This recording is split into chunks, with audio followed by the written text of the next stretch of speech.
Sup, my fellas. Don't forget to leave feedback, and enjoy the story. The girl got out of the car. They walked past the crowd of fans. The guys were shouting at them that they loved them and would definitely come to their concert. A stranger stood in the middle of the crowd of fans with a displeased look. He smiled and wondered what he was doing, then said that his name was Chuck. The protagonist presented a lot of documents and said that as of this year, he was a 30-year-old aspiring writer. For the last 6 years he had been earning less than half of the minimum wage as a screenwriter's assistant. Standing at the back of the crowd, Chuck said that he was unemployed as of today, then clarified whether it was true that the fact that he came there immediately after being fired made him a loser. 30 minutes before, a loud scream was heard in the office, which made the employees jump. Crossing her arms, a playwright named Miranda asked if the protagonist was crazy. Putting her hand on her chest, Chuck replied that he wrote at least half of this script. She promised to include his name as a co-author. Miranda sighed and said that was why she was suggesting to do it in the next script, and the protagonist cried out that she had said the same thing last time, that she had to keep her promises. Miranda gritted her teeth. Looking at Chuck, the woman turned to him. The playwright pointed at him and asked if the protagonist knew how small the stage was. Touching his chest, Miranda also asked if he thought he could be who he wanted to be. She pictured herself making the protagonist carry a lot of shopping and stated that he had never even finished college, having spent all his luck to become a writer's assistant. The woman watched Chuck diligently working on the computer and noted that she had guaranteed to pay him every month, without fail. Miranda threw papers in the protagonist's face and asked how dare he raise his voice at her when she had given him a chance to work with her without an education. Chuck's hand began to shake with rage. He pushed the woman away from him. The entire office was horrified by what he saw. Miranda was stunned by this. The furious protagonist said that she was a vile woman whose karma would come back to her like a boomerang. Smiling, Chuck said that this is how he left his workplace 30 minutes ago. The protagonist imagined the area around him and noted that at the moment, leaving this place was a good choice for him. But he had no real idea what he could do in his 30s. An epiphany came to him when he, surrounded by high school girls, was waiting for the moment when the K-pop girl group entered the music bank. The guy screamed loudly in front of Chuck's face. The girl walked down the street and listened to the screams of fans, and the plot introduced us to Kylie, the main dancer of the Purple Girls. Turning his head, the protagonist thought that he was in a foul mood, because he remembered Miranda's face. Now it was time for him to go home. A girl with pink hair passed in front of him. Chuck was mesmerized by the younger of the Purple Girls, Sammy. She turned her attention to the fans. Sammy started smiling at the fans. The boys watched her go with delight. The protagonist stood behind the boys who were arguing over who Sammy smiled at, and thought that it was a pointless argument. He put his hand on his chest and came to the conclusion that the girl's smile was addressed to him. Chuck imagined himself rooting for Sammy and emphasized the fact that today was the day his first love arose. The protagonist was suddenly taken aback. He picked up his phone. Holding his head, Chuck received a notification that the system was opening. The protagonist looked at the message that his deposit amount was 0 out of 1,001, and he noted that suddenly this unknown information flooded his brain. Holding the phone in front of him, Chuck came to the conclusion that he only needed to deposit 1,001. He pressed the button on the phone. The surprised protagonist looked at the message that he had been promoted to iron level. He had to find a job that would best suit the actor he had recently met. His eyes began to glow as he read that his job was at the Venus Cafe, near exit 4 of Omako Station. Looking around, Chuck assumed that he had been working like crazy under Miranda for so long that he should now go to a mental hospital. Sighing in disappointment, the protagonist said that at this rate, he would have to charge her for the sick leave. Evening came. The girl was lying on the couch and heard the front door open, and the plot introduced us to Mia, the protagonist's younger sister, who was studying at the theater and film department. Mia looked at her brother and said that their mother was at work. Chuck sat down next to her on the couch, but his sister tried to push him away, saying that he needed to wash up first. She kicked him in the face and screamed that if he came home, he should wash his hands or face first. There were many places where he could sit, but for some reason he settled down next to her. But Chuck was deep in thought about whether he would be able to cross the threshold of the broadcasting station or not. Whether this meant that he had to sell his soul to be the next screenwriter, and whether he should really just throw away all his writing and get ready for a real job. Chuck was irritated by his sister's actions. The protagonist looked at her furious face and asked if she knew that she was extremely ugly. Leaving her, the protagonist said that she had been working there for 2 years and still played only minor roles. Chuck slammed the door behind him. A puzzled Mia watched him go. The protagonist looked at the messages that his things were packed, and if he did not want Miranda, he should come pick them up during lunch. The protagonist squatted and held his head. Chuck held a box in his hands. Walking down the street, the protagonist said that he had spent 10 years on this, and the only thing that proved it was just one box. He glanced at the pole and wondered if he was saying goodbye to Omako Station right now. Surprised, Chuck saw the mission information and time limit again.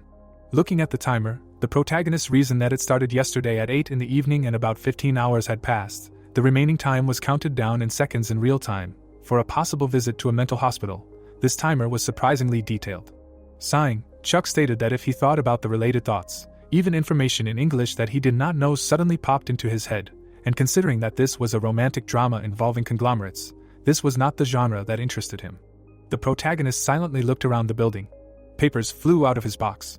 The documents fell at his feet, and Chuck thought that if he thought about it rationally, the right thing to do would be to go to the hospital immediately, after which he wondered if what they called writing was a creation of the imagination, and what it would be like to just close his eyes and do as the incoming information prompted. The enthusiastic protagonist suggested that the ideas would simply flash through his mind, noting that as a person who loved cultural content, he could at least exercise the politics of imagination. Chuck lowered his head. Standing in front of the doors of the building, the protagonist emphasized the fact that he was really there, near the Venus Cafe. Entering the room, the protagonist began to look around. His gaze fell on a chair from which a glow began to emanate.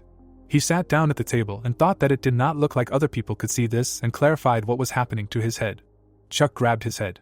Frames from a movie appeared in his imagination. He looked at the frame and wondered if Sammy would be the main character in the film. A smile appeared on his face.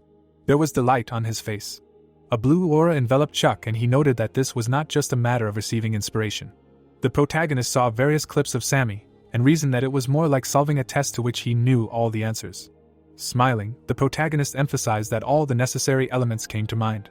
He typed something on his laptop and reasoned that it was interesting enough that people would want to immediately demand a second part. As soon as he finished writing the first part, the system application for the second part would most likely appear immediately. The protagonist returned home at night, and shouted that he could not see anything. He ran around the room with an enraged look and asked why nothing came to mind. Looking at the hand of the clock, Chuck wondered if this strange phenomenon had happened to him only once. Closing his eyes, the protagonist said that he was thinking about sending it to a script contest, so he needs to write at least 4 parts. But now he doesn't know what to do. Suddenly, a projection appeared with the second part of the script. A joyful Chuck started shouting that it was wonderful, and then emphasized that the location had changed, and if he got there, he would have the second part in his pocket. An angry Mia loudly asked if the protagonist wanted to stop shouting. His face was thoughtful. The protagonist gave her some papers and asked her to read the script of the drama he had written. Chuck's sister started reading the script. She opened her mouth wide and turned to him. Mia put her hand on his shoulder. She took his hands. The excited girl said that she believed in him, that their dear writer brother would be the support of the family. The dumbfounded protagonist clarified what she wanted. An embarrassed Mia started talking about the lead actress for this script, and Chuck interrupted her and said that it would be Sammy from the Purple Girls. Taken aback, Mia asked again about the K-pop idol. Looking away, the protagonist said that she would be the lead actress. Looking down, Chuck admitted that he was no longer working with Miranda. He had burned the bridge. She had taken all the profits and all the credit for the miniseries. The girl, puzzled, pointed out that the protagonist had worked very hard on this. Smiling, the protagonist stated that he would do it. They should wait and watch quietly. Chuck imagined himself standing in the dark with a spotlight shining on him, while he reasoned that he had really screwed up. Kneeling, the protagonist noted that an unexpected variable had been discovered. Holding his head, Chuck emphasized the fact that he was 7 hours early. He noticed that someone was sitting in his seat and thought that he had never thought that the seat could be occupied. Looking at the girl, the protagonist noted that she was truly beautiful. Standing nearby, Chuck reasoned that if he spoke to such a beautiful woman, it would look like he was trying to hit on her. Holding his head, the protagonist asked if it was true that she would not sit there for the full 7 hours. After 2 hours, a puzzled Chuck said that he realized that he should not have used the words, never. He held his hands in front of his face, and wondered if he should offer her money to get the seat. His gaze fell on the very expensive watch on the girl's hand and thought that it would not work. The protagonist again began to examine the stranger's face and thought that he again realized that she was really beautiful. He would not be surprised if she was a celebrity. The girl stretched in the chair. Stunned, Chuck emphasized the fact that he felt like he was caught red-handed doing something indecent. Looking at the chair, the protagonist noted that one way or another, it was finally free. Looking around, the protagonist checked if anyone was watching him. He started to move towards the place and said that no one knows if the light will follow him if he tries to sit down and absorb it first, and then leave. He sat down on the chair and emphasized that unfortunately, he is desperate now. His eyes began to glow, and the scenario appeared in his head. Chuck asked with a serious expression if this should be enough. The protagonist stood up from the chair and looked at his hands. Examining the chair, the protagonist came to the conclusion that nothing will happen if he stands up. He wondered with a puzzled look if it only works in the specified place. Closing his eyes, Chuck came to the conclusion that he cannot afford to wait for a free place. He took out his laptop and emphasized that he had no time for this now. There was delight on his face. In his imagination, a frightened Sammy appeared and the protagonist thought that this is a typical novel about wealth and love, aimed at female readers in their 20s and 30s. He introduced the boy and added that he was a supporting male character, but the actor was still unknown. The protagonist imagined what the male lead would look like. The boy hugged Sammy and Chuck noted that this was a drama where two male leads fought over the female lead, but in the second part, the supporting male lead stood out. The girl was confused. Looking up, the protagonist concluded that this meant he would have to spend some time thinking about the supporting male lead. The girl stood behind him and asked him what he was doing there. The girl put her hand on the table and asked him again what he was doing there. Chuck noticed a business card under the laptop that said Bella, the head of the Tempest Entertainment Department. Sweat was running down his face, and he assumed that she was the head of the Jong department.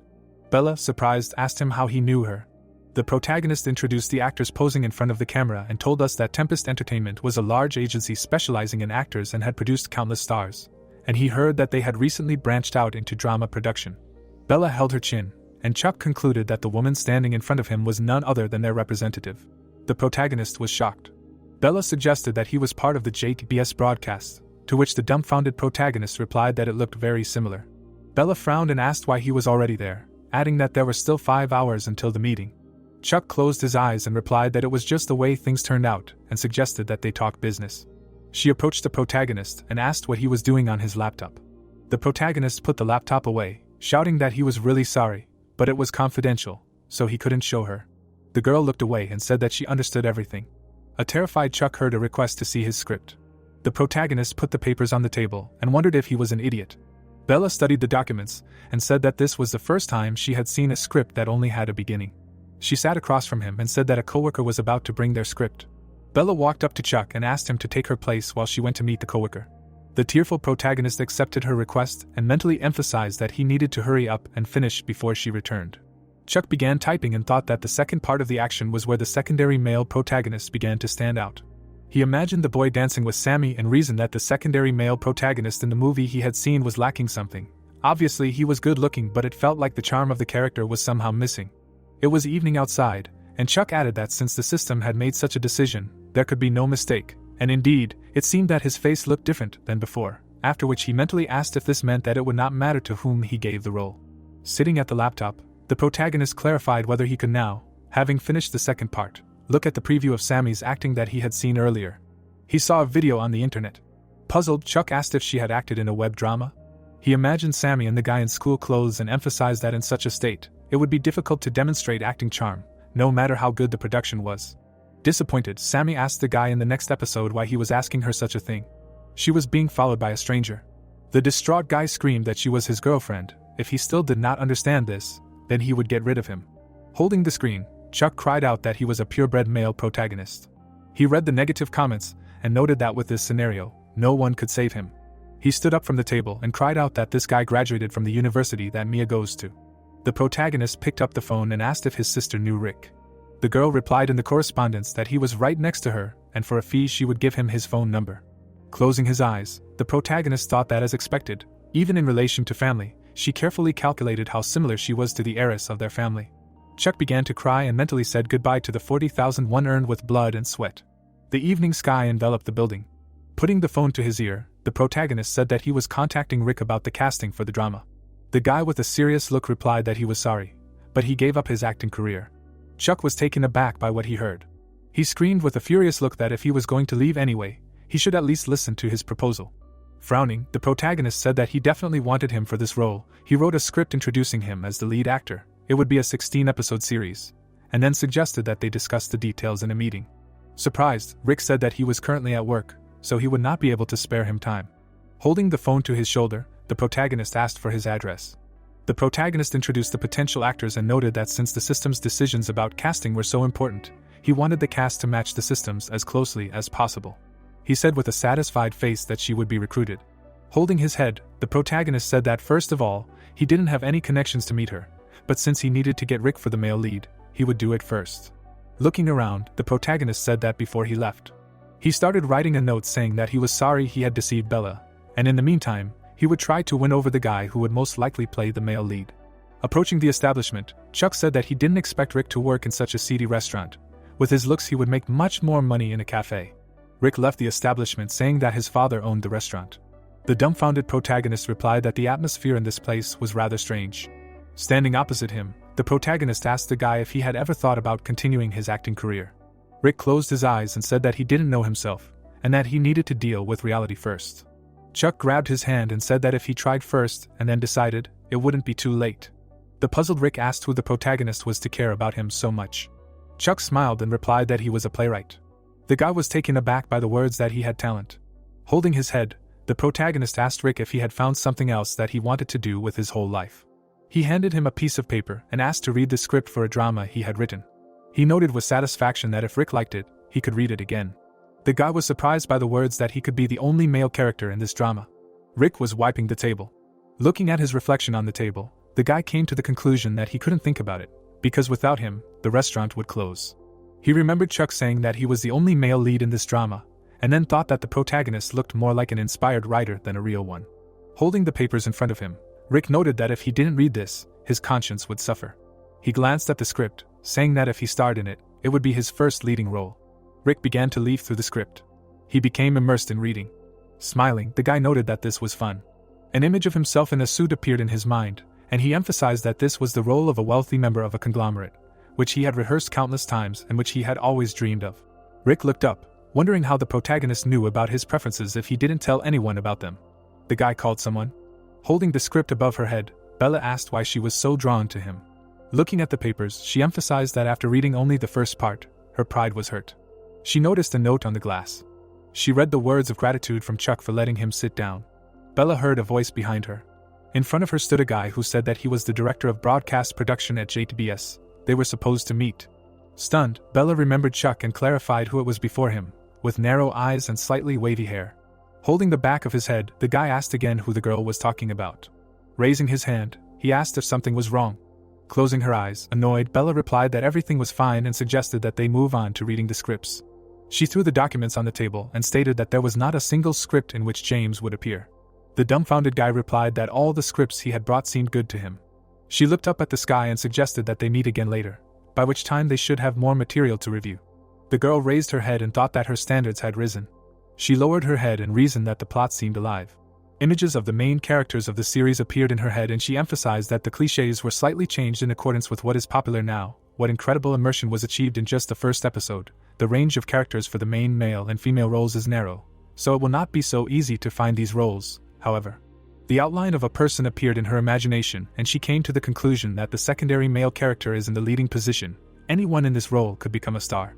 Bella thoughtfully asked who it could be and what Chuck's goal could be, since impersonating someone else is an outright crime. If he had a goal to interest her, he would have at least asked for her phone number. Furious, Bella asked the protagonist to let himself be caught and say who the author of the script was and be forgiven, after which she clarified whether it was possible that he was the author.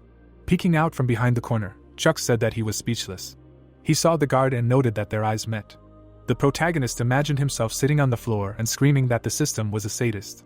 The protagonist looked at the description of the conditions for the third part of the script. Frowning, Chuck clarified why they would put some gangster at the entrance if only employees could enter. The guy behind him said that this was rude. Looking at him, the protagonist came to the conclusion that it was obvious that he was the actor Tempest was promoting as a new star. James asked if he was popular, and Chuck asked if it was normal for such a popular actor to just wander around. The protagonist was hurt by the words that a boomer like him was snooping around their company. James stood in front of him and told him that he had been watching him from the window. He had been standing there for 30 minutes. The demon on the protagonist's shoulder said that this was his chance and he needed to stick to James, after which he admitted that he was actually a writer and he thought that he would find his inspiration in this cafe. The tearful angel in his head said that it seemed to him that lies were already automatically pouring out of his mouth when he opened it. Closing his eyes, the protagonist added that he had worked with Miranda for 6 years, and an enthusiastic James asked if he had written the work that had recently come out. He began pointing his fingers at the protagonist. Chuck grabbed the guy's hand and asked them not to be so cold to each other, because they worked in the same industry. The guy stood with his back to James and said that he didn't have much to do today anyway. The enthusiastic actor asked if he could watch the protagonist do his job. Disgruntled, Chuck replied that he was the type to work in silence and solitude. James extended his hand and shouted about the deal. The guys walked past the security guard.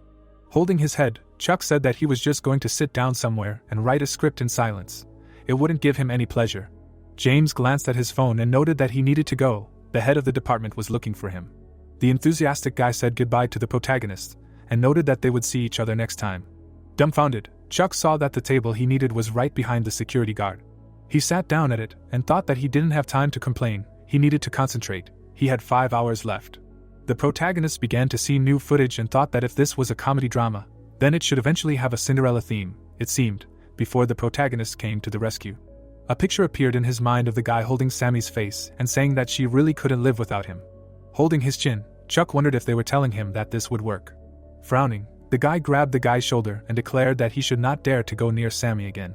Crossing his arms, the protagonist said that if it was so important, then the male protagonist would eventually be buried. They needed to edit this part out. James and Bella entered the room while the guy was telling him that he had met a writer. Frightened, Chuck thought it was the head of the Tempest department. Raising his fist to his mouth, the protagonist told him about Miranda. With a smile on his face, he told her that the writer was her assistant, a writer with 6 years of experience. He ran to Chuck. James turned the chair the main character was sitting on. Bella and Chuck looked at each other, dumbfounded. The girl pointed her finger at him with a displeased look. James stood in front of the guys in surprise and asked if they really knew each other. The guys, taken aback, shouted that they didn't. The guy spread his hands and said that first, they both had to calm down. He would introduce them himself. She was the head of the department, and he was the writer he had met today. The actor opened his eye and asked if he had worked, if the title, member of a conglomerate, is a real macho. Really was. The girl was holding manuscripts, asking if he was a writer. The main character looked at her shoes and said that she had the script in her hand. Approaching him, Bella said that they met again. She frowned and asked if he would have a minute to talk to her. Closing his eyes, the protagonist said that he was truly sorry about what happened earlier. The girl sat in front of him at the table and asked if he would consider collaborating with them, and he clarified what she meant. Picking up the script, Bella asked if he could consider inviting James to play a role in this drama. Chuck smiled confusedly and clarified whether this actor was really in his work. The guy pointed at himself. Imagining a smiling James, Bella thought that a star of his level must necessarily play the lead role. The recognition that they would receive as actors is different, but they are really different, and said that she asked to give their guy a male supporting role. She pointed at the actor and said that despite the fact that in everyday life he behaved like a child, during filming he did his job properly. The main character put his hand to his neck and replied that if it was a supporting role, it would be good. He even felt some pride, thinking that fortunately he would not have to take back his words about Rick. The girl put her hand on the contract and said that here they seemed to have come to an agreement. Looking calmly, the protagonist said that he was not sure if he was ready to move on to the stage of choosing actors. Bella looked at him carefully and answered that this contract was not for James, but for him. Having presented the camera and the script, she asked if he knew that Tempest Inc. also acted as a production company. The girl put her hand to her chest and said that she wanted to sign an exclusive contract with him. Smiling, Chuck wondered if this was really for a script that only had 3 episodes written. He sat at the table, thinking that Tempest Inc. was not a company he should worry about. If he got their protection, then he wouldn't have to worry about Miranda, and asked if she could clarify how much the payment for the first episode would be. Raising her hand, Bella explained that thanks to the exclusive contract, she would give him an annual salary of 6 million won for 5 years, and for this work, 500,000 per episode. They would also provide him with a workspace and 2 paid assistant writers. The protagonist smiled, thinking that for a newbie, this was even burdensome. Clenching her fist, the girl said that the additional opportunities were based on the achievements written in the contract. He should take his time with the answer, think about it the next time they met. And the guy interrupted her by saying that he would refuse. The protagonist told us that an expert who can write any work he or she wants must have incredible skill, and such an expert immediately starts asking for big fees, does not know whether he or she will be offered such a contract again in the future, but nevertheless. Touching her chin, Bella asked if she could find out why, and Chuck thought that because he did not know whether he would retain this ability. The protagonist raised a finger and cried out that just for this work, it was worth concluding a contract for an episode, then he would consider it for the next works. The girl put her hand to her lips and answered that she agreed. Of course, this is bad, but it is what it is. The guy smiled confusedly, thinking that it seemed to him that this was a bad idea. He should have just agreed, good, but sad, and asked what the conditions of this contract would be. Bella pressed the pen and said that the contract for new employees was usually 400,000 won at most, but she really thought highly of this job.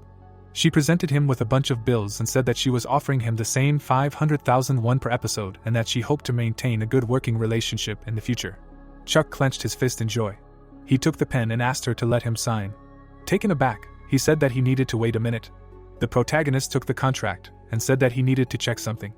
The protagonist looked at the lines about the production company having the rights to casting the actors and thought that he was about to screw up even if the main characters he had already decided on became understudies.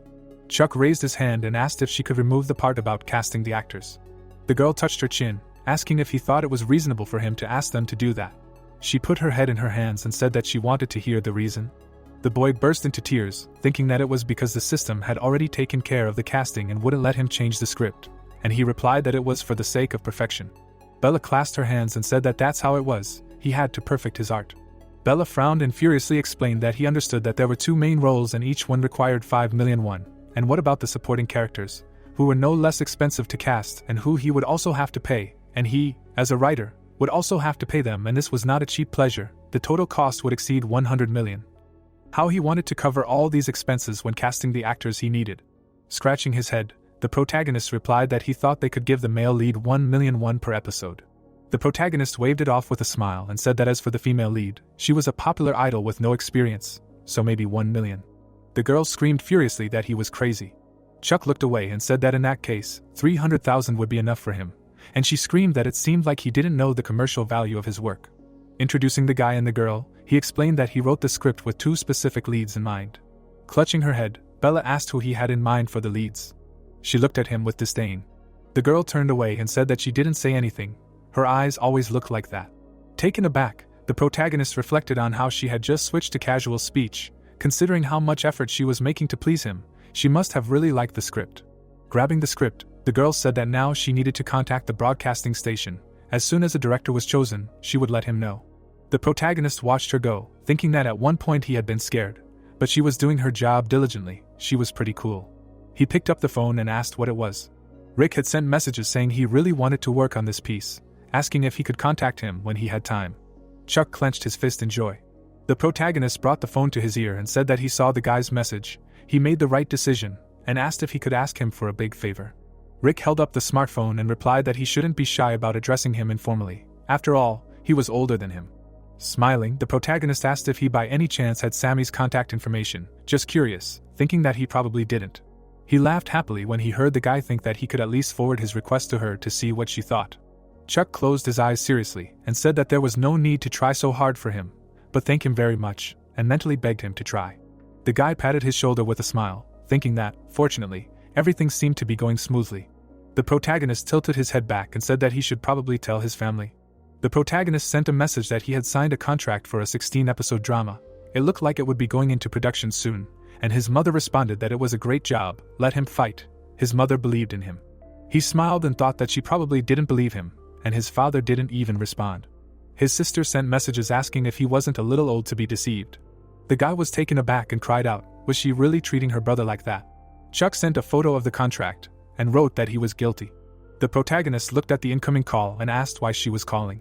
The dumbfounded guy held the phone, listening to his sister screaming that she should stop lying. Why did James choose his stupid job out of everything?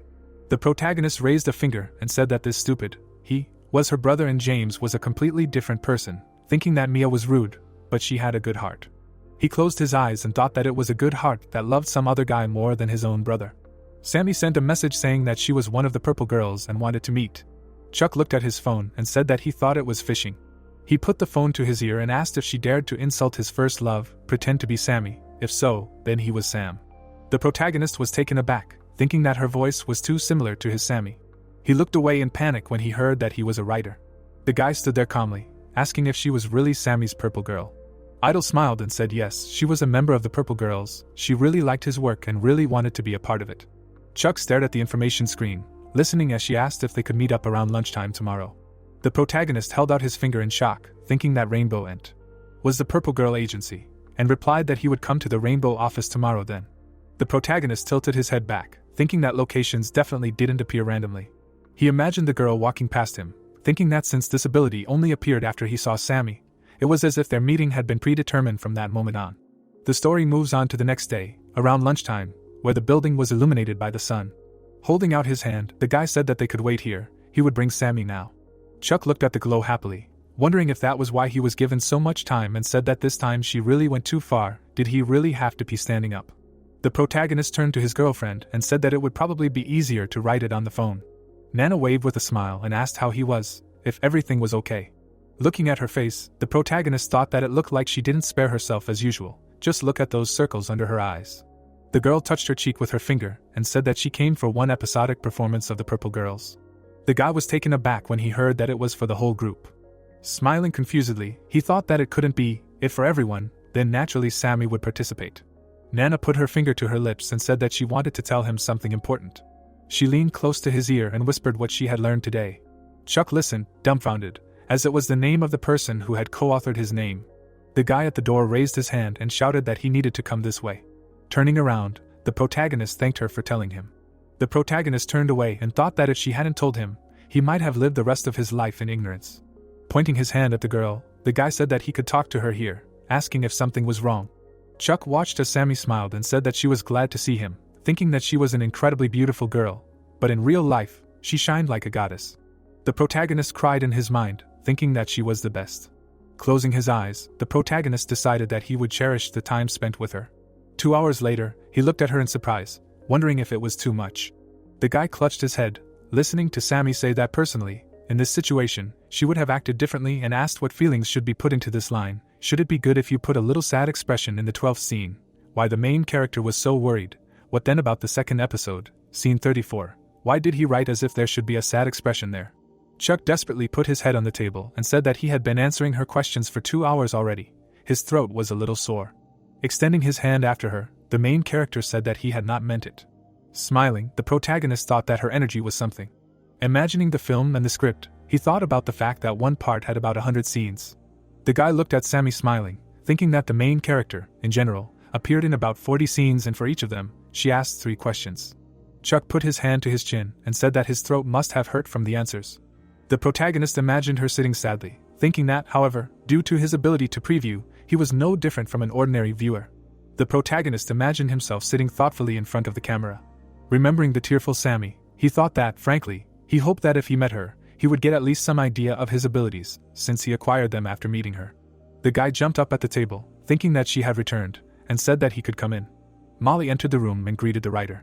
Chuck studied her face and thought that this was the leader of the Purple Girls, the participant who achieved success with Kylie. The protagonist sat in front of her in surprise and asked what brought her. Closing her eyes, the girl said that she had heard something from other writers. The protagonist looked sad when he heard that he had caused a scandal in Miranda's office and left. Frowning, Molly said that she was very sorry, but he should not interfere in the affairs of their youngest member. The guy looked worried, clarifying what she meant. The girl imagined Sammy happily reading the script and answering that she spent the whole day on it. The leader of the group looked displeased and said that, however, his work will not be released. She looked away when he asked why she thought so. Chuck looked at the sad girl, clarifying whether it was because Miranda dumped him. Putting his hands on the table, the protagonist said that the drama could not be cancelled for this reason.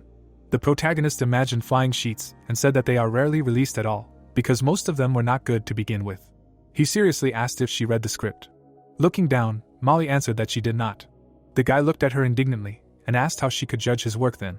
Chuck looked at the girl standing in front of him and thought that he pretty much understood her intentions. As their leader, of course she was worried. Right now Miranda was organizing a cameo performance for them and the girl was worried that he could ruin it all. Raising his head, the protagonist asked if she was afraid that Sammy would get a stab in the back from Miranda, adding that fortunately, it was almost impossible.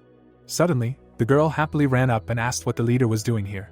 Smiling, Molly answered that she was just talking to the writer about his work, thinking about trying to act in it too, as a supporting or third-part actress. The protagonist watched as they hugged, thinking that this was a lie. She was convinced that the drama would not be filmed. He picked up the phone. The guy looked at Bella's message that she had agreed with the director of JTBS. The details and schedule were attached as a file. Chuck smiled and said that Molly would have to apologize for her words. The girl looked surprised, asking what he meant, and the writer replied that when she appeared in his work, she wanted a supporting or third-to role. The protagonist smiled and said that his work would be released by JTBS. Clenching her fist, Sammy asked if it was true. She happily took her colleague's hands. Smiling, the protagonist said that they needed to meet the director, she would go with him, and thought that he bet they had no idea that he would bring actors he had picked with his own connections. The girl raised a finger and said that then she would need to ask her manager for permission. The guy watched Sammy laugh, thinking that she was an indispensable actor in his work. Even if they invited someone else, there would be no better option than her. Chuck looked at his phone for messages about Bella expecting to bring James to the meeting. Leaning his hands on the table, the protagonist said that they were done with this, and now they needed to write the 4th part. The protagonist closed his eyes and heard his name being called. He looked at her in surprise, listening to the congratulations. Clapping his hands, the guy said that he hadn't heard much, but was he really writing his own script? Chuck remembered how Nana had come close to his ear, saying that today she had found out the name of the person who had removed his name from the co-authorship. Looking at the happy Shawn, the protagonist called him by name. We were transported to an office building, from where a voice was heard asking where on earth the girl had found this author. Bella stood in front of the table and answered that she couldn't think of anything other than by chance. The man held the papers and said that she was signing the contract after reading only 3 parts. As expected, her willpower was undeniable. He sat at the table and reported that, however, there was a shortage of good screenwriters these days, so everything had worked out well. The boss held up the script for the conglomerate member is a real macho man. Putting her hand to her chin, the girl said that, in fact, she had offered to sign an exclusive contract, but he had turned it down. Smiling, she said that this time they should make every effort to complete the task. Bella put the papers on the table and asked if it was true that director Steve had finished work a week ago. The man turned away in his chair and reported that the director had told him that he wanted to take a little rest. Raising a finger, the director said that she knew that he avoided working on the creations of new authors. The girl thought of the actors at the palace, thinking that it was clear why the director would say that. She imagined the guy in the suit, thinking about imperial distinction and the dawn of empire. Bella imagined Steve's chair, thinking that he, a famous director, with star scriptwriters lining up to take over the 2 works. Clenching her fist, the girl thought that if this was a bad script, he would not even read it. But she was sure of this script, everything was obvious. She put her hand on her chest and said that she would try to convince him, but she needed permission.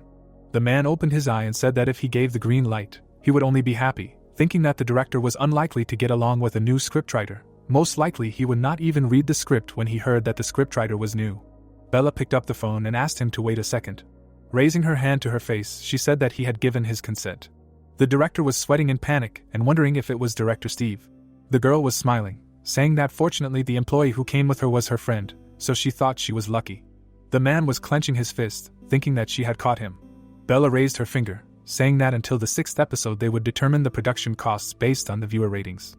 She took hold of the door handle and said that everything was fine, then they could begin. The director looked at her face, thinking that a favor for a favor, she was like always. The man took the sheet of paper and said that in any case, this guy had so little humanity, but still, he understood why she was so diligent. Even if much was unknown, James would definitely be a star. Meanwhile, Shawn was clapping his hands and telling the protagonist that he hadn't heard much, but was he really writing a script? Frowning, the protagonist thought that even if Nana hadn't told him, he wouldn't have dwelled on it. He stood in front of the smiling guy, thinking that the man he thought was a colleague turned out to be such a snake. Chuck shook his hand and thanked him. Grinning, Shawn told him that he should be careful. He knew Miranda better than anyone and should understand that she could interfere. The protagonist smiled, thinking about what a cat thinks about a mouse. The protagonist put his hand on his shoulder and said that he could do it too. Walking past, he said that the guy was talented too, so he thought he could debut. He should not lose heart and hold on. Shawn frowned. Chuck pressed his phone. The protagonist remembered how the woman pointed at him and asked if he knew how small the stage was. He looked at his phone with the recording of Miranda asking him if he thought he could be whoever he wanted, if he could achieve anything, and he thought about not letting her cross the line. The protagonist imagined Rick opening the door and saying that it was really hard to stay on his feet. The actor looked out of a helicopter over the city. Chuck imagined looking at Sammy crying. He visualized looking away. Chuck smiled happily, wondering if this was even possible, the scene with the helicopter in episode 4. The protagonist stood by the pole, thinking that the broadcaster and the production company probably wouldn't like this, so he'd have to edit this scene out later. The protagonist touched his lips and thought that, frankly, he still didn't fully trust this system. Even a little scared, he didn't doubt that this script was good. But no matter how good it was, there were a lot of scripts that couldn't be produced, no matter how great they were. Sammy ran up to him happily and asked if he was still there. She closed her eyes and asked if he was waiting for her so they could spend some time together, and Chuck replied that something like that, I guess. The girl raised her fists and asked what he meant. The guy at the entrance raised his hand and shouted that they had already started. The main character smiled sheepishly and said that it was time for her to go. He would send the 4th chapter right after he finished it. Smiling enthusiastically, Sammy asked if it was true, if she would be the first one he would send it to, and the guy replied that it was true, the very first one. She happily picked up the paper and said that he had promised. Handing over the sheet, the girl said that it was her personal number, let him keep it. Sammy waved after him. The protagonist smiled happily, thinking that of course, she was as charming as always. A surge of cheerfulness spread throughout his body. Looking at his phone, the guy said that he thought he got the money, it must be all because of the system. A screen with information about a new place appeared. Chuck looked at the information window, thinking that with this money he could level up. But first he needed to help his parents with living expenses. He grabbed his head in shock and asked if it was really the Purple Girls' dance room, wondering if it even made sense. The stars were shining above the house. Chuck fell on the bed, asking what was going on. Sammy sent a message that she had a choreography practice with the girls tomorrow. Opening his eyes, the protagonist wrote to her that he would then print out the fourth part and bring it to her if he was there before the audition. The protagonist held the phone above him, reading that since the fourth part was already ready, she would inform the manager. The guy looked at the screen calmly, wondering how he could get into the training room. Should he ignore the other contestants and sit somewhere in the corner? No, wouldn't it be easier to negotiate with Sammy? He looked down at his phone happily, and said that it was definitely Sammy. Bella had sent a message saying that it was late, so she was sending this text message. Chuck looked at him in confusion and said that it wasn't her, then what was going on? The protagonist read that Steve had finally been approved as the director of this work. The protagonist remembered the serious guy in shock, asking why him, he had such a bad character. He burst into tears, thinking that he wasn't sure if he should tell her, but the Tempest Company was doing its job too well. Imagining the singing girl and the guy with the sticks, Chuck thought that he doubted whether he should insist on casting Sammy and Rick now. The protagonist closed his eyes and said that director Steve probably didn't even remember who he was. The protagonist looked at the girl's message about what time they could meet in surprise. Frowning, he thought that at first, all he wanted to do was just write, but first he needed to take care of other things. The guy brought the phone to his ear and asked if Sammy could talk now. The idol smiled and asked if something was wrong. Grabbing the bridge of his nose, Chuck thought that she was cute. Even when he heard her voice on the phone, this rough and dull world faded in front of her beauty. However, so that she would not break under the pressure of director Steve, he would have to cheer her up. Frowning, the protagonist shouted that she had to prepare a short acting play for tomorrow at 11 in the morning. This was her homework. The protagonist sat by the bed and informed her that performing in front of him should be easy, but from now on she would have to perform in front of director Steve. Sammy was taken aback and asked who he was. The guy answered with a serious expression that he was the director of Imperial Distinction and Dawn of an Empire. Looking away, he asked if she knew the actress who was originally in a girl group, how she starred in a drama and then fled to the United States, adding that it was all because she was afraid of director Steve. Imagining Miranda and the director, Chuck thought that this was the catalyst for the deterioration of the relationship between them. The protagonist imagined the man angrily raising his hand and wondered if director Steve, the one people called the devil's talent, was the norm when he changed into an explosive person. The protagonist visualized people and a camera on a chessboard. Imagining a mountain of pawns, he thought that the actors who complained after working with him disappeared. The guy remembered looking at the woman with the director, thinking that if there was a disagreement about casting, he would definitely shower him with curses when he was still a novice screenwriter. He first saw him when they were filming a drama written by Miranda. Imagining a hand reaching for his head, Chuck thought that he did not hold back even when a famous writer was in front of him. Such people are dangerous. He cannot even imagine what demands he will make on him, a novice writer. The protagonist imagined flying sheets, thinking that the quality of his work will only decrease if any changes are made to it. Therefore, he needs a director who would conscientiously adhere to his script. Taken aback, the protagonist listened as Sammy asked if everything will be okay. He smiled and answered on the phone that of course, that's why they would meet tomorrow, so that he could help her with her practice. The guy looked away sadly, asking if he could meet her at her band's dance hall. Holding up a finger, Chuck exclaimed that acting involved dancing. The girl clenched her fists and said she understood. She would study hard for the next day. Covering his mouth, the protagonist thought that, as expected, how angelic of her, what he was saying was complete nonsense, but Sammy took it at face value. The stars sparkled brightly over the house. The director was sitting at his desk, saying that to think that they were trying to get him to do a new writer's job. He looked at the script and said that there was little he could do about it, as much as he didn't like it, but since he had gotten help from Tempest for his previous work, he would have to take it. Steve threw the papers on the table, saying that if it was written by a new writer then he would just redo most of it. The man was lying on the bed, saying that he figured he should at least read it. The director picked up the paper. He pictured Sammy and Rick in the car. Steve pictured the boys standing at the checkout. The man visualized them looking at him indignantly and asked if that was true. The director smiled and asked why the images were so detailed, even though it was beyond his area of expertise, and he thought that to say that his expression was good was an understatement. This detailed description of what was happening seemed out of place. This was an ambitious new screenwriter who ignored the role of the director. He buried his nose in the script and thought that perhaps this man had a family secret in the field of film adaptation. Steve imagined a lot of papers, thinking that all the famous writers he had worked with had never done this. Even if their families had a background in directing, they would never describe everything so detailed and expressive. The man sat on the edge of the bed and said that this was incredible. He was reading the work of a genius. The director watched attentively, thinking that this was a play that had to be filmed exactly as written in the script. There was no room for personal corrections, it would only hurt his pride, but since this was Tempest, he should at least try. Steve imagined Rick looking out the door. He imagined a helicopter flying over the city, thinking that such an unconventional production was already in the 4th episode. Imagining the guy looking at the crying Sammy, the man cried out that this work was really something. Who wrote it? The director looked at the cover and said that he felt like he had heard the name of the protagonist somewhere before. The main character was standing in front of the building. Smiling, he said that there should be enough time. The guy quickly ran down the street and shouted that he was sorry. Bent over from fatigue, Nick asked if he was the scriptwriter. He clenched his fist and said that he was sorry. The guy looked at the sad Chuck and said that Sammy might have a hard time working on this drama. Taken aback, the protagonist asked if he could find out why, and Nick replied that the production and organization of this work was not confirmed. The protagonist remembered Shawn standing in front of him and telling him that he should be careful. He knew Miranda better than anyone and should know that she could interfere. Frowning, Chuck asked if it was Miranda. The guy looked away in embarrassment, listening as the writer clarified what she said. He lowered his head and told her that she would cast Sammy as a leading supporting role in her next work and would not allow her to work with him. This was their president's decision. The protagonist raised his hand, thinking that he shouldn't make fun of her. She was the kind of person who easily broke promises to people, and said that he wanted to talk to the president directly. Nick put his hand to his neck and asked if right now, since he was with Miranda, and the protagonist replied that it was even better that way. Let her tell him that he would like to meet him right now. Chuck put the phone to his ear and said that he wanted to ask Bella a favor, asking if she was busy. He smiled, wondering if Miranda really still thought of him as a simple assistant.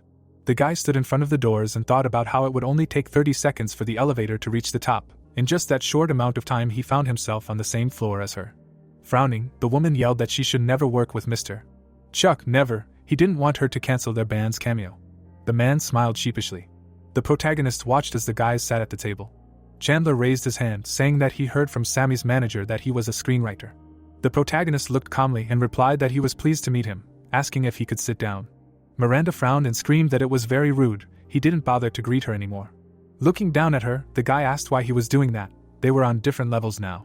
He sat down on the couch and said that she would no longer speak disrespectfully to him. He was not her assistant.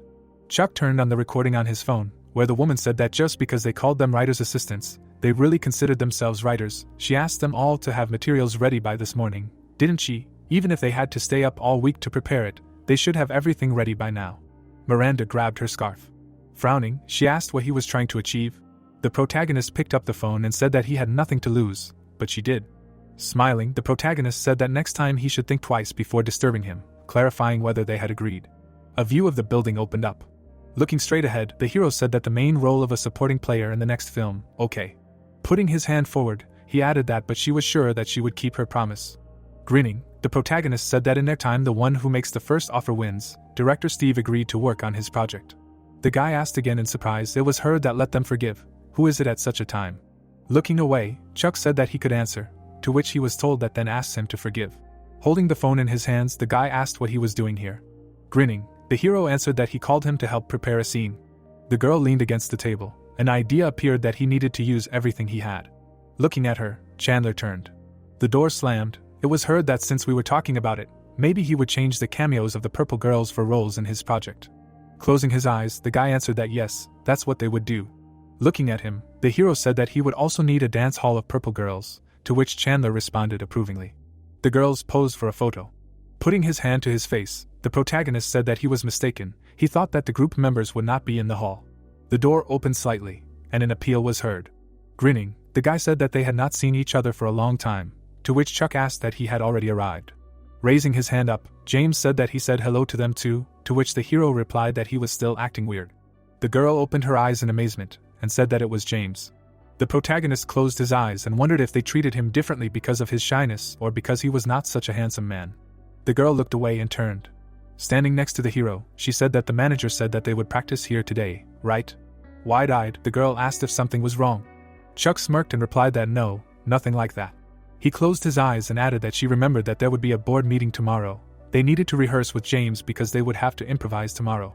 The girl frowned and replied that it was fine, she would try her best. The protagonist looked away. A mark appeared in the middle of the room, and the thought occurred to him that fortunately it was only a place in the corner. It would be awkward if the pointer were right in the middle of the room. Chuck looked at the light pointer. He approached it without showing it. The protagonist sat on it, and raised his hands up. A notification about a time limit appeared. Raimi lowered her head and said hello. Looking straight ahead, she said that she heard that their cameo was cancelled. Closing her eyes, the girl added that now she would never be able to act in films where that guy was writing the script, so she had a favor to ask of him. Looking at the hero, she said that they wanted to record an OST for this drama, to which he thought that the drama he had seen had no music. With wide eyes, the protagonist thought that it was because there was no function to add a soundtrack in the system, and then said that once he discussed it with the person in charge of the soundtrack, he would let her know. Looking straight, he added that it seemed like he had ruined the whole mood of their rehearsal. With her eyes closed, the girl replied that it was okay, they also often worked on their artistry here. Looking at the girl, Chuck asked, by the way, does he like the song she sings? It's new, to which he was told that no, she's rehearsing a song for an audition, it's time for her to go, they'll see each other again. The girl played the instrument. It was said that Raimi's skills, who personally wrote many songs for the Purple Girls. Kate sang. The thought came that the main vocalist of the group cannot be compared with any singer. Sitting at the laptop, the hero thought that an OST would also not hurt, since this is his first project, he needs to work on it properly. Looking straight ahead, the guy said that he should remember, he fell in love with her exactly at 10 o'clock. With her eyes wide open, the girl asked what he said, and then added that no, he'll pretend that she didn't hear anything. The guy opened his eyes in amazement. Closing his eyes, the protagonist thought that Rick should play this scene well. Looking up, he added that he also had something to worry about because of the meeting tomorrow.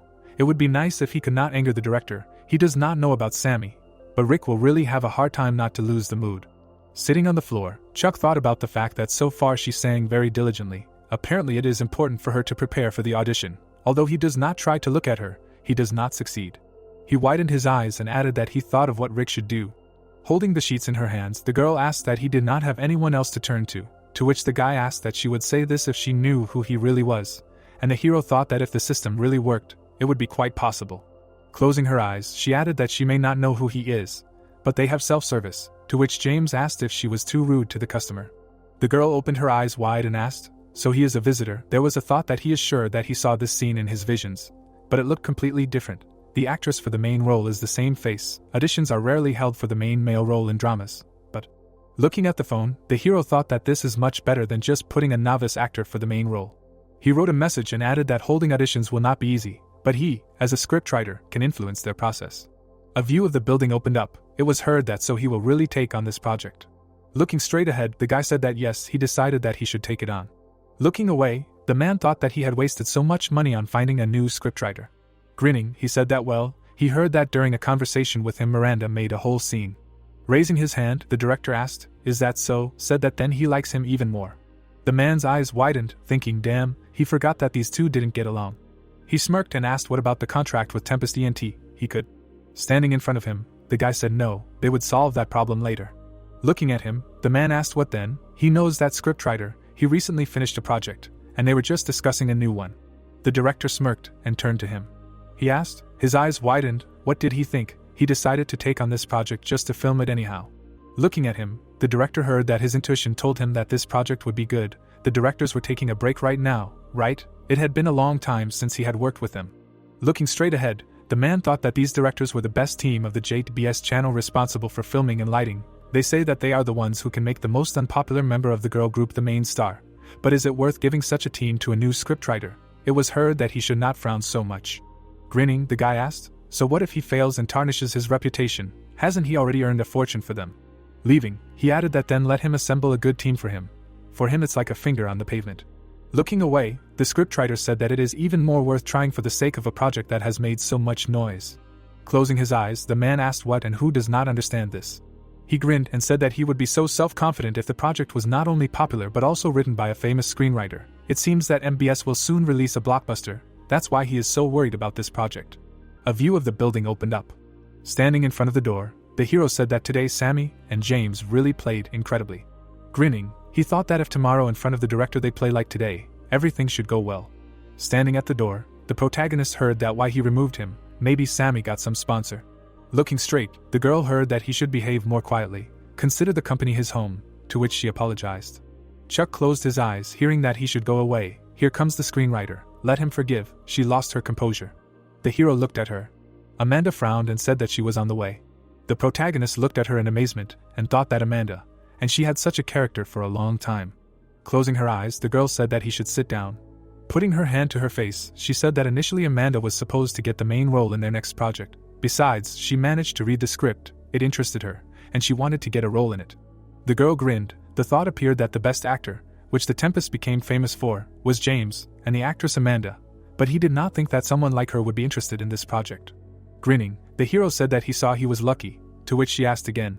Looking down, he added that no, nothing, he just wanted to thank her for today, and then thought that it seemed to him that he was always in her debt. Closing her eyes, Bella said that no, she sent him because James himself did not mind. Looking away, she added that anyway, considering that there would be a meeting tomorrow, he probably came because of the casting, to which the protagonist replied that you could say that. Looking at the cup, the girl said that the director would still decide whether to cast Sammy. Looking at her, Chuck replied that he was asking to start the audition. Frowning, he added that it was for the role of the main character. Looking at him, the girl replied that this was the main male character. He understood how important such a character was in the drama, and besides, it was not that easy to conduct an audition. Grinning, the hero said that they would do it this way. It was not an easy task. The girl frowned angrily. Closing her eyes, she said that she was telling him this because she thought he didn't understand much about dramas. Looking straight ahead, the hero replied that he knew, he had worked on it for a long time, and then thought that even if it wasn't easy, at least afterwards no one would spread rumors about how the actors were chosen. Looking down, he added that if Rick was simply approved for the lead role, his reputation would suffer, and that would put the whole project in danger. Clutching her head, the girl sighed. Looking straight ahead, she said okay, she agreed, asked if director Steve would agree. The protagonist looked at him in amazement. Looking away, Bella said that as soon as he gave his consent, they would discuss it again. A view of the building opened up. Looking into the room, the girl said that he was late today, he hadn't even changed his clothes, to which Chuck replied that she didn't sleep like that. Looking straight ahead, she asked if he was okay, he seemed to have a hard time today. A thought came to mind, what's the matter? Usually she doesn't worry about him, but now she looks very worried. Grinning, the hero answered that it's hard to promote the actors he needs to the roles. The girl looked at him. Looking straight ahead, the protagonist said that he shouldn't even try. He widened his eyes and asked what she thought she could fool him. Looking away, the girl thought that she was disgusted by such smart guys like him. Looking down, Chuck thought about the meeting with the director tomorrow. Frowning, he added that he would get Sammy's approval for the lead role and for holding the audition, so first he had to do everything in his power. First, he would reread the script from the first to the fifth part. The better he worked on the script, the better it would be. Looking at the notification, the hero said that for the first time the place was repeated. People were sitting at the table. The girl looked away, hearing that she really didn't mind holding an audition, to which she replied that yes, she could hold one. The guy grinned and said that he was a genius, he could trust him. The girl rolled her eyes and said that she asked to keep quiet in front of the director. She closed her eyes and thought that she would never agree to such a reckless way of casting actors. But she needed to maintain a good relationship with the scriptwriter. The director would give him the cold shoulder anyway. The actors showed up. It was said that the idol, with unclear acting skills, and the newcomer who appeared out of nowhere, the director would never approve of them. Sammy grinned and said hello. Closing her eyes, the girl replied that it was nice to meet you, and then thought that well, there were no complaints about her appearance. Sammy grinned. The thought occurred to her that she imagined the main character exactly like this. Looking at Bella, the hero asked that she got home safely yesterday, to which Bella replied that well, yes, but she was busy all day yesterday. Lowering her head, she wondered what and because of whom all this was. The man stood still. Looking straight ahead, the guy asked that so he was the scriptwriter, to which the protagonist replied that yes. Closing his eyes, he said that he did not think that he was so young. He carefully read his script. He thinks that he read the first 4 parts at least 3 times during these days. And Bella thought that this was definitely said by the director, who has the face of an angel and the tongue of the devil. Grinning, the guy asked that he already had experience in producing, to which Chuck answered that no, but he worked for 6 years as a screenwriter's assistant. Putting his hand to his face, he said that he was so talented. Looking at the hero, Bella thought that he was also complimenting him. What was the matter? Looking straight, the director asked what it meant that he wanted to take Sammy and James for the roles, and he wanted to choose the actor for the main male role through an audition, to which the hero replied that he didn't even know. The guy grinned. It was heard that James had already proven his acting skills. The girl opened her eyes wide. It was said that as for Miss Sammy, he was not sure. The guy raised his hand and asked if he and Sammy had prepared a scene and if he wanted to see it, which the protagonist thought was a great help. Looking straight ahead, the director asked if there was any point in having scenes rehearsed beforehand. Sitting at the table, he thought about it. Raising his hand, the girl objected. She widened her eyes and said if he could pick any part of the script and they could act it out. Chuck's eyes widened in amazement. Looking straight ahead, the guy said that was a good idea and that's what they would do. Sammy widened her eyes and said if they could just pick a scene from the script and she would act it out. The protagonist looked at her in amazement and thought, but she had only rehearsed one scene. Looking straight ahead, the director said, in that case, part 1, scene 43. Raising her hands, the girl said okay, then she would begin. The protagonist closed his eyes and thought that the die had already been cast. Now all he could do was pray. The guy was lying on the bed. It was said that in this scene the hero was talking to his family and calmly accepting the hardships hanging over them, due to the fact that her father had fallen into a coma after an accident. The girl smiled. The thought came that her younger brother was missing. Her family's situation left much to be desired. On top of that, they had lost their right to buy out their house. The scene was quite difficult. Would Sammy be able to cope with it? Looking straight ahead, the girl said that this was not just their house, so. She began to cry and said that so. The thought came that Sammy had managed to convey the emotional component of the scene in an instant. She had really worked hard to analyze the script. In the drama he was watching, there were tears in the girl's eyes. But in the script he wrote, she muttered a little sadly. Looking at her, the hero thought that from now on he should answer all her questions. Wiping away her tears, Sammy said that the scene was over. Thank them very much. Grinning, the guy said that she played even better than yesterday. Looking away, the girl answered that not at all. This job just suits her. Looking up, the protagonist thought that it was interesting why he doubted Sammy in the first place, and he decided that Rick should definitely get the leading male role. People were sitting at the table. Looking straight ahead, Chuck laughed, and then thought that both the director and the head of the department were silent, whether everything would be okay. He looked ahead carefully. The girl opened her eyes wide, hearing that, to be honest. Looking down, the director said that he did not think that this scene would be so important. Grinning, he added that but now his opinion has changed. Stretching his hand forward, the guy said that they will try their best. The hero looked at him, and it was heard that so, the director. Frowning, the protagonist asked if he would trust his choice of the actor for the main male role, said that they would hold an audition and choose a newcomer, some uncut diamond. Raising his eyebrows, the guy said that he had not yet trusted the main role in his dramas to newcomers. Looking at him, Chuck said that well, together they would open a new chapter in their story. Looking straight, the director said that if they gather all the newcomers for an audition, the site will be quite crowded. Smirking, the hero thought that it worked. Closing her eyes, Bella said that well, since the director thinks so, she has no other choice. She will start preparing for the audition. A view of the building opened up. Looking at the establishment, the protagonist thought that it was so interesting that he came back here. A notification about the time limit appeared. The girl was standing behind the cash register. He heard that, but it seemed that the employee had changed. Last time there was a man there. Putting his hand to his chest, Chuck said that he was asking for forgiveness. Could he order? And then thought that he had the same feeling when he first saw Sammy. He opened his eyes wide and added that he was a new actor. The girl opened her mouth. A thought appeared. At first he decided that it was strange, but as soon as he saw her, he understood everything. In addition to acting skills, actors must certainly have. She looked straight. It was said that not only a beautiful appearance, they must have something special, unique. The employee raised her hand. A thought appeared that this girl also had the same type of charm inherent in pure beauty. Gritting his teeth, the hero asked if she was an actress by any chance.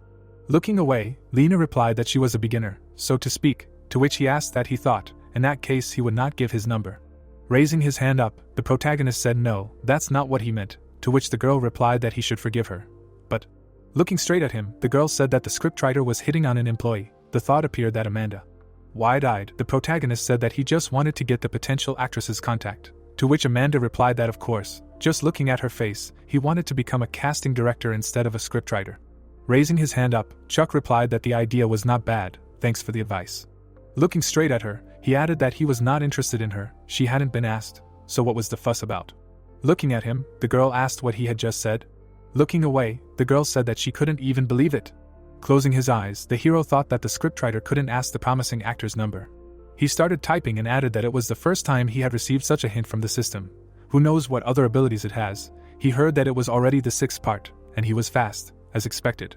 Looking away, the protagonist asked what was wrong, why so suddenly, to which James replied that the head of the department was just looking for him. Looking down, Chuck said that he was finishing with the 6th part then and. The hero looked at the notification and wondered what it was, and then asked if physical contact was really a condition. Clicking on the notification, he said that thanks to it he learned something, to which the guy asked again. The protagonist looked in amazement, and wondered what it was. Not only the appearance had changed, the lines and movements converged to match the chosen actor.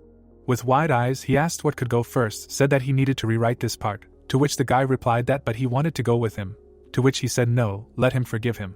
Sitting at the table, Chuck thought that in the remaining time he should edit all the scenes in which James appears. A notification appeared that the remaining time is 2 hours and 17 minutes. Raising his hands up, He added that it would be nice if he knew about this ability much earlier. Sitting in front of him, the girl asked what about what, to which the hero asked again that she had been sitting here for a long time. Putting her hand to her face, she asked about 10 minutes, said that it was nice to watch how concentrated he was. Sitting at the table, Bella said that she went down to talk, she has a minute, to which the protagonist replied that maybe a little later, in about 10 minutes. She grinned and added that, well, let him take his time, she would also work for now, to which the hero wondered what she had in mind, why she was behaving so nicely.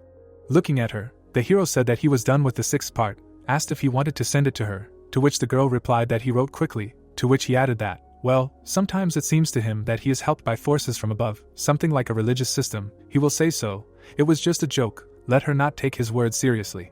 Looking at the phone, Bella heard that he sent her the 6th part by message, to which she replied that she received it. She looked away. Looking straight ahead, the protagonist thought that he felt like a schoolboy whose homework is checked by a teacher. Clenching his fists, he added that usually scriptwriters do not receive feedback from the producer twice a day. Holding the phone in her hands, the girl turned to her. Looking at her, Chuck exclaimed. Frowning, Bella said that something in the script had changed. The hero raised his eyebrows and asked what had changed. Looking straight ahead, the girl said that this role. Smiling, she added that she was perfect for James, it was that simple. Bella's eyes widened. Looking away, she said that, overall, great job.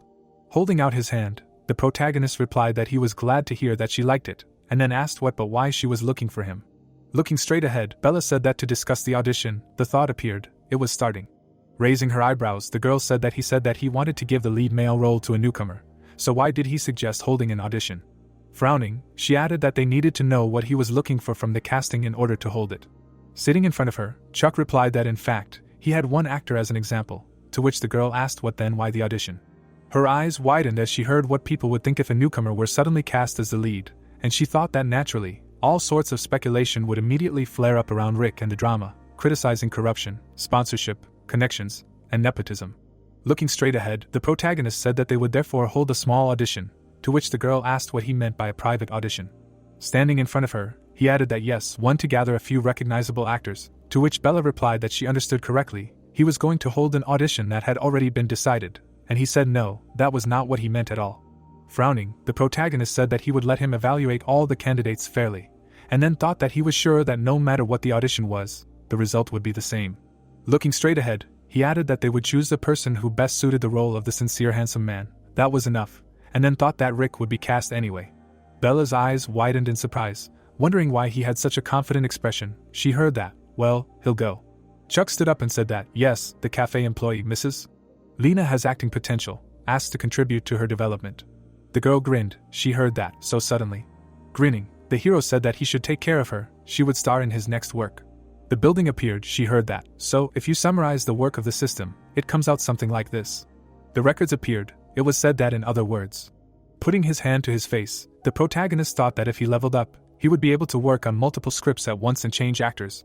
Maybe he wouldn't have to rely on actors so much in the future, since the system would rebuild the drama it showed him to fit the new actor. Raising his head, he said, what a cheating skill. Putting his hand on the table, Chuck added that the content had changed several times today alone. Sitting at the table, he said that the next time he got money, he would need to level up the system. The thought occurred to him that the newbies were limiting him too much. The hero's eyes widened, thinking that although the newbies were not a problem, but the outstanding actors, they had a hell of a tight schedule, it would be much more difficult to cast them. A plot notification appeared. The protagonist's eyes widened in amazement. Particles appeared in the air. Clutching his head, Chuck shouted that this was crazy. He would understand if it were Jeju Island, but Lake Benektam on top of Halasan, it was like snow on the head. Looking straight ahead, he added that maybe it was James. Typing on the keyboard, the hero thought that if he was registered in the system today, maybe it had something to do with him. Frowning, the protagonist shouted that yeah, come to think of it, who wouldn't call hiking their hobby? Clenching his fist, he added that since he was told to go to Jeju Island, out of the blue, he had to go there.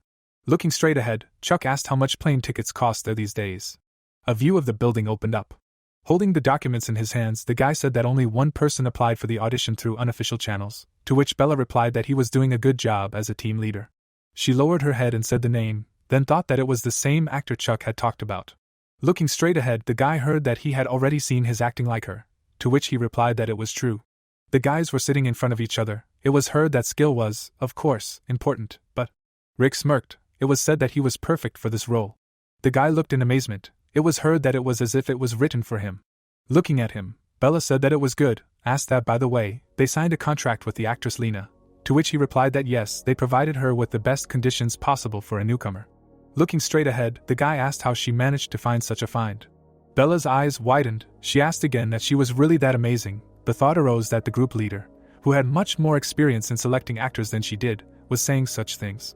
The girl smiled. It seemed that her acting skills were just an addition to her incomparable aura, something that could not be achieved even through practice.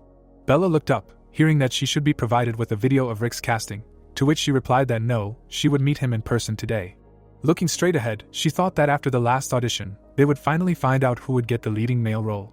Putting her hand to her face, the girl added that but Chuck, she hasn't been able to contact him for 2 weeks. Where the hell did he disappear to? Grinning, the guy said that well, he'll go then. Leaning against the back of the chair, Bella said that and as soon as the gentleman finds all these people, the same Sammy. Looking straight ahead, she added that if there was a person with such skills on her team, she would not dream of more. Standing up, the girl said that he was an excellent scriptwriter and casting director. She was sure that if she raised the bar, he would agree to sign an exclusive contract. She looked at the phone. Bella froze when she heard the notification. Picking up the phone, she answered, to which she was told that today was just an uncle. Looking down, the girl asked what was the matter. Her eyes widened when she heard that his brother was inviting them to a family dinner.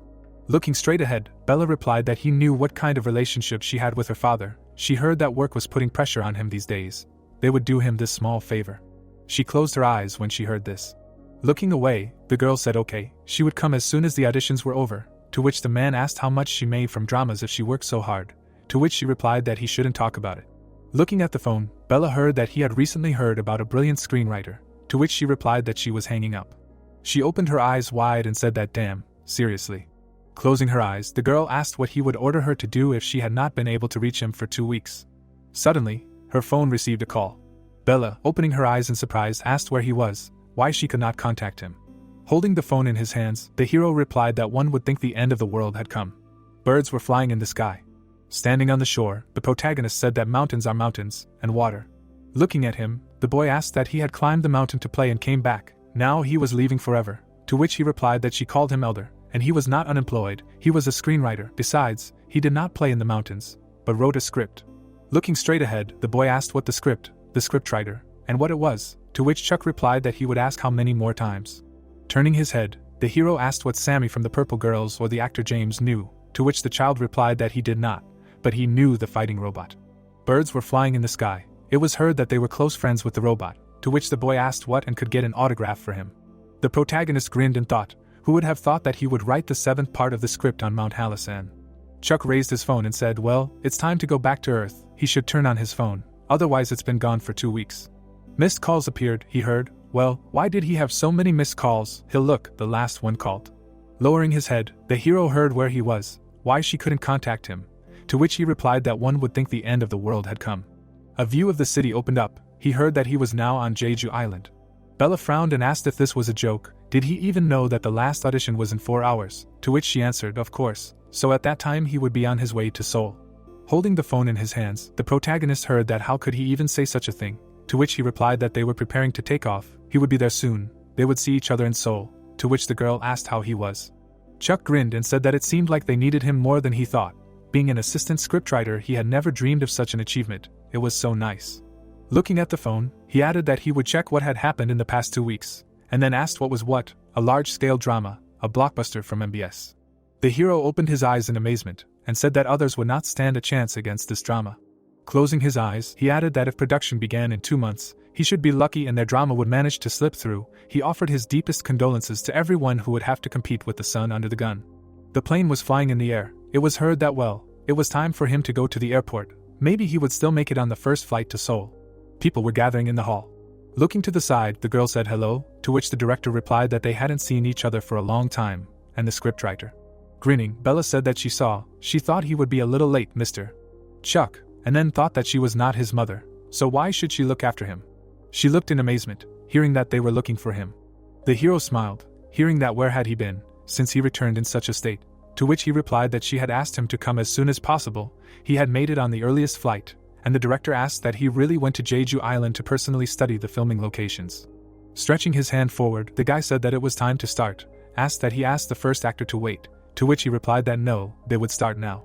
Chuck looked away, hearing that as soon as the audition was over, they would talk to him again, to which he asked what and there was no way to avoid it, to which the girl replied that there was no way. Standing on stage, the guy greeted and introduced himself. Putting his hand to his face, the hero thought that he was stumbling, he would have to make a huge impression on them.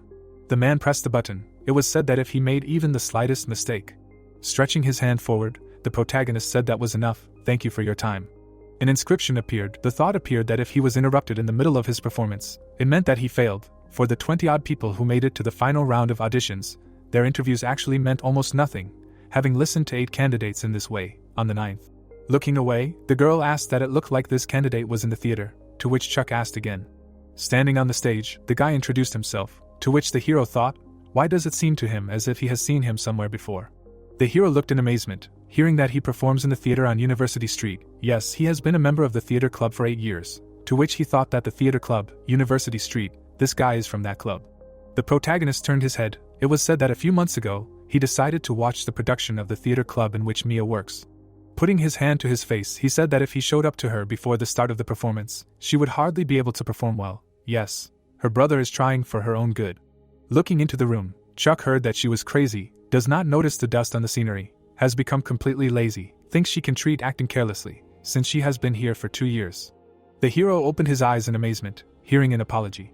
Stretching his hand forward, the man said that today she would be cleaning the entire theater alone, understood him, to which the girl responded approvingly. Gritting his teeth, the hero thought that Mia, always so cheerful, was being forced to do something like this, who dared to offend his little sister, only he could bully her. Looking at the guy, the protagonist asked that he had really been doing acting for 8 years, he was not impressed at all, maybe it was because of the association with a famous theater group. Standing in front of him, the guy asked what famous he was saying, to which Chuck replied that he didn't know. Among his acquaintances, she was quite famous among the scriptwriters. The guy opened his eyes wide, hearing that, for example, the character problems of senior actors who like to bully newcomers. Grinning, the hero said that he himself once witnessed this, passing by the waiting room. He is not like that, right? Looking at the guy, he thought that he had indirectly judged him, and hoped that this would not happen again. Looking away, Bella asked where those familiar scriptwriters were, to which the protagonist replied that he had made it up, and then thought that in any case, the time had almost come. Holding the microphone in his hands, Rick introduced himself and said that he was grateful that they had given him such an opportunity. Turning around, Bella said that since he had praised him so much, they would see how he would cope, and the director said that he had been waiting for him. It was time to concentrate. The thought arose that why were they scaring him? Looking straight ahead, the hero thought that, however, it did not matter. The guy put his hand to his face. He frowned. Rick raised his hand up. The thought arose that because he was right about what he had seen. People looked at him in amazement. Looking straight ahead, the girl exclaimed in surprise. Frowning, she said that this was clearly not the skills of a newbie, and the director added that he seemed to be made for the role of a sincere handsome man. Grinning, the protagonist thought that well, it seems that the decision was unanimous. Unless something unexpected happens, the casting is confirmed. The guy was standing at the microphone, and he added that he was so proud of him. Putting his hand to his face, the guy addressed, and Chuck wondered what was going on. Sitting up, the director said that first he should tell him, to which the hero thought that just like that, let him wait, tell what? Frowning, the girl said that it looked like the actor fell off a horse and was taken to the emergency room, to which the hero asked that he, it seems, was filming the lead role in a JTBS drama that should be released in a couple of months. Bella looked away and said yes, so their drama production would have to be pushed forward, to which the protagonist replied that it was coming out, the first drama that would air in 2 months. He thought, wide-eyed, no, in 2 months, MBS's blockbuster drama would premiere, MBS's most anticipated drama, The Sun in the Crosshairs, would air, with a time difference of only 1 week, so they would be competing with them. Chuck looked away and said that the filming schedule would be tight, to which the girl replied that it was not the most important thing. She frowned. It sounded like they were up against such a strong competitor. The guy was holding a gun. It was said that the drama would not be able to recoup its advertising costs. The people were standing with their backs to each other. It sounded like it was also starring only newcomers. She looked away and said that she would not attract the attention of investors. The hero thought, wide-eyed, that they were finished. Money was falling out of thin air. It was said that the corporation of the Southern conglomerate, involved in the field of mobile devices, home appliances and food industry, after the death of his mother, the corporation consists of his older brothers and sisters, neglecting him, and his father. The guy straightened his tie. The thought came that the vice chairman, with whom they are in a very cool relationship. People were sitting at the table. Grinning, the girl said that she should honor them with her presence more often, to which the man added that indeed, it is worth seeing their youngest, as the room seems to light up. Bella closed her eyes, thinking that they know how to contact her, right, and then thought that they are at it again, like children. Looking straight ahead, the woman said that and she is rude as always. Grinning, the man said that he takes good care of her, so he asks not to worry, and someone said what about Tempest Entertainment? Frowning, the man asked how much she was making there, saying that it was time for her to leave the entertainment business in the past. Bella looked away, thinking that she knew he would bring this up again, but she had to be patient. Clenching her fist, she added that she needed the power of the corporation now because. Looking straight ahead, the girl asked if she could, in that case she would invest at least once, to which the man asked again, isn't Tempest doing just fine without their investment? Turning her head, Bella said no, there was one promising drama that she was responsible for, let her invest in it, to which he asked what drama, he just told her to quit this business, and in return, she asks him to invest in her. Smiling, the man asked what about the deal, if he can't recoup the cost of his investment, she will leave the company and take an office position in the electronics department. The guy looked at her in amazement when he heard that he was giving her exactly 1 month. The money received from other programs did not count. He frowned when he heard that it was good, to which he thought that why was she doing this? The girl frowned and thought that she had to prove to him that she wasn't playing games. She thought the scriptwriter would agree with her, especially since he was writing a script for her right now. The hero's eyes widened in amazement. Holding the phone in his hands, he thought about what was going on. Grinning, the protagonist said that what a title, if they didn't like the drama, let them say so. Putting his hand to his face, he added that it seemed like the public's reaction left much to be desired, but they had a divine system and the skills of a director. He thought everything would be fine, however. The actors showed up. It was said that since they had cast newbie actors for the main roles in Real Macho, their fees would be very low. Now this was both an advantage and a weakness. Shards were flying around them. A thought appeared that a drama in which a newbie and a girl group member played the main roles would not attract any investors. Grinning, the hero said that after all, the hardest thing is to get investments and find sponsors. In that case, is it worth taking a risk? A sign appeared in front of the office. It was heard that how could he do this to him? Stretching his hand out to the side, the man said that he had no other choice. The actor of the drama that was supposed to be launched before them might need an operation, to which the guy replied that so be it. But he seriously expected that they would finish filming the drama in 2 months. Looking straight ahead, the director said that well, before everyone filmed according to scripts submitted at the last moment, to which he asked how he could say that. Entering the office, the protagonist asked that it looked like he was late, and then introduced himself and said hello. Grinning, Bill introduced himself and asked that he had already heard the news. Standing in front of him, Chuck replied that yes, to be honest, he didn't think anything would have changed if they had started filming 2 months later, and the guy turned to him. Looking straight ahead, he added that if they started right after finishing the script, they wouldn't have to waste time on reshoots. Besides, he probably knew that his script didn't need editing. Raising his finger, the hero said that in exactly 1 month he would finish the script, but in return he wanted 100 million won per episode. The man frowned and asked what kind of fool he took him for, said that the production costs had already been set, 100 million per episode, and he was going to feast on lobsters every day. Stretching out his hand forward, the protagonist replied that not at all, he wanted to throw all his efforts into casting the supporting actors, to which Bill asked that after casting newcomers in the leading roles, what nonsense was this? Chuck grinned and said that he was sure that he didn't want the filming to fail either, asked what, so what about 100 million won, and then they started to bargain. Leaning on the table, the hero said that as the head writer, it was not so easy for him to bargain on behalf of the production company, so what about 90? Bill frowned and asked what if the drama failed, what would he do? Looking at him, the protagonist replied that he would think about it as soon as he failed. People looked at him in amazement. The thought appeared that such unusual confidence from a newbie, he really believed that his work would be a success. Looking straight ahead, Chuck thought that he was scared to death. If director Bill did not agree, he could say goodbye to the drama forever. Sitting up, the director said, okay, 90 million per episode. Looking away, he added that he really hoped that this drama would be a success. Smiling, the hero thought that it worked. Looking at him, the director asked how he was, to which the protagonist replied that everything was fine. One way or another, he succeeded, and if the drama took off, then director Bill would calm down.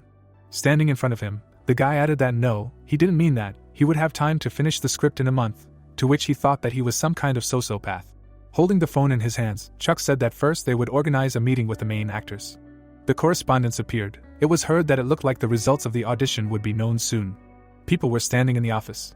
Rick smirked and turned to him. Standing in front of him, the hero asked that he signed a contract with the company, and then thought that he had just passed the audition, and immediately signed the contract, to which the guy replied that yes, he saw them at the audition, he also works for them.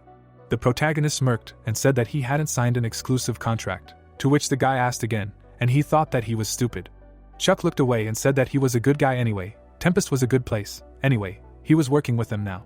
The girl waved and smirked. Bella frowned and shouted that it was true, that he had received confirmation of the allocation of funds for production. The hero smirked and said that for now it was only in words, to which the girl said that nevertheless, great job, the issue with the investment company had been resolved, the budget for production had been determined. The protagonist's eyes widened and he asked what the investment company was, what she was talking about, to which Bella replied that she would tell him next time. Looking straight at her, he said okay, and then thought that she seemed colder than usual, something had happened. The guy raised his hands and said, well, it looks like everything is in place. As they already know, the first episode of their drama will air in 2 months. Looking straight ahead, he added that they need to find the supporting actors, prepare the production team and the sets in a month, and then start filming immediately. Looking away, the guy asked that he would be able to finish the script within this month. Chuck's eyes widened, thinking that even with the tightest schedule, the most important thing was the script, in that case, his answer. Smiling, he said that he would finish it in 3 weeks. Well, since they were all here, they would immediately move on to casting the supporting actors. The hero looked straight ahead. People looked at him in amazement. The thought occurred to him that, contrary to the confidence with which he said this, standing in front of the notification, the protagonist thought that the system did not react at all. A view of the building opened up. It was said that a week had passed since he bragged to everyone that he would finish the script in 3 weeks. Lying on the floor, Chuck said that it seemed like the system had broken down, and then thought that there had been no news from his reliable system. The laptop was on the table, and the thought occurred to him that he had to draft the script for the 13th and 14th episodes himself, but he clearly felt that they could not compare to the previous ones. Typing on the keyboard, the hero thought that it was as if someone else had written them. Closing his eyes, he said that he was lucky that he had a script written in advance, but now, a week later, this supply was running out. Clutching his head, the protagonist asked that maybe he should go to Jeju again. He smirked and asked who she took him for. Raising his finger up, Chuck said that it was not that he did not know, he completely forgot. The girl looked at the phone, and the thought occurred to her that she should send him messages with curses. The hero opened his eyes wide and said that he would watch it. There were many actors who would be ashamed to leave in the background, especially the leader of the Purple Girls and that guy. Holding the phone in his hands, he added that if you think about it, Molly kept her promise. Besides, he promised to tell the director about the OST, he should do it. The correspondence appeared. He heard that great, he should call Sammy as soon as possible. Grinning, the hero asked how she was doing and said that he had come on this business. He opened his eyes wide when he heard that he wanted to check her before reading the script, to which the protagonist replied that maybe, to which the girl said that yes, he was a real writer, then she would wait for him. Grinning, Chuck said that Sammy was waiting for him, asked if this was really a reward for his efforts. An image of a girl appeared. A thought appeared that he was so grateful to her for opening the system for him. If he were a composer, wouldn't she be his muse? A notification appeared. It was heard that maybe she really was a muse. Closing the laptop, the hero asked if he should throw away everything he had written this week. No, he would compare his abilities with the system. It could be a good study. Grinning, he said he would go write a script. A sign on the door appeared. It was heard that it was closed. Opening the door, the protagonist said that he would go in. No one would stop him. A glow appeared. It was heard that why was it so bright here? Probably it reaches the next room. Frames from the film appeared. It was said that he would watch how the real macho ends. Looking straight, Chuck said that it was probably because it was already the finale. It was not much different from his own plans, except that he would do different things in the dialogues. Looking to the side, he added that next time they should write in advance and then compare, and then asked what the song was. Notes appeared. It was heard that it looked like there really would be a recording booth here, and the song was not bad, female. The hero looked at the notification in amazement and asked what the system could do. Of course he wanted to. A scene appeared, and the thought appeared that the music itself had been superimposed on the picture. The guy was lying on the bed. The protagonist opened his eyes wide and asked what, but this is just cheating. Raising his head, he added that the world of the system was becoming more and more exciting. The script in his head had turned into a video. Looking to the side, Chuck asked if there was someone in the neighboring studio. Looking at the girl, he turned to her. Sammy opened her eyes in surprise and said that he had promised to rehearse with her today, and then wondered what he was doing there. Putting his hand behind his head, the hero answered that he did, to which she wondered that he had not contacted her for a whole month, and now he had forgotten his promise. Closing her eyes, the girl said that she did not want to rehearse today, to which he asked again. Standing behind the door, the girl heard that it was because of him. The hero turned around, hearing that the writer Chuck was with her, to which he addressed. Putting her hand to her face, Raimi said that they say he recommended them for recording the OST. Standing in front of her, the protagonist thought that she found out quickly, and then said that yes, he would give them the number of the music supervisor, he can contact him tomorrow, to which the girl thanked him. Looking straight ahead, Raimi said that if he has time, he does not want to listen to the songs, to which Chuck replied that he is now. A glow appeared. A thought arose at this light. It reaches here from the 401st studio. he can finish the script here. Looking straight ahead, the hero thought whether the system will respond to the OST again, and then said that yes, he wants to listen. Frowning, the girl shouted that what about the rehearsal, to which he replied that she just said, to which Sammy added that she changed her mind. Taking his hand, the girl shouted that they should go already, to which he thought that she was burning with the actor's fighting spirit, so sweet. Closing his eyes, the hero asked what to do, said that he needed to work on the script, to which the girl replied that she would go with him then. Looking away, Raimi said that he should make himself comfortable on the couch, to which the protagonist replied that thank you. He would rather sit here by the wall. Sitting on a chair, the girl asked that it was true, okay, he didn't want to listen to a new song while he worked, to which Chuck replied that yes, he would be happy to, and then thought that it was interesting and that another song could be added.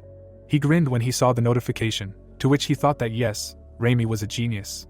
People were holding microphones in their hands, and the thought came to mind that although they had not yet won first place in music competitions, which is why they were greatly underestimated, among girl groups, the Purple Girls were very capable singers. The hero, with his eyes wide open, thought that maybe when their drama was successful, they would win first place. But why hadn't they won it yet?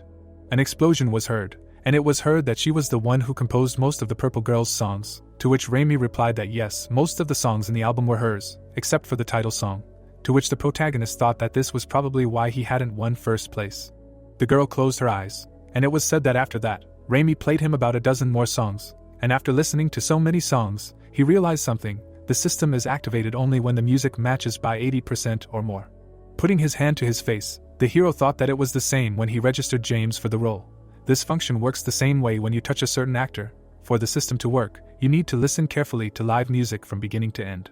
Sitting on the floor, the protagonist said that he should send the 4th and 7th songs to the music supervisor, to which the girl replied that she also thought that these two were the most suitable, asked that he also understands music. Chuck grinned and said that not really, and then thought that the system responded to these two songs. Sammy was already waiting. A glow was flying around the room. Looking at the laptop, the hero said that he thought it was time to finish the script. There was still a lot of time left, but it was getting dark soon. Looking to the side, he asked what by the way, and why was it so quiet? The girl was fast asleep. With his eyes wide open, the protagonist asked why she was sleeping, what to do, and everyone else left. The girls closed their eyes and grinned. Looking straight ahead, Chuck said that he should sleep. Sitting on the floor, he said that it was good that he was born a writer. Closing his eyes, the hero thought that in the end, Sammy was sleeping until the manager came, and the girl screamed that why didn't he wake her up. Grinning, the guy said that the main character of today's big interview is the respected Charlie. Looking to the side, he added that an actor who became famous in a big movie suddenly appears in a drama. Fans are worried, and then asked what prompted him to star in a drama this time, and not in a movie. Grinning, Charlie replied that at first he didn't like the idea either, but Tempest ENT contacted him. Sitting on a chair, he added that first of all, he is also studying, and the script is really good. A thought arose that usually, he is not one of those who praise the script.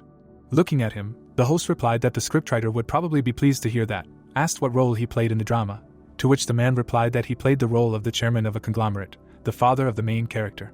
Raising his hand, the guy said that it looked like the drama would be a real hit with Charlie in such a role, to which he replied that the roles of the main actors were more important than him. Closing his eyes, the host thought that these were incredibly meaningful words, and then asked that as far as he knew, tomorrow was the day of the script reading, and he had any advice for aspiring actors. Sitting next to him, Charlie asked when this recording would be shown, to which the guy replied that he had agreed with the editor, it would be released tomorrow morning. Stretching out his hand, the man said that 27 years ago no one knew him, so he hoped that among them there were those who understood the opportunities given to them. Looking away, he added that he hated actors who did not take their work seriously, and hoped this comment would not be cut. Holding the phone in his hands, the hero heard that they were watching a big interview with the actor Charlie. Lying on the bed, the protagonist said that this is a real man, he hopes the actors are not nervous. Frowning, he added that especially Sammy, she is so offended by other people's comments, besides, she said that she rehearsed all night. Holding the phone in his hands, Chuck asked that not literally all night. Looking away, he added that why would he attend a reading of a drama, the success of which he does not even believe in, it is because of the actor Charlie. The man crossed his arms, a thought appeared that it seems that he is paid more than all the actors put together. It was heard that in fact in this drama his role is much more important than the role of the main character. They want to ask to edit the script. Sitting at the table, the director said to change it, to which the protagonist thought that he hates him. Standing in front of him, Chuck said that the script was already in its final stage, there was nothing to change in it, to which Bill replied that but there were only 20 scenes with Charlie in the script. In his own opinion, did the success of the drama depend on him? Frowning, the hero thought that he had brought a valuable actor to a shabby movie. he would be able to achieve success. With his eyes wide open, he said that, but how then?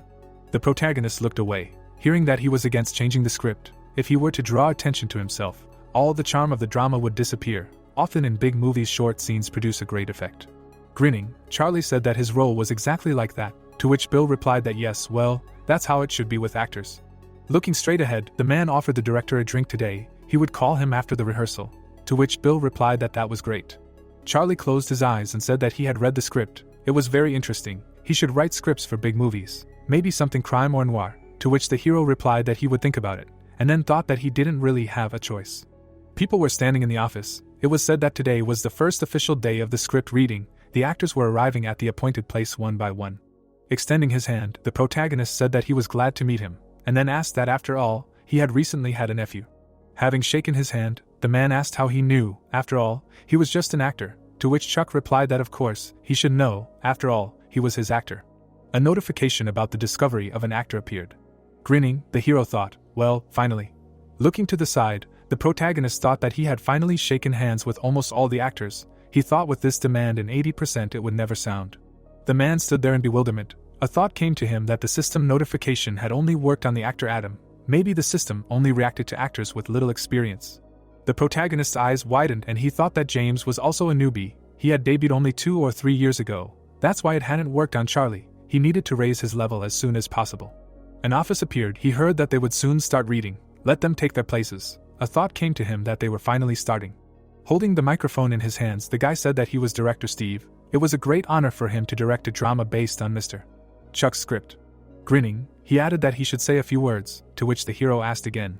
Raising his hands, the protagonist said that, well, he was a writer, he didn't even know what to say, he just hoped that everyone would stick to the script, and then he thought that any deviation from the sacred script of the system was prohibited.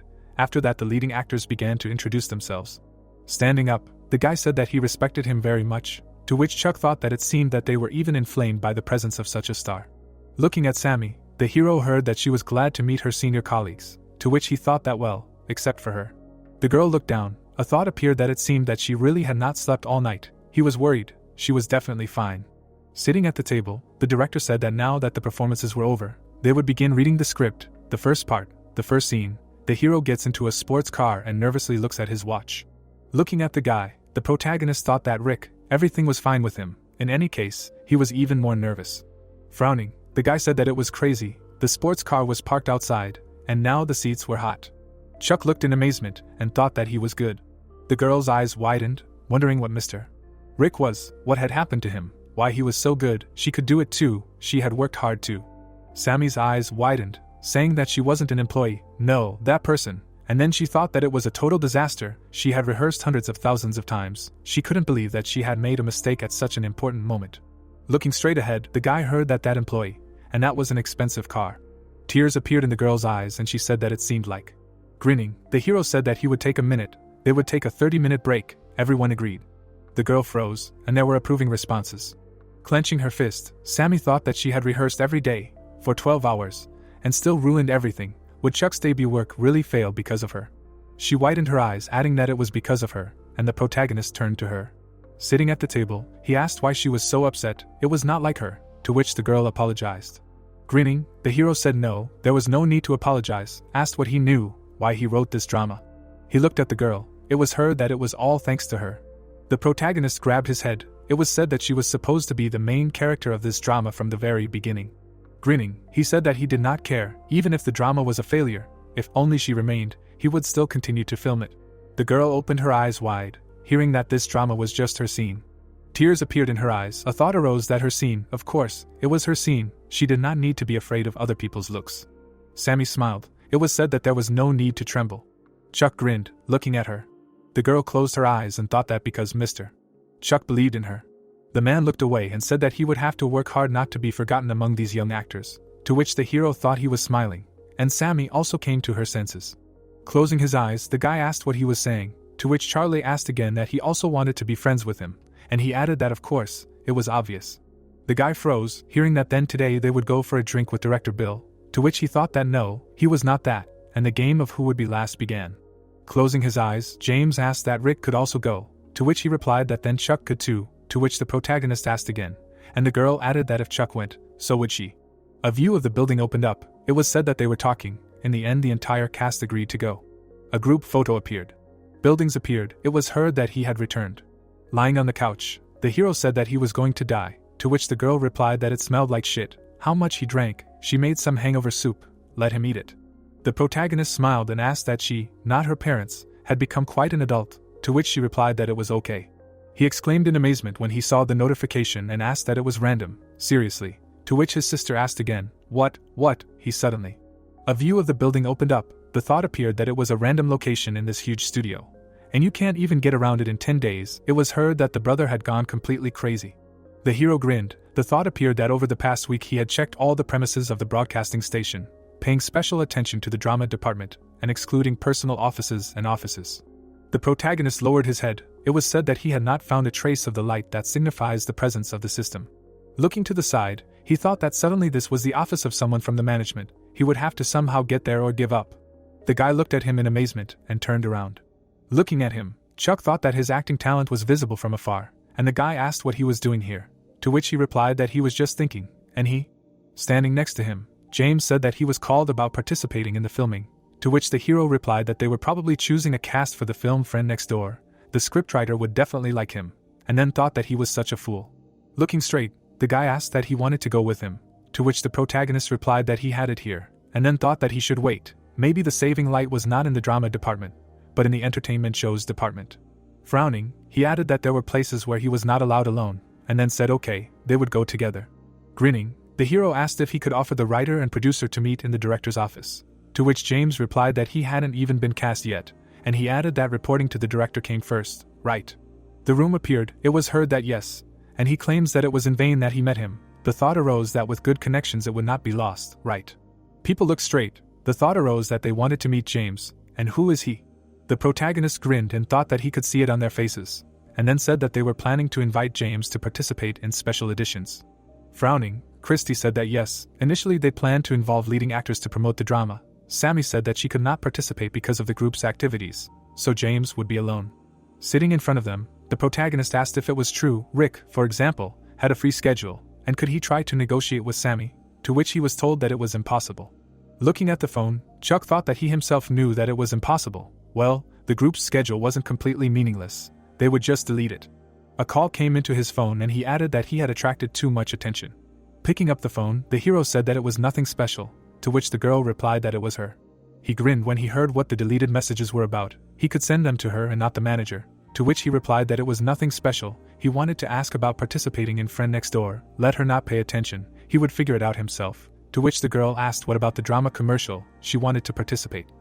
And the protagonist said that if it did not interfere with the group's activities. Sitting at the table, he heard that they were now in the entertainment shows department. She would be right there. Let him wait. Joe grinned and said that the actor seemed to trust him very much. It was not easy to recruit people. Thank you for solving this problem. To which Chuck replied that he was just asking, and then thought that Sammy really wanted to star in an entertainment show. Looking straight ahead, the guy said that he had helped him so much, he did not even know how to thank him. Promoting the drama was his responsibility. To which the hero replied that no, he could help him, he could do him a favor in return. The people sat silently at the table. Grinning, the protagonist thought that here it was, the light of the system that he had been looking for so long, in the office of the director of the entertainment department. Looking straight ahead, he added that the system was so determined to set him up. Stretching her hand forward, the girl asked what business he was on. The thought appeared that Hannah herself, the first-generation director of the entertainment industry, recognized him. Chuck closed his eyes and said that he was a big fan of hers, watching her shows every day, to which the girl replied that that's how it was. He thought that she was telling him what he was doing there. Sitting at the table, he asked her to wait a little. The guy grinned, hearing that they should talk, not pay attention to him, to which he replied that he should let her explain everything. Looking away, he said that Mr. Chuck was able to agree with the actress they wanted to invite to the casting. He thought it would be good to discuss the casting with everyone together, with the actors, writers, directors.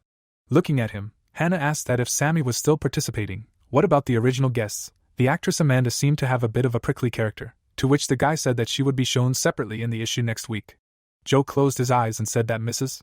Amanda would understand. They were a family in Tempest, and drama promotion was their #1 priority, to which the hero thought that he didn't think so. Looking straight at her, he added that she was a real cactus. She thought that if she was moved a week because of the drama promotion, she wouldn't leave it like that. Frowning, the protagonist thought that that's how it would be. He was sure Rick and James would understand too. They drank together. Looking straight at her, Hannah asked what he was writing so diligently, to which he replied that it was a script, and the guy asked again in amazement. Frowning, Joe shouted that no, you can't write a script here, let him stop right now, to which Chuck replied that they should excuse him. Inspiration had suddenly struck. Smirking, the girl said that he was interesting, let him come in. Sammy widened her eyes and said hello, and the guy said that they had called about the casting. The girl looked at the hero in amazement and asked if he was here too, to which he said hello, and the thought came to mind that why was he writing the script here? Sammy looked at him in amazement and thought that, and why was the casting taking place in the director's office? Usually the scriptwriter does it, and then the director, and today even the director of the entertainment department is participating. Looking at the hero, she added that Mr. Chuck really organized all of this. Looking straight ahead, the girl said that she hoped their drama would be successful. They were all part of the JTBS family. Let them come to their department more often, to which the hero thanked her. Standing up, she added that will they leave, and the thought came to mind that Mr. Chuck, then, is one of those people who always writes where inspiration comes. It seems he wants to work here. Sammy widened her eyes and asked if they were recruiting male actors, saying that she knew the guys from the Red Sun group and could help recruit them. Hannah looked at her and asked if that was true, to which she replied that yes, but she had a favor to ask. Mr. Chuck seemed to need to work on the script, asking if they could talk outside.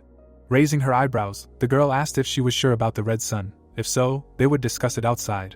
Sitting at the table, the hero heard that Mr. Chuck was so busy, let him work, to which Sammy replied that yes, she would make arrangements today. The room appeared, and a question was heard about what he had just said. Looking straight ahead, the guy said that the show's filming had been postponed for a week, to which the girl replied that no, before that. The girl lowered her head, hearing that it was because of the drama's promotion. Sitting on a chair, she asked that it seemed she had been too nice lately. Whose manager was he? To which the guy replied that of course he was her manager. Amanda swung and shouted that then she had to insist, fight. Why should she change her schedule because of some drama? Frowning, she added that she would personally talk to the manager, to which the manager replied that maybe it was worth letting the situation go. Ms. Bella had been cold as ice lately. Putting her hand to her face, Amanda asked what, in his opinion, she was a flower, or maybe spring, said that she had been too quiet. Frowning, she thought that after the arrival of this scribbler Chuck, the support from the agency ceased. Her popularity and career were overshadowed by a drama with some little-known actors. The image of the hero arose, the thought appeared that he would admit, the script is not bad, but so what? If he had held a Tempest competition, they would have received scripts no worse. For Bella, the world converged on this Chuck. The girl grinned. It was said that this Sammy from the Purple Girls, funny, she is listed as the main role in 16 episodes. She has never seen anyone achieve success this way. Amanda's eyes widened. She thought that she would look at them. She would do it very carefully. Looking straight ahead, the hero thought that the 16-episode drama was coming to an end. Rick hugged the girl. It was said that a real macho saves a girl kidnapped by a villain. The guy clenched his teeth. The thought appeared that in the end the villain loses his main assistant. This is a short but powerful scene. The villain, actor Adam. Raising his eyebrows, the protagonist thought that he took him for the role in advance. During the reading of the script, since he is registered by the system, he will be able to get out of obscurity. The girl sat next to the guy. It was said that after this the main character is hospitalized, and he opens his eyes only in the final scene. Chuck looked in amazement, thinking that the 14th part also ends with the first kiss of Sammy and Rick, to which he shouted that the kissing scene. Grinning, the hero said that he thinks this can be removed. First of all, they need to save the system, so he will leave it as is, and edit it later. But for now, that's all. Looking straight ahead, he asked how long has he been here alone, said that he needs to leave. The protagonist left the office. People opened their eyes in amazement. A thought appeared. Why are they looking at him so strangely? Lowering his head, the protagonist thought that he was crazy. What great thing will he write there? The puppy lost his fear, as if they were saying this. He opened his eyes in surprise, thinking that people in the arts are sometimes so tough, and the girl turned to him. Sammy grinned and asked what he had finished, to which Chuck replied that yes, he should excuse it, he had finished the 14th part, to which she asked that it was already the 14th, and he added that Bella thought he only had 12 ready, let it be their secret. Holding the phone in his hands, the hero said thank you, he would send them what he had written, read it at home, to which the girl replied that she wanted to rehearse with him now. Raising his eyebrows, he added that maybe once, tomorrow was on the schedule, and then thought, just a minute. The protagonist opened his eyes in amazement, thinking that there was a kissing scene in the rehearsal today. What should he do with it? A vain worry. The girl grinned and said that he should forgive her for not being able to help, then a kiss and that was it. To which Chuck replied that he should just be with him. That helps, that's it. And then he thought how awkward it was, to which Sammy added that it was most convenient for her to rehearse with him. Sitting on the floor, the hero asked that she hadn't asked other participants to help, to which the girl replied that she had asked, but that was not the same as with him. The protagonist grinned and thought that his conscience was bothering him. The system had written it, but it had passed through his hands. And then he said that thank you, thanks to her, his whole life had changed. Closing her eyes, Sammy replied that she could tell him the same thing, and a thought appeared that, of course, the image of first love that he felt at their first meeting had faded. Sitting next to the girl, Chuck thought that Sammy was still the actress dearest to his heart. Holding the phone in his hands, he said that it was 50 million won. Raising his hand, the hero added that with such money, the bronze rank was his, to which the girl replied that he was probably talking about some game. Clicking on the notification, he thought about what would happen when the rank increased. He couldn't wait, he would deposit the money right away. A message about the new rank appeared. The protagonist opened his eyes in amazement and thought that he expected a larger set of actors, but 2 works at once. What is in the more details section? The day appeared on the calendar. It said that it had been a week since he had moved to the bronze rank. Today was the deadline, so he and the director were going to look for places to film. The hero looked away and thought that he said that he would write everything in a month. There were still 2 episodes left, and the system would not even activate. Looking at the notification, he added that by the way, that additional advantage, there was even a skill level, just like in the game. Sitting on the chair, the protagonist thought about the fact that at least one actor in the cast could be changed. This is good. Various successes happen, like bullying and injuries, then you can find a more suitable actor for the role, right? Putting his hand to his face, he added that but how to increase the level, you will have to try to use the right to replace the actor, maybe then there will be hints about increasing the level. How much will the drama change from replacing the actor? Looking at his phone in surprise, Chuck thought that Rick was writing. It was obvious that he was playing the lead role for the first time. He knew the schedule better than the first assistant. He typed a message and added that, well, next to the actor selected by the system, there was a higher chance of its activation. Looking away, the hero thought that he would look at which of the locations the main character could visit, and the guy turned to him. Ben raised his hand and said that he had come to discuss his work. Grinning, he asked what the product placement with red ginseng could add. At first they wanted to fill the entire location with props. He thought that even with one product placement it would be more convenient. Looking at him, the protagonist thought that there weren't that many requests for PPL. There was such madness on the drama market now, and the guy said that although Mistress Bella advised him not to talk about it. Turning his head, Chuck said that thanks for the tip, to which Ben replied that yes, if the lady finds out that he is finished, she has been looking gloomy for a long time. Looking straight ahead, he thought that lately, the urge to write scripts has become stronger than before, and then asked what he wants to say. She put too much effort into the new project, to which Ben replied that well, yeah. Frowning, the hero thought that the same thing with the casting and the entertainment show. He thought that she just really liked his work, but maybe there was another reason, and then said that he understood him. Let him send him all the offers about PPL by mail, to which the guy asked again. Putting his hand to his face, he added that in fact, money is more important than artistic value. It is funny to look for artistic value in the work of the system. The building appeared. The thought appeared that it was necessary to earn money on the last episodes. It was heard that they had arrived. Getting out of the car, the protagonist heard someone addressing him. Smirking, he said that Rick was already here. Chuck looked at the notification in amazement and asked about 2 jobs at once. The guy looked at him in bewilderment. The thought occurred to him that the system had really responded to the chosen actor. But thanks to him, today he would be able to finish the last episode. The planning office is Mistress Bella's office, so he needs to go there.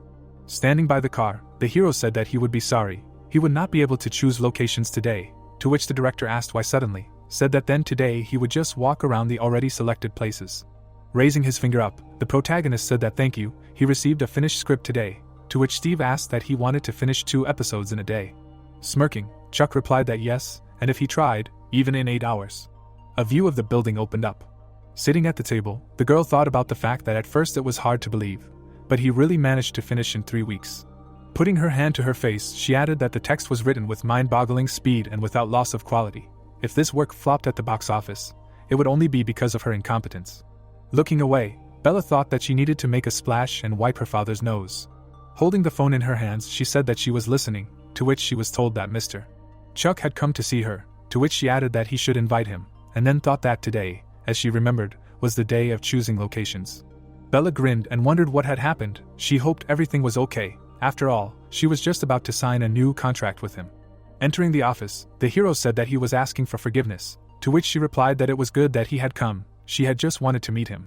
Frowning, the protagonist said that he would work for her for a while, to which Bella said that she was offering him a contract available only to authors with 3 successful works.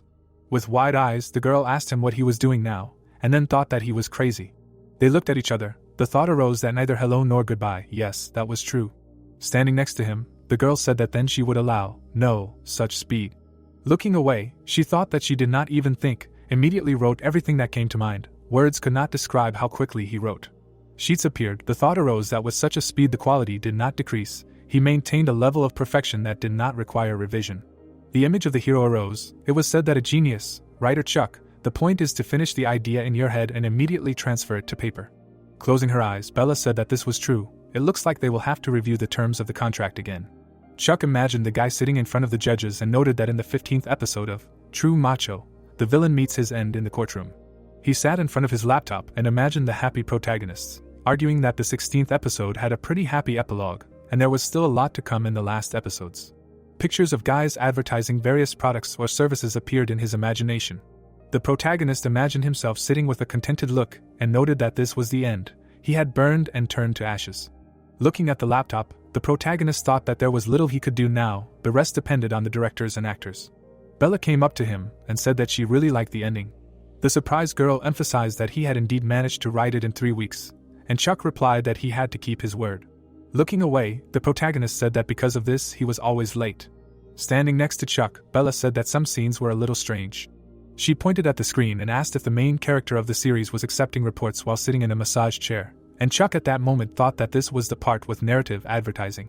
Smiling, the main character said that they needed to earn money so that the main character could fly a helicopter.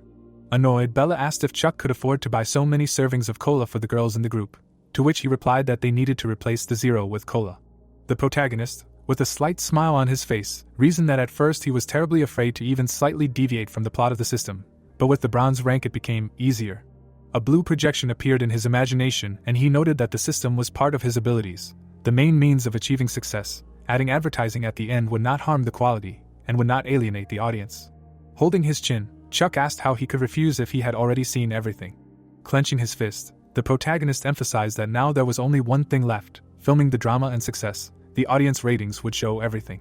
A memory of carrying Miranda's purchases surfaced in his imagination. Chuck was working hard on the computer. The girl threw papers at him, after which the protagonist noted that it had taken him 6 long years to do this. Between enduring the reproaches of playwright Miranda, there was only one step to the sweet fruits of success. Watching the cameraman, the protagonist noted that the first day of filming had finally arrived. They had come a long way. Looking around, Chuck thought that there was nothing left to write in the script, so he wanted to add more PPL, but Mrs. Bella was categorically against it. Usually the more producers invest, the better. The furious girl screamed at the protagonist. He stood quietly between the workers and emphasized that they were working hard. He noticed Steve through the crowd and thought that even he was deep in work. The guy turned around and asked if Chuck wanted to participate. Looking at the board where the guys were betting on the viewer rating of the first episode, the protagonist noticed that most were betting on 2%. His gaze fell on the line that James bet on 0.5%, for easy money. The thoughtful protagonist reasoned that for success on cable TV you need a rating of about 3%, and in the case of a real macho, they say that more than 1% is good. Stunned, Chuck noted that they were wrong. After the first broadcast, the new actors would face tough competition from MBS. He looked at the mini lights and heard that they would soon start filming the first scene. The actors needed to get ready, and the protagonist thought that this was a good opportunity to test the actor change function. A projection appeared in front of him, and Chuck noted that while Rick was there, he would test the function. He was suddenly surprised. Frames appeared in his imagination, and the protagonist thought that the image in his head was now new. The main character had changed. His face, movements, manner of speech and lines had changed subtly. Holding his finger in front of his chin, Chuck came to the conclusion that even the lead actor could be replaced. He did not find any hints for leveling up, but he still learned something. He looked at Adam and thought that he did not know what to do if the actor did not match the role, and now it was the guy's turn. The protagonist approached Adam and asked if he had ever played in the theater. Holding his head, the guy told that he had been playing in plays for about 2 years before his film debut, and Chuck came to the conclusion that theater experience was not taken into account, and he would know. The protagonist presented Adam's angry face and emphasized the fact that in the system he looked impressive as a villain, not the main role of course, but he could grow to prestigious supporting roles. Smiling, Chuck offered him Tempest as an agency, noting that he put in a good word for him and could not, but would advise him to audition. Dumbfounded Adam replied, "The protagonist is very kind to him," after which Chuck thought that in the 14th episode he will play as well as ever. They will consider that his guess is correct this time too. Closing his eyes, the protagonist noted that he is grateful to the one who advised him to become a casting director. She put him in an awkward position then in the Tempest Cafe. Chuck was thinking with a satisfied expression that he was wondering how that actress Lena was doing now, and he heard that she had passed the casting. Sunlight enveloped the city. The driver looked at Lena and asked if he wanted to say hello to his colleagues from true macho. She was scared when she heard that writer Chuck was there too, after which she thought that the news that he asked for her number had spread through the company. She noted with a puzzled expression that of course she was still accepted, but all these rumors. The guys arrived at the building. They entered the room. Lena's gaze fell on Sammy. The embarrassed girl reasoned that he was a popular idol, and also a visual. She was called the center, and she was already the main character of a 16-episode drama. Lena watched her and wondered how a newbie could achieve such success, adding that she still had 10 years, 5 at best, to reach that level. Lena's mouth dropped open in surprise when she realized that Sammy had filmed without any bad takes. She approached her. The girl began waving her hands and asked Sammy for an autograph. She began looking for a pen, and at that moment Sammy turned to Chuck. Stunned, Lena thought that she should apologize first. Turning around, the girl apologized for that incident in the cafe. The protagonist turned to her with a serious look. Taken aback, Lena prepared to listen to him. Looking at her, the protagonist thanked her, noting that thanks to her, he can write without interruption. A smile appeared on his face. Enthusiastic Chuck saw a description of a new script called A Time Traveler Who Erases Memory. The protagonist looked at Lena. With a smile on his face, he thought that he should say hello to her. When Chuck looked at her, he felt sympathy. The protagonist was surprised by this. Looking at the description of the new script, the protagonist noted that this was the second work. Standing opposite Lena, he reasoned that he never thought that the second drama would appear so suddenly. Closing his eyes, Chuck began to reason that it was good that Lena came. He did not know what he would have done if he had met someone else then. Looking at the projection, the protagonist emphasized the fact that he liked this genre. There was still plenty of time. Thoughtful Chuck clarified whether she had ever been to the Kuro area. Looking down, the protagonist noted that there was a high chance that he would meet a person for the main role there. If it was not Lena, then maybe a man. He needed to go there before the product presentation began. Blue light emanated from the lamp. The frightened protagonist thought that he was uneasy, because this actor could be a gangster. He sat on a chair, and behind him stood the guys. Chuck saw a sign that this room gives credit loans at the lowest rate. A man with a scar on his face was sitting opposite him. He folded his arms and asked how much the protagonist wanted to borrow, while he was arguing that this was a gangster's office and he had come to write a script. Frightened, Chuck asked if he could take a business card and come back another time. The man held his hands in front of his face and said that the protagonist had very cute eyes. The protagonist tried to catch his breath and said that no one knew that the location for writing would be a microloan office. Putting his laptop in his backpack, Chuck said that he needed to quickly write down everything that came to mind. He would write it in advance, and then come back again. He sat right on the ground and reasoned that not much time had passed. He still remembered the main scenes. A picture of a guy in a long coat appeared in his imagination, and the protagonist noted that the main character can turn back time 24 hours, but the more he uses his power, the less memory of himself remains. There were outlines of people around him while Chuck was arguing that his loved ones were gradually forgetting about him. The guy was sitting over the girl's corpse while the protagonist was saying that the character had not used his abilities for 5 years. One evening he witnessed an accident that Lena had and turned back time. The main character's face appeared in his imagination, and he wondered who this man was. Holding his chin, Chuck said that it was some unknown actor, as if he had seen him somewhere, but did not remember. Taken aback, the protagonist suggested that the actor was not a bandit, but a borrower. This could be found out by checking their client list. Looking at the blue sky, the protagonist said that he would like to see him at least once, and if it doesn't work out, he will change the skill. But how to get into the office again is also a problem. He received a message from Bella, which said that she told him to come half an hour earlier, because today is the product presentation. Bella glanced at the watch on her hand. She was staring at the hands. Chuck approached her, and the girl said that she was lucky that the gentleman was not late this time. The protagonist stood in front of her and told her that he was writing a script. The protagonist winked at her and said that he would send her the script, noting that the main character was an actress from Tempest. Chuck showed her the phone. Bella's mouth dropped in surprise, and she thought that it was a romantic drama with a sad mood, a solid structure, like in a movie. Bella was puzzled that the protagonist was writing a melodrama, and suddenly such a change of genre. It was charming.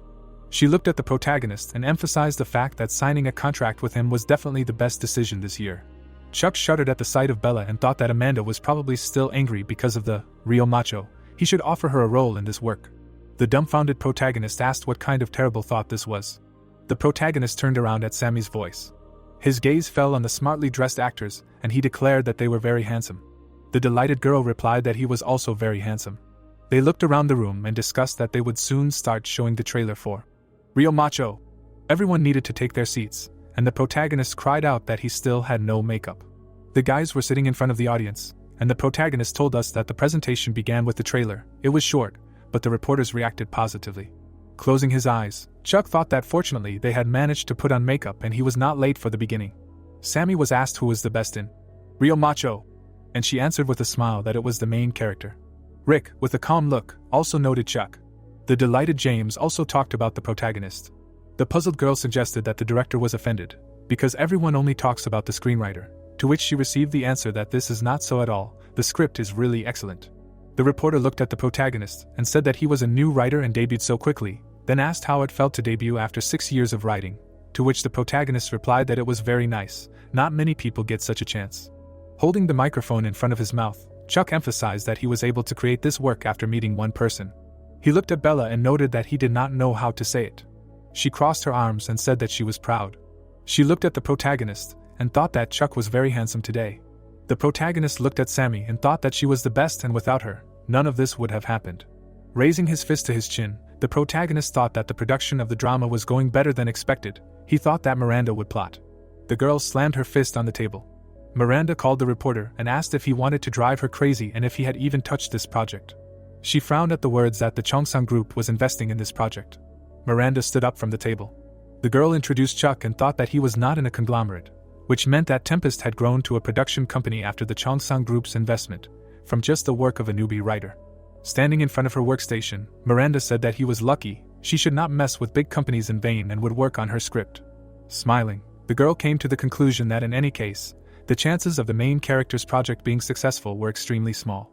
She received messages that it was starting soon, and she noted that there were not only competitors, but also the audience's assessment. In the end, the audience would decide everything. She opened the broadcast of Chuck's series. The night sky enveloped the building, and Chuck thought that the time had finally come. Today the conglomerate heir is a real macho was on air for the first time. The entire crew had gathered together. He sat on the couch and noted that he decided to watch with his family because he was afraid of losing his emotions. Mia looked at him and said that there were a few commercials left. Chuck's father looked at him and said that they had worked hard, so he should not worry about the ratings. He received messages from his colleagues that they were also nervous and would check the ratings every minute. Closing his eyes, the protagonist began to ask that 6 years of work would not be in vain. The first scene began. The protagonist turned his attention to his phone. Surprised, Chuck read that the rating had already reached 1%. The surprised protagonist noted that they had such a result despite the fact that the scriptwriter and actors were newcomers. The protagonist's mouth opened wide.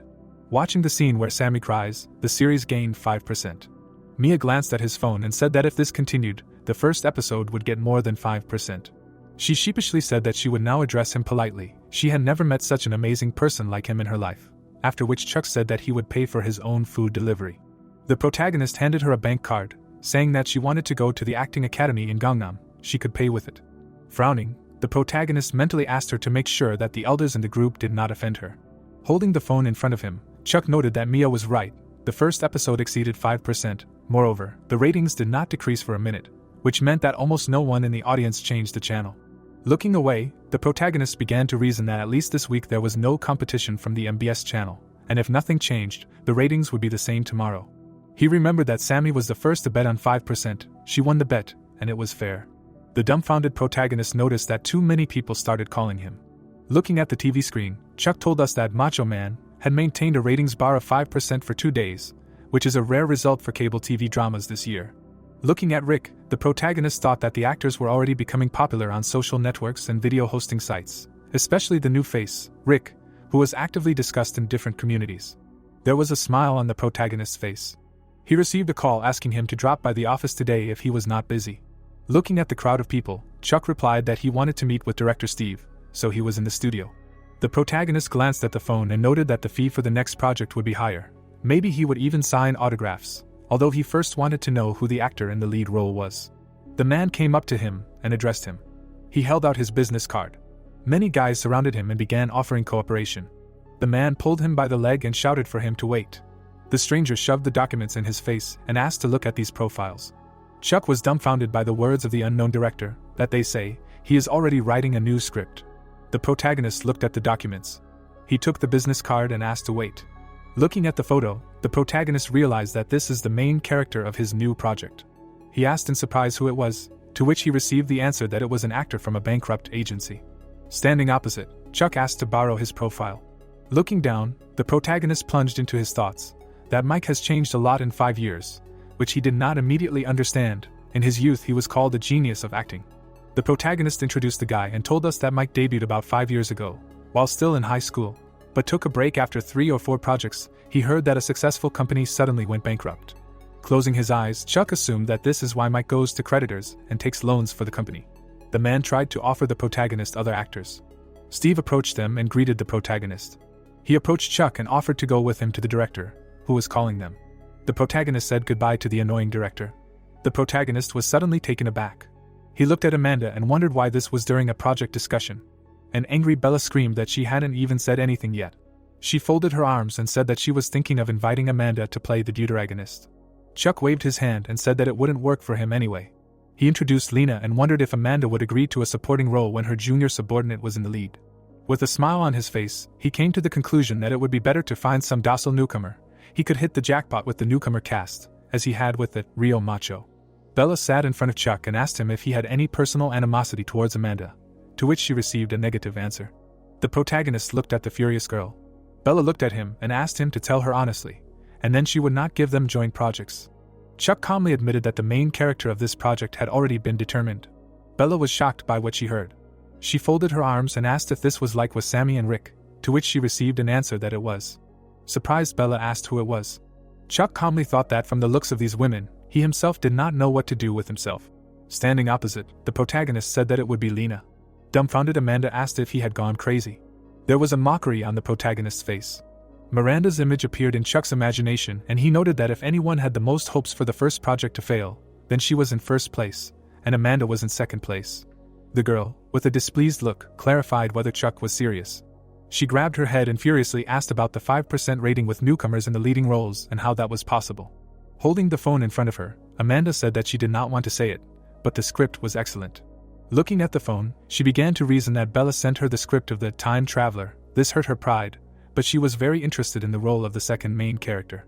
In her imagination, an image of an asset manager, a protagonist, appeared, who manages the assets of the main character, whose life is erased after the time rollback. No one knows her name or face, but the role of a manager of someone's assets does not overshadow the main character. She stared at her phone and remarked that even if this role hurt her pride, she didn't know what would happen if the lead role was played by someone of Lena's caliber. Bella asked Chuck with a serious face if he understood what that meant. He looked at her and said that he understood perfectly well, after which he thought that Rick didn't have an agency. But Lena was an actress tempest. If she was cast as the lead role, there would be bad rumors about her rapid advancement. He came to the conclusion with a puzzled look that he couldn't say whether they would meet him halfway again. Bella introduced the actors from the previous series and began to reason that she didn't know how the company would react if Lena ended up as the lead, but their scriptwriter had always been like that, and it showed a good result. Closing her eyes, the girl said that she believed him, but only because of his ratings. Smiling, she added that this did not mean that Lena was approved. She still needed to think about this issue. They would talk again when there was more of the finished script. She looked at Chuck and asked him to come when he had 4 episodes. Bella looked at Amanda and asked her to give up this idea, to which she received an answer that this would not happen. She would still get the role. Enraged, Amanda screamed that she would crush everyone with her acting, and the main character thought that she had no lack of confidence. It was even scarier that she was serious. Crossing his arms, Chuck clarified, didn't she understand that after his refusal, the balance was lost? Amanda pointed her finger at him and screamed that he would regret it. Bella closed her eyes, saying that they would discuss it later, and the protagonist noted that he still had things to do, so he would go. Smiling, the protagonist noted that he was heading to find his real actor. Chuck looked up and asked if Param Entertainment was really there. He was standing in front of a wooden door. Having passed through the gate, the protagonist asked if there was anyone there. He was met by people at the entrance. The dumbfounded man asked him to leave, because it was illegal entry. Holding his head, the protagonist said that he would like to talk to CEO Chase. Mike raised his hand and asked if Chuck was a debt collector. The dumbfounded protagonist said that he was a real macho screenwriter. The guys asked with surprise on their faces what the wind had blown him to their slums. The protagonist noticed suspicious men at the entrance. They asked with a displeased look when they would get their money back. The dumbfounded man cried out that he remembered Chuck's sweet eyes. He closed his eyes and said that he would go from there. The upset guys looked after him. Looking away, the protagonist decided that he would help them. After all, Mike was his main character. He extended his hand and asked to wait a minute. Putting his hand on his chest, Chuck said that he would pay the debt for these guys and asked to go to the office. Irritated, Bella heard a request to lend money to the guys from Param Entertainment. He held the phone in front of his ear and noted that the main character would be played by Mike. The protagonist was sitting at that moment, and writing a script for the series. She calmly said that they would pay off the debt after they assessed the actor Mike, then Prim Entertainment would come under their management. Turning around, the protagonist clarified whether Chase agreed to sell the company, to which he received the answer that it was an honor for him. Chuck heard from the phone that he would be responsible for this with his head. Bella smirked and pointed out that she would give him an exclusive contract for semi-star writers for 5 years, an annual salary of 150 million won, plus a separate fee for the works. It also included various bonuses and writer's assistance. Frowning, the protagonist heard that the guarantee for this was the success of the next project and ratings. Bella began to say that if he agreed, then Mike was now part of Tempest, but the rights belonged to him. In addition to the cost of investing in the company, urgent additional incentives and options were needed, after which Chuck smiled. The protagonist began to type and came to the conclusion that this was an investment in him, and wondered if he could decide for himself without asking the CEO. After all, he was the owner. Looking at Mike, Chuck noted that in any case, if the next job was successful, it would increase his influence in the company. On the other hand, he could be tied to Tempest regardless of the success of the project. In case of success, he would use Mike. In case of failure, an exclusive contract. The dumbfounded protagonist wondered what he should do. He introduced Mike and began to reason that if he spent the right to replace an actor on Mike, it would be impossible to replace him later. Even if disputes arose, nothing could be done. He calmly replied that they were concluding a contract, and heard that the money would be credited to the account he indicated. Sitting opposite the man, the protagonist stated that the money had already been transferred. An enthusiastic Chase began to thank him, and Chuck clarified what he was talking about. The dumbfounded CEO listened to the fact that the money would have to be worked off. He vouched for it with his next project. Now he is a creditor, and he is a debtor, and there is no such thing as a free lunch. The broken Chase asked if the protagonist was the devil. The protagonist, with a smile on his face, said that Chase still had to go to work at Tempest tomorrow, earn money. He would be Mike's manager. Chuck introduced the unfamiliar guy and thought that, as he understood it, their company went bankrupt because the CEO, the manager of the company, died. It was Chase's brother and Mike's father. The protagonist frowned and noted that Chase was not a gambler, but he had 300 million in debt on one business. It would be better for him not to be a boss. The position of manager might suit him better. Looking at him, the protagonist asked him to take care of Mike, because he should become a star. Mike stood in front of him and asked what he should do now. A projection with the second part of the script appeared above the guy, and the protagonist noted that the system sometimes activates by accident, but the chance becomes higher when he meets important characters. Chuck, with a smile on his face, said that Mike needs an acting coach and Chase should do it. Sitting on the couch, he said that it was time for him to go to the studio, and he was glad to meet him. Leaving from there, Chuck noted that he was heading to write the second part at the KBC studio. Sunlight enveloped a tall building. An outline of a man appeared in his imagination, and the protagonist emphasized that he could not have imagined this before, did not expect that thanks to the system he would meet the best director in his life. The sun was shining brightly above the office, from which a voice was heard asking how so. With his hands clasped on the table, Jack said that they were falling further and further behind in the drama market. Hannah stood in front of him, asking if he did not strive to occupy a niche of historical dramas or dramas of a new genre.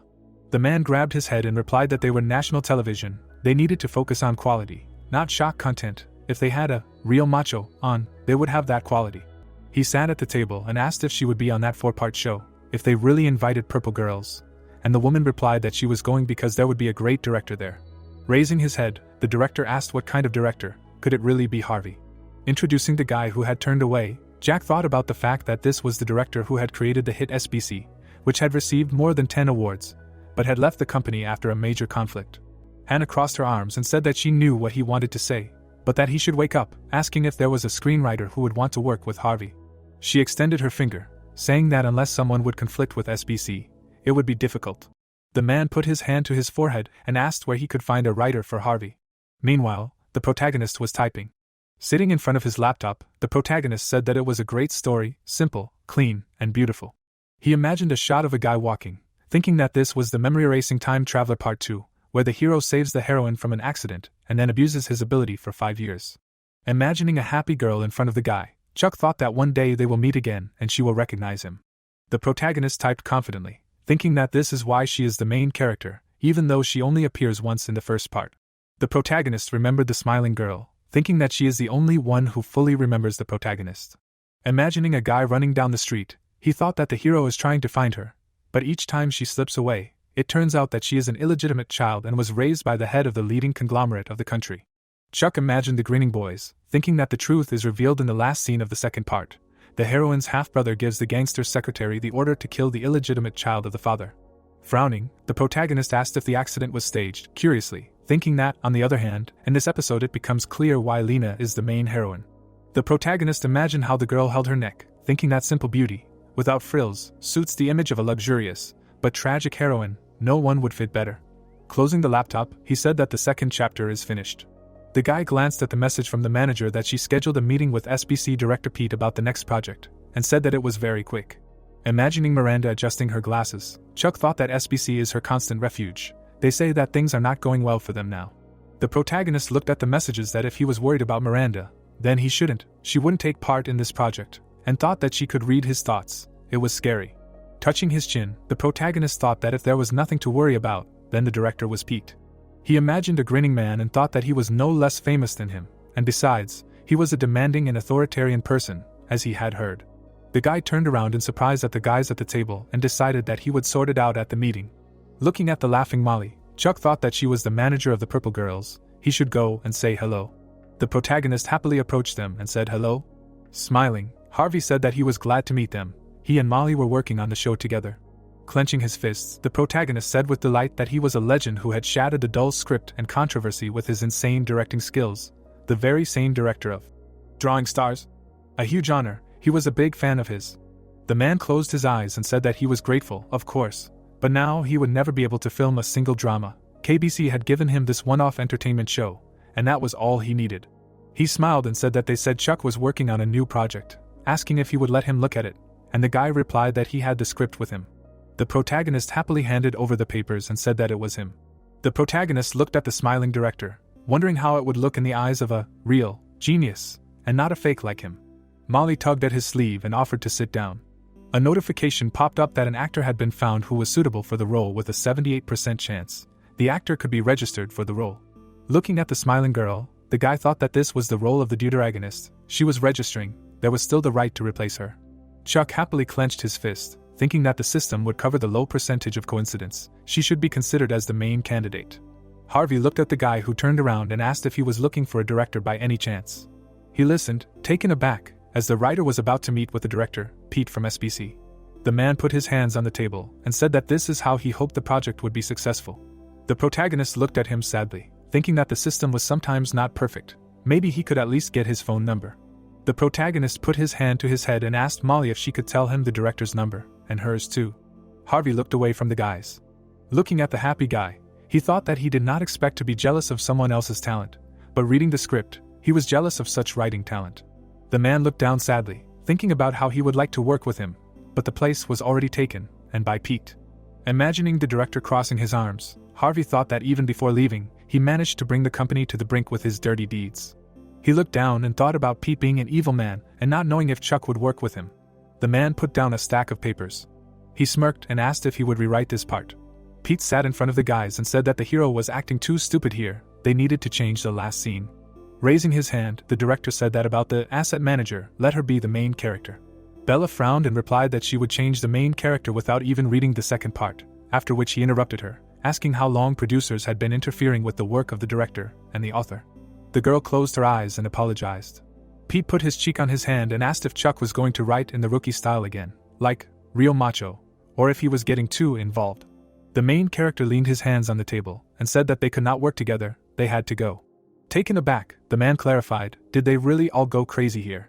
The director looked at the window and swore. The protagonist sadly closed his eyes and asked if the lady was very angry, and Bella replied that she was also against changing the script. Smiling, she asked why she was angry with him. No one had stood up for her for a long time. The guy raised his finger, thinking that they had a fight because he criticized his work, that's all, and replied that everything was clear. The girl leaned towards him and happily said that he was a good person. Chuck looked away embarrassedly, thinking that she called him by name, somehow awkwardly, and said that he still apologized. After all, arguing with SBC is not very good. Looking surprised, the protagonist thought about the fact that the director is the brother of the vice president of the Cheon Song group. But can't he still give her a scolding? She is almost the daughter of a conglomerate. The protagonist waved his finger and said that he actually had a director in mind. His name was Harvey, and they had met recently. Bella put her hand to her chin and said that since they already had a conflict with SBC, why not? She stood in front of the surprised writer and said that she, Rick, and James were watching the drama broadcast, asking if she wanted to join them, because they would be facing MBS today. Imagining the guy holding a gun, Chuck thought that yes, today was the premiere of Sun in the Crosshairs. The protagonist imagined the guys standing on the beach. The protagonist looked ahead in surprise, thinking that this was the day of the MBS and JTBS dramas clashing. The plot moves us to Tempest, where the guy was walking down the steps. Looking away, he listened as his friend asked if he had come to watch the drama. Imagining Rick holding a lipstick in his teeth, Chuck thought that he had been incredibly popular lately. After the CF Cosmetics commercial with his participation, sales had increased sevenfold, no more than that guy from the local restaurant. There was only a top star. The protagonist watched the actor waving his hand and thought that it seemed like he was at an unattainable height. Smiling, the protagonist asked if he was enjoying the fame after the CF commercial. Rick looked down in embarrassment and said that he was grateful to him. It was all because of him. Closing his eyes, the writer replied that he was grateful for his hard work. The guy raised his hands and said that this was his thanks. If he opened his own company, then the contract would end and he would definitely move to him. Chuck, smiling, took him by the shoulder and said that he still needed this job. Squatting down, Rick asked if he had heard the news. He handed over the phone. Frowning, the protagonist read that according to the leak from MBS, the production team had radically changed some of the content. Taken aback, the protagonist asked Bella if she had heard about the leak. Turning around, the girl asked if she had come. She was standing next to James and replied that she knew about the leak. Smiling, Bella asked why he was worried. They believed in his script and stuck to it. Where had his confidence gone? The guy looked at her in shock, thinking that indeed, the script was interesting, and the team was great. He looked at the guys with a smile and thought that maybe he was really too nervous and should just wait. Frowning, Chuck shouted to the guys that it was time to run and watch. A car was driving along the night road. Sitting by the window, Sammy thought about the fact that today was the day of their clash with MBS. She looked at the list of contacts, wondering whether to talk to Mr. Chuck. The girl sent him messages that today was them versus MBS day. He shouldn't worry, they would win, and asked who he was watching it with this time. Sammy was looking at her phone with a smile. She looked at the message in surprise that they were all gathered together in Tempest. The girl sat tensely, thinking that everyone was together because she was from another agency. She understood she should watch the first episode with her family. Sammy sent a message that she would come too, and asked the manager how come everyone was watching the drama with the author, except her. The car was driving down the road, and she was saying that she had to hurry to them. How offensive, she also wanted to be in Tempest. Meanwhile, Pete slammed his fist on the table and asked if he thought he was joking.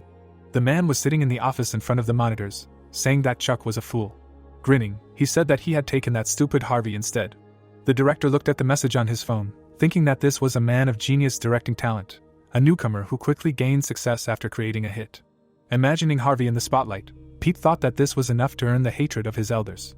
Turning around, he thought about how he, too, had not escaped envy and bullying. The director leaned back in his chair, thinking that after leaving the company, everything had calmed down. He never thought that rejection would hurt him so much.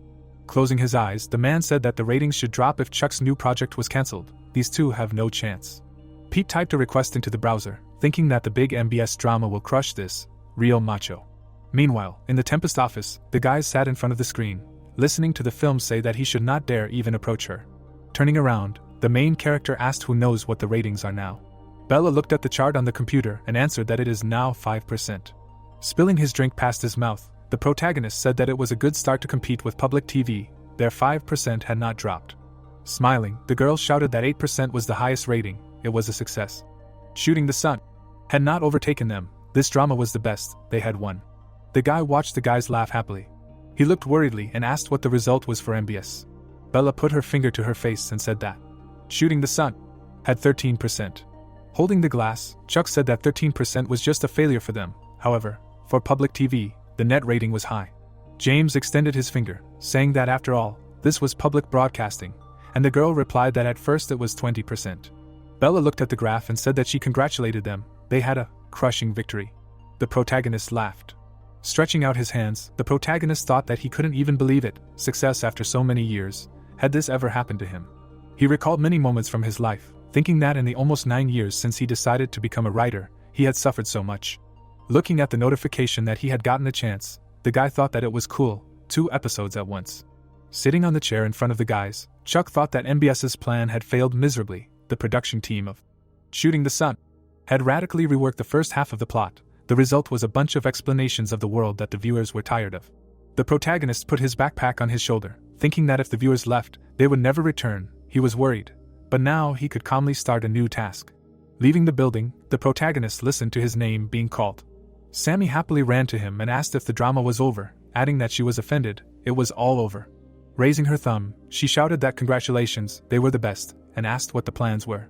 Smiling, the guy replied that he was going to the office to write the next script. The girl looked at him with admiration, thinking that she would go too, let him take her with him, she wanted to see. The plot moves us to Chuck's office in Tempest, where Sammy frowned and asked if they really even gave her own office here. She looked at the computer and the table, thinking that there was a lot of light. You can work anywhere, it looks very expensive. The protagonist calmly thought that she seemed to be very comfortable with him lately. The protagonist glanced at his happy friend, asking if it was okay that she was here at such a late hour, and she replied that the manager would pick her up. Squinting, the girl asked why he said it so sternly. The guy remembered how she walked past him, thinking that she and Sammy had changed each other's lives. He imagined how she looked at him with fear and thought that thanks to her he got the system, and she, thanks to him, became an actress, as she dreamed of. Imagining himself sitting on the floor with her and telling her he was glad he was born a writer, Chuck reflected on how together they had achieved unprecedented success, while for him such an experience was new. The protagonist remembered Molly handing over a piece of paper and saying that here were her and director Harvey's numbers, and Sammy missed him very much. The protagonist imagined a video where he smiled and said that thinking that a girl liked him was his mistake. He imagined Sammy answering in an interview that the best director in True Macho was. Remembering many comments with questions, the guy thought that perhaps this was just an illusion. Chuck looked at the actress who was turned away, thinking that he could no longer allow such discussions. Sammy sheepishly adjusted her hair and said that things with Tempest were at their peak now, she would move to them when her contract expired. Smiling, the protagonist asked if she would be such a good actress in the future, to which she agreed. The protagonist looked at her with kindness. The girl looked at him in surprise. The guy looked at the smiling actress, thinking that she was now a top star, not the slightest gossip could be allowed. Sammy walked past him and told the manager that she would be right there. Leaning back in his chair, Chuck said that he was already 30 years old. Meanwhile, Pete was sitting in front of the monitor. He held the phone to his ear and listened to Miranda answer him. The woman picked up her smartphone. The plot moves us to Tempest, to Office 506, where the protagonist was typing quickly. The protagonist was sitting at the computer. Chase picked up the bag and offered to go to lunch. The guys stood silently in the doorway. The groceries were on the table. The guys carefully walked past. Frowning, the man said that he had been sitting like this for several days. Mike walked away calmly, saying he couldn't wait to see the work. Chuck imagined a shot of a man standing by a wrecked car and saying it was done. Only there was some stranger here. Let him deal with him. The protagonist imagined a wounded guy lying on the ground, thinking he couldn't move, but he remembered that voice. Lost in thought, the protagonist decided that the role of the villain would be significant here. Someone like Charlie was needed. He imagined a man holding the girl by the shoulders and telling her that compared to the time rollback figures, he knew almost nothing. Let him hear her out. Reaching his hands up, Chuck said he was done and thought he was lucky. The light was right in his office. A fateful meeting, 2 types of scenarios in front of him. The protagonist raised his hand to his face, thinking that one was written only on the basis of the system, the other he wrote himself after a short immersion in the light. Like that time, in the creditor's office, sometimes there is light in places where it cannot stay for long, like the top of Everest. Putting the phone to his ear, the protagonist thought that it was necessary to improve his skills, and not rely on the system. There was plenty of time. There are 4 parts. It remains to get Lena's approval for the role.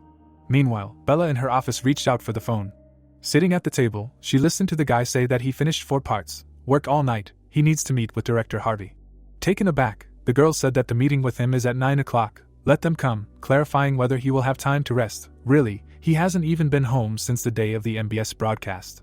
Tired, Chuck held the script and asked whether he should come to the meeting. The protagonist sat on the chair, listening on the phone that the meeting is later, let him go home and wash up. Frowning, the protagonist said that he would not leave a trace of dirt behind him, thinking that they even cared about his appearance. Bella leafed through the script, thinking about what Chuck had handed over from the 2nd to the 4th part. Smiling, she thought that it was perfect, as always, nothing to change. The girl held the sheets, thinking that the main character was an illegitimate child in a rich family. Moving her hand to the side, Bella thought that it was just a coincidence, but still strange. Imagining how Lena happily held the tape, she thought about how now it was clear why he chose her. She plays with the main character, but firmly holds her position, like an actress. The girl closed her eyes, deciding that it was the end. She was tired. She used to have more writers. Crossing her arms, Bella thought about how he alone does more than 3, or even 4 people, and there is also casting. She imagined a flying ribbon and thought that its effectiveness was obvious. It was necessary to tie it more tightly to Tempest. The plot moves us to Chuck's house, where his voice was heard from behind the door, asking why he had goosebumps. The protagonist came out of the bathroom and said that he could live, and his sister reported that he was being called. Handing over the phone, Mia asked if Bella was really his girlfriend. The protagonist snatched the phone with displeasure and said that she was talking nonsense. Let him give it back. I wish she would find a job soon.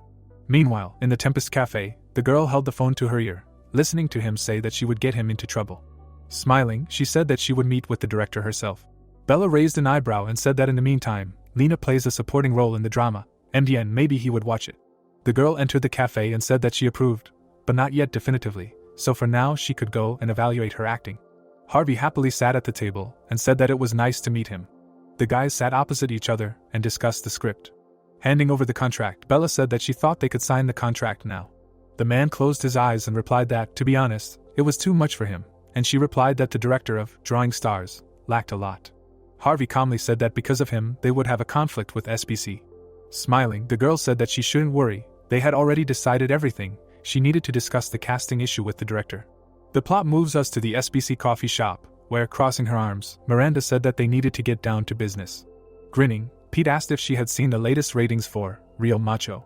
He looked at the disgruntled woman and said that this train had already left. Chuck was preparing his new project with the director. Miranda looked surprised to hear that it was a coincidence. He and Harvey do not have a very good relationship. The man with an evil smile extended his hand and asked why they do not join forces. The woman touched him with her fingers and said that it was interesting. Sitting at the table, Harvey said that he had already met Chuck and even read the script. His blood boiled from the first scene. He was afraid that he would not have a chance to shoot a drama. He looked inspired and said that, "I want to shoot this." Everything in him screamed. As soon as he received the call, he immediately gathered all his best people from the team. Smiling, Bella answered that she agreed. He was the one who makes her work enjoyable.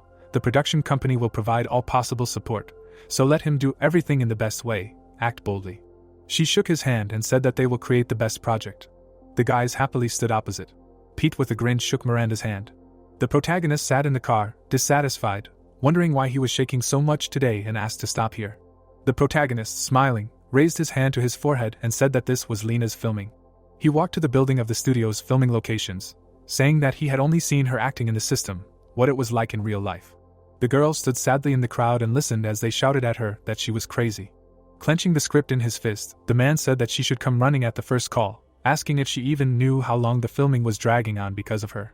The guy looked at him in shock, thinking that this was not acting, but a scolding, and it was not at the right time. Chuck watched as Garrett stood in front of the actress.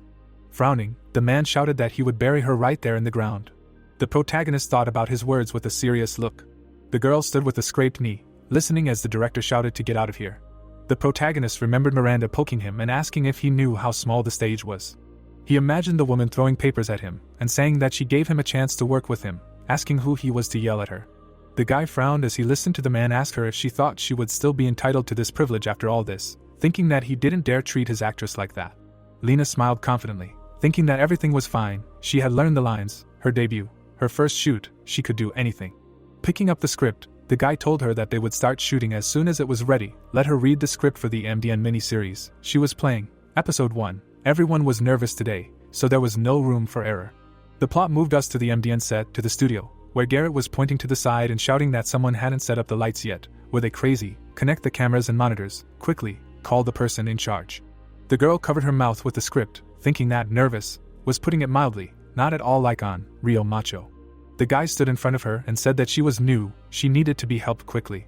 Looking away, Lena thought that the new girl was trampling around. Could they really be talking about her? The stranger with the box knocked her down. The girl with the broken knee was sitting on the floor and saying that it was okay. She rubbed her knee and said that it hurt. Smiling, the actress thought that everything was fine. The first time was unusual. She would quickly get used to it, and everything would be fine. She pointed at herself in confusion, hearing how they asked if she was here. The girl ran out of the room in fear and shouted that she was here. Lena stood in front of the furious crowd. Looking at the running actress, the director told her to come here quickly. He poked the sore with his sneaker and said that it was disgusting. Pointing his finger at her, the man asked if he should really cancel the shoot now because of a small fry. She had been called several times, deaf or stupid. The guys listened in shock as he shouted that it was impossible to drag it out for so long. Garrett extended his finger and swore. Lena cried in fear, hearing that people like her should be buried in the ground immediately. The protagonist shouted her name with a serious look. Turning around, the girl thought that she remembered this voice. Looking at the shocked guys, the protagonist thought that usually no one spoke louder than the director on the set. He stood in the middle of the crowd, thinking about what, especially when the shoot was so crazy. The man turned to him. Clenching his fists, the guy shouted the actress's name again, and she thought that she did something wrong again. Chuck frowned. Reaching out to the girl, the protagonist thought that she needed to calm down. The protagonist watched as Lena put her hand on her chest, deciding that she needed to collect her thoughts. Grabbing the guy by the collar, Garrett asked who the hell he was. Was he some unfortunate screenwriter on someone else's set? Chuck picked up his phone and said that he had an actress from their drama filming. He could take a look himself, what kind of drama it was and who the director was, asking if he understood everything. The man looked at the headlines about the controversy over the abuse of power in the MDN miniseries. The new project already falling apart at the seams, an eyewitness account of director Garrett's host club, revelations about his disorderly personal life. The protagonist pushed his hand away and said that he almost tarnished the beginning of their valuable employee's career. Looking down, the protagonist said that his words were dirty, his game was dirty. Tempest does not do business with dirty people. He took the actress by the hand and asked if he stank, or if it seemed so to him, adding that they had to go. The guys stood in the crowd and discussed that he was the manager of Tempest, or rather the scriptwriter, or perhaps the author of Real Macho. Looking back, Chuck said that Lena was the main character of his new project. The main character stood in front of the director, saying that this new project would be successful. Garrett looked in fear, listening to him ask who they were going to bury in the ground. Smiling, the protagonist asked if he was really that brave, because the newcomers had nothing to answer. The serious guy left with the actress, saying that he would reap what he sowed, he would still see. Holding the phone to his ear, Chuck told the manager that there was such a situation, force majeure, they were leaving the set, he would wait. The girl raised her fist to her lips and said that she was grateful to him, he even lied to help her, about her being the main character. Turning around, the protagonist replied that he had not lied. The protagonist looked at the surprised girl and said that it was true, she was the main character. The system showed a window with information about the fifth part of The Time Traveler Who Erased Memory. The guy happily clenched his fist and thought that this was a good place. The manager stood by the car with a smile and said that he had already contacted Bella. It seemed that the conflict with MDN would be settled peacefully, and asked how far they had to go. He would give them a ride and why he was shaking his fist now, and Chuck replied that he was in the clouds. The Tempest office was illuminated by the bright sun. The protagonist stood in front of the guys and asked if Lena had received a message. Picking up the phone, the protagonist said that he had sent her 4 parts of The Time Traveler Who Erased Memory. The girl looked at him in surprise. Frowning, she said that she would try very hard. The guy smiled and said that of course she could handle it. Bella was in her office, putting coffee on the table. Leaning towards Chuck, she asked if she had understood correctly that the actress's schedule had been cancelled without the approval of the Strategic Planning Office. The girl brought the cup to her lips and happily said that it was great, she would have done the same. Looking away, the protagonist listened to the good news. Bella was drinking coffee and telling her that Harvey's negotiations with KBC had been successful. The protagonist raised his fist with a smile and said that it was all thanks to her. He smiled enthusiastically, listening to how their side simply did not object, and replied that it was all their mistress. Leaning towards him, the girl said that the meeting was tomorrow at a restaurant at 7 o'clock. Raising her cup, Bella said that their drama department director, Jack, was a difficult person, they would need to prepare well. The guy looked away and said that he understood, thinking that he hoped this was not about the casting issue. The story moves us to the next day at a Korean restaurant near KBC, where the sun was shining brightly. Sitting in front of the guys, Jack said that they would recruit top stars, and more. Chuck imagined himself spilling water and kneeling. The main character smiled sheepishly, wondering why bad feelings always come true. Then the narrative of the story moves to the day before the meeting, when the guys were drinking coffee. We find ourselves in the office of director Jack at KBC, when he looked at a sighing Hannah and asked what was wrong with her. The director of the entertainment department clutched her head, explaining that her professional had a 2-week deferment, and this was a real headache, so she would probably have to start a pilot program. Hearing this, Jack asked with a smile on his face if it was true, and the woman did not understand why he was reacting like that, to which she received the answer that he could help her by casting a pilot program. Surprised, looking straight at him, the director of the entertainment department asked how, and the man explained that he needed to get up and work, to which she answered that he should wait a minute and finish his drink. Waving his hand, Jack declared that a minute had passed, and therefore the director needed to work, and Hannah asked what to do with the cup, to which she received the answer that she would return it later. Smiling widely, the director of the KBC department thought that last year's dramas were a failure, and this cannot be repeated, so this chance was just in time before the start of a new project. Thinking that he had been dreaming about this Chuck and Harvey tandem, because their drama was simply guaranteed to be a success, Jack called on the phone, telling the gentleman who it was, and asking if he would come to see him for a minute when he was free, thinking that for this he would need to work in advance. With a smile on his face, looking away, the man explained that the office of the KBC department director was there, and asked him to wait a little, because the previous meeting was just ending. The director, opening the door, told Mr. Jack that he was then waiting for a meeting tomorrow, and he answered that of course, and they would see each other, and the escort asked the girl to come inside. Looking straight at Bella, Harvey asked what was happening there, to which he received the answer that she could ask him the same thing. Immediately after this, the story moves to the present time, when the meeting with KBC took place in a restaurant, and Chuck, with a wide smile on his face, thanked the director for his support, but asked to entrust the casting issue to him, please. Hearing this, Jack laughed, agreeing with the request, explaining that they would discuss this later, because he knew his talent in casting actors, and first offered to have a drink with him, to which he was politely refused. After his words, the director of the KBC department looked at his interlocutor with disdain, asked if he really did not respect him, and he, holding out his glass forward, answered that, of course, he respected him. Sitting at the table, without touching the alcohol, the boy thought that everyone had already had a glass anyway, so it would be bad to lag behind. Turning sharply to the side and taking a sip, the protagonist thought that it was okay while no one was looking, and immediately declared that it was good alcohol, and did not even feel drunk. Noticing something was wrong, Jack looked with disdain at Chuck sitting next to him. Pouring himself another glass of alcohol, the director of the KBC department asked if they had heard the news. Looking straight ahead, Kylie said that it had recently become known, and looking at her in surprise, the boy asked what kind of news. Noticing a blonde man approaching them, Jack noted that here was the subject of rumors. Harvey, with a smile on his face, came closer to the guys, introduced himself as a director, and noted that they had not seen each other for a long time, and the director of the KBC department asked him to sit down, saying that he was just in time. The protagonist was taken aback by the sight of his old acquaintance, and noted that they had indeed not seen each other for a long time, asking how things were going and thinking that it was no good, because it was difficult to convince these two separately, and what to do now that they had gathered together. Looking towards the director taking his place, Jack declared that he did not know if he had heard, but someone was going to offer him a pig. Imagining Miranda and Pete in his head, he added that they said that there was a meeting of these two people at KBC. Hearing this, the two guys were extremely wary. Mentally looking to the side, Harvey asked that he really thought that they were their target, to which he received a positive answer. Looking at Chuck, who was sitting in front with a serious expression, the director asked what he thought about this, and he replied that they had to win. Jack smiled widely after hearing this and thought that it was true, they had to, saying that he thought so too.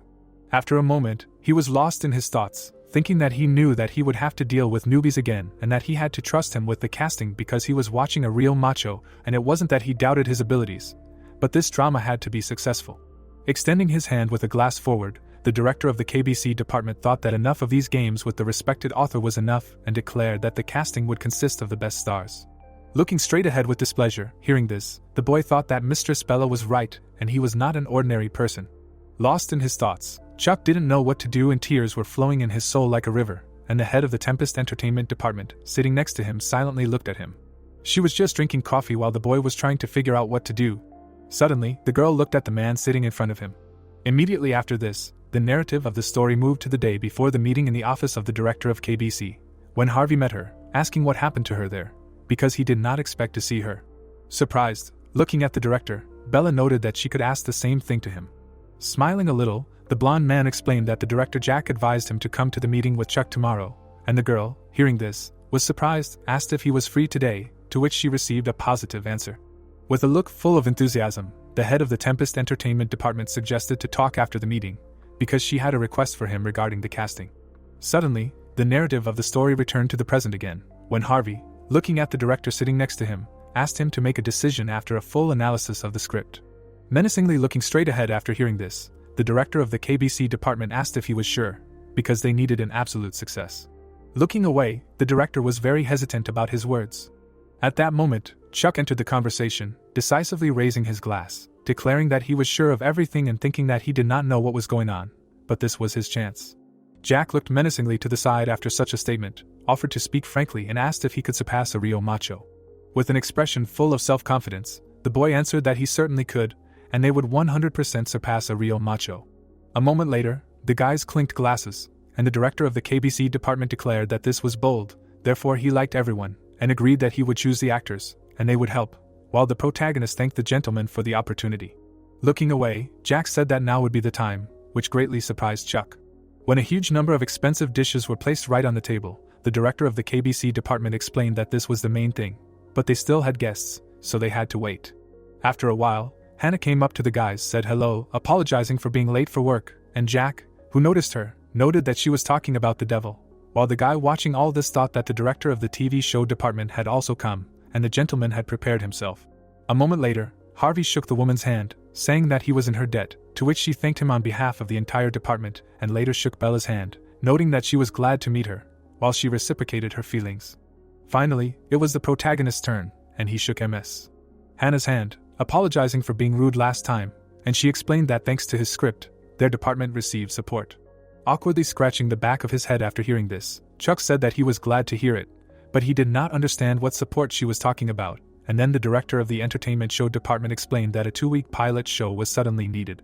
With a wide smile, the woman added that the situation was urgent and the director had suggested a good idea. Covering his face with his hands from the overwhelming amount of emotion he felt upon hearing this, the protagonist heard Hannah explain that he had suggested filming a show with the main characters of the new drama. With a smile on his face, Chuck thought that if so, this was a very good advertisement, and would be even better than with a real match, so they were doomed to success. At that moment, he noticed Jack, who was holding out his hand with a glass, and the boy thought that the director was like a luminary. Being in the same building, the director of the KBC department said that there is no truth in legs and suggested that they sit down, because there is a good place there, and the protagonist wished everyone a bon appetit. Immediately after this, the narration of the story is transferred to the next day, when the system announced that in order to write the 5th part of the memory erasing time traveler, you need to go to the cafe on the 1st floor of Tempest Entertainment within 6 hours. Then we are immediately transferred to this place, when Chuck was working hard, sitting at the table, and thinking how good it is with the system, because even in such a corpse-like state, he always writes well. Deciding to take a little rest, the boy looked up, when suddenly he noticed something. Suddenly, Bella appeared right in front of him, wishing him a good morning with a smile on her face, asking why he was already working so early, and he was thinking how she had not yet become a star, because she looked so good right after the banquet. Holding a cup of coffee in his hands, the boy laughed, explaining that he was tired, but felt inspired. He only had about 6 hours, and the girl, moving her chair to sit down next to him, noted that he was simply unpredictable. With a smile on her face, she handed him a contract for this project, asking to see how it was finished. Reaching out to take the document, the protagonist replied that he wanted to look at it now. Taking the papers, Chuck began to carefully study their contents. Suddenly he was very dumbfounded, not understanding what was written there. Pointing his finger at a certain place in the document, the boy told the head of the Tempest Entertainment department that there was a typo, and she explained that this could not be, because she checked everything.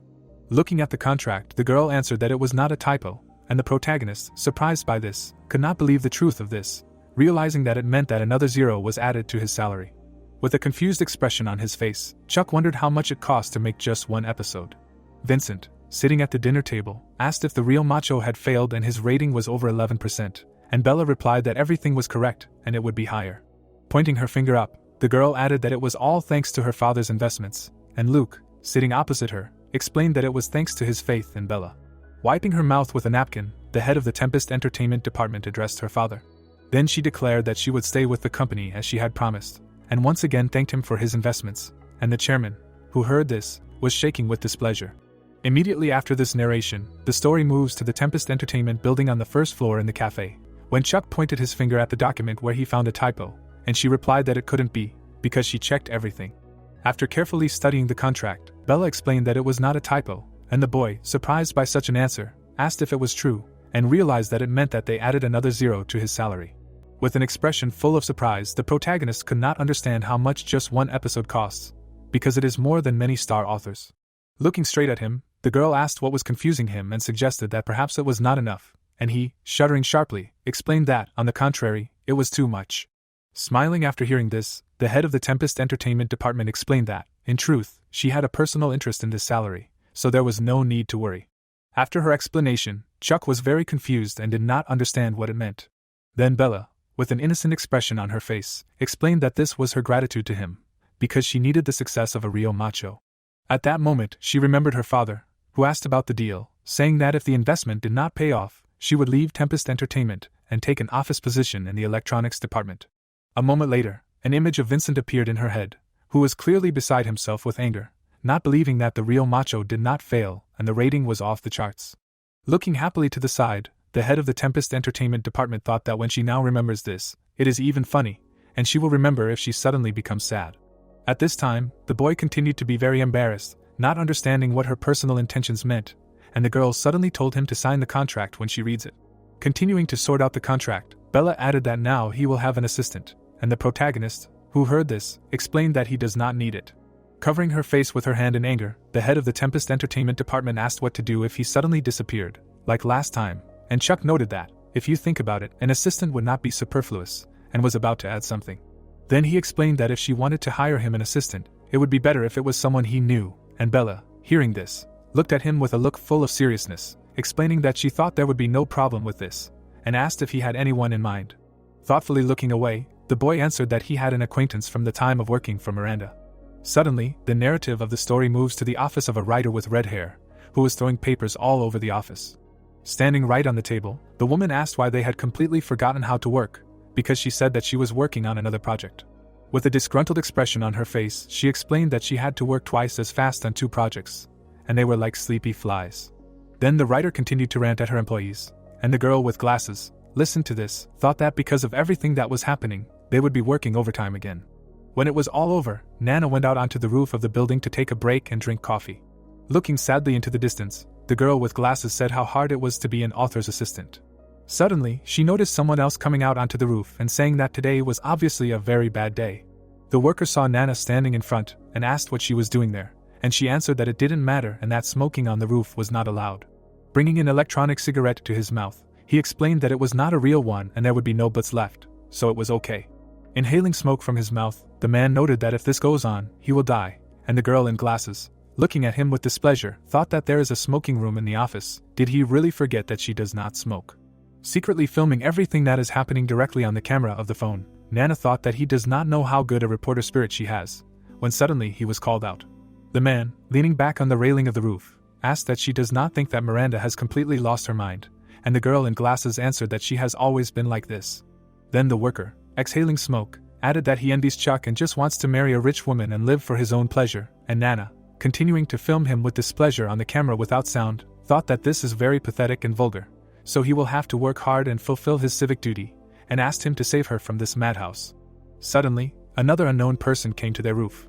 The guy in glasses, looking straight ahead, asked which of them was the writer Nana. Surprised, pointing her finger at herself, the girl in glasses explained that it was her. Looking at the hairstyle of this unknown person, she thought that it was not fashionable, but elegant enough. Continuing to examine the uninvited guest, who greeted her and took something out of his wallet, Nana thought about his specific position of the shoulders and fingers with thin but rough lines. A moment later, this man, smiling slightly, held out his business card, saying that his name was Ben and he was the team leader of the strategic department of Tempest Entertainment. A little embarrassed, Nana took the business card from him, not understanding what this strange feeling was. The guy in glasses was standing right in front of her, and saying that he wanted to talk to her, and she suddenly said that she liked him. Her heart seemed to want to jump out of her body, but the girl in glasses held back, explaining that there was something, she wanted to agree to his proposal. Suddenly, the story's narrative is transferred to Chuck's house, where he asked his sister, who put her feet right on him, to get up, because he sat there first, to which she replied that she did not want to see, she always lies there.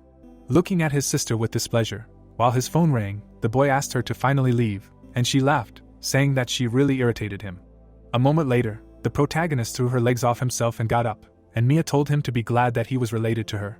Watching his younger sister cry, lying right on the couch, Chuck laughed at her, saying that she was right, she was called a little impudent, and noted that it was fun to annoy her, but he had business on the phone.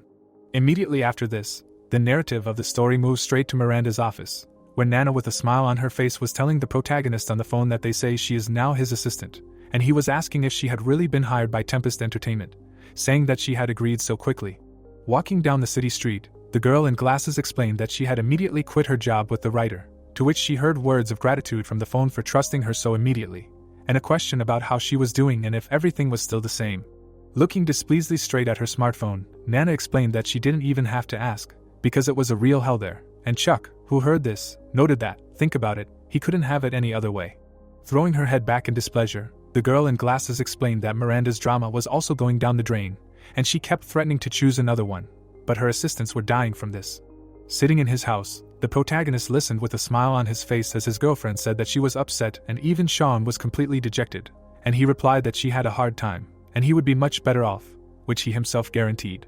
Hearing this, Nana asked if it was true, and shouldn't there be a lot of work when there is only one assistant, and the boy, looking at his coming sister, explained that usually it is like that, but not with him, and Ben should tell her everything. Hearing the name of the team leader, Nadia was very happy and grinned maliciously. Surprised by her reaction, the protagonist thought that it was some kind of strange laughter. A moment later, a system notification window appeared right in front of him, which notified that in order to write the next part of the memory erasing time traveler, he needed to go to Busan to the Tum Dum Dum Cafe within the next 7 days. Looking dumbfounded at such a notification from the system, Chuck said that it was simply impossible, and the girl in glasses asked what he was talking about. The suddenly smiling boy explained that everything was fine and apologized to her, asking when she would be able to go to work. Imagining himself holding the protagonist's huge backpack, he thought that 7 days would be enough for him, but he didn't even know when he would be able to return if he left. Thoughtfully looking at the box with his things that Nana was carrying in her hands, she explained that first she needed to unpack all of her belongings and therefore would be ready in 2 to 3 days. Hearing this, Chuck said that then she would work with team leader Ben for now, and the girl in glasses, who heard this, with a serious expression on her face, said that she would finish everything in 2 to 3 hours and would leave tomorrow. Packing his backpack for the trip, the boy, having heard her answer, was very surprised. Seriously looking straight ahead, the protagonist explained that he was now going to Busan and would work on the script, and while he was away, she should take Molly from the Purple Girls for the role of the deuteragonist, to which he received the answer that he should leave it to her. Immediately after this, the story moves to the moment when Chuck arrived at the port of Godakpo, where the waves were beating right against the pier. With a smile on his face, looking around, the boy wondered if this was not a fertile landscape to kill any inspiration.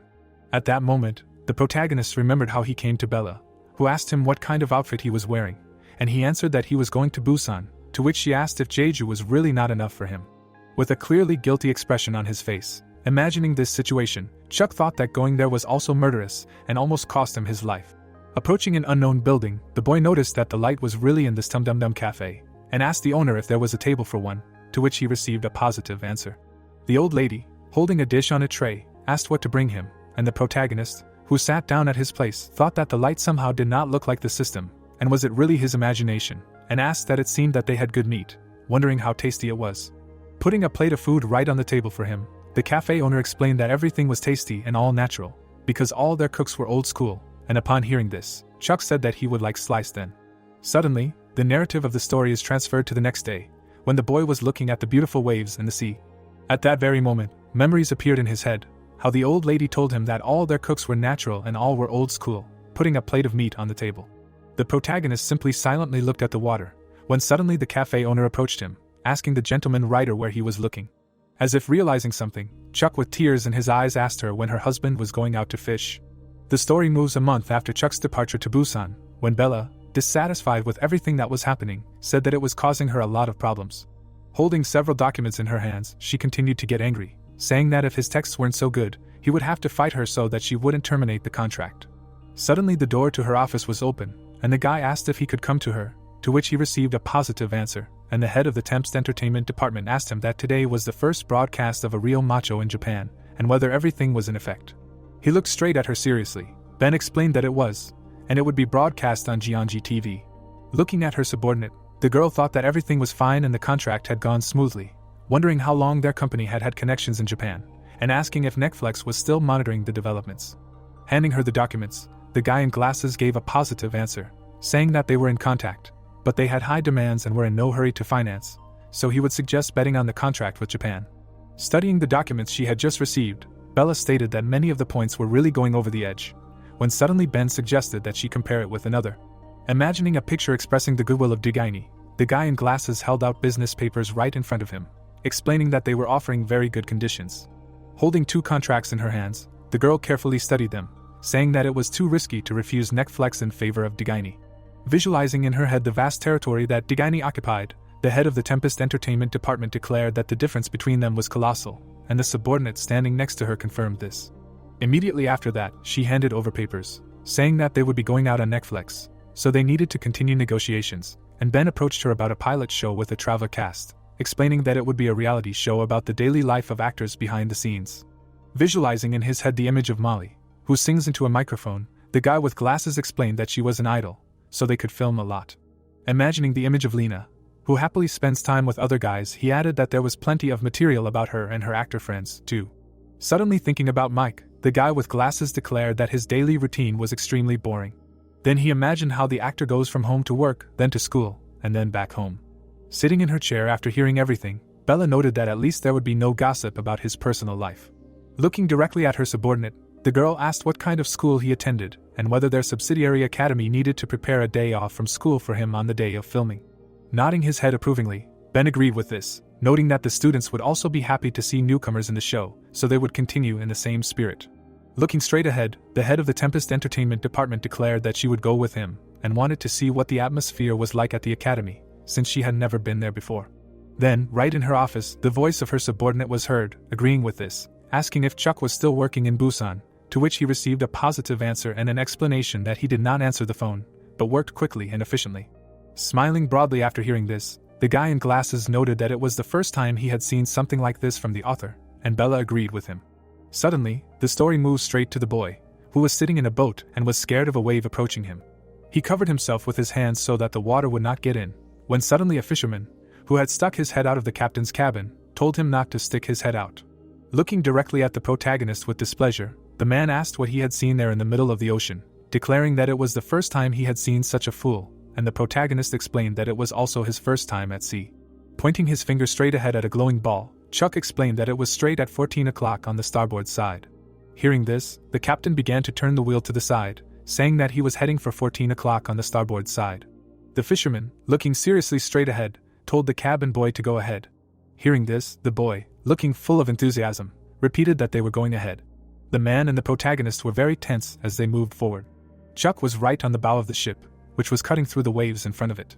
After some time, the ship stopped, and the boy felt bad after what happened. Looking straight ahead, the sailor noted that you can meet all sorts of crazy people in your lifetime, and asked if summer was definitely here, because he couldn't see anything. Taking a laptop straight out of his backpack, the protagonist answered that it was right there and thanked him, and the man, looking at him in surprise, declared that all of them, the writers, were definitely out of their minds. Immediately after that, Chuck immersed himself in writing the text for his new work, thinking that he had been writing parts 6 through 11 at sea for 2 weeks already. Imagining in his head the guy shot down, who had gone through the mercenaries, the boy reasoned that the protagonist completely liquidates the dark organizations hired by the Chable family in Busan, and thus completely eliminates the threat to the life of the main character. A moment later, he visualized the scene of the girl, with tears in her eyes, asking the guy to stop rewinding time, because she could forget him completely, to which she received an answer that it was too early, and exclaimed that he was dying from this. Imagining in his head the image of the protagonist, who was straightening his tie, and all the other people behind him, Chuck thought that the main characters had become special creatures, and their romance was progressing, and only a dark conglomerate remained, so the guy pretended to be the heroine's secretary and developed a plan to protect her. Having finished writing another part of the story, the protagonist happily stretched, telling the captain that it was time to return. Then a man's voice was heard right across the boat, asking if his work at sea was really over, to which he received a positive answer and an explanation that all the events taking place in Busan were written, so it was time to return to Seoul. Holding out an unknown envelope right in front of him, Chuck thanked them for everything. Seeing off his guest with his eyes, he said that he didn't need gratitude, and if he was in Busan, he should definitely stop by, and his wife also expressed her gratitude that he had bought so much fish, while the boy wished him health and prosperity, thinking that he didn't want to come there to work and eat only fish. Immediately after this narration, the stories are transferred in an entertainment pace to the strategic planning department, where the phone, lying right on the table, suddenly rang. Bella, noticing this, immediately accepted the call, putting the smartphone to her ear. Then she heard Chuck's voice, who with a joyful smile on his face told the lady that it was him, and asked how she was doing. Realizing who was calling her, the girl with great displeasure in her eyes thought that how many years, how many winters she hadn't seen him, and declared that she would like to live a day like him. After her words, the boy was very scared, realizing that she was clearly angry. Then the head of the Tempo Entertainment Department explained that he was asking for forgiveness, because her speech bubble had been changed, and the previous one hadn't been very pleasant either, and the protagonist listened to this with obvious fear on his face and couldn't say anything. Then he asked if she had already read the parts he had sent, and Bella, holding them in her hand, replied that she had read everything, and his results made her feel a little calmer. Then Chuck said that she shouldn't worry, and the girl, hearing this, trying to contain her anger, asked him not to irritate her even more. Then the director of the entertainment department said that he had a lot of work to do when he arrived in Seoul, so he should go back quickly, and the boy, awkwardly scratching his cheek, said that he understood everything and was already on his way, and she added that filming of the TV show on Traveler had recently begun, and she also needed to discuss the OTT contract with him on Real Macho. Looking at his smartphone screen in surprise, the protagonist wondered if OTT was really that fast, and popularity was definitely not a joke, and in response he heard that it was because Real Macho had received good ratings in Korea. A moment later, Chuck saw the news writing that the cable show Real Macho was ahead of the Sun in the Crosshairs broadcast, and with its growing popularity it was reaching Japan, and was very surprised when Bella suddenly asked what he understood now, and explained that they had a lot of work to do, so they needed to go back quickly. Standing right next to the roadway, the boy told the girl to wait a minute, because the director was texting him now, and she agreed with this. Looking warily at the screen of his smartphone, the protagonist noted that he was just in time, and asked what happened. The director texted Chuck asking if he was still in Busan, and explained that they had a problem on set, and were waiting for him to return. And Chuck saw this and texted that he was returning today and said he thought he should stop by the set. Immediately after this narration, the stories shift to the Tempest Entertainment affiliated academy where a woman was clapping her hands and telling the students that that was it for today and that they should bring their monologue scripts tomorrow to practice. Mike beamed as he thanked the teacher, said he was looking forward to tomorrow, and thought that it was very interesting and the thought of acting made the class more exciting. As he was about to leave, having gathered all his things and wondering which monologue to choose, deciding that he would take the classics from Chilly Night, someone called out to him. The girl winked at him and said that they had worked all day today and suggested that they go out together to have some fun. Looking straight at her, the actor replied that he couldn't agree today. Looking straight at him with displeasure, his girlfriend said that he couldn't yesterday either, and today she also asked what he was so busy about and what kind of work he had, and Mike, scratching his head, apologized, explaining that he would soon be participating in a new project. Hearing this, the actress was very delighted, wondering if this was serious, saying that they couldn't keep quiet about this, because they were friends. Looking away, the guy explained that a writer had invited him to star, and thought that she wouldn't envy a friend she hadn't seen for a long time, although envy is common in this world, even between friends. This girl, smiling broadly, said that it was cool and he was great, so she congratulated him. After such a reaction from his girlfriend, Mike was surprised and thought that he was very lucky this time.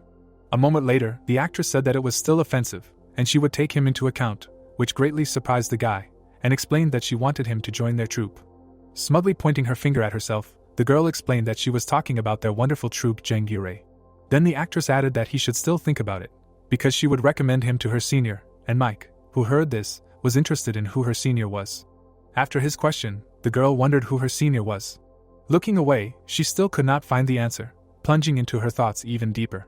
Looking straight at his girlfriend, the actor asked who he was and why she was silent at all. Suddenly looking down, the girl declared that he was now an honorary member of her troupe, asking if he understood, and he was confused, noting that she never said it. At that moment, the actress interrupted him, telling him to shut up, and Mike, hearing this, immediately stopped talking, covering his mouth with his hand. After that, looking at him sarcastically, the girl explained that when he officially joined her troupe, then she would tell. Having said this, the actress moved to the exit, and the actor cried from everything that happened and asked for just not this. Immediately after this, the narration of the story is transferred to the set of Real Macho, where Chuck asked the director that it was really that bad, and he answered that it was not that bad. Looking at the main characters, who are on the bridge, the boy asked why it was so dark, and Steve explained that he was sorry, and because of a misunderstanding between the art team and the director's team, they were unable to get consent from the local authorities. Thinking after everything he heard, the protagonist thought that it was a pity, of course, but reworking the script is a common thing, wondered how to change it so that everything would be fine. Suddenly, someone raised their hand, drawing attention to themselves. It was Sammy, who assumed that maybe an ordinary flashlight would be enough, or, for example, candles, because she would really like it if she were the main character. Raising her hands up in joy after hearing this, he declared that this was a great idea. A moment later, he began to take out his laptop, thinking that even under his supervision the background was darkened and this would add charm to the game of the girl and the guy, telling the director to ask the art team to prepare candles, and he would now change the script. After some time, several candles were installed right on the bridge. Then the main characters began to act out their scene. Rick, with a small smile on his face, said that he had been waiting for her. The girl, bursting into tears from what she heard, declared that she had also been waiting for him all this time. When the scene was over, Steve said through a megaphone that everything was filmed, and suggested taking a break and filming a couple of inserts to move on to the next scene. Immediately after that, the entire film crew moved to the dining area and were surprised that they had a coffee machine, noting that Chuck had ordered it. So everyone expressed gratitude to him, when suddenly they noticed that there were even sandwiches there. Putting his hand on the shoulder of the guy standing in front, the director asked how he came up with this, and noted that now everyone would be able to refresh themselves, and he apologized for being so rare on set, and was glad that everyone liked it. Suddenly Rick came up to him, thanking him for everything with a wide smile on his face. Looking at his protege, the protagonist noted that he had grown a lot, and the protege explained that he wanted to tell him something. Chuck glanced away with a smile on his face and asked what he wanted to talk about. Continuing to smile widely, the purple-haired guy told him that he had recently starred in a short drama commercial, for which he had received congratulations and added that he was grateful. But during the meeting, one conversation had come up, and it had been during the discussion of the commercial script at the meeting. The protagonist, looking straight ahead in surprise after such a statement, asked about the commercial script, and his protege replied that he thought he could write the script. The actor then added that he thought it would be polite to tell him this when they met, and if he was busy, he would tell him so, and Chuck, hearing this, simply looked at him silently in bewilderment. Looking straight ahead seriously, the boy asked about the payment. Pointing his thumb upward, Rick replied that the payment was excellent. Immediately after this, the guys were preparing to shake hands, and the protagonist told his friend that he definitely needed to take on this task. At this time, Sammy was watching them from the side, not understanding what they were doing there. Leaning closer to the actor, Chuck explained that the girl was already there, and he confirmed that it was her. At the same time, the actress held out 2 coffees and thanked the guy for such a gift, and also grabbed a cup for them. Taking 1 cup of coffee from her, Rick noted that today was Sammy's last day of filming, and he asked if this was true, and noted that it meant he was on time, while she confirmed this, stating that she already had a schedule in Japan tomorrow. Starting to drink the drink through a straw, the protagonist asked how it was in Japan, and the girl explained that this was the work of the group, so the director filmed her scenes in advance. Looking straight at her after hearing this, Chuck declared that she did a good job, and otherwise smiling broadly, explaining that she would become a top star thanks to him. Suddenly, all the boys turned around when the director called them, saying that it was time for them to go. With a smile on her face, looking at her friends, the actress said goodbye to them, and Rick asked that she would return for the final shooting, to which he received the answer that of course, and hoped to meet Mr. Chuck there. With a smile on his face, seeing her off, the boy answered that of course he would, and said goodbye to her, thinking that at a young age, even in difficult times, a person does not lose a bold smile. Watching how Sammy asked the elder when the plane was, and he answered that at 8 p.m., and if they left now, they would not be late, the protagonist thought that these were his actors. Continuing to look ahead with a smile on his face, Chuck hoped that everything would go well. Immediately after this story, they are transferred to the next day in the building of the Acting Academy Temps Entertainment, on which a sign hung. The girl, seeing something in front, was very surprised.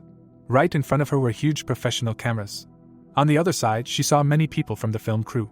Standing right in the middle of the room where they were preparing for filming, the actress did not understand what kind of camera it was and why there were so many people.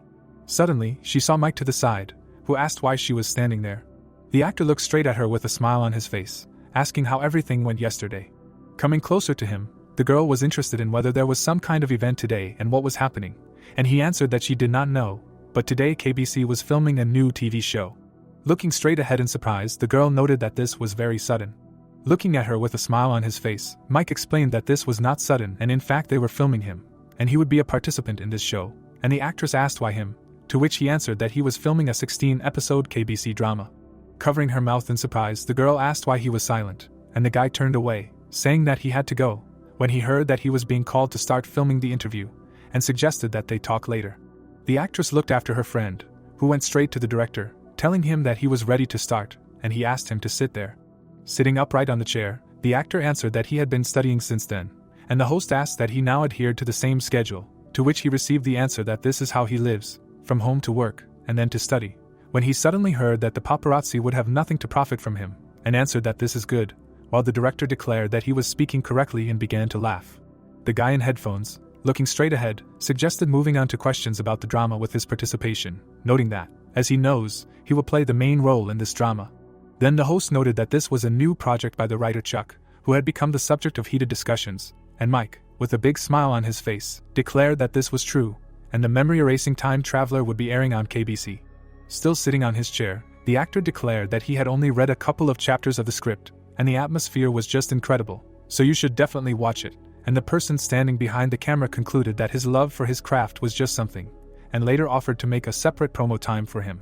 Then the director, looking straight ahead, asked that he began his career back in school, but this was his first leading role, and how did he feel? Pensively looking straight ahead, the guy tried to answer about his feelings. Imagining himself in his head, holding a portrait of a relative in his hands, Mike reflected that after his debut as a child, he was forced to take a break, and then thought that his acting career was over. Visualizing his uncle, who was constantly talking to someone on the phone, he reasoned that he was busy taking care of him and the failed company. But even a great entrepreneur like him gave up when he was so cruelly deceived. Remembering the man who was clutching a piece of paper in his hands with tears in his eyes, the actor thought that they were being pursued by creditors. They did not even see the holes in the falling sky. Suddenly, the guy imagined Chuck, who with a smile on his face declared that he would pay off these people's debt, and invited him to his office, thinking that this is when this gentleman appeared. Mike visualized the protagonist, who held out a new plot in front of him with a smile on his face, and thought that he had recently finished a real macho and did not even know where he got this new script from. Remembering his uncle, who became his strong support again, and himself, who was able to return to the stage, the actor understood that it was he who brought their family back to normal, so they were very lucky to have him. Returning to reality from his thoughts, the guy, looking straight ahead, stated that in fact, he started acting because his father liked it, but when he was gone, this part remained in his heart. The director looked straight ahead in surprise, while Mike continued to say that before he never thought that he had a passion for acting, when suddenly he was asked that he was really doing acting in memory of his father. Smiling widely, the actor answered that he did not even know and only knew that now he really liked this art. Suddenly, the narration of the story shifts directly to Sammy, whose agent, looking at her worriedly, asked why she works so hard, because she has movies and bands and a busy schedule now, so they can cancel anything if she wants. Looking straight out the airplane window, the girl explained that she wanted to become more than just a good actress, and the man asked what she was talking about. Smiling broadly, looking at her reflection, Sammy declared that this was a dream that she had previously been afraid to even think about, but now she could make it come true, so he was wrong, and all because. At that very moment, we were transported straight back to Mike, who, with tears in his eyes as if continuing the girl's words, said that he had been given the leading role in this project, and he would try to play well, or rather, he would definitely do it, because this was a valuable chance that Chuck had given him. After the interview, Mike was leaving the studio. He immediately saw a girl standing in front of him. His girlfriend, looking at him, asked why he had such a face, because he was great, and the guy did not know what to answer. Bending down and looking straight at the actor's face, Mia assumed that he was really crying. Pushing her head back, Mike, trying to hold back his tears, answered that he was not crying. She asked if it was true and why the tears were visible, stating that they would flow now, even if he raised his head. Looking at the members of the film crew in front, the guy shouted at them, asking them to do something with her, because there was filming and this was not normal. Hearing this, the cameraman only laughed at this situation. Looking straight ahead with displeasure, Mike said that this is why they all work on TV. At that very moment, a girl appeared right in front of him, who began to distort his words, and the actor, noticing this, asked him to stop mimicking him. Suddenly, Bella came to the set, asking the director what all the noise was. He answered that they were filming. While the girl was looking at the camera, the man was explaining that their dialogue was so fascinating that they even filmed it, and he didn't know that Mike had such a girlfriend, because their squabble was worth kissing for filming. At this time, Mi was saying that she didn't care, and the guy called her very mean, while the head of the Tempest Entertainment department, who was watching everything, thought that she seemed to have heard that voice somewhere before. Suddenly, a voice sounded in the studio that everything was filmed, so they needed to reorganize, and the actress who heard this, with displeasure, looking straight ahead, said that it seemed like they were being filmed while her friend said he wanted to go home. Then he added that she was simply incorrigible, when suddenly he looked away when he heard a familiar voice. Right in front of him, he saw Bella, who was holding out her hand and asking who was with him. Pointing to Mia standing next to him, the actor explained that she was his friend and that they studied together, and she greeted the girl, who also greeted her, without saying that she was glad to meet him. Looking towards the actress, the guy explained that this lady was their head of the strategic planning department, and Mia, hearing this, said that it was her brother who spoke to her last time. Looking at her in surprise after hearing this, the head of the Tempest Entertainment department asked who her brother was, and Mike thought that this was very unexpected and did not understand who her brother was. Confidently looking straight ahead, the actress wanted to say who her brother was, but suddenly fell silent, and her friend asked her to stop doing this already. When she told who her relative was, Bella was stunned, asking if she was serious. Her brother was a real macho author. Looking straight at them in confusion, the girl confirmed these words, adding that it was the writer Chuck, and did not understand why they were so surprised. Immediately after the story, we are transferred to the Tempest Entertainment, Office 506 to the writer Chuck, who is now sleeping, because the filming of the real macho ended early in the morning. Suddenly, the alarm clock on his smartphone rang for 10 a.m. Then the boy woke up, saying that he was tired, when suddenly someone came to him. The girl, putting her hair back, asked the elder if he had woken up already, and he was very surprised, not understanding who it was. As if sparkling with beauty, Nana said her name. They asked that he really did not recognize or was afraid of her, because she just came to work, and someone was sleeping in the office.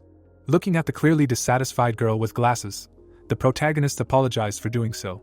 Coming closer to his old friend, Chuck's colleague asked if there were any more assignments, because he didn't sleep in the office even when he worked for Miranda, and he answered that he was busy, but he thought she had enough assignments, while she stated that she could be given more things to do, because JTBS had recently assigned her to systematize information on a real macho, including synopsis and character diagrams. Looking straight at Nana, Leaning on the table, the boy asked if it was true, and she answered that she would take on all the overtime work, including this one. Sitting on his bed, the protagonist thanked her for this and asked why she was dressed like that. With a smirk, the girl with glasses answered that she wanted to seduce team leader Ben. Hearing this, the protagonist was very dumbfounded and did not even know what to say, only wishing her good luck. Looking straight at him, his colleague would say that he needed to go home early and rest, since he had worked too much for a month, and Chuck would explain that he had a promotional meeting and would now take a shower and leave. Taking his backpack, the boy would ask if Ms. Bella was in, to which he would receive the answer that she had gone to shoot a TV show with Mike. At this time, the head of the entertainment department, with great surprise in her eyes, thought that her head was spinning from all this. Looking straight ahead, she did not understand how it happened that Chuck's sister was an aspiring actress, while Mike would ask if her brother was that writer, and she would ask why he did not say that he was in Tempest Entertainment, to which he would answer that she did not ask, so he did not say.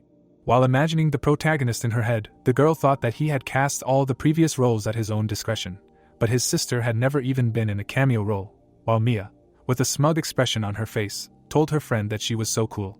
Remembering how he said that he wanted to invite Sammy from the Purple Girls for the main role, Bella reasoned that she thought that his good casting was just a matter of luck and personal interest, and that the same would happen with the Traveler. Visualizing her displeasure when Chuck said that she simply misunderstood, the girl thought that she really could have misunderstood something. Thinking that if he did not use castings for personal gain, then this could not be a coincidence, the head of the Tempest Entertainment department held out her phone right in front of her, asking Mia if she would give her contact information. Gladly taking the smartphone in her hands, the protagonist's sister immediately agreed. When she returned the phone back, Bella took it back and expressed her gratitude, thinking that Chuck could be difficult to contact, so his family's number would not be superfluous, and even angry that she went so far. Looking at the guys standing right in front of her, the girl thought that if the protagonist had unprecedented talent, she should be ready for it, and stated that they work well together, so she would be grateful if they continued to do the same on today's set. Hearing this, the two actors agreed with this and thanked her, while the girl bowed to him and walked away. Watching the departing head of the Tempest Entertainment department, Mia noted that she was more gorgeous than many celebrities, and her friend agreed with this. Then Mike looked at the girl standing next to her, asking if she knew that he was the main character of his and Chuck's new job, and she answered that she just found out. Smiling broadly after hearing this, the guy declared that she had a very cool brother, and she was very surprised. Looking at her friend in confusion, the actress asked him again what he had just said about her brother, and he answered that Chuck was very charismatic and generous. Then the guy enthusiastically told her that his script was perfect, as if they had worked on it for 10 years, and sometimes he even thought that the protagonist was something more than just a man. Then the actor said that he looked like an angel who had descended from heaven, and his sister, who heard this, was very puzzled. After hearing all this, Mia remembered moments from her life when Chuck behaved harshly with her and brushed her off in every possible way, and Mike, who saw this, asked what was wrong with her, to which he received the answer that it was just an attack of allergy to the worship of her brother, asking him not to get infected, to which she received an apology. Looking straight ahead, the girl thought that she had never thought about it, because her success and her brother's success were different things, but her friend had reacted that way, and the head of the department had taken her contacts. Suddenly smiling broadly, the protagonist's sister asked if they had filmed everything, and the host answered that they had filmed everything, so they needed to go to the next site. Immediately after that, the story shifts to the moment when Chuck and Rick approached a building, and the former asked if he was ready, and the latter answered that he was absolutely ready for anything, to which he received an explanation that this was his first side income. With a grin on his face, the boy thought that he already had 50 million in his account, and if this contract worked out, silver awaited him, or rather, a promotion. Looking at his friend, the protagonist offered to meet him halfway, and he agreed with this. Then the use of the story is transferred instead of conducting an interview, where a man, sitting at a table, greeted Chuck, saying that he really liked the real macho, and he thanked him for the praise, to which he received an explanation that, in truth, they invited him to the advertisement for a certain reason. Holding out a piece of paper right in front of him, the company employee explained that dialogue was important in their idea and asked to use bright and lively speech, like a real macho. Smiling broadly, the boy took the documents, saying that he would try, and thought that if this was an advertisement, then he needed a few simple lines for 2 or 3 scenes, that's all. Carefully studying the script of the advertisement, the protagonist was interested in what they had there. Imagining the image of Rick with a glass in his hand, Chuck thought that he was filming a drink advertisement. Visualizing the image of a shy girl, the boy reasoned that there was also a classmate he liked. As the protagonist imagined another girl pushing away a drink, he mused that there was also a hottie flirting with him. As he visualized a purple-haired guy trying to maintain good relationships with 2 girls, Chuck mused that an incredible love triangle was developing. As he imagined a girl happily taking a drink from her lover, he realized that Rick was making up with his girlfriend at the very end. As he stared at the commercial in disbelief, the protagonist thought that it was a series of 4 10-minute commercials. As he looked at the company employee sitting right in front of him, the protagonist suggested that he thought it was more of a drama than an advertisement, and the employee responded that, as he had said, the script played a big role. Suddenly, a woman joined them, smiling, and declared that the commercial plan was unique, and it was important for them to find a writer, and Rick had recommended him. Lost in his thoughts after hearing all this, Chuck reasoned that in the world of the pros, you have to provide quality equivalent to your value, and they expect a script that can be compared to a real macho, but it was written by the system. With obvious worry in his eyes, the kid realized that this meant that now he would have to write a real macho without a system. Looking straight ahead, puzzled, Chuck thought that it was hard and maybe he shouldn't have taken it, saying that he apologized because he was very sorry. But this contract would not be easy. Immediately after the story, it was transferred directly to the house where the boy lived, who, having entered, said that he had returned. Right at the threshold of his apartment, the protagonist took off his shoes. Putting his backpack right on the table, located in the middle of the room, Chuck thought that he had not been home for a long time. A moment later, he decided to open a can of soda. The boy drank the drink straight from the can and slowly walked forward, dragging the backpack behind him. After some time, he reached his room. At that moment, the protagonist was very happy that he drank a tasty soda. Sitting right on the floor in his room, Chuck declared that this was good, and now he could live. While continuing to drink his soda, the boy thought that Busan wouldn't be as difficult as Jeju, but in the end he had to conquer the seas instead of the air, and he doesn't know where he'll be sent next. When the thought of going abroad crossed his mind, the protagonist suddenly choked and jumped up from the floor. Wiping the foam off his mouth, Chuck said that he rinsed his mouth in the bathroom, and he couldn't believe that the system could read his mind and was now preparing to send him abroad. Folding his hands as if praying, the boy asked that the next project be only in Seoul, and let it be only there and nowhere else. After finishing this, the protagonist took the script in his hands, saying that now it's time for advertising. Immediately after that, he told the story. It's transported several hours ahead, when Chuck remembered how he answered the people from the company that he was currently working on his own project, and that such an important task would require some work. A moment later, the man shoved the contract in his face, saying that the advance payment for the manuscript was 80 million on the day of signing, and he thought that this was too much money to refuse, so he agreed. With a thoughtful expression on his face, the protagonist reasoned that there were 20 scenes in the script, and the deadline was only a few days, so he had a tight schedule, and it was always like this in advertising. Flipping through the pages of the plot of the new project, Chuck did not know what to do. Immediately after that, the boy sat down at his desk to write the plot. Looking at the screen of his smartphone, where a notification appeared that he had received a transfer of 80 million won, the protagonist thought that, of course, he agreed for a reason. He thought that he could not refuse such an advance payment. Chuck was very surprised when he noticed that he had received money. Opening the system notification window with a smile on his face, the boy declared that this 80 million plus 20 million from a real macho, and with it he will buy a power-up, wondering what will be revealed to him, and thought that then new abilities will appear. Remembering how happy he was at the bronze rank, the protagonist thought that it was good, but silver will definitely be even better. Chuck grinned maliciously and said that perhaps at the silver level there is a reward for writing an advertising script. Looking at the system notification window, which offered to upgrade to silver for 100 million won, the boy thought that there was no turning back. Looking straight ahead, the protagonist told himself to pull himself together. With a serious expression on his face, he declared that he was a writer and pressed the pay button.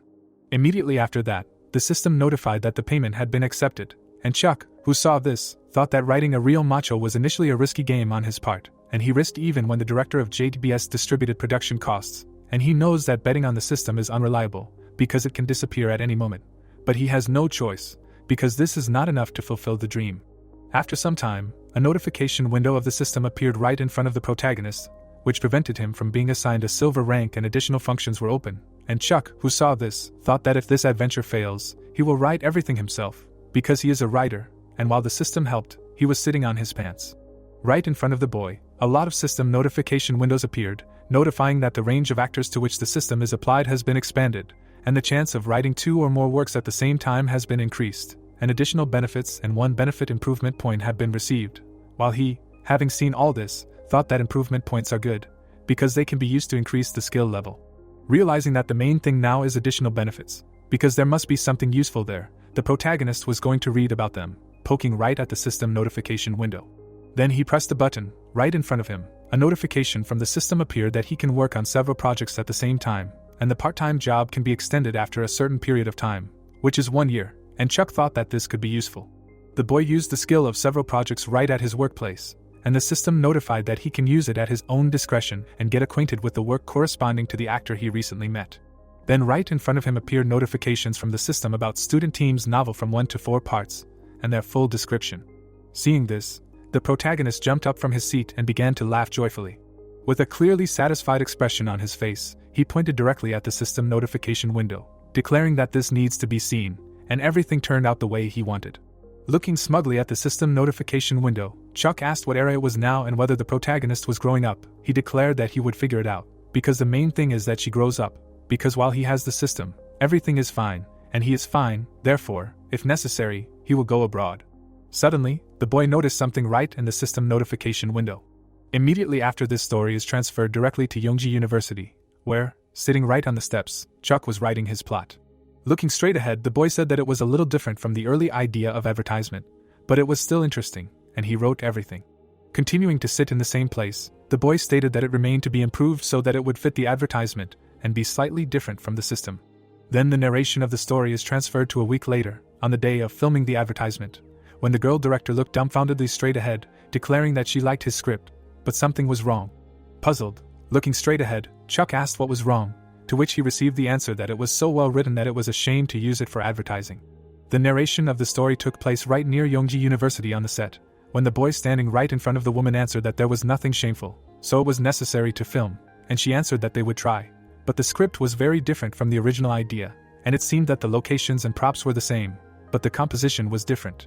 Hearing this, the protagonist thought that it seemed that the advertising director was having a hard time with the laws of the drama genre, so he needed to help her adjust to the qualities of the system, and pointing directly at the monitor screen, offered to explain everything to her. Looking directly at the frame from the scene that was currently being filmed right in front of them, Chuck said to zoom in on this girl, and the woman agreed with this. As a result, they worked together for 3 days, and upon completion, the director with a wide smile on her face declared that the filming was over, and thanked everyone for their work, because they did an excellent job, so everyone is great. Pointing her finger straight ahead, the woman addressed the protagonist, noting that editing frames right on the spot is very convenient, and he laughed, saying that she was doing great, to which she replied that everything was with his help, and she knew that Rick was handsome, but especially in this advertisement. Looking at the shot of the purple-haired guy smiling, the director added that this commercial would be a huge success because of him. Right after that, Rick was walking right up to them, and Chuck was telling the lady director that they should leave already, while she, shaking his hand, said that of course she wouldn't keep him and thanked him for everything. The purple-haired guy looked straight at the boy, asking if he would come to the party this weekend, and he immediately agreed. Awkwardly scratching his cheek, Rick stated that Sammy should be there too, but she was still in Japan, and the protagonist, walking next to him, asked that she wasn't there last time either. The purple-haired guy held his hand out in front of him and explained that she had come, but he was in Busan and probably didn't know, and that there was a music awards ceremony today and the purple girls were vying for first place and there would be a live broadcast, while Chuck, who heard this, replied that he would have to watch it at home. Immediately after this story, we moved to the interviews with the first place nominees, where the host addressed the purple girls, saying that this is their first award, and they are in contention for first place. The guy in the yellow sweater looked towards Sammy, asking if she would say anything to the fans, and she, taking the microphone, said that if the purple girls take first place today. Then she continued that it was only because of their fans, to which the host agreed, while Mia was watching all this on TV. Coming up to his sister, Chuck asked if it had already started and how long it had been going on, and she explained that they were already announcing the nominees, when suddenly the host's voice from the TV announced that they would interview the next nominee, their general favorite. Brittany, with a wide smile on her face, greeted everyone, saying her name and explaining that she was a singer, and the guy in the cap asked what she would say to the fans. At the same moment, the singer declared that they infinitely believed in their support, and the boy asked his sister to move closer, sitting on the couch, asking that this was really another nominee and that the opponents there were so frivolous, and she answered that this girl would most likely win. Looking straight at the dissatisfied Mia, the protagonist asked that she was really unemployed and why she was at home, and she did not understand why he appeared, explaining that she had already been at the academy and on set today. Hearing this, Chuck looked at his sister in surprise, asking what set she had been on, and she answered that it was a secret. Having received such an answer, the boy was very angry and did not even know what to answer. Pointing his finger directly at his sister with great displeasure, the protagonist declared that she knew how to drag out pauses in a conversation, and Mia answered that she did not even know. With an expression full of worry, the girl suddenly announced that they were announcing the winners, and Chuck asked her to turn up the volume. standing right on the stage, the hosts announced that they were left to announce the first place in the K-Music rating and the nominees for Super Queen card of the Purple Girls against Afternoon Letter of Little Brittany. The guy in the yellow sweater with a smile on his face declared that now they would find out who would win. While the host announced that they would not add up the points, the blonde girl, standing on the stage, smiled widely. The host heated up the atmosphere, asking who would take first place, while Sammy was very happy with everything that was happening. Two hosts with smiles on their faces suddenly announced that they could not wait to find out, but everything would be shown in the next episode. The host, standing right on the stage, announced that the counting of points was complete and now first place would be awarded. Suddenly they said that the winners were the Purple Girls, and Sammy, who heard this, was very stunned by this. Everyone around congratulated them, and her friends began to hug the girl. A moment later, Molly took the microphone in her hands, saying that she was grateful to all the fans, as well as the executives, managers and family investors, while Sammy, who was standing next to her, could not believe that they had won. She stood with her friends right on the stage, thinking that she was glad that they won and beat the top star Brittany, but she could not even cry. Then she looked at the singer standing aside, thought that she was still a top star, even though she lost, and she was still far from it. At that moment, the leader of their group extended the microphone towards her and asked if she would say something before the encore. Taking the microphone in her hands, the girl thought that she needed to work even harder. Then she asked with a big smile on her face if they would believe in her, and said that she sincerely thanks everyone who always believed in her. At this time, Chuck and his sister were watching the first place award ceremony in their home with admiration. Mia was amazed by everything that was happening and could not find the right words. Suddenly, the boy looked menacingly straight at her and said that she was piercing the TV with her gaze, and she noted that Sammy was just a goddess. Looking straight at her brother, the young actress could not believe that he was talking to her, and this world is very amazing, and he was eating chips, answering that he still communicated with her, which is amazing. Then he looked away with a smile on his face and just remained silent, thinking that it was nice to see that she was doing well. Looking at his girlfriend, who was shown directly on TV, the protagonist assumed that perhaps this was the wind of change, because the other day another article about Real Macho was released, which was called Korean Content Takes Over Japanese TV Screens or something like that. Then he imagined in his head a huge number of article headlines dedicated to Real Macho, and comments from fans of this drama. With a smile on his face, looking straight ahead, Chuck declared that fans of this work in the comments were simply shaking with happiness, and Purple Girls, who were previously loved in Japan, now occupy the first place, and all this is happening. Suddenly, an image of different dishes in people's hands appeared in the boy's head, and he assumed that perhaps he and Sammy would be recognized as national treasures. With a dreamy expression on his face, the protagonist spoke about the story of the fateful meeting of a junior writer and a beautiful idol, and Mia, sitting right in front of him, declared that the girl had long been a star without him. Remembering the image of Bella, who seemed to be standing behind him, Chuck thought that in fact it was all her, who promoted the product in Japan while he was in Busan, and the Rainbow Studio was also able to start concerts in this country thanks to her. While the system notified about the 12th part of the memory erasing Time Traveler, which needs to be written in a cafe on the first floor of the Tempest Entertainment building, the boy thought that she was a wonderful person, and with Molly in the new project they would be generally invincible. Noticing the notifications from the system, the protagonist was very happy, saying that this was sudden, but the place was just great, so tomorrow they would write everything and go to the party in honor of the end of Real Macho. Arriving at the appointed place, Chuck began to write the script, and in his head there were images of the main character, behind whom someone appeared. This unknown person took out a knife and was about to stab him right in the back. He abruptly turned around, interrupting the attack on himself, and prepared for battle. With a deft swing of his leg, the protagonist of the story was about to fight off his opponent. The stranger continued to hold the knife in his hand, saying that he must finish off the traveler. The next day, in the Tempest Entertainment Cafe, the guy was sitting right at the table and working on his laptop. Smiling widely, the protagonist said that the villain was cruel and the essence of his role was in double detention, because he was intimidated. Visualizing how the guy was spitting blood, Chuck thought that the protagonist falls to the ground, coughing up blood, and then Molly appears to take care of him. Imagining how the girl holds the wounded guy in her arms, the protagonist reasoned that the battle with the villain is won, but the hero is mortally wounded, and because of this, two changes occur.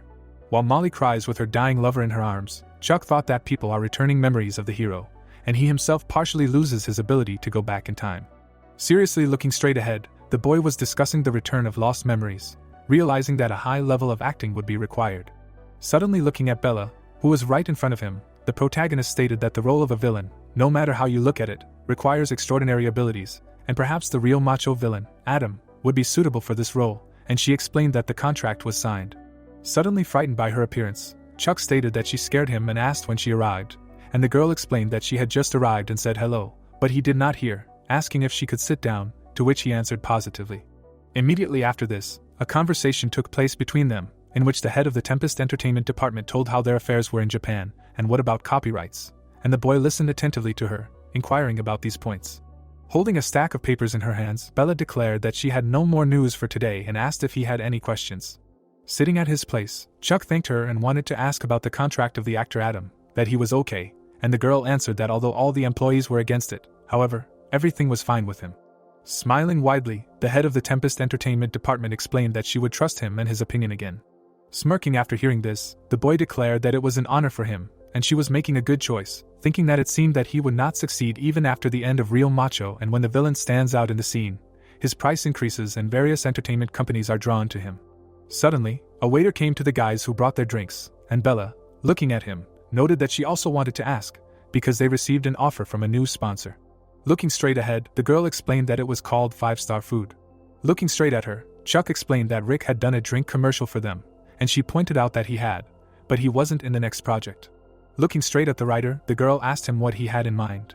Looking back at her, the kid replied that no matter how successful the Real Macho Man was, it was surprising that the company would directly sponsor a new project by a rookie writer, and the head of Tempest Entertainment agreed with him, saying that she hadn't encountered anything like that before, and he hoped it wasn't the script. The protagonist was about to tell him about the commercial when someone suddenly approached them. The man with glasses looked at his watch and said that he thought they should leave because they were going to start filming the final scene soon, so they should go straight to the set, and Bella was clearly too long, saying that they should talk about this party too, but they had important things to do now, so they would talk later, and offered to go together, to which Chuck agreed. Looking straight ahead, the boy thought that the party at the end of filming was part of the content, so the producers paid a lot of attention to it, while the girl walking in front of him asked if the film crew was ready, and Ben answered that they hired an outsourced filming company through the official working group. To which he received the answer that this meant they didn't have to worry about the equipment, and let them film the beginning of the party and pack up, while he said that he had booked a table at a restaurant opposite JBS. The protagonist, puzzled, thought that he had been so elegantly interrupted, and it seemed to remain his secret. Looking at the beautiful Bella, Chuck thought that she was such a busy person, but so concerned about his new project, so he should repay her with a good cast and good drama, and speaking of casting, he needed to talk to Adam at the party. Immediately after this, the story's narrative moves to the set, where the guys finished the last scene, thanked everyone for their work and announced that the shooting was over and everyone tried hard. James, with a joyful expression on his face, was surprised that Chuck came to them, and he, seeing his friends, said that he could not even believe that this was the end. The blonde guy noted that this was true, but the shooting was great, and the guy who heard this only smiled in response. Then the protagonist shook the director's hand, declaring that he was very grateful for his work, and he explained that he did not need gratitude, because filming according to his script was a pleasure. Smiling broadly, the man in glasses concluded that he hoped his next project would also be successful. Delighted by such a wish, Chuck thanked him for these words. Left alone, the boy watched the hustle and bustle that was happening on the set, and thought that he had said hello to everyone and now he needed to find Adam. Suddenly, he noticed him right in front of him, thinking that there were a lot of people there, but he still managed to find him. At that moment, the protagonist called out to him, and upon hearing this, he suddenly stopped. Sharply turning around with a knife in his hand, the villain asked if this was really Mr. Chuck. Looking straight at the actor, the boy thought that it was as if he had really been cut with a knife and that he was dressed like a gangster, but it suited him, and Adam, with an innocent expression on his face, explained that thanks to him, things were going well for him, and without an agency it was difficult to find roles, but with him everything was fine. The protagonist looked straight ahead in admiration, thinking that he was his villain and that this actor should not give up this role until he realized what was happening. Holding out his hand straight ahead, Chuck said that this was his first agency and congratulated him on it. With a look full of enthusiasm, the kid asked Adam if there were any plans for future projects. Hearing this, the villain was a little puzzled by such a question and explained that it was a matter of words and that this was already the concern of the agency, but he would be glad to work with them again. A moment later, the guys shook hands and the protagonist thought that everything would work out for the best now. Immediately after that, a notification window from the system appeared right in front of him, which promised that an actor suitable for the role with a 91% chance was found and asked if he wanted to register him for the role of the villain. And Chuck, who saw this, thought that this was great, that he had a high percentage of matching, so he could work with it. Suddenly, someone put a hand on his neck, and the boy who noticed it couldn't figure out who it was. Charlie, with a smirk on his face, declared that it was that same writer Chuck, and the latter asked what he was doing there, noting that they hadn't seen each other for a long time and thought that he had a day off. Waving his finger in denial, the man explained that not at all, and a professional is someone who always reaps all the fruits of his labor. Looking menacingly straight at the protagonist, Charlie declared that their writer was a real professional and asked if he would have a drink with him. Noticing that those standing right in front of him suddenly disappeared, Chuck wanted to be saved and didn't know where to run. A moment later, the boy was very confused and didn't understand where everyone had gone. Sweat began to appear on his face from fear of what would happen next. At that moment, Charlie said that this was great and then they would go have a drink, while he himself posted a photo on social media of the entire film crew celebrating the end of the drama. Charlie told everyone to go to the party and, sitting at the table, pointed directly at Chuck sitting next to him, while the film crew filmed it all. Then the man began to drink alcohol, and the guy sitting next to him was a little shy. Noticing that he was not drinking at all, Charlie looked directly at the protagonist with displeasure, and he was very scared of what happened. Immediately after the roll, we are transferred to the moment when Chuck came home and fell right onto the couch next to his sister, who asked how much he had drunk in total. Burying his face right into the couch, the guy said 10 or 300 glasses, and she noted that this was too much for someone who does not know how to drink, but that he stated that there was nothing to do, because Charlie does not drink less than 5 bottles. Suddenly looking up, the protagonist noticed his sister doing something on her phone, and he asked her what she was looking at, and Mia replied that she was looking at nothing at all, and it seemed that her crush was no longer James, but Rick. Once again burying his face in the couch after hearing this, Chuck stated that neither of them even knew she existed, and she asked him what he even understood. Looking up again, the boy did not understand what he had just heard, and wondered if she was really saying that she was changing her favorite guy, on whose stream she had spent hundreds of thousands of won. Suddenly jumping up to his sister, the protagonist asked her to show him, and she did not understand what he was doing. Looking straight at Mia's smartphone, Chuck was very surprised. There was the same advertisement that he had filmed with Rick, and upon noticing this, the boy did not understand what it meant.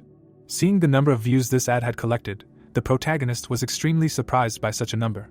Dumbfoundedly looking at the screen of his smartphone, Chuck wondered if it was possible to get so many views in one day, and he sobered up from this view. Something was definitely coming. Rick in the ad was drinking soda with a smile on his face, saying that it was wonderful, as always. Because of this video, all the newspapers began to write about the growth of sales of the company that makes soda, and wondered where such success came from and what the secret was, noting that all the stocks were sold out very quickly. Bella was dumbfoundedly looking at the screen of her laptop at the comments of fans under the video of the ad and did not understand what was happening. Sitting at her workplace, the girl asked her employee to come in and thought that the entire video was advertising the company that makes soda, and the fans know this. But they are still waiting for new episodes. Looking at the team leader Ben, who walked right into her office, the head of the Tempest Entertainment department asked if he had seen the commercial, and he explained that he had just come in to talk about her script. Looking straight ahead, the guy in glasses explained that it was known that the script was written by Chuck. At the same moment when she heard this, a memory of how the guy talked about the script of this commercial arose in her head, and she finally understood what it was. Looking straight ahead in surprise, Bella wondered what he wanted to say while her employee was talking about that commercial script. Thoughtfully looking to the side, the girl reasoned that from a commercial point of view there was nothing superfluous, and the dialogues were lively and corresponded to each character, which is very similar to Chuck's style, when she suddenly turned to Mr. Ben. Hearing this, the guy with glasses looked straight at the boss sitting behind her desk and listened to her as she said that they had worked with many authors, but he was the first one to achieve such a huge success in the industry. Looking straight ahead, Ben connected that it was true, and such an amazing case, but its consequences were even more unusual. The commercial became a hit, and as a result, Rick's popularity was also growing. Imagining in his head the images of the main characters of a real macho, the company employee explained that now he was almost on the same level as James. Holding the documents in his hands, the guy in glasses said that he thought it was necessary to review the cost of his contract for the next project. Extending a new contract towards the head of the Tempest Entertainment department, Ben noted that it was drawn up before the release of the advertisement. She stated that it was very good that it had not yet been signed. Seriously looking straight ahead, the company employee asked the lady what she thought would have happened if Rick had not played the main role in the real match. Hearing this, Bella was very surprised and did not know what to answer. A moment later, she folded her arms across her chest, declaring that, frankly speaking, it seemed to her that after this anyone would have succeeded. Looking straight ahead, the guy in glasses asked her if she really thought so. Flipping through the documents in his hands, the girl answered that it was so, but that success would be incomparable with the current one, and Rick is an actor with excellent data and abilities, but she cannot explain the current state of affairs only by his skill. Smiling slightly, the head of the Tempest Entertainment department announced that the script was written especially for him. Looking at the screen of her laptop, which showed an advertisement for a drink in which he took part, Bella added that the script also influenced him. Suddenly, the narrative of the story is transferred to Chuck's house, where he, sitting on the bed, took a call from the lady. Smiling broadly, the girl said that she heard that he wrote a script for an advertisement for a soda company, receiving an answer that such a thing really happened. Talking on the phone, the guy explained that he was lucky that it turned out well, asked what was making so much noise, suggesting that she was probably busy. Looking at the huge stacks of papers that were right on her desk, the head of the Tempest Entertainment department answered that it was true, and they now had more than enough sponsors. Visualizing her employees as machine gunners, she explained that the PR department had turned into a call center for PPL inquiries. Recalling how her subordinates sorted through a huge amount of papers and talked about the different conditions that several companies were offering to sign a contract with their people, highlighting certain offers that should be better than the rest according to a number of conditions, and that with other companies the conditions would be resolved, and thus the lists would come again an hour after they were sent back, and Chuck, who heard all this, said on the phone that with this drama about money there was no need to worry. Smiling broadly, the boy asked that she knew that PPL was not his area. While the subordinate said that he would come in an hour, the head of the Tempest Entertainment department explained that she did not interfere in this either. Looking at Mr. Ben, who came straight to her, Bella explained that there was no need to accept new requests for sponsorship, and let them choose the best conditions among the existing candidates, asking him to pass this on to the PR department. Looking at the documents in her hand, she told Mr. Protagonist something else on the phone about the company that was planning a serious sponsorship. Sitting on his bed at home, Chuck asked how much they were offering, and the head of the Tempest Entertainment department explained that their offer would make them the largest sponsor of the project. Hearing this, Chuck said on the phone that this was wonderful, and offered to celebrate when there was a chance, while Bella, who was in her office, thanked him for this. The boy held the phone to his ear and simply remained silent. A moment later, he, smiling slightly, thanked her, noting that PPL is important for the production company and is directly related to the budget and income. She trusts him so much in this matter, and as a screenwriter he appreciates it very much. Bella was delighted to hear this, stating that there was no need to thank him, since they had problems with production costs in the past, and she was grateful that he helped solve this problem. Then the protagonist said on the phone that he simply filmed an advertisement, and the girl, continuing to study the documents, explained that the more money goes to PPL, the more negative reviews the project receives, since the more you get, the more you need to give, but most have very favorable terms in the offer. Continuing to talk on the phone, the head of the Tempest Entertainment department concluded that even for simple props they are ready to pay a high price, and this is unusual, so hopefully she understands everything, adding that she needs to deal with the list of sponsors, so she will call him back later. Once again expressing gratitude, she said goodbye, and Chuck, hearing this, ended the call and, looking at his smartphone, assumed that this seems to be all. With a big smile on his face, looking straight ahead, the boy thought that he knew little about investment companies and sponsors, but believed that everything would be fine, and the reaction to the commercial was amazing. He was going to order chicken to celebrate his achievements. Immediately after that, the protagonist came out of his room and asked his sister if she wanted to order fried chicken. Coming out to the main hall, Chuck did not notice Mia there, asking where she was. Approaching the door of her room, the boy asked why she was silent, and said that he was coming in. Having opened the door a little, he saw a dim light from inside. Noticing his sister, the protagonist was very stunned by what was happening to her. He looked straight at the girl, who was sitting with headphones at her desk. Coming closer, with obvious fear on his face, Chuck could not believe that this was the one, and called out to his sister. The boy asked her what she was doing, and Mia, with a wide smile on her face, watched a commercial with Rick, who wished her a good morning, noting that she was beautiful as always. Without looking at the task, the protagonist thought that it was good that he did not follow idols, and if he had become friends with Sammy later, he would have been the same, but there was only one way. A moment later, Chuck turned on a video on his phone, filmed by a theater group for acting practice. Then he brought his smartphone right to his sister's ear and began to pronounce incomprehensible words. Noticing him in her room, Mia grabbed a chair and asked if he was really tired of living, and he denied all this, saying that he just wanted to order chicken. Suddenly, he noticed that someone was calling him on the phone. At this time, his furious sister was running right after him, wanting to hit him with a chair. Luke, with a serious expression on his face, called on the phone, said hello to Chuck, and said that he was a representative of Tempest Entertainment. Then he said that he was calling to ask if he wanted to have lunch together sometime, and the boy, holding his phone to his ear, could not believe that he had received such an offer. At that very moment, a chair flew straight at him from behind, and Luke, not hearing an answer, asked if everything was okay with him now. A bump appeared on the hero's head. Looking at him, the girl apologized. Looking straight at him, the protagonist heard that why did he remind her of this cringe? No, throwing a chair was too much, she was really sorry, to which he thought that why would a Chable invite him to lunch? Lying on the floor, Chuck heard that he was okay, to call him back later, to which he replied that no, he was okay, asked that he wanted to have lunch together. He raised his eyebrows when he heard that no, ms. Bella could join in too, to which the hero thought that there was no need to disturb her, and then said that he thought it would be okay to do it together. Sitting next to him, the girl apologized, and then asked him what he had swallowed his tongue. She gritted her teeth, and the thought occurred to her that he had always imagined Chables as idiots, although she was his younger sister. A glow appeared around the girl. Holding the remote control in her hands, she said that okay, an important show was about to start, let him watch it. The actors grinned, and it was heard that this was an entertainment show promoting his project, to which the girl replied that they said there were a lot of stars here, even Molly. Looking straight ahead, the hero said that this show was important to him, but why did she need it? To which the girl replied that she should keep her eyes on the screen and not get distracted, to which he added that she was strange, of course. The protagonist looked at him in amazement, and said that it couldn't be. Mia smirked, and it was heard that why she was there. Chuck stretched his hand out to the side. Looking at him, the girl said that someone came to their academy to film one of her friends. Chuck began waving his hands, hearing that she had to explain this to him, to which he replied that of course. Gritting his teeth, he thought that the purpose of this show was to advertise the drama. If the scriptwriter's sister appears on TV in such a show, questions cannot but arise. Hitting his chest, the hero thought that he wanted her to grow gradually, with small roles, and the girl said that let her watch, she turned out so well here, and he added that now everything is so complicated. He looked to the side, hearing that Mia is his best friend at the academy, it is fun with her, and they communicate well. The guy put his hand on her shoulder and asked that they would like to be friends like this in the future. He smirked, it was heard that they are best friends at the academy. The protagonist looked in amazement. Pointing to the side, he thought that he decided to seduce his sister, and then asked why he put his hand on her shoulder, to which the girl answered that what was he talking about, he is just her friend. Closing his eyes, Chuck asked what the hell, in her opinion, friends behave like this, to which the girl asked that as friends behave, as best friends should.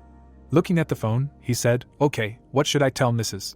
Bella, to which Mia replied that she already knew, she told him, and the hero added that he was a good boy, she could have told him too. The girl silently looked ahead. Looking at the phone, she asked what he was typing there, he didn't even watch TV, to which the protagonist replied that he should also tell Mrs. Bella. Typing the message, he added that he could tell her so carefully. Closing his eyes, Chuck said no, that wouldn't do, something more businesslike was needed, to which the girl asked if it was worth bothering so much, she said no, she thought he was worrying in vain. Looking away, the hero replied that he was writing to a person in a high position, it was businesslike. Putting the phone away, he added that it was a conversation. Snatching the phone from him, the girl said, come on, she'll write it herself, a woman will always understand a woman better, to which the protagonist asked, what's wrong, let's not even think about it. She held the phone in her hands, it was heard that she was doing something, accidentally sent. Mia looked away. Looking straight ahead, Chuck asked what she sent. A message appeared, that Bella was an idiot. The hero opened his eyes in amazement, and exclaimed. Getting up, he said that it would be faster to delete it, she read it. The girl silently lowered her head. Looking at the message, the girl thought. Scrolling through the correspondence, she asked what it was and what it was for. Holding the phone in her hands, Bella thought that they could arrange a challenge to a duel. The hero grinned, hearing that he should come in, do not be shy. Looking straight ahead, the protagonist said, what about yesterday, let him apologize. The girl silently looked at him. Raising her eyebrows, Bella thought that Mr. Chuck was right again, the closer the end of the drama, the higher Adam's salary, and at the party Chuck talked to him. Holding the papers in her hands, she added that he must have been calling for a role of a villain in a new project. He found Adam before he showed himself, and found him himself. At first it seemed reckless, but in retrospect, his abilities are incredible. Smirking, the hero said that he must be very angry. A thought arose that the production company should work hard not to miss these abilities. Sitting at the table, the girl thought that this is why, and then said that today a decision is being made on OTT.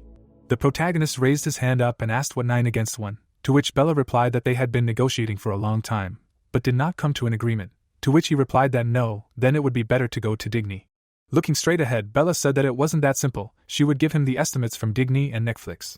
Looking down, she added that here are the figures for this year, Digny is growing quickly, but Netflix's figures are twice as big, which means they need to choose carefully. Looking at the papers, Chuck said that it bothered him. His eyes widened and he thought, how close. The hero looked away, hearing that for a screenwriter, one failure with OTT is fatal for the entire career, and not only, to which he thought that shampoo smells like that. Looking straight ahead, the protagonist thought that he didn't even have an exclusive contract, and she cared so much about his career, thank her. Looking at him, the girl asked what he was listening to which he replied that yes, let him apologize, and she added that, well, maybe she scared him and said too much. Bella grinned and said that she thought so, the risk was inevitable, but they would try to negotiate with Digny. Looking straight ahead, she asked that he would trust her. Holding the papers in his hands, the hero thought that choosing Netflix, which was in first place, or Digny, which was in second place, but more profitable, could become eternal shackles. Grinning, he added that in case of success, you can quickly raise your rating. A view of the building opened up. You could hear that they were calling from the Korean Tempest. Looking straight ahead, the guy said that the answer was positive, they wanted to meet, to which the girl asked what she thought this was a positive answer, said that she did not think so. Looking at the phone, she added that she thought they needed to raise the stakes. Grinning, the girl said that at the meeting she would offer screenwriter Chuck to meet in person, and let him say that they were going to Korea. People were sitting at their workstations. The food was on the table. The man was pouring coffee into a mug. The Asian branch of Digny appeared. It was heard that he thought they needed to raise the rates. Angela grinned and said that at the meeting he should offer to meet the scriptwriter in person, and let him say that they were going to Korea. Standing in front of her, the guy asked what he should say, why she was offering Tempest such generous terms, said that their indicators were good now, there was no need to make concessions. Holding the papers in her hands, she turned to him. The script appeared. It was heard that how many scripts she had seen in her life. The planet appeared. It was said that the greatest and most unique Netflix, with which no one can compete. The satellite appeared. The thought arose that the only platform that had reduced the gap enough to keep up with OTT, Digny Play, how was this possible? One innovation after another. The stones appeared. It was said that education and experience, all this paperwork does not bother them. They only care about abilities. A company that annually fires 30% of its employees for low productivity. The man stepped on the stone. The thought appeared that in this heartless company. The girl stood on the mountain. The thought appeared that she headed the Asian branch when she was barely 30. Angela smirked and said that he did not have an answer, because no one knows. She closed her eyes and thought that there was no place in the company for someone who could not keep up with her innovations, and the guy said that the scripts, he did not even know. Looking straight, Jaden heard that 15 years, country, language, faith, genre. Holding the papers in her hands, the girl said that one after another, without missing anything, 3 or 4 days for each, but she read them all, asked how many of them were those in whose success she was sure. Looking at her, the guy said that he could count them on his fingers. Frowning, the girl answered that it was true, as she had assumed, these works had become cult. Jaden looked at her in surprise and asked what it was. He was holding the script in his hands. Grinning, the guy said that he seemed to have forgotten how to read. Looking at the script, the girl said that it was very interesting, asked what fun it was to write 2 works at once. She closed her eyes and added that such a treasure should not be missed. Bella put her hand to her face. A letter appeared on the laptop. It was heard that she herself would go to Korea, wanted to meet with the author. The girl sat silently at the table. Grinning, she said that this is what she thought, the risk was inevitable, but they would try to negotiate with Digna. Looking straight ahead, Bella asked that he would trust her. The hero grinned and answered that maybe this was a risky choice, but, looking straight ahead, he added that she was more competent in show business than he would trust her.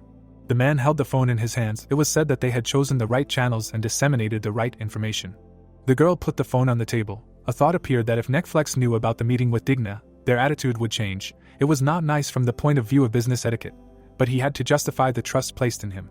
Sitting on the chair, the girl thought about the fact that only Digna reacted to the leaked news. Netflix remained silent. An appropriate timely reaction. It was necessary to bite or be bitten. Looking at the phone, she said that they would discuss everything at the meeting. First they would talk to the author. The hero looked away. Looking straight ahead, he exclaimed in surprise. A notification appeared in front of him, and he said okay. The protagonist picked up the chair. Looking at him, the guy thought that no less amazing Chuck was already used to being weird. He looked ahead in bewilderment. The protagonist grinned, hearing what he was doing here, to which he replied that he needed to work here, and then thought that 19 hours would be enough. But in the evening there was a meeting with the main actors. Looking at the phone, he added that it was better not to put it off. Besides, today was the shooting of the Purple Girls video. Opening his laptop, Chuck thought that it was good to be a writer, but there was no time to relax. He added, his eyes wide, that this episode was somehow shocking. The car flew up. It lay with its roof on the asphalt. The guy opened his eyes in amazement and thought that he was alive. He survived, and got out. Grinning, he added that the van, where is he from? What happened to it? How is that possible? Maybe everything will be the same. Stretching his hand forward, the man said that this can't be. He frowned, looking straight ahead. The guy opened the doors. Tears appeared in his eyes. It was said that having escaped from the police, the villain kills the hero's family and friends, including the main character. When the abilities for regression and erasing memory weaken, the villain comes to his senses. The hero tries to use the abilities, but loses his mind, and the villain escapes again. Looking at the laptop, the protagonist said that the film ends with the main character finally coming to his senses, asked if there was too much action. The guy grinned. It seemed that a can of soda was what you need after work. Closing his eyes, Chuck said that in the meantime, the actor will drink a can of drink. There is too much action. The situation will definitely be saved by a lemonade commercial. He closed the laptop and added that that's it. The hero grinned and said that thanks for understanding. He opened the door and added that no one is here yet. Gritting his teeth, the protagonist said that it seems like there is permission, but it still feels like he is sneaking into someone else's room. Closing his eyes, he added that he will rest a little while he waits for them. Looking straight ahead, Chuck thought that KBC is planning to air The Traveler in 4 months. The casting for the main roles is complete, everything seems to be in order. But something is missing. Maybe it is because of the dinner with that Chable and the meeting with Digna. Images of people appeared. The hero grinned and thought, yes, okay, all the best to them. Well no, this is too much. He began to cry and added that why travel all the way from the USA to Korea, just to meet with one writer. The girl entered the room. Looking at her, the protagonist thought, what is this?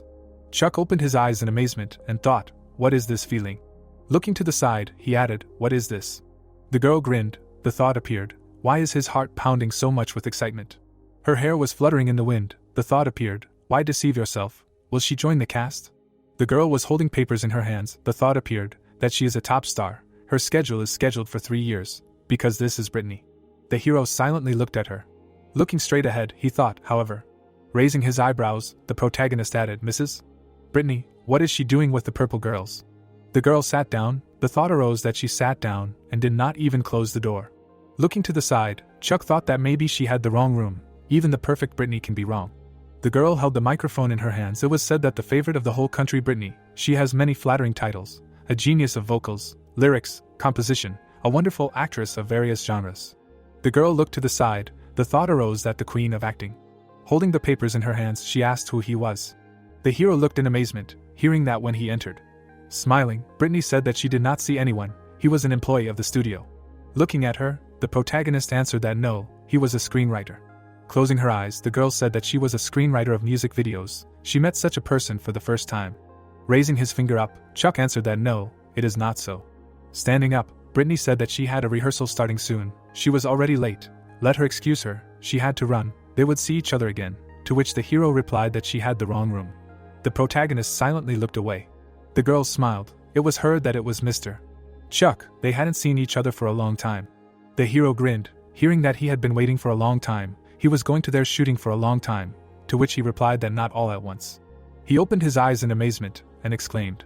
Images of girls appeared. It was said that the purple girls on TV, it was so dreamy. Looking at them, the protagonist listened to different conversations. Grinning, he thought that but now it seemed that he was already on the verge of a breakdown, and how difficult it was for their manager to endure this constantly. Frowning, the girl asked what they were saying. He was leaving for Busan for a month, to which Chuck replied that yes, he writes better there. Standing in front of him, she added that but Sammy was so worried that he. Sammy exclaimed loudly and said that he just hadn't called for a month, and she was worried. Closing his eyes, Chuck said that he knew, but he was in places where the connection was unstable. Stretching his hand forward, he added that there was a scene in the works where a container was thrown into the sea. He had to write it on a boat, to which the girl asked that yes, he was ready to do anything for the sake of the script. Looking at the girls, the man shouted for them to get ready for the audition and called the hero to him. Grinning, Sammy said that they would see him on stage, to which the protagonist wished them luck. Looking away, the girl exclaimed in surprise. Frowning, she said that he should not forget the script. The paper was lying on the table. It was heard that he thanked, to which the girl replied that you are welcome, let him remember. Then they were going to meet with the actors. Looking to the side, Chuck wondered if he had taken the script with him. He heard that he should hurry up. The hero took the papers in his hands and answered approvingly, and then wondered where it came from. Then he heard that the last rehearsal of Mrs. Brittany for today, purple girls behind her. The protagonist grinned, hearing that he could watch from here, to which he thanked him, and the guy said that he would go to the girls. They needed to be taken care of. He would contact them later when Molly left for a meeting. Chuck held the backpack in his hands. Looking straight ahead, he heard that they were ready. Let them turn on the music, to which he replied that finally. The girl stood on the stage. The thought appeared that Brittany's live. Grinning, she said that her heart knows him. The hero opened his eyes in surprise, hearing that at least today they met for the first time. Looking straight ahead, he heard that who was he? Why was he so familiar to her? To which he thought that, these vocals, music, from the very beginning. Standing still, the protagonist thought that everything was too good. The girl held the microphone in her hands. She lowered it down. Chuck looked forward in amazement. He froze, looking straight ahead. The hero opened his eyes wide and thought that he was a genius. He could not compare with her. He frowned, seeing the notification about the music. Looking at the stage, the protagonist thought that he was not a genius. He was just lucky with the system. His lot was to sort through garbage, mediocrity. Chuck frowned and thought that, and how could he invite her to his project? Raising his head, he added that he was looking too closely. The girl looked away. A thought arose that she saw. She grinned and nodded her head. Notifications appeared in front of the hero, and he thought that a hidden mission. Just think, I wonder how many more secret functions there are in this system. The girl knocked on the door and asked if anyone was there. She looked into the room, hearing that the band had just started rehearsing, to which she apologized. Suddenly, Brittany exclaimed in amazement. Not finding the script, she shouted that where did it go? Looking straight ahead, the girl added that her traveler's script, where is it, disappeared again. She grabbed her head and shouted that for the umpteenth time. The hero raised his hands up and exclaimed. Looking at the stage, he supported the band. The protagonist looked ahead tiredly. The girl rolled her eyes. Sitting in front of them, people asked that the two of them looked bad. What happened? What will he say here? And who is easy now? Sitting in front of the hero, Bella asked that they were okay. Smirking, Molly replied that they should be excused for disturbing. She was fine. Putting her hand to her face, she thought that she was exhausted by the efforts of Mr. Chuck. Chuck raised his hands and said that he was fine too, and then thought that it wasn't just him. He was supporting the band while looking at the stage. Looking away, the guy said who was that guy standing in the staff area and yelling, to which they replied that he was a studio employee, probably a fan, and that it was just a rehearsal. Looking straight ahead, the man said that he looked like he was a huge fan, and the other added that he was already looking at the stage. The girls jumped up. Molly closed her eyes and turned to the protagonist. The protagonist smiled, looking at her. Opening the door, the guy said that it was time to go to a meeting with the actors. He was with them. Molly closed her eyes and said that the whole stage seemed to be on fire from such a rehearsal, and the protagonist said that he should give him a minute, to which the guy shouted that no, what kind of person is this, and why would he want to make such a noise at a rehearsal? Grinning, the protagonist thought that but they were cool. Closing his eyes, the guy said, well, now all the key characters of their drama are here. He will introduce himself. He is Harvey, the director. Looking straight ahead, he added that these are their main actors, all famous people, so he thinks names are unnecessary. Pointing to the side, Harvey said that now, he will introduce them to their producers, first of all the heads of the lighting and filming crews of their drama. The guy grinned and introduced himself, and the man said he was the chief cameraman. Chuck's eyes widened in surprise, thinking that they were experienced people in the industry, masters of their craft. Looking straight ahead, he added that he had seen many of their works at the studio, to which the cameraman thanked him. The hero grinned when he heard what works he had watched. He looked in amazement when he heard that the quiz show was a genius writer. The man looked in surprise. Bella froze in bewilderment. Lowering his head, the hero said that he didn't know, the unforgettable brothers and sisters, they had a good rating. Raising his hands, he added that he had watched all this so much, and then thought that he had watched so much that he had wound up the high rating. Grinning, the guy said that finally, his younger brother, working on the musical accompaniment. Looking straight ahead, Tom introduced himself and said that he was glad to meet you. The hero looked at him in amazement and thought that it was a sound engineer. The girl was holding a microphone in her hands. The protagonist looked at the guys and thought that he could discuss the OST with them. People clinked glasses. It was heard that they would make a good movie. Grinning, Tom asked what Mrs. Brittany's song was. Looking at him, Chuck answered that yes, it was not easy, but maybe it would work out, to which the guy said that it was serious. The guy straightened his tie. It was heard that maybe he should talk to the CEO of Tempest, Rhodament, where Brittany works, separated from Tempest when it was founded, but now everything is different. Looking at the hero, Tom said that both CEOs are good friends, they can help, to which the hero replied that thank you very much. A glow appeared near the protagonist. Looking down, he thought that he would finish this, and only a couple of episodes would remain. Knocking on the door, the man said that it was a delivery, to which he was told that no one was home. The guy looked away, hearing that he had calculated everything. Looking straight ahead, he added that he would finish this. Holding a knife in his hands, the man asked that he was 1 foot in the grave. What was he doing? To which the guy replied that he would then call people. It was heard that hands were up. Let him immediately drop the weapon. The actor stretched out his hand forward. It was said that in this episode the villain, Adam's hero, leaves. He resists to the end, but falls out of the window. The main character tries to rewind time, but the heroine dissuades him, and this is where the 14th part ends. Grinning, the protagonist thought, good, quite interesting. Frowning, he added that but he was worried. He had dinner with a representative of Tempest tonight, and then asked if he would go to meet a newbie screenwriter who had at most 2 projects under his belt, to negotiate about Brittany. Looking at him, the girl said that it couldn't be. Chuck looked at him in bewilderment. Holding a cup in her hands, the girl said that getting Brittany was not easy. They looked at each other in silence. Putting his hand to his face, the hero said that yes, the apple does not fall far from the tree, to which the girl replied that she did not know what he was talking about, but everything is not as he thinks. Looking straight at her, he asked why she was not cold, why she was wearing sweatpants, to which she replied that she was cold.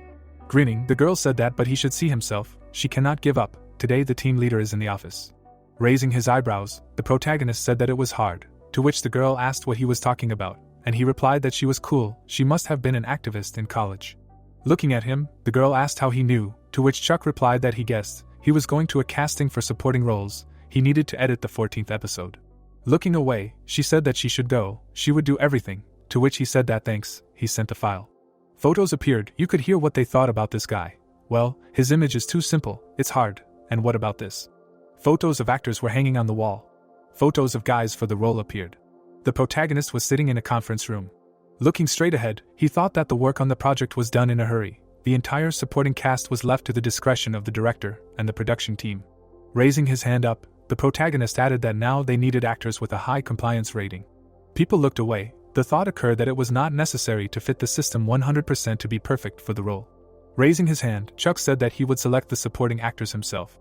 Looking at him, Bella asked what and how. Looking straight ahead, Chuck replied that on this board. Pointing to the photos, he added that all these people. The hero extended his hand forward and said that they needed to meet with them. Frowning, he added that when they looked at everyone, they would only take those who were best suited for the role. People looked at him in amazement. Looking away, the guy asked that he would meet with everyone. Grinning, the protagonist replied that yes, it would take 2 or 3 minutes per person, he wanted to see them talk. People looked at him. The thought occurred that what nonsense. It was heard that maybe even one handshake would be enough, this could be arranged. Bella crossed her arms and said they would, and Harvey said if he was so sure. Chuck looked at them happily. Looking straight ahead, the girl heard that casting was certainly more effective in person, to which she asked if he had cast others the same way. Grinning, the hero answered yes, to which the girl added that since there would be a lot of actors, she would go with him to save time. Looking away, the girl said that it was even better this way. It would be interesting to see his casting method. The protagonist closed his eyes and thought about having to pretend that he really understood what he was doing. Stretching his hand forward, the guy said that they needed to discuss something else besides supporting roles, to which Chuck replied that of course, let him talk, and he added that there was background filming in this scene. Standing at the exit, the man said that they could finish for today. Tomorrow morning they would go choose locations, to which he was answered that yes, thanks for the work. Looking at the girl, the hero said that he was grateful for her trust, to which Bella replied that it was all for the sake of the project. Standing in front of her, the protagonist said that director Harvey was careful in choosing actors, to which the girl said that this was true, she thought it was a matter of self-confidence. Looking straight at her, he asked again. Grinning, Bella said that yes, he was sure that anything could be achieved even in unfavorable conditions, while working on drawing stars. The guy put his hand to his face. It was heard that the production company interfered quite a bit in the casting, then there were disputes about the level of the actor's abilities. The director extended his hand forward. It was said that yes, and the drama was able to become a hit only thanks to the director's skill. The hero smiled. It was heard that wow, why did the production company have his face? Bella grinned and said yes, it suits him perfectly, he also assembles a cast to his taste, to which the protagonist replied, no, when they finish the casting, and she added that as he says, they have already approved the actors for the main roles. He double-checked everything 2 or 3 times while he was in Busan. Looking away, Chuck replied that this was good. Leaving, the girl said great, well, perhaps it's time for them to start meeting with the actors today, to which the hero said that he had a meeting this evening. Looking straight ahead, he added that yes, he was having dinner with the director, he thought that he should tell her. Bella looked at him, and replied that I understand. Turning his head, the hero thought that it seemed like she didn't know how she reacted sourly. He thought that she had a good relationship with the director, apparently not. A view of the bar opened up. Its sign appeared. Looking straight ahead, the protagonist thought that finally, the day of the meeting with the director of their company. Looking to the side, the guy asked that maybe he should talk to the CEO of Tempest, said that both CEOs are good friends, they can help. Looking straight ahead, Chuck thought that today the issue of Brittany's casting would be decided. Suddenly, he looked in surprise. Lowering her head, the girl said that she welcomed him to their establishment, asked that he was Chuck. Grinning, the hero said that this was the greeting, to which she added that they were waiting for him, let him follow her. Closing her eyes, the girl said that she asked to come here. She grinned, looking straight ahead. The protagonist silently looked at her. He followed the girl. Chuck turned his head, hearing that it was his booth, to which he asked what kind of big door that was. Grinning, the girl replied that it was the VIP room. Opening the doors, she said that she apologized. Looking to the side, the director smiled. Looking straight ahead, the hero greeted him. Stretching his hand out to the side, the man said that he should sit down here. Sitting at the table, he added that thanks to him the company was thriving, to which the protagonist replied that he was not. Looking straight ahead, the director said that he should not be modest, he hoped to treat him to dinner if he did not mind, to which Chuck replied that fine, he would be glad. The hero took the glass in his hands, hearing that he would allow him to pour, to which he thanked him. The protagonist's eyes widened. Wine was poured into the glass. Looking straight ahead, Chuck asked again. Smirking, the CEO said that he wanted to say that Bella's boss thought he was absolutely unique. The hero looked surprised to hear that he was a unique author. The waiter brought the dishes, and he heard that lately when they discussed work, they only talked about it, and didn't even know what to say. Looking down, the protagonist thought that this meant that Mr. CEO wanted to chat with the outstanding new employee over dinner, but today, holding a glass in his hands, he added that he had another goal here. Sitting in front of him, the CEO heard that he could ask him for a favor. Looking straight ahead, Chuck heard that what, to which he replied that the actress Brittany let him arrange a meeting with her. Crossing his arms, the man asked what he was talking about the actress Brittany from Rodament. Looking at him, the hero answered approvingly, to which the man asked why he decided to ask him for this favor.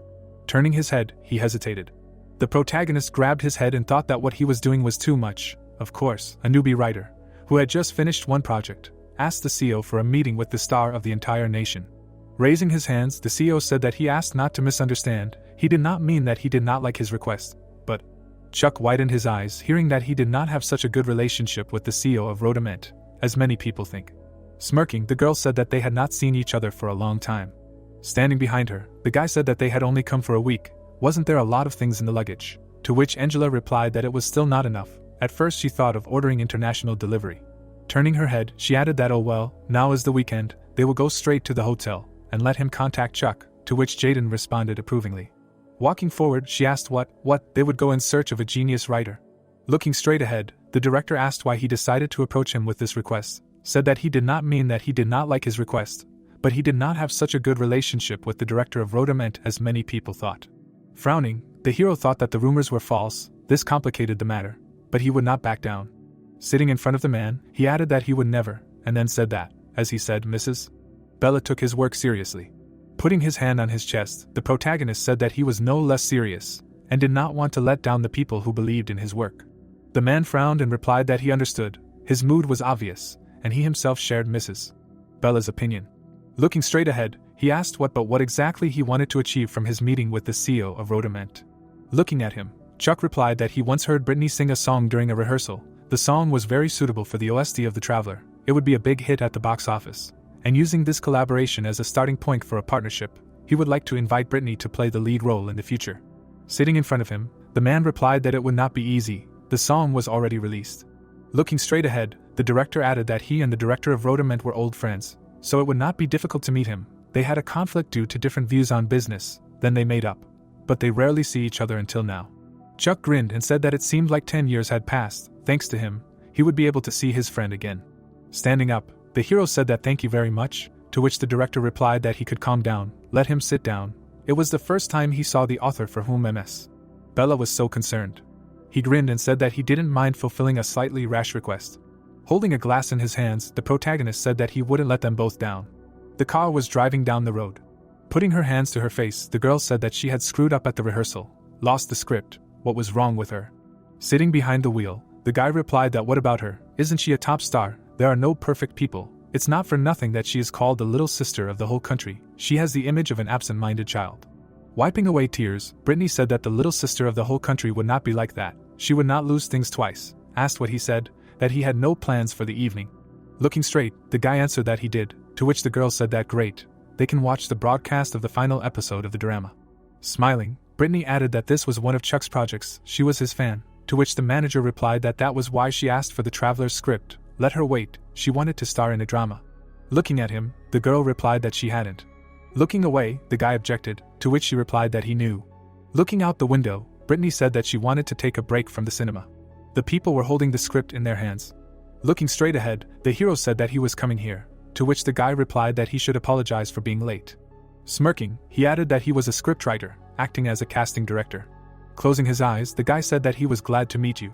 They shook hands. The girl looked at the hero. The guy looked ahead in bewilderment. Removing his hand, the protagonist said that he was grateful for your time. He lowered his head and added that he wanted to meet the actors in person before looking at their portfolios and performance tapes, to which the guy replied no, that he was only too happy. Looking straight at him, Chuck thought it was a shame. He seemed like a good guy, but the role had already been cast, and the match rate was lower than before. The guy grinned, and it sounded like he should send them his profile with his performance tapes. As they had indicated in the message, they would let him know as soon as the internal check was completed. To which the guy replied good, thank him. Looking at the hero, Bella asked how he was, to which he said that he seemed like a good person, but he had already registered. Standing in front of him, the girl asked again, and the protagonist replied that he wanted to say that the image of the actor was already registered in his heart, he could be suitable for the role, but he had already made up his mind. Looking away, the girl said that but during this time he only managed to see his face, to which Chuck replied that no, he also said hello. Grinning, he added that he heard a voice and shook his hand, he understood his character, and had already found 3 people. Taking a step forward, Bella asked how his dinner with the CEO went, to which the hero replied that he was so nervous that he did not even remember what he was talking about, and she added that this is how, what did they discuss? Turning his head, the protagonist asked that Mr. Director cares about her very much, right? To which the girl asked again. She frowned, hearing that it was clear to everyone that they were relatives, to which the girl shouted that yes, what does he allow himself? Quickly to the next candidate. Standing near the car, Chuck said that but the next. Raising his hand, he added that she forgot him. The hero froze near the car. Frowning, Bella said that he should sit down. City buildings appeared. That day Chuck met actors whom he will remember all his life. The car stopped near the house. Looking straight ahead, the girl said that they arrived. Looking at the hero, she asked what he was so scared of. The protagonist answered with wide eyes that it was just like that, and then thought that no, it was not just like that. He was going crazy because he heard the sound of the system con 50 times a day. Turning her head, Bella said that by the way, before he left, representatives of Digny arrived in Korea yesterday. Looking at her, Chuck answered that it was so fast, to which the girl said that yes, that's why they have a meeting with them tomorrow, they want to meet him at 15 o'clock, let him prepare well. Looking straight ahead, the hero thought that finally, and then said that yes, he will definitely prepare. Grinning, Bella said that one more thing, today is the broadcast of the finale of the drama, congratulations, now he is a real screenwriter. Standing near the car, the protagonist replied that thank you, he'll go, I guess, to which the girl said yes, they'll see each other tomorrow. Chuck looked surprised, hearing congratulations. Standing in front of him, the girl said that just like that, to which he replied that there was even a cake, thank them. Grinning, the hero thought that time flies, working on 2 projects, he doesn't even notice. Closing her eyes, the girl said that her mother's arms are about to fall off, let her blow out the candles quickly, and the woman congratulated him. The cake appeared, the thought appeared that his parents and sister, everyone seemed happy, yes, this is success, and more events happened than he thought, the author's agreement with Digny, the upcoming reading of the new script, collaboration with Brittany, and even the finale of this drama, there is still a lot of work, but... The man grinned and said that by the way, the last episode would start soon, and the woman added that they would go watch it quickly, to which Mia said that she had already set the table, all that was left was to turn on the TV, and the thought occurred to her that she thought that today they could relax and celebrate. A view of the room opened up. Sitting at the table, the girl asked that the writer Chuck wanted to meet her. Looking down, she added that thank you very much, but she would have to decline, she thought a meeting with him would be difficult. Sitting at the table, the man said that they had not seen each other for a long time, asked how he was doing, to which the director replied that he was fine, thank you. How many years had it been since they had seen each other? Looking straight ahead, Bruce said that he did not think that he would call first. Closing his eyes, the man replied that he could not help it, he was getting old, he was beginning to miss the old days, they used to come here often then, he remembered, he heard that he remembered, and here everything was the same, they always came here for tea after dinner, yes, those were glorious times. Grinning, the director asked what he said that he had some request, to which he replied that yes, Chuck, their scriptwriter, would like to meet Brittany, he thought it was worth discussing it with him first. Looking straight ahead, Bruce said that she was a popular person now, so it was better to ask her permission, why not talk to her in person, to which Luke asked again, and he added that well, yeah, he couldn't warn him in advance, but... They looked at him in surprise hearing that it was Brittany, he was her fan, wow, what was she doing here? Smirking, the girl said good afternoon, long time no see. Shaking her hand, Luke said hello and asked if she met someone she knew there, to which the girl replied that no, she had just entered the wrong door. Holding the papers in her hands, Bella said that he should come in, and then said hello, to which the hero replied that he had prepared for the meeting. Looking away, Bella said that of course, he had an important day today, but she wanted to discuss something with him before the meeting. She looked at him in surprise and added that so. A glow appeared around her hair. All her clothes were shining. The protagonist stepped forward. Bella frowned and asked him if he was going on a date, to which Chuck replied that it wasn't a date, it was a meeting, and she asked him what he had put all his effort into preparing for it, to which he added that he thought he would make a good impression. The girl grinned and said yes, she had just talked to the CEO. Looking at the protagonist, she asked him what he was saying, that he wanted to meet Brittany. Stepping forward, the girl asked him what he meant, that he was already preparing the next project, to which the protagonist replied that no, not yet, he just wanted to use her song for the OST. Sitting at the table, he added that he hoped to invite her to the casting in the future, to which Bella replied that that was it, and she was also surprised that he was suddenly inviting a star, and not unknown actors, as usual. Putting her hand on the papers, she added that, well, it was his business, of course, but in truth, she was not sure about Brittany as an actress. Frowning, the hero asked what he thought fame had gone to his head. Looking away, Bella said that no, it was not about that at all, it was about her drama, the filming of which had recently stopped. The girl looked straight ahead. It sounded like her role in that drama was of such a tragic nature, and it was so difficult for her to play it.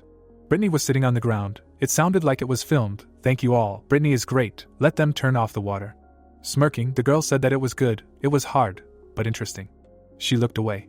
Brittany was looking in the mirror. It sounded like they were saying that after filming it was very difficult for her to get out of the role. Sitting at the table, Brittany asked that the writer Chuck wanted to meet her. Looking down, she added that thank you very much, but she would decline. She felt that meeting him would be difficult. She wanted to take a break from dramas for now. Smirking, the man said that actually, Mr. Chuck said that he was impressed by her song. He wanted to use it for an OST, so he assured her that there would be no pressure on her. Brittany asked him with wide eyes, and then thought that Chuck himself liked her song. Looking straight at him, she said that she was a fan of his, so she would be only too happy if he used her music, and then thought that but for now, she declined all drama offers, and if their meeting became known in the film industry. Looking at her reflection, Brittany added that from now on, it would be better for them to just exchange copyright documents by mail.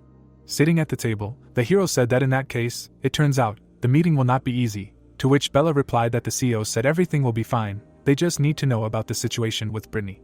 Frowning, she added that it was difficult, but that's how it happened, let him not worry about it too much. The girl looked away, hearing that it was the team leader, to which she replied that he should come in. Looking straight ahead, the guy said that Digny would be with them in half an hour. Smirking, Bella said that they would show them what they are capable of. Looking at her, the hero asked what she was talking about, to which the girl replied that she had also prepared for the arrival of their dear American guests. Looking straight ahead, he heard that the author's agreement on OTT, the companies are cooperating in order to get a lot of profit from one work. Snapping her finger, the girl said that however. The guys ran to the sides. The man held a teapot in his hands. It was heard that the word cooperation was beautiful, like a bright splash of water from a swan swimming on the water surface. In fact, it was more like a duel. The girls fought with swords. It was said that who would sell more expensive, who would buy cheaper. The negotiating table was a coliseum where gladiators fought. Holding the phone in her hands, the girls said that they would hold negotiations where it was convenient for Chuck. They themselves would come to the company. The hero raised his eyebrows, hearing that he did not know what she imagined, but, in her opinion, Mr. Chuck would simply die on the spot from fear. Stretching her hand forward, Bella said that he would have to break through to the very center of enemy territory, so it was important to be prepared. Angela grinned and said hello. Taking off her glasses, she introduced herself.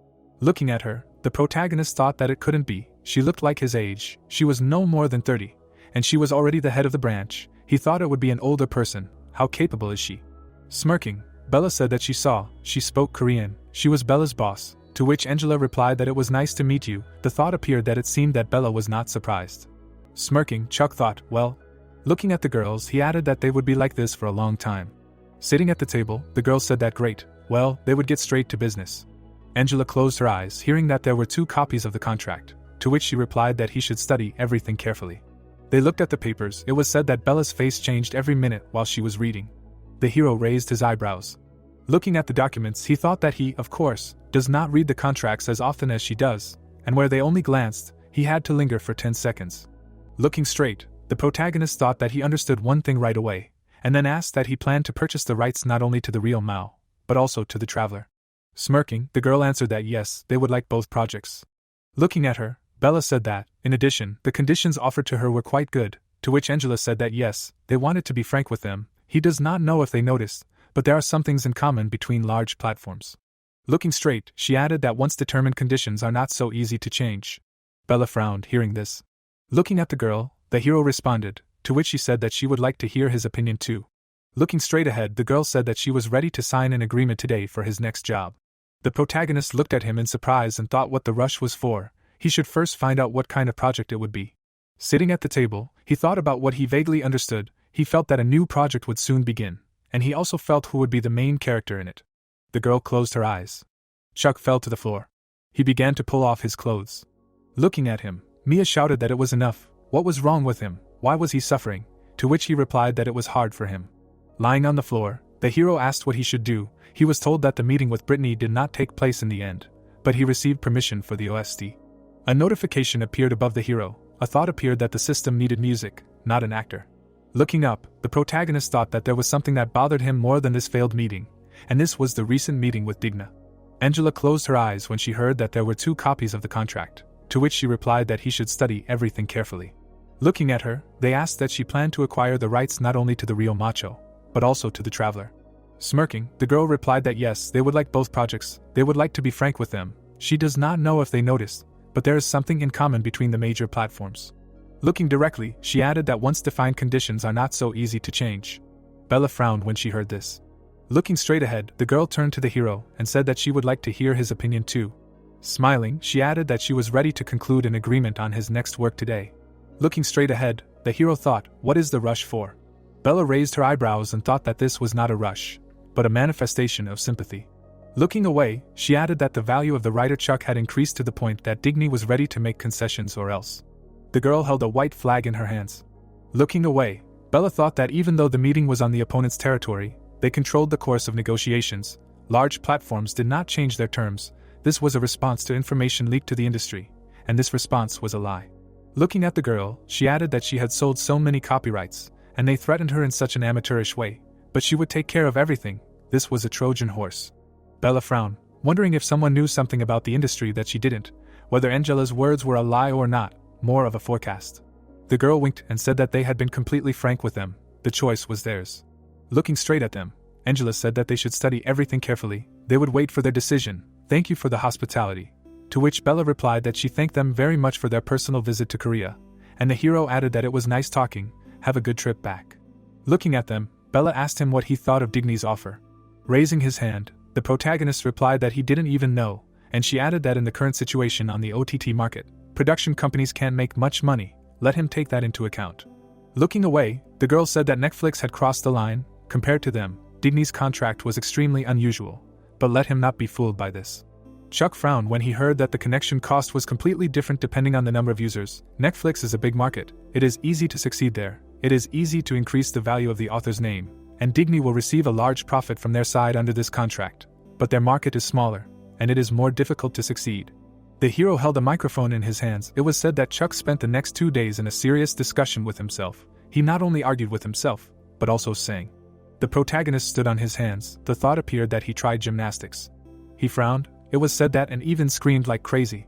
Looking straight, the girl said that yes, not so sharply. The thought appeared that, but nothing helped him find the right answer. Looking straight, the hero said that okay, he had not thought of anything anyway. He would go and work. His eyes widened as he thought about how this was exclusive and all, so the next project would be needed right after this one. But they would think about it later. Now they would focus on the traveler. A view of the studio opened up. People grinned and said hello.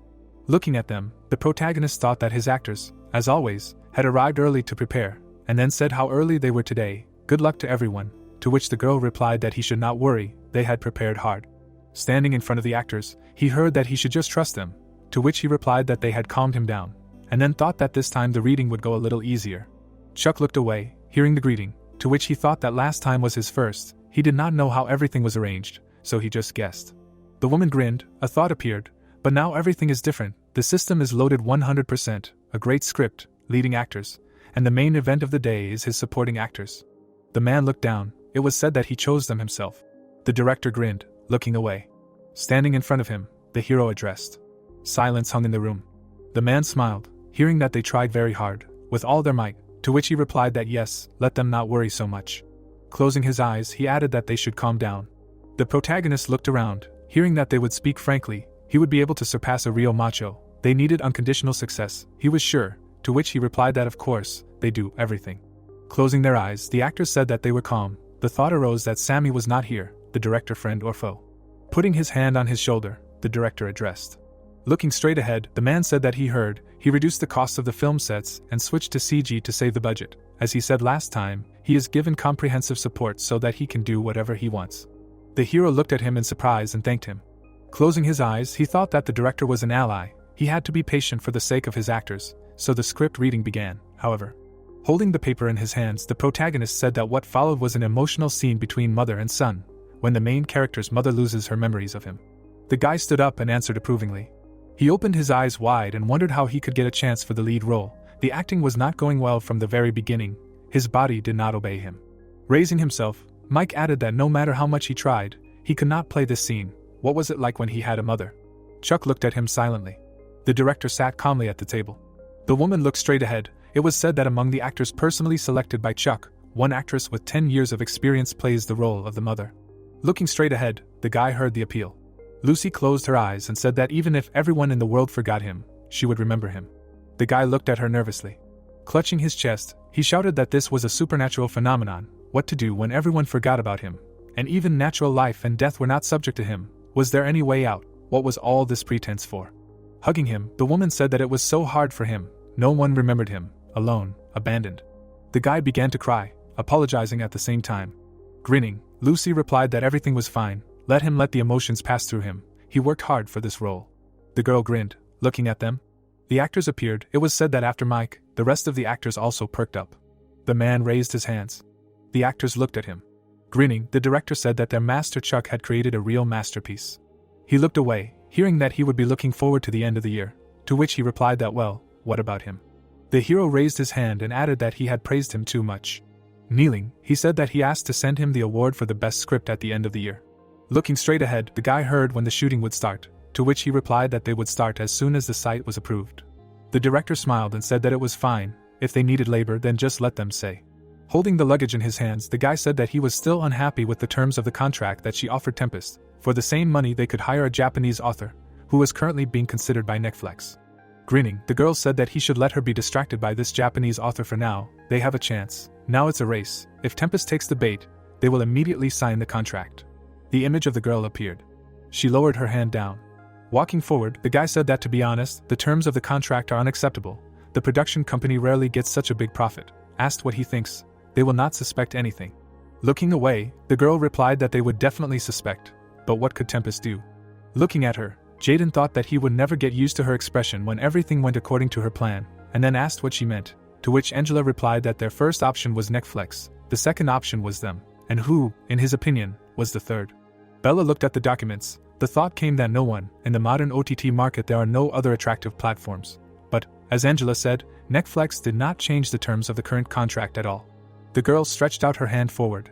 It was said that the choice was small. Looking straight, Angela said that she did not know if she noticed, but large platforms do not change their terms so easily. Holding the documents in her hands, Bella thought that Angela probably knew that this would happen, so why was she imposing such generous terms when there was no other choice? Looking down, she added that Angela was clearly not a philanthropist, so was that what was inside that Trojan horse? Frowning, the guy said that Netflix's dubious terms, Digny's promise of gold and no third option, to which the girl replied that it was, they would just have to choose them. Smirking, she added that even then the trap would snap shut and Chuck would be theirs as soon as they signed an exclusive contract. The girl was sitting at the table. The hero smirked, hearing that the reading had gone well, to which he replied that yes, they had just finished. Holding the phone to her ear, Bella said that great job, he could talk now, to which the protagonist replied that yes, he could. Looking at the documents, she said that today they confirmed the final position of Netflix. She was not going to cancel the requirement for a 9-to-1 revenue split. Sitting on the chair, the girl said that yes, they would sign an agreement with Digny. Chuck looked at her in amazement, and said that it meant the decision was final.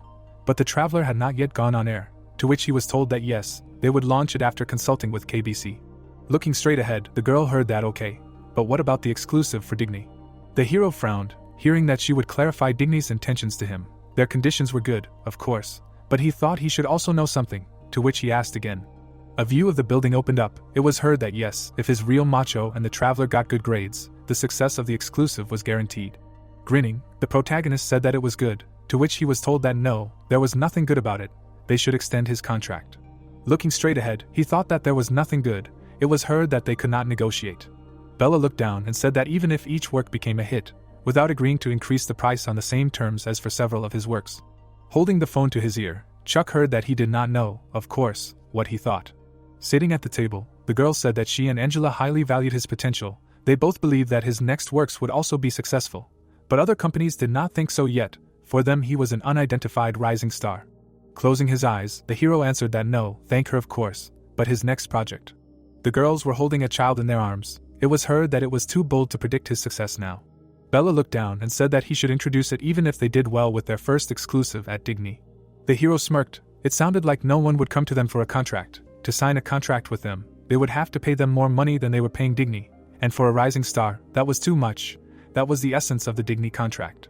The protagonist stood still. It sounded like they didn't want to share him with others, so that they would come crawling back in tears, then his value would never reach its peak, and they would eat him up themselves when he was at his least valuable. Chuck froze when he heard that. The girl looked down and said that it was still a good deal. The hero frowned and asked what if he stopped being a rising star. Bella looked away silently. The protagonist's eyes widened and said that they would create another project. A notification appeared, and the thought arose that this was a good moment. Sitting at the table, Bella said that but the traveler was not finished yet. Stretching his hand out to the side, Chuck replied that no, let him finish, today. Looking straight ahead, the girl said that she wanted to say that they would talk to Digny only after another successful project in Korea, to which he responded approvingly, and she added that then the traveler should be successful. Grinning, the hero said that he was sure of it, to which Bella replied that and the next project, an even greater success, and he added that not just an even greater success. Looking straight ahead, the girl said that and a success worthy of Netflix. The protagonist opened his eyes wide, hearing that if this was not so, he could miss Digny, to which he replied that he was sure of it. Walking forward, he added that well, then good luck, and then thought that at first he was just naive. Chuck sang, the thought came that he was so happy from the expectation that his work would be shown on OTT, he kept thinking about what was better. The hero stood on his hands. It was said that but if you think about it.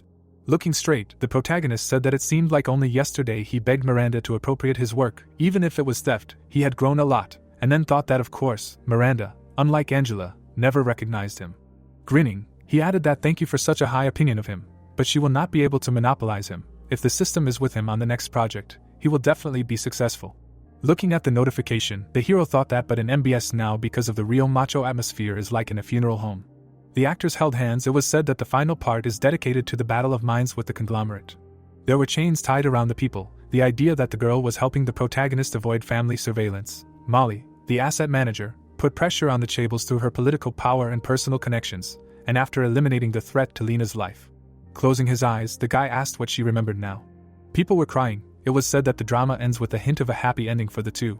Sitting at the laptop, the protagonist thought that this was great, a clean and interesting ending. A glow appeared near him. Looking straight ahead, the guy asked what the scriptwriter had forgotten here, to which the man replied that he also wanted to ask. Raising his eyebrows, the guy asked that he could ask him personally and then bury him if necessary, to which Will replied that it was tempting, but it was better for him to control himself. Grinning, he added that first of all, since they were no longer rivals, why not say hello, to which the assistant replied that well, as he says. Looking straight ahead, Chuck thought that he felt that he was becoming more expressive because the system was throwing him good words, but it was only throwing them in, and he was the one choosing. Raising his head, he shouted out who was here. The hero asked who they were, his eyes wide. He grinned when he heard the greeting. Looking down, Will introduced himself. Standing in front of him, the protagonist said that he should apologize for calling him that, to which the man replied that it was nothing, that clumsy one was to blame for spilling the drink, he should apologize for disturbing him while he was working. Handing over his business card, Chuck said that here was his card, to which Will replied that he thanked him. It was interesting for him to watch his real macho during their competition, to which he said that it was an honor for him. Wiping his face, the man asked, by the way, is he writing a script here? To which the hero replied, well, he has a meeting scheduled nearby, to which Will said, okay, I heard, he is working on a new project, it is he, to which he said yes it is he, a fantasy about rewinding time. Standing in front of him, the director said that he will really look forward to the release. The girl grinned, looking straight ahead. Turning his head, the hero addressed her, and Will said that she was probably filming an entertainment show. A thought appeared, what a strange feeling. No, she said that she took a break from dramas, is doing music, you can't look at her. The protagonist looked at the girl in amazement. They looked at each other. A notification about a new project appeared. Looking away, the manager asked what she saw, someone she knew, to which the girl replied, no, it seemed so. A new project was loading. The hero opened his eyes wide. Looking away, he thought it was too late, his next project. Frowning, the protagonist added that the 3rd Department of International Sales, what an ominous name, and even this is a cafe, if it is at Yonggi Station. A mark appeared on the map. Chuck looked in amazement, and thought that Rotem Entertainment was based there. Lowering his head, he added that well, why did he need this? And the man asked if he was okay. A thought appeared that not everyone can easily meet with Brittany. Sitting at the table, the hero asked if he could ask him for a favor. He was told that this is why he approached CEO Luke with this. Frowning, the protagonist said that the actress Brittany let him arrange a meeting with her. Clutching his head, he thought what he was doing. This was too much, of course. A rookie writer who had barely finished one project asked the CEO for a meeting with the star of the entire nation, but he thinks that he did everything he could, nothing can be done about it. Looking at the man, the hero asked that he didn't know how long the filming would last. Standing in front of him, Will replied that about 6 hours, that's usually how long it lasts, to which the protagonist thanked him. Looking straight ahead, Chuck said that he would meet him sometime, he would treat him to something, to which the man responded approvingly. Suddenly, he rushed forward and thought that he would definitely. The hero closed his eyes and thought that he would definitely get his way. Sitting at the table, the guy asked what he had done, left, to which Will replied that yes, he seemed to be in a hurry somewhere. Grinning, the assistant asked what maybe he had just bothered him too much, to which the man asked again that he had forgotten who he should be afraid of while drinking tea here. Turning his head, Will said that, to tell the truth, the real macho was fascinating, he was always curious to see his author, and then they met like this, to which the guy replied that that was true, he was an amazing person. A subway sign appeared. The hero got out of the carriage. Looking to the side, he thought that exit number 1. Looking at the sign, the protagonist added that here it is. Suddenly Chuck froze. His eyes widened. An exit appeared in front of him. He hiccuped in fear. The hero suddenly rushed forward. He slowly climbed the stairs. The protagonist laid down and said that he should probably do some sports. Leaning against the counter, he asked for an iced Americano. Looking at the glow, Chuck thought that it seemed like he was supposed to go here. Looking away, he added that he had to hurry, there was little time, he would quickly determine the content. The girl grinned, the thought appeared that the office, the corporation and the ensemble, which meant that there would be quite a lot of heroes, as he thought, with Brittany in the leading role. The guy held a glass in his hands. It was said that the second gentleman during the day, and an inveterate party animal at night. The man frowned, the thought appeared that the third was a muscular big guy with a kind heart. The girl turned her head, it was said that, and finally a girl who thinks only about her career, but not about relationships. Looking straight ahead, the protagonist thought that for the first time they would have to cast for several roles at once, and then said that the actor for the role of the party animal, he was the one who got drunk and caused a disturbance in the club, it was not good. Looking at the notice, he added that it was good that there was still the right to replace the actor. Chuck froze in front of the notice. Raising his eyebrows, he asked why she was deliberately not giving him a chance to replace Brittany. He understood, she wanted it to be Brittany. People were holding each other's hands. Looking straight ahead, the girl said that she was a busy person, she could go to the reading alone, to which she was told no, he wanted to go with her. Closing her eyes, she added that she had a lot of work, she was the leader of an idol group, and then thought about when they became such friends. The girl frowned, a thought appeared that she had shown such strength during the script reading, and now she had turned into an obsessed fan, into a child. How so? Molly looked at the girl. She closed her eyes and thought that he was so cute, he reminded her of Sammy. Smirking, the girl asked if they were going to come here, to the rehearsal room, to which they answered approvingly, and a thought arose that it looked like she would have to babysit her, like Sammy. The girl smiled and thought that she was reading scripts with idols, as if in a dream, the Tempest stars she saw while working part-time at the cafe were now her friends. Looking straight ahead, she added that it was the same. Kai looked away, and a thought arose that this was an actor with 10 years of experience, a real joker among the leading idols. Frowning, the girl thought no, this was the eldest, she was so crazy about him, and Molly asked how he was doing, to which the guy replied that they hadn't seen each other for a long time, he heard that she was taken to a drama. Putting her hand forward, she replied that yes, they did, it was her friend from the set, Lena, to which the guy replied that it was like this. Bowing, the girl said that she was filming a drama, she had been his fan for 10 years. Looking straight ahead, she thought that it seemed that he was a little shy. Molly looked at him, the thought appeared that well, that's okay. The guy's eyes lit up, it was her that he killed on the spot, that. The dark sky appeared. A mark appeared near the table. The hero was standing in front of the MBS studio. He opened his eyes wide and thought that there were 6 hours left until the end of filming Brittany, 1 hour there and back, 4 hours of work on the script. Taking a step forward, the protagonist added that editing and printing the script took 1 hour. Holding the papers in his hands, he thought about the fact that it took more than 5 hours to write. How many mistakes were in this printout that he hastily made in a cafe, he doesn't even know. Chuck rushed forward, it was said that he just ran and thought at that moment about only one thing. Stretching his hand forward, the hero said that he asks him to just read these 2 parts of his script at least once. A thought appeared, that like that time. Looking at the guard, the protagonist thought that it looks like the filming is over, there is no other way, this is extremely reckless, no, it's crazy. The girl grinned, a thought appeared that it was awkward with Rick, but with Brittany it will be even worse, but there is no other way. Looking straight ahead, Chuck thought that then, as now, his script is all he has. Standing near the guard, he turned to the girl. Looking at the man, the hero said that he should stop, he will only be for a minute, he is a screenwriter, to which the guard replied that the screenwriters can contact them through the company. Stretching his hand forward, he added that he saw her hanging around at the main gate recently, and then thought that no, now or never. The protagonist's eyes widened and he thought how awkward. The guy turned around when he heard her say give him a minute, to which he asked if she knew him. The girl looked away when she heard he was Chuck, a real macho scriptwriter. A memory from the past arose. Holding the sheets in his hands, the hero said that he asked her to read at least one scene. The main character of this drama is her. The guys were sitting at a table in a private meeting room that ordinary people don't know about. When the guy was asked if he was a scriptwriter, to which he answered yes, then he was asked how he managed to arrange a meeting with Brittany when even the producers couldn't do it. The girl looked seriously at the protagonist, who answered that it was a secret, thinking that he absolutely could not tell her. The protagonist looked surprised when he realized she had come. The blonde in the hat smiled and said hello, saying that they were talking about the scriptwriter preparing a new project, and it would be an office drama with the main character. The brunette looked ahead carefully when she answered affirmatively, explaining that this drama would be a landmark work for the production company, agency, and TV channel. The young man in the tie looked ahead when he asked if this was true and what it meant. Brittany looked sad when someone mentioned that office dramas are the most successful among domestic originals and about this script. The blonde looked down sadly when she was asked to read only one scene and continue reading if she liked it. A man stopped a guy with a backpack who exclaimed that she was the only one who could play the part. Then he was told that he couldn't be there. Then the girl asked if he was the author of Pure Macho, to which she was told that it was impossible for a person in the industry to do that. The dark-haired boy looked at Brittany, saying that he seemed strange, and told her to leave when she asked how he got there then. Bright flashes appeared in front of the girl when she thought about people calling her a genius of composition, vocals, writing lyrics, and that she would do it again. Brittany was standing in front of the microphone when she asked if the chorus was a little weak. Then the guy told her that he thought it was enough, and the blonde countered that she needed to work on the chorus and suggested she do it again. The girl turned her back when she wondered what their definition of genius was. There were drops of blood on the sheets when she answered that she did not know.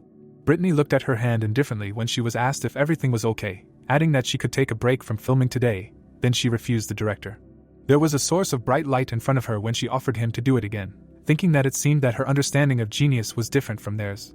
The protagonist opened his mouth wide, then she asked why he was so persistent in striving for this. Because his debut was successful and the following projects are also going well. The protagonist folded his hands in front of himself when she suggested that he felt the same as she did. Brittany brought her hands to her mouth when she exclaimed that it was the man from the dressing room at the music show and that no one could have guessed that he was the writer Chuck, and then she apologized for that incident, saying that she talked too much about herself. The dark-haired young man looked forward, his mouth wide open. The blonde was standing in front of him when she said that during their conversation she realized that she had walked into the wrong dressing room and that was why she was saying different things out of embarrassment. The main character looked straight ahead when he answered that everything was fine and then apologized for coming so suddenly. Brittany was in front of the protagonist, who explained that he felt like there might not be another chance. He had a folder in his hands when he added that he heard that she had decided to take a break from acting and that he knew the reason. Chuck handed her the folder when he said that this script was written especially for her, and that he could not guarantee that it would not cause her strong emotions, but this role would touch and heal many, including her. Brittany looked down at the sheets of paper with the script when she answered that there were many cameras outside the building. Her eye was shown close up when she explained that if this became news, it would be embarrassing not only for him but for the screenwriter as well. Chuck's face was sweating as he apologized, and the writer was asked if he had a pen. The blonde was shown in profile as he responded in the affirmative. The protagonist looked at the folder in confusion when the girl said that she would contact him through an agency, and then received the script. The protagonist's cheeks turned red. There was a funny drawing on the sheet of paper when he realized that it was the personal signature of the actress Brittany. Chuck stood in front of the blonde who said that today he was not a scriptwriter, but her fan with an unknown name, and then asked him to hide his face. And even if there was news, it would not be a problem. Then he thought about how expected from this actress, and that she even thinks about the well-being of such an ill-mannered person like him, and gives a personal signature. Brittany's eyes were closed when the protagonist thought about how she was an angel who came down from heaven. The news showed their photo the next day. The protagonist threw the things in the trash. He turned his head to the side. Chuck smiled slightly, thinking that there had been some concerns about safety. But the meeting had taken place and he had received a personal autograph, and that only a brave man could do such a thing, and that he would keep it for the rest of his life. People were sitting at a long table when the guy was asked to hand over the script, which he agreed to. An object with a blue cover was shown. Brittany took it in her hands and thanked her, then someone spoke to her. The main character looked intently ahead when he said that he would do everything so that she would not regret her choice. The blonde smiled, closing her eyes when she answered that she hoped that her words could change his mind. In front of the young man was a laptop the next day, in a cafe on the first floor of Tempest. The scriptwriter and the girl were sitting next to each other when Nana asked him if he knew that the returnee presentation was next week, to which he replied that of course. Then she said that it was not next week but this Friday, adding that he did not know. Then he said that she knew too much about him, and therefore should now die. The girl with glasses turned her head to the side when she asked what he was writing. Then the protagonist replied that he was not writing, but correcting mistakes, working on a new project.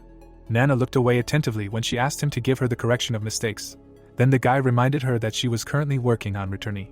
The protagonist was sitting in front of his friend when she asked him to wait, and asked what was up with the script, to which he replied that he had recently finished it, and would send it soon. Then the girl said that this could not be. The guy covered his mouth with his hand when she asked why he hid such abilities while working for Miranda. The man was standing on a large rock when she suggested that the boy was hiding his skills because he wrote better than I. Nana looked at the protagonist with admiration, who mentally answered that no, and that he did not have a system back then. Chuck looked away when he said that it was Manager Ben. The man turned his head to the side when he was informed that his iced Americano was ready. The girl with glasses struck an attractive pose when she asked the manager why he did not answer her call yesterday. Ben was standing in front of her when he said that he simply forgot. Then she wondered how she could forget such a thing. Then he said that if she had any other requests, she should just let him know. Nana opened her mouth when she asked him to go out with her. The manager frowned deeply when he said that he refused. The girl was standing next to Ben when she chuckled, after which he said goodbye to her. Chuck looked ahead with his mouth open when he said that he was going to lunch. Brittany was holding a book in her hands. The lamp was shining brightly. A note was made in the script. The dark-haired guy turned around when he told the girl that she had a photo shoot and a phone interview for the radio today. The blonde looked down. The driver watched her through the mirror when he called her name. She was holding a blue-bound script in her hands. The brunette turned her head to the side when someone said that she had the highest score on the exam and that she knew 5 languages, adding that she was a scholar at Yenji University. So everything was clear, after which someone asked why such a brilliant person came there. She presented many analog tapes when it was explained that this was the first replica of the scene of the first team of Foreign Sales 3, and that the situation began with the induction ceremony of new employees in a large corporation. The girl raised one hand, saying that she swears, then the others repeated after her. A man stood in front of her when it was explained that Monica had been assigned to the Overseas Sales 3 team, but immediately after that a crisis arose. A guy in a shirt stood in front of a girl when he asked her to cancel something in Dubai immediately, to which she agreed, asking for materials and saying that she would try. Sweat appeared on the colleague's face when he asked if she understood what she was talking about. Monica held a piece of paper in her hand when she answered yes, adding that she thought she could handle it. Dark silhouettes watched the girl, who was a newcomer who had corrected her boss's mistake from day one. The woman put sheets of paper in front of her when it was said about the stream of envy and bullying, and that the real challenge for her was just beginning. Monica braced her hands on the steps when it was told that she had made every effort to get a high qualification and got a job in a large corporation.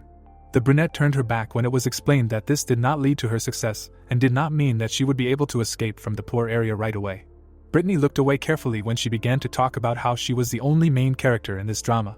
The blonde looked at the script with a smile when she thought about how everything really was.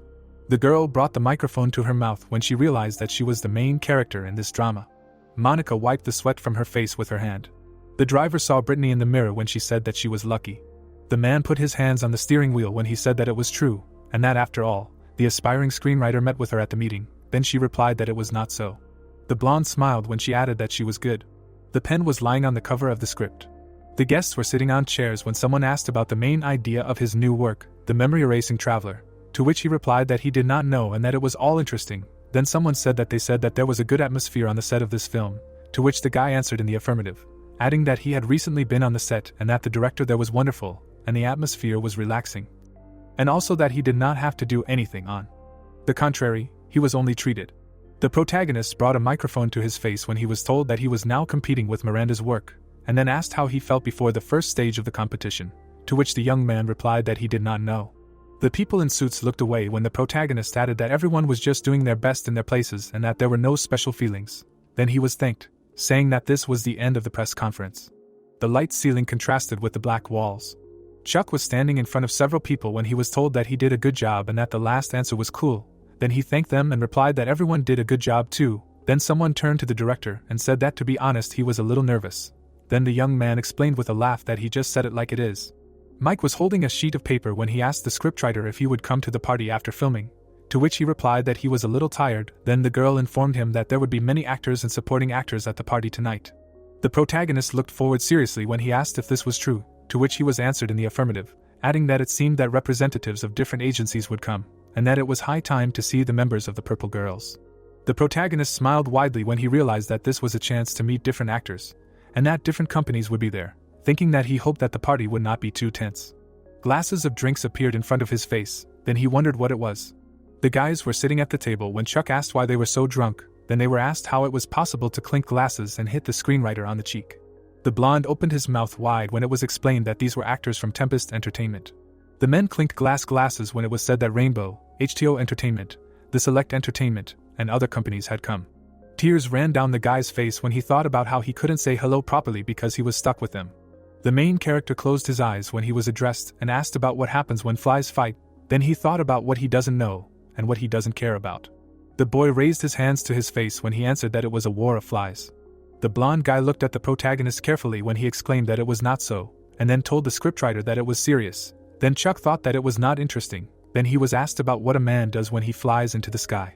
A man in a suit was depicted among the clouds when the protagonist thought about how it was not interesting at all. The blonde guy looked at him from under his brows when he said that it was a brain explosion. The protagonist looked away in fear when he realized that he needed to run away from there. Molly turned around, looking back when she asked about the guys really coming. The girls smiled widely, standing next to each other, when they greeted, saying that they were the Purple Girls. Chuck raised his hands up when he was addressed, and realized that Sammy saved him. They were standing across from each other when the guy said they hadn't seen each other in a while and asked how she was, and she agreed with him, saying she had recently gone to an audition. The protagonist opened his mouth, looking ahead, when he thought about how she shouldn't audition, and then asked her again, to which Sammy replied in the affirmative. The girl looked away when she said that it was a secret that only the writer and their participants knew, and that it was a film by that same director. The protagonist covered his mouth with his hands when he asked if it was true, and was reminded that it was a secret, after which the guy asked why she told him. Chuck looked at Sammy in confusion, who replied that she thought that if the writer found out, everything would work out, and then said goodbye to him. They watched the drunk guys from afar, when the protagonist advised her to avoid places near them, otherwise she could catch their weirdness. The protagonist was moving from table to table when he thought about how, thanks to Sammy, he was able to communicate with others when the system seemed to be down. In front of Chuck was a dark-haired man when he thought about how this man had potential and who it was. Kai brought his shot glass to his mouth when the scriptwriter realized that it was an actor from Rainbow Entertainment, adding that he had an aristocratic look and that he drank soju like whiskey. The dark-haired youth sat with his back turned, thinking about how bad it tasted and what everyone saw in it, when he was addressed and greeted. The protagonist extended his hand to the actor, saying that it was nice to meet him. They shook hands when Kai shook hands with him, then a system notification appeared saying that he had found an actor who was 90% suitable for the role and whether to register him. Then the protagonist thought about how he had said that this guy was suitable. The dark-haired youth looked away languidly when Chuck thought about how he had withstood the competition at Rainbow Entertainment and proved his abilities, and how his face was just perfect for the role of a club guy. The actor was in front of the protagonist, who realized that he was glad that he came and found the right person. Then Kai thought about how he had a good time and now he wanted to go home, then wondered about when the party would end. The protagonist looked ahead confidently when he asked the guy for his contact, adding that he would contact him soon. The long-haired youth looked down when he replied that he would wait. There were snowflakes in the air. The girl was sitting in front of her laptop when she said goodbye to someone, adding that it was not a problem and that the actor was busy. She put the phone on the table. The brunette was sitting with her back to her when she said that it really had started snowing and that time was flying because today was the day of the premiere of The Traveler. There were documents on the table. Bella was shown in profile when it was told that on the day of the premiere of the drama, many articles came out that talked about the rivalry between the teacher and the student. Miranda and Chuck were shown with the titles of their works. The girl held a sheet of paper in front of her when it was explained that there were many tasty headlines, but among the journalists there was no one she knew. Miranda stood on a stack of papers when it was told that a little biased, the articles supported the teacher, kindling the fire. The brunette looked ahead when it was explained that she was not worried, thinking that in order to get fire, you need to hit the flint hard.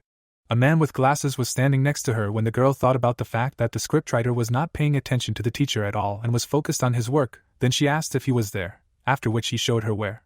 The protagonist bit his finger when she thought about the battle won in the process.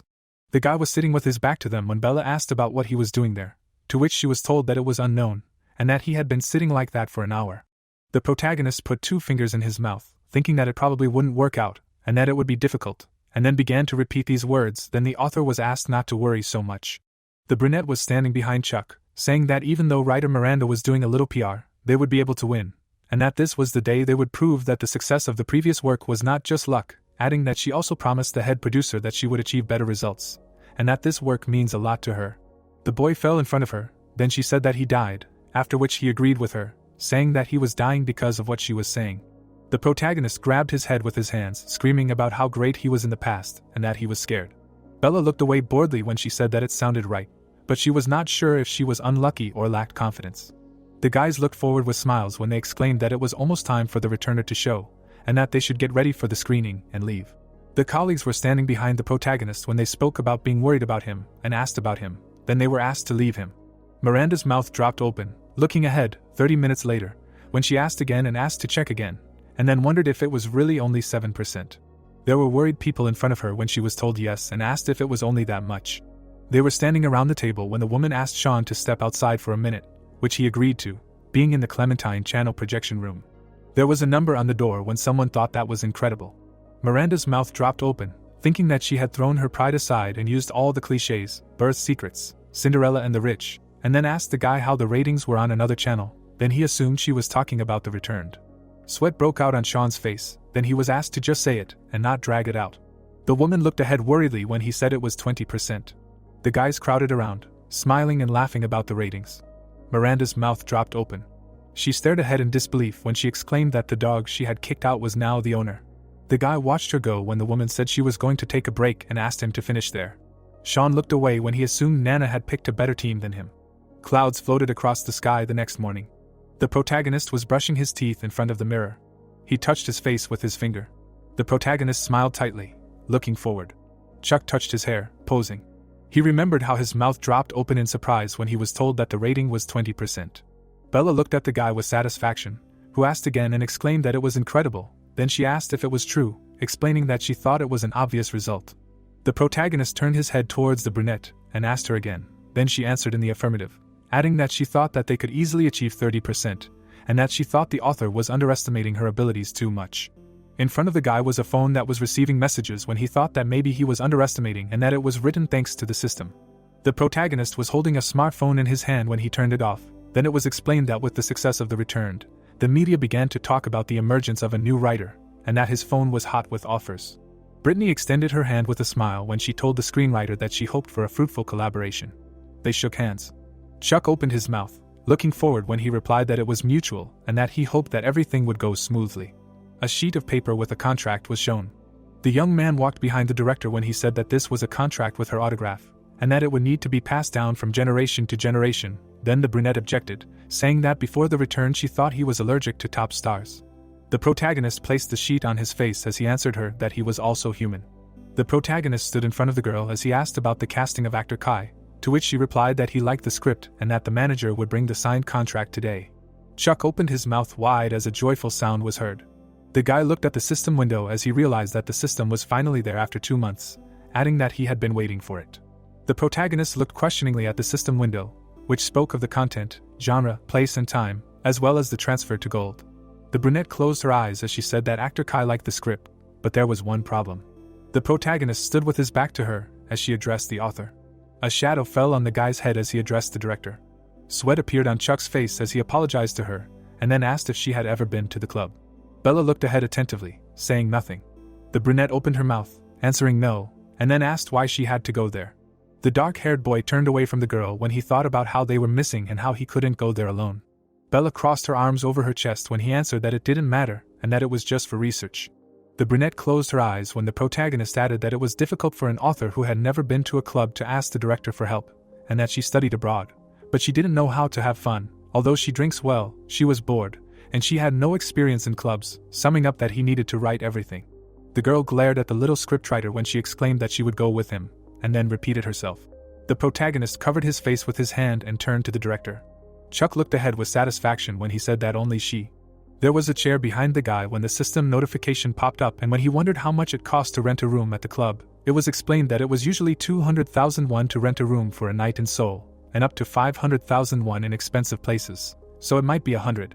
Chuck held the phone to his ear when he was told that it would cost 2 million won to rent a room at Dom Perignon for a day. The dark-haired guy looked ahead and asked to make a reservation when he was told that it was usually a week's reservation, but that room was the only one available today, and that he was lucky. Tears welled up in his eyes when he was told that the room was confirmed, and he thanked them. The protagonist put his hand on the floor when he thought about how 2 million won would buy him 2 flights to Jeju and Busan, and how if he didn't use it at once, he would have to spend another 2 million.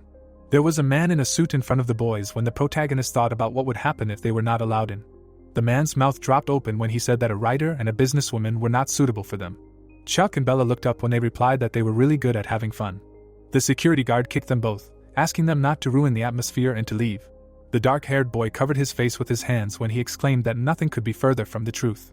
The protagonist stood with his back turned when he thought that after all, 2 newbies were entering the club, so someone experienced was needed, and that this person would be suitable. Stars were visible in the night sky. The boys stopped in front of the entrance of the club. The brunette's eyes were closed when she said that the actor liked the script, but there was one problem. Kai looked ahead in confusion, wondering who and where he was when it was explained that the actor had never been to the club. Bella stared ahead. She was sitting in her office when she wondered how to get into the club. The girl touched her forehead when she thought about how she would go there alone, and how she would be better off going with someone, and what would happen if there were no overtime. There were books in the bookcase when the director thought about the author's sister, and how her profile picture seemed to be taken in the club. The brunette was sitting at her desk, thinking that maybe she should ask to go together. Bella looked closely at her phone when she thought about that she shouldn't, and how it would be too personal a message, and then changed her mind, deciding that it was work-related so it could be considered a business message. There were numbers on the smartphone screen when the director thought about that she didn't know, and how the author had completely confused her. Kai covered his face with his collar when the writer was asked if this was true. He then asked what it was, after which the actor asked which production company was holding meetings at the club, adding that it seemed like people were already recognizing him. The protagonist turned to him, saying that this scene at the club was important, so it was a kind of preliminary inspection and discussion of the characters. Kai then asked if this was true, adding that in his 10 years of career, he had never attended such a meeting, to which he was told that this was serious, and that Bella's manager would also be coming, and that it was a business meeting. The protagonist looked at the man in the jacket, who asked them for their ID. The bald man looked down as he politely repeated the request. The boys stood in front of the security guard, when the writer said that he had reserved the Dom Perignon room. The boys passed the man who allowed them to enter, then Chuck thought that it was cool and that he was just like a real clubber, and the others thought about the world of illusions. The spotlights illuminated the dancing people. The blonde bent her arm, standing behind the guy, in the Hexagon House Club. The protagonist was behind Kai at the entrance to the Dom Perignon room, when he exclaimed that he was very dizzy. The protagonist took a step forward, thinking about how this room was like his workplace, and how good it was just a place to sit. Then the actor said that he understood what clubs were like, and that they were really loud. Chuck turned around, looking at the guy. Bella crossed her arms over her chest, when she thought about how even when she studied in the US, she never went to a house party, and here was a club, and then wondered why she even agreed to this. The brunette looked away intently when she thought about what made her make such a radical choice. Then someone called her a beautiful girl. Mia smiled widely. They were opposite each other when the director said that she had a name, then she agreed with her, and asked about why she was in a suit. Bella looked ahead in confusion when she answered that she came from work, then she was told that she would not be allowed in with this outfit. Then the girl asked again. The brunette stood with her arms bent when she was answered in the affirmative, explaining that she would not be allowed in and would be turned away at the entrance, and then she was asked if it was true that she did not know how to have fun. The director closed her eyes when the protagonist told her that even if he wanted to ask for help from this inexperienced person in clubs, she had never been to such a place, and that she studied abroad, but did not know how to have fun, and also worked non-stop, although she tolerated drinking well, but still not very fun, and had never been to clubs, and he still needed to write, and then the author wondered what to do. The protagonist's sister led Bella along, offering to go shopping. Then the brunette thought about what she understood what made her come there. There were clothes hanging on the hangers.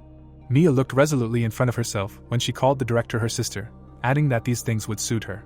The actor was lying on the floor in front of the guy. Chuck looked down seriously when he said that he was sure that he was a clubber. Then the boy replied that he never said that he often went to such places. Then the protagonist said that he thought so anyway. Kai's mouth dropped when he exclaimed that this was too much and asked him not to do it. Then the protagonist asked how he would play the role of a regular clubber if he could not stay there for at least an hour, adding that he would have to spend an hour outside and then come back, to which he disagreed. Chuck looked ahead indifferently when he thought that this was somehow strange, since usually the system selects actors who are perfect for the role. The scriptwriter was in front of the table when he thought about what he would do if he chose someone who did not know how to have fun in a club.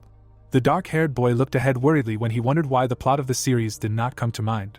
He remembered sitting across from the man, thinking about the story of writing a script on water. The protagonist looked away in fear, assuming that the Dom Perignon room was a trap and the real place was somewhere else. He was standing in front of a huge glass when he thought about how there was too much light inside, so he couldn't see anything, and also that he thought he would be in the company of an actor too. There was a girl in front of him when the protagonist wondered who it was that danced so incredibly well, assuming that she was a pole dancer. Mia opened her mouth, closing her eyes when Chuck realized that it was his sister, and then wondered what that strange outfit was. The writer was standing half-turned when he decided that he needed to take her out immediately. The director was behind Chuck's sister, who thought that he didn't recognize her because it was an unusual style.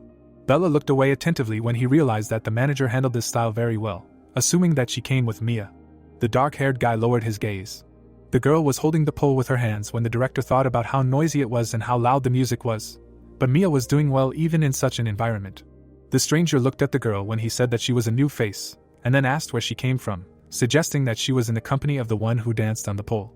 The men were standing behind Bella, who answered that she was not there to have fun, so he should leave. Then they asked her why she was there if not for that, and then asked her to stop arguing, adding that she should join their party and leave the girl on the pole, because she was doing great alone.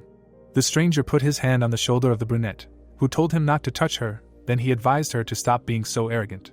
Bella grabbed his hand, then the young man asked if she had gone crazy. Another man was standing behind the director when his comrade apologized. The protagonist looked ahead with concentration. The stranger lowered his gaze. The protagonist stepped between him and the girl. The man's mouth dropped open, looking down as he asked who he was, explaining that they were the first ones there, so he should leave. Chuck smirked as he asked him again, then asked if he even knew her name. Bella glared at the boys as she turned to the author and offered him to go to the reserved room. They looked after the strangers. In front of them, a girl was on the pole, when the director said that it was not necessary, and then thanked him. Then he replied that he simply stopped the situation before it got out of hand, after which the brunette offered him a drink. Mia was upside down on the pole when the protagonist thanked the manager. The protagonist spat out the drink when Bella added that the glass was for his sister, but she did not drink it. The boys looked at each other as Chuck responded that she scared him. Then the girl asked if brother and sister can't drink from the same glass, adding that she thought they were close. Then he contradicted her and asked what relatives do that, explaining that it gave him goosebumps. The brunette smiled charmingly when she asked if it was true. The dark-haired guy had his back turned when he remained silent. The DJ brought the microphone to his mouth and informed the guests that they had a special guest in the club and that it was breaking news. The spotlight fell on Kai when his name was announced. Mia looked pleased when she asked where he was. The actor stood in front of her when the host said that he didn't know why he was there, but they couldn't just walk past, then suggested a surprise dance battle with the girl in the center, asking the audience to shout his name. Kai looked scared when everyone started shouting his name. It was then explained that he was a man who had never touched a woman's hand himself, but under the onslaught of loud support, something inside him snapped. A part of the actor separated from him when it was explained that somewhere in the depths of his consciousness, something that had been suppressed by his will was released. Mia stood in front of her brother and the director when Bella asked the author about not having said that Kai would stay in the room, to which the protagonist replied that he thought he should get to know the club atmosphere a little, adding that this was not a disco for pensioners, so he did not imagine that he would be drawn into a dance battle. The actor grabbed the pole with his hand. Sweat appeared on the protagonist's face. A bright flash occurred in the Dom Perignon room, booked by Chuck. The protagonist put his hand on his head. A blinding flash occurred. The protagonist had his back turned when the thought briefly crossed his mind that this was not the place to write. The writer's face began to sweat as he realized that whatever it was, he couldn't let this chance pass him by. He grabbed the girl's wrist. Bella looked at her hand in shock as she asked the writer what was going on. Chuck looked away with a wide grin as he exclaimed that he had an idea and then called her to follow him. The girl's neck was shown as she agreed with him. The protagonist led the director along. The dark-haired boy was shown in profile as it was explained that he, tired after a night out at a club, met Monica on her way home from a corporate event. Kai's character was standing in front of the girl as it was revealed that she was holding many bottles of beer. The boys were sitting next to each other when the guy asked her where she was from, to which she replied that she was from a company dinner, and then asked him the same question, to which he replied that he was just hanging out, after which the girl suggested that it must have been fun, summing up that company parties are not always interesting. Then it was explained that Monica was worried about an important event that was supposed to happen in a month, and that even though they worked on different teams, the boy knew about the intrigue and envy she had to deal with from her superiors. Kai's character was shown in profile when he said that sometimes it is good to just let yourself go, to get rid of all the emotions, and that in a world where it is difficult to survive with a clear head, it is good to allow yourself a little madness sometimes. The girl looked away carefully when the guy added that they still had a long way to go, but now they can be proud of what they have come. Then she asked him how he is coping with it. The dark-haired boy glanced at Monica when he asked if she would go clubbing with him, to which the girl refused and thanked him. The protagonist was focused on his laptop. Bella looked away with interest. She was sitting next to the protagonist when it was revealed that they continued working on the script until they were tired. The girl was holding white sheets of paper the next day when she was told it was time to move on to the next job. They were sitting at the table when Bella asked if she liked any of the scripts she had sent, listing foreign sales, Team 3, and Monica, as well as the rest, to which she was told that she liked them. The girls were sitting across from each other when the director suggested that she had read everything but this one and that she was still mad at the writer Chuck. Then the acquaintance replied that it was more likely that the brunette was mad at her. Bella was shown in profile when she asked her to just choose the script carefully. The blonde girl was shown half-turned as she said that she had not had time to read it yet, and that as soon as she was done with her business today, she would definitely read it. The principal looked away thoughtfully as she agreed with her and wished her luck, thinking about how despite her words, she was kind and gentle, and about how she just couldn't be honest with herself. The brunette turned around, smiling at the familiar one, thinking about how she always ran forward without looking around. The blonde girl looked away. She walked past the protagonist, exclaiming that he scared her. The protagonist looked at Bella, who was sitting in front of him, who thought about this annoying tone of speech. Chuck extended his hand forward as he said that he had good news, and that their show had a special director. The dark-haired guy stood behind the principal as she politely asked him not to mention the word club. The plate contained food from the incident at the 24-hour diner across from Hexagon. The customers were sitting at a table when the girl exclaimed that if they were going to a club, they should dance and listen to music, and then asked about how they couldn't get anyone interested and what it was. The boys looked at the ringing phone when it was explained that the evening had caused quite a stir on Kai's social media. His portraits were all over the news when it was explained that it was due to the unusual dance and explosive reaction, and that two entertainment companies, Rainbow and Tempest, immediately created special groups. People sat across from each other as comments were made on social media about how Kai had grown up to go to a club, and how even though it was a meeting about a show, they were grateful they sent him there, and how they couldn't wait to see their idol as a regular at such establishments. Bella shook a man's hand as she asked him to just trust them, and he said he hoped for a good job in the future. A child was lifted up and asked to look at him. A man stood on the edge of a cliff as he exclaimed that their idol had been to a club. Little Kai cast a big shadow as it was explained that his popularity had skyrocketed due to these events. His image as a mysterious introvert had been destroyed, and that many memes about him had flooded the internet. The brunette's eyes were half-lidded as she said that something good had come of it in the end. The protagonist stood in front of her when she added that it was the most stressful moment for her. Then the guy apologized to her, and she asked if there was any news. The protagonist put his hands on the back of the chair when he answered yes, adding that it was about the channel for the series. Then the director said that it would most likely be a cable channel. Chuck curled his index finger, smiling when he asked about public television channels, to which he was told that it was unlikely, but there was a chance for MBS. The brunette looked thoughtful when she said that they had not met them yet, so she could not promise anything yet. The director looked down when she asked about what the news was. The man with the fur collar looked forward when the scriptwriter answered that he was a director from MBS, and that they had lunch with him today. Bella looked surprised. The dark-haired guy smiled, closing his eyes as he added that he was interested and had set up a meeting, and that the director would negotiate with MBS, concluding that they only needed to prepare for the meeting. The brunette's mouth dropped open as she thought about how this was none of the writer's business, and that the casting director should do this, not him. The protagonist raised his hand to his head. The director looked closely at the dark-haired guy, who asked them not to worry, assuring them that they would finish everything on time. The protagonist smiled widely, exclaiming that he had an idea. Chuck bent his finger, looking forward seriously as he said that they would finish this work on time, but they were asking for $1 billion for each episode. The dark-haired guy closed his eyes as he said that the director would negotiate with MBS, and that they only needed to prepare for the meeting. Bella smiled slightly when she decided that he was definitely not just a writer and that he would surprise her even more next time, and then agreed with him, offering to calculate the production cost according to the MBS side. There were snowflakes in the air on Monday. The bare branches of the trees were shown. The protagonist looked up carefully when he thought of the service center in the Guanik district. There was a building in front of the guy when he realized that he was there, and that it was a social center in the mountains. Children were smiling while playing outside.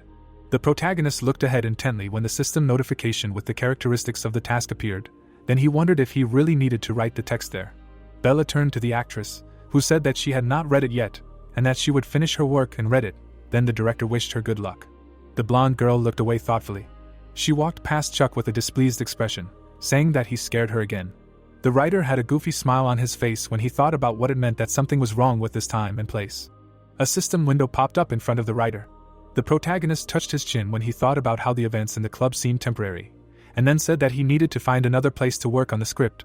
Then someone called him a suspicious person. The child pointed at him when he was asked what he was doing there. The protagonist noticed the notice board when he started talking about recruiting for volunteer work, and that he had applied for it. The men exchanged glances when the protagonist was told that an actress had been volunteering there for a long time, adding that the young man would be surprised, and then turned to her, saying that a new volunteer had arrived. The girl smiled charmingly when he asked if it was true and politely asked her to come through. She looked ahead with displeasure and asked what it meant. The guys were standing opposite each other when the actress recognized the writer, then the man assumed that they knew each other. The main character looked ahead with concern when she asked to wait a minute. The girl looked down with satisfaction when she asked if this was really a new volunteer, and then said that she had a lot to teach him, and then advised him to start preparing. The girl put her hand to her face when she heard that she thought they had failed this audition. Yes, what she thought. It was said that at that time, Bella was the head of the newcomer development team at Tempest. Holding the documents in her hands, she replied that definitely, this time the candidates were not impressive, although their acting skills were not that bad, but there was one student who stood out among all of them in this academy. Looking at the girl's photo, Bella added that during the Q&A session, she really liked the energy of this child. The girl grinned and said that it was an audition for a place at the academy. She failed, to which she was told that during the personal question and answer session after the acting part, she gave the best answer to her question about the classic script. The girl looked away in amazement. Bella grinned and said that she had prepared thoroughly before the audition. She was the team leader, they would try to work together. Frowning, the girl asked why she couldn't step normally. The man was standing on the laundry. The hero's eyes widened. Turning around, he asked what she was seeing, what she was doing, to which the girl asked again that how was he going to finish at such a pace, and he added that he meant that they had a washing machine, so why wash it by hand? It was heard that the blanket needed to be washed by hand, there was another one for machine washing. Looking away, the protagonist thought that he hadn't come here for this.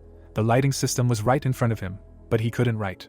Putting the laundry on the floor, the girl said that there was so much to do, they should hurry, to which Chuck asked what it was today's blanket. Stretching his legs forward, the hero sighed heavily. The girl turned around, hearing that he could no longer.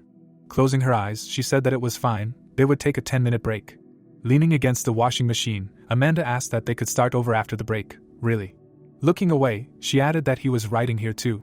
Grinning, the protagonist replied that if inspiration came, you need to write it down right away. Sitting at the laptop, he thought that the time allotted for writing work, 18 hours a day, how could he return to the laundry later? He should use all the hours of volunteer work for today.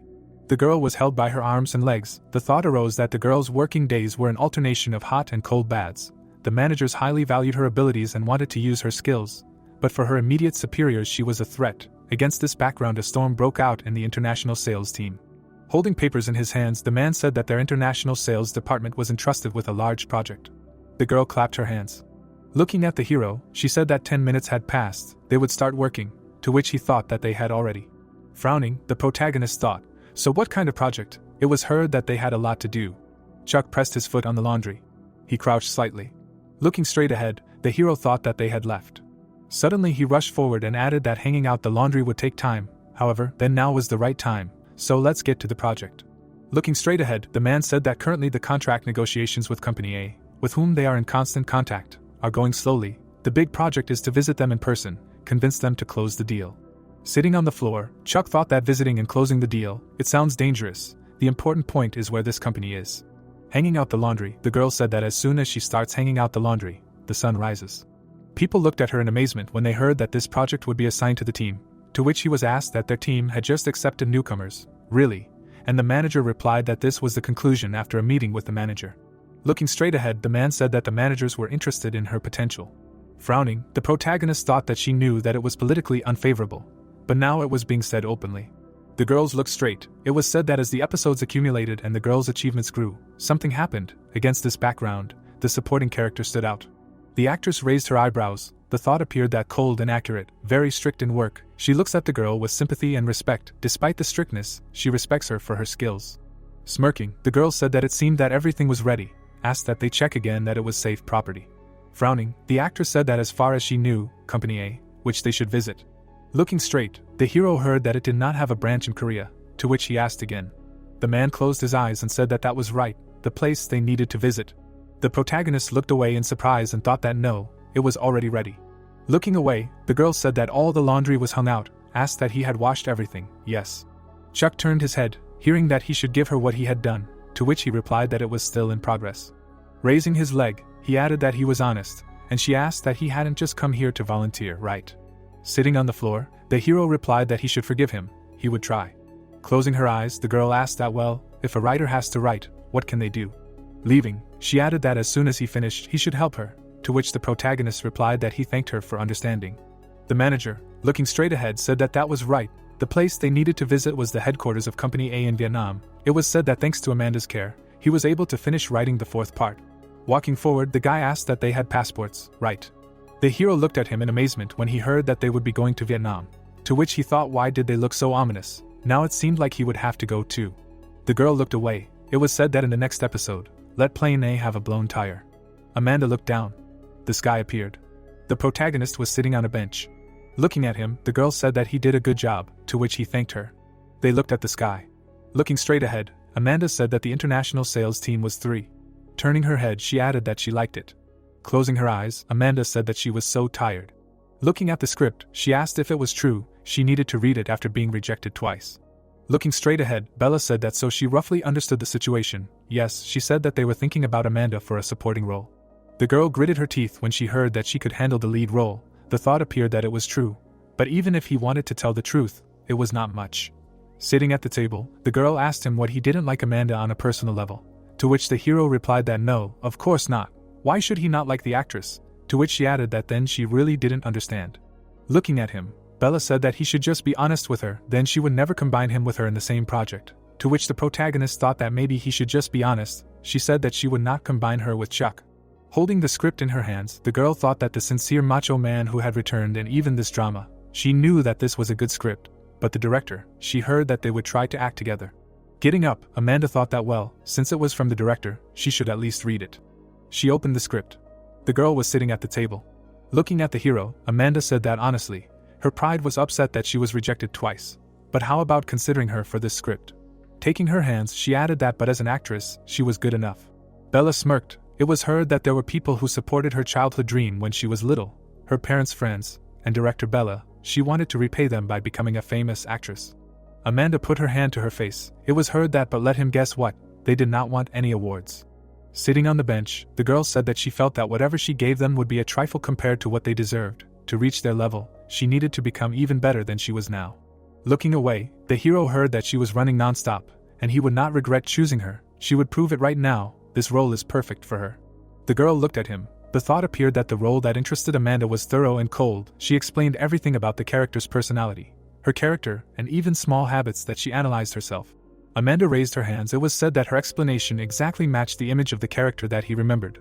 How much she analyzed everything. How could her explanation be so accurate? The hero turned his head and thought that there was no reason not to take her. Notifications about the similarity of the character appeared. He smirked and said that she could stop. He had already heard enough. Looking at him, the girl asked again and said that but she still had a lot left. To which the protagonist replied that if he listened to all this, his ears would start to bleed. Stretching his hand forward, Chuck said that okay, they will shoot a drama together. A notification appeared. It was said that 99% of compliance, points for a hidden mission, but this was only an apparent reason. The girl frowned. A thought came to mind, how much effort this actress had put in to reach 99% compliance with the system, when he thought about it. Sitting on the bench, the hero thought that he felt endless shame. He heard that thank you very much, he will not regret it. Looking straight, he added that no, he was the one who should thank. He had no right to evaluate her efforts to feel at least a little less ashamed, to be worthy of using an actress like her. Grinning, the protagonist thought that yes, this is the level they should reach. Chuck put his hand on his chest and said that he wrote half of the script. She promised that this time they could work together. Standing in front of him, the girl asked that he understands how small the industry is. Yes, he thinks that after this, he can stay in this business. The hero threw the sheets aside. The girl looked at him in surprise, hearing the exclamations. She closed her eyes and grinned. The protagonist grabbed his head, hearing the notifications, and thought that today was finally the day. The guy was holding a gun in his hands. People were standing in front of each other. Chuck's eyes widened in amazement. The thought appeared that the battle between the main dramas of MBS and JBS. Looking straight ahead, the hero saw the notification. Grinning, Angela said that after The Regressor, the author's next work, she is ready to sign the contract today, right here. The protagonist stood still. It was heard that they wanted to get him before anyone else. They reluctantly chose Designy, so as not to let the author's value reach its peak and get her while the value is still low.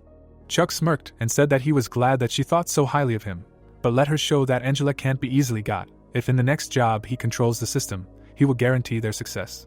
Looking at the girl, he shouted that only she can be the main character of this drama. The hero walked forward. It was heard that he definitely should not do this here.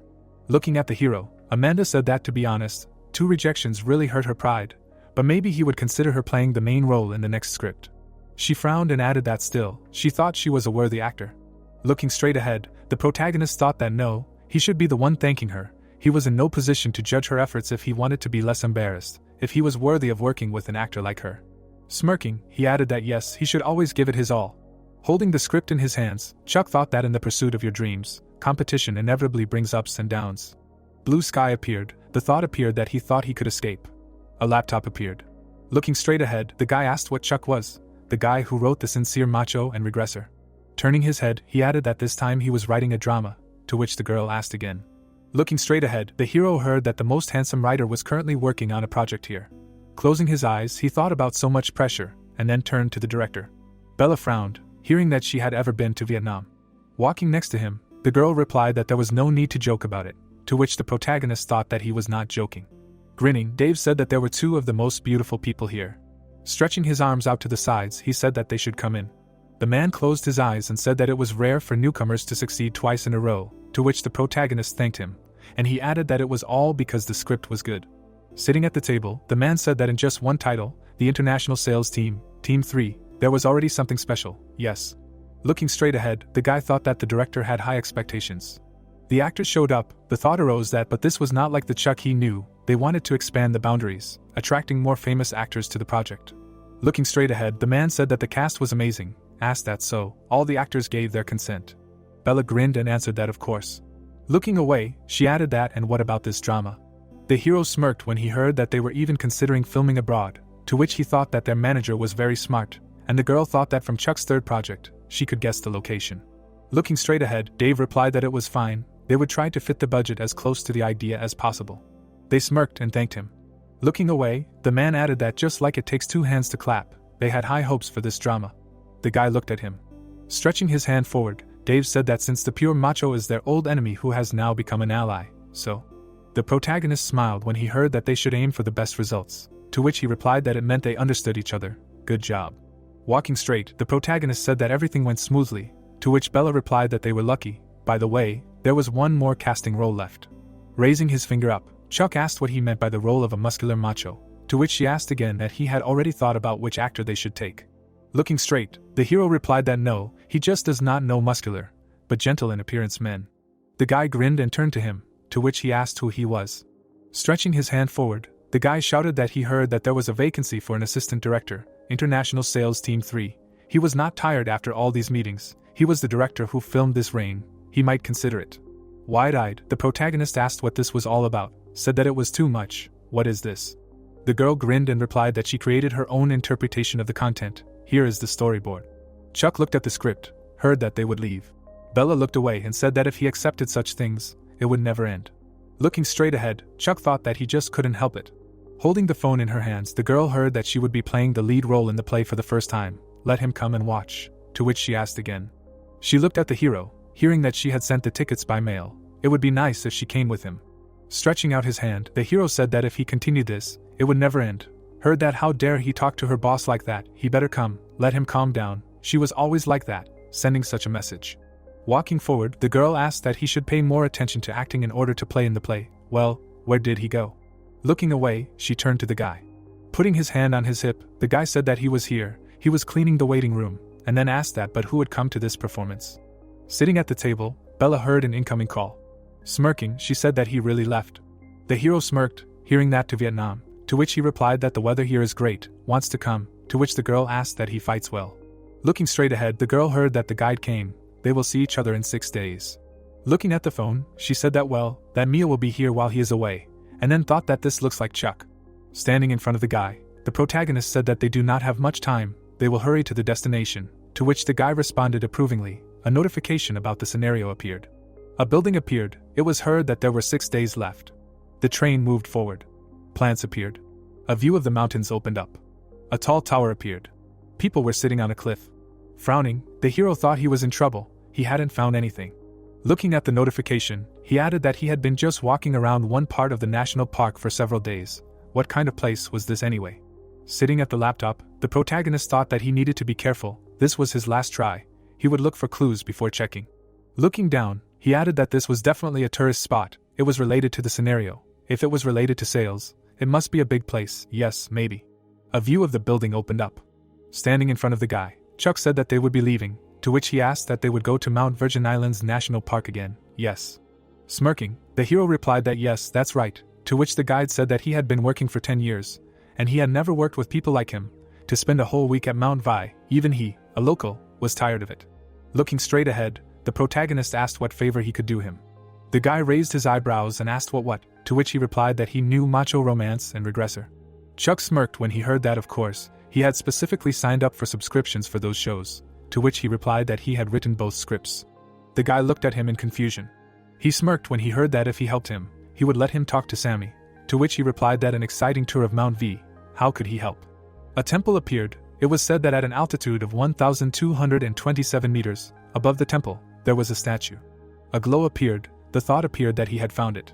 Looking at the glow, the hero thought that it was not on the path near the temple, but deep in the forest. Frowning, he added that access was possible only with the accompaniment of a national park employee. He would not have reached it without the help of a guide. Looking at him, the guy said something, and the guide said that he needed to finish the work and leave before the end of time, to which Chuck responded approvingly, and then thought that it was time to start.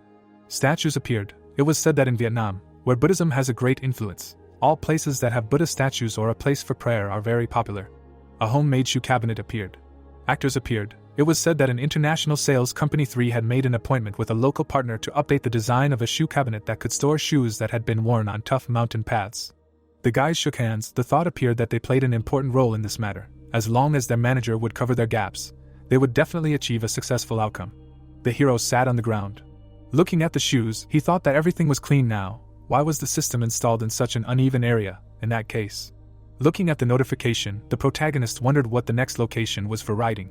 The view of the drama production company opened up. It was heard that thank you for agreeing to meet him. He offered a large investment, so of course she had to meet him. Looking straight ahead, Bella heard that a large investment was natural. The man smirked and said that this was Chuck's work after all. Frowning, he added that both dramas were successful, and he brings something new even to commercials. To be honest, he envies Tempest. They have Chuck. Let him wait. After all, he is not only working for you yet, yes, he is still a freelancer. The girl looked at him silently. The man adjusted his tie. It was said that the CEO of Jusen Media, Archie, his influence in this industry is not small. He is one of the top 3 production companies in the South Korean industry, and he is known for his obsession with money. This man crushes everything with money, and he said that he should not be misunderstood. The girl frowned when she heard that Tempest should try his best, to which she asked what he meant. The director smirked and closed his eyes. Looking straight ahead, he said that it was nothing, really. His eyes lit up and the man added that it was just that Chuck should not leave their company. The girl froze in her thoughts. Crossing her arms, Bella said that she should excuse him. She was just thinking for a minute, asked what he meant about the meeting with the Chanji channel regarding the broadcast of the Regressor. Yes, she said that she would take care of it, to which the guy replied that yes, I understood.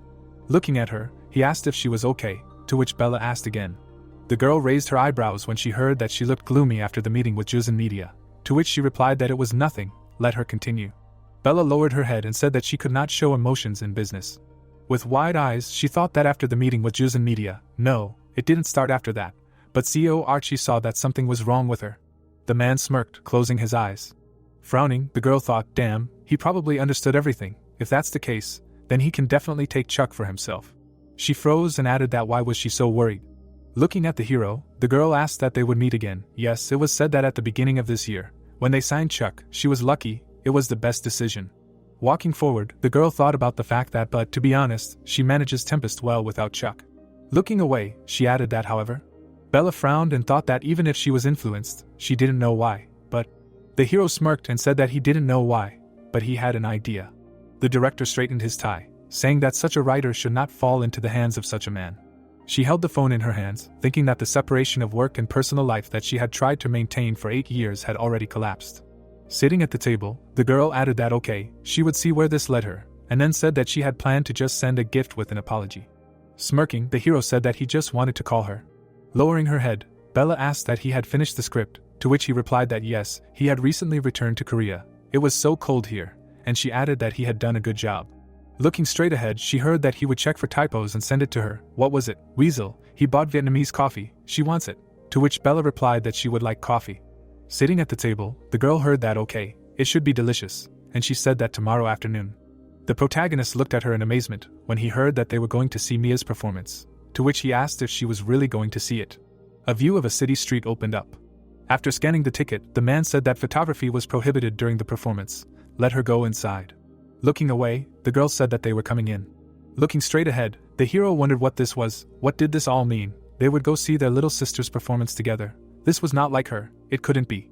The protagonist lowered his head and thought, well, for now, the seats were good, and the girl said that going to the theater immediately brought back memories. Chuck grinned and asked if this was true, to which she replied that 6 years ago, when she was the team leader, she often visited the actors. The hero looked at her in amazement when he heard this. Turning her head, Bella said that today, at this moment, she hopes they can find talent, and the protagonist thought that Mia should try, give it her all, and the girl thought that if they were going to invest in Chuck, it would be better to keep his family close. Stretching her arms out to the sides, the girl said that of all the days in theaters, thank you for choosing their theater group today. The performance will start soon, so let them put their phones on silent mode and ask not to take photos. Smirking, she added that and now. She looked at the hero and Bella. Closing her eyes, Mia said that they should enjoy the show. Frowning, the girl said that there was no need to joke with her. Standing in front of the guy, she added that this was her house, let her clean it up, right now, to which he replied that it was funny, he had a contract. If he was lying, then at least let him do something so that it would at least look a little like the truth. The hero lowered his head and thought that Mia had played well and then turned to the manager, to which Bella replied that yes, she spoke and played well. Why didn't she have an agent yet? It was said that Chuck also understood why the system had chosen this place. Looking at the girl, the man asked that she had called the owner, to which she asked that he was the owner. The protagonist looked in amazement. They stood up abruptly. It was heard that they should not stand up during the performance, and they said that this was a gentle macho. The guy grinned and said that his grandmother had gone shopping so he was replacing her. What was the matter? The girl looked away. Chuck looked at her. Standing in front of each other, they said that 2 had been selected for the casting. They were waiting for the actors after the performance. The thought appeared that fortunately, Mia had played well. Bella looked away. She opened her eyes wide and thought that they had found an actor who looked perfect. The guy grinned and said hello, introduced himself, said he heard they were looking for him. Standing in front of him, the girl said she was the director of strategic planning at Tempest. She was amazed by their performance. If he didn't mind, she would like to get his profile. Handing over the phone, Ron said sure, he would send it to them right away. It was an honor for him. Grinning, the hero replied that he wasn't at all. Looking straight ahead, he said that this actor asked what but where was Mia, they called her too. Standing in front of him, the guy replied that she said she couldn't accept their offer and left through the back door.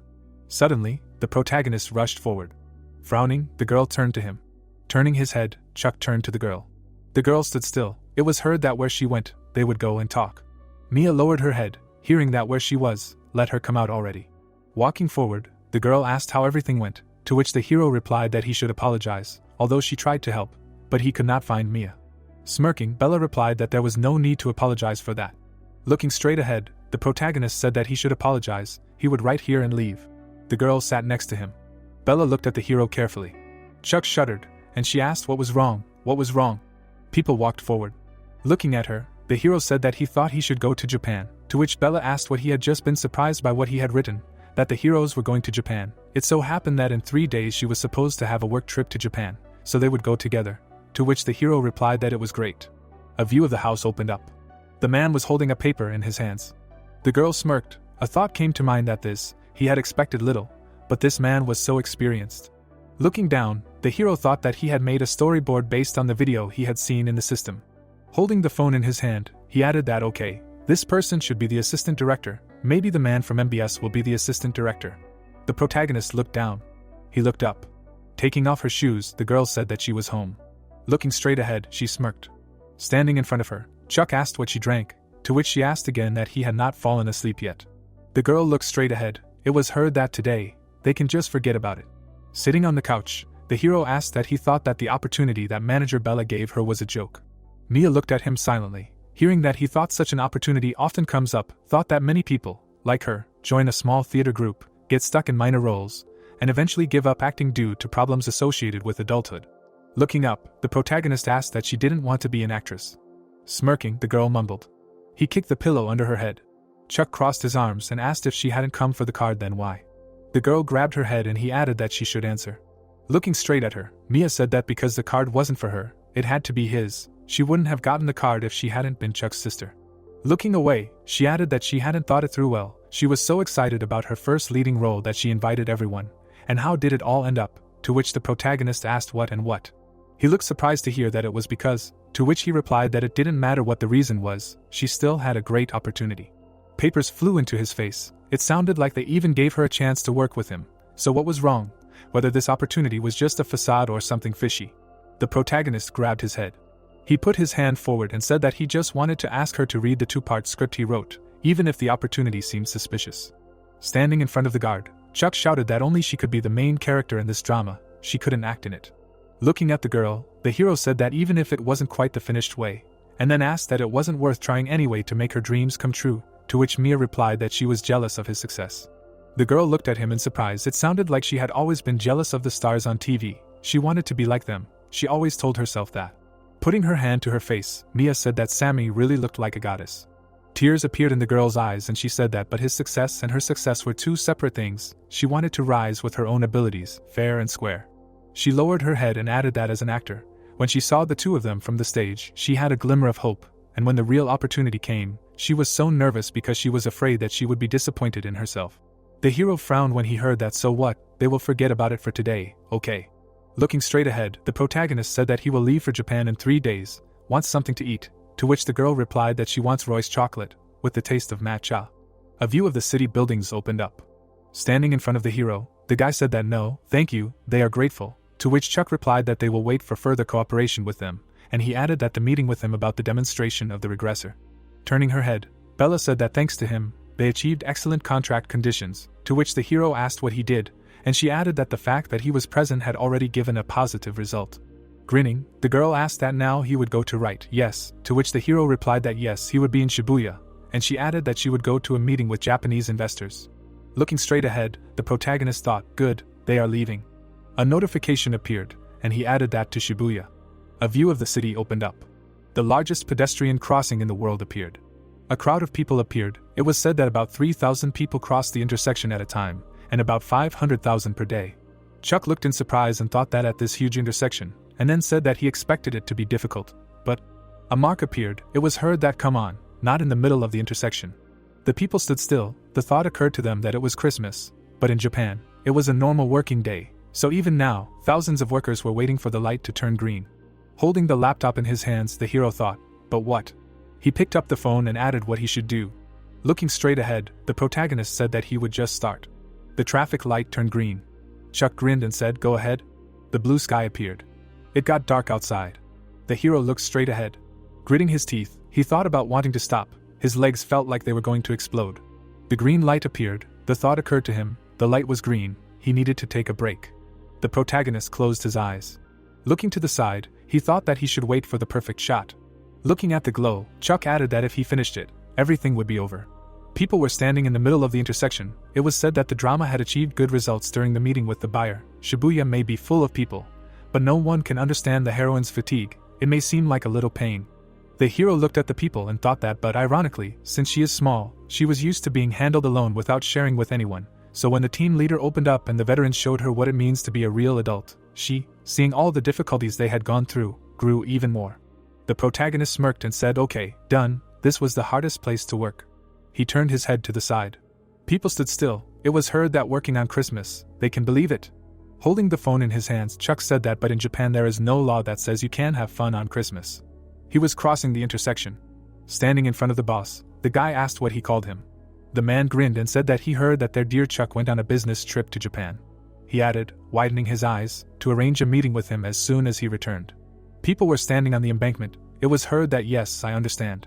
The hero smiled, looking at the fireworks. The man was sitting at the computer. The plane was flying in the sky.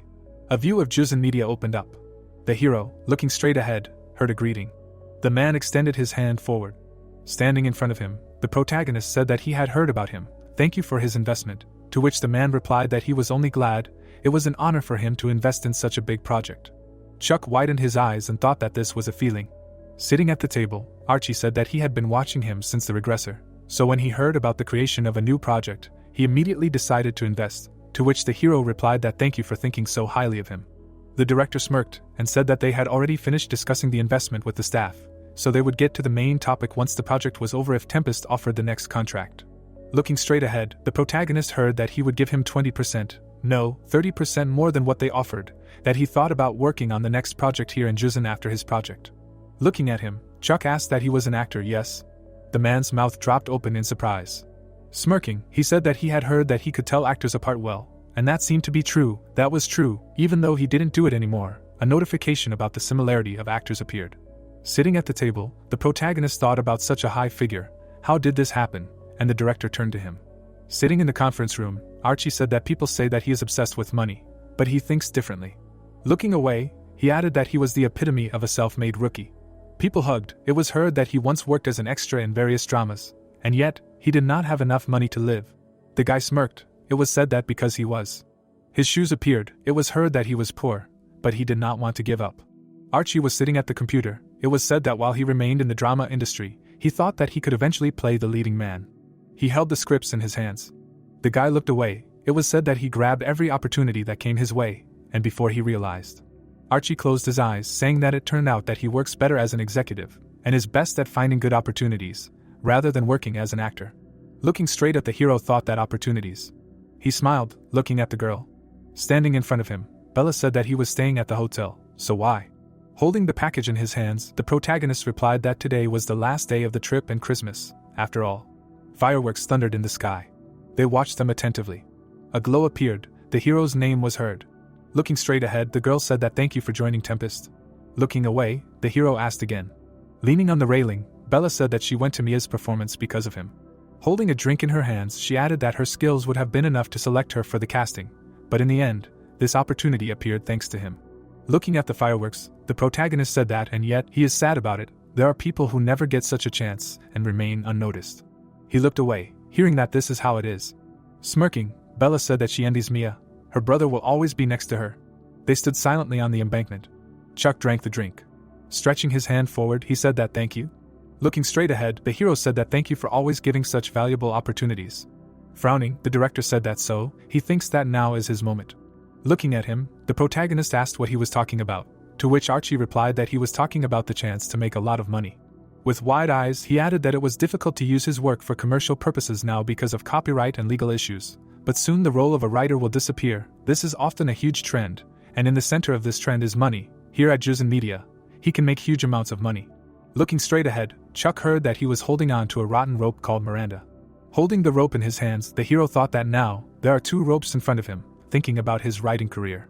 Stretching his hand forward, he added that how many opportunities he missed, how many opportunities he grabbed without thinking, desperately needing something. All those choices he made before came to his mind, some were based on realistic reasons, but now, he feels that he cannot continue. The girl looked straight at him. It was said that his choice should be based on his work. Since he writes using the system, he cannot claim to be completely honest. The man frowned. Looking at the rope, the protagonist thought that director Bella supported him, trusting his strange writing process. Even if the system threw him into an even stranger situation, she would still trust him. But Juzen Media would not do so only if it made her more money, because all decisions in Juzen Media revolved around money. The rope fell to the floor. A thought appeared that he could not allow these conditions to dictate his writing. Looking straight at him, the man said that it was a shame, but nothing could be done. He respected his decision. Sitting next to him, Chuck replied that he was grateful for his understanding, to which he replied that you are welcome. He hoped they could maintain a good business relationship. The man smirked at the sound of them already having a good connection, to which he said he appreciated it. On that note, maybe he could help him with casting the supporting actors. Looking at him, the hero asked again, to which the man said that he had heard that they were having trouble casting the role of the head of department. An image of a man appeared. It was heard that yes, it was true. Putting his hand out in front of him, Archie asked what about him for the role of the head of department, to which the protagonist replied that he would appreciate it if they could cast him. It was heard that he would see what he could do, to leave the rest of the supporting roles to him. Chuck lowered his head and thought that so that was it. It was all the system. He looked at the notifications and added that they wanted him to start the new year with a bath. Looking straight ahead, the man said that if Tempest offered him another contract, he would give him 30% more. Sitting on the bed, the hero thought that why start the new year with regrets? But still, 30% is not a small amount. Putting his hand on the laptop, he added that his sister did not seem to realize what was happening. The girl saw chocolate on the shelf. She began to eat it. Looking at the hero, Mia asked where he was going, to which he replied that he was going to Chimchilbang and wanted to go with him. Looking down, the protagonist thought that the regressor did not drop below 25%, so he thought that he would receive the award for the best script at the end of the year. Then again, it would be strange to receive an award after only 2 projects. Looking straight ahead, he added that he would win this year, and the girl said that they would see each other. She looked at him carefully. Cosmetics appeared. Grinning, Mia said that maybe she should go too. Handing over the papers, the guy said that here is a list of actors for the audition, to which Bella asked what he meant by director Steve's new project. Looking straight at him, she heard that yes, that's right, but there are some familiar names, to which the girl said that she should let him see. She looked at the actors. Smirking, Bella thought that if he looked at her from behind, it would not be so obvious. Putting the papers on the table, she heard that this was the writer Chuck's sister, they should take care of her, to which the girl replied that no, let them work as usual, she could handle it herself better. Mia lowered her head. She was concentrating on the casting. Holding the papers in her hands, the guy said that here is a list of actors for the audition, to which Bella asked what he meant by director Steve's new project. Looking straight at him, she heard that yes, that's right, but there are some familiar names, to which the girl said that she should let him see. The girl looked at Mia.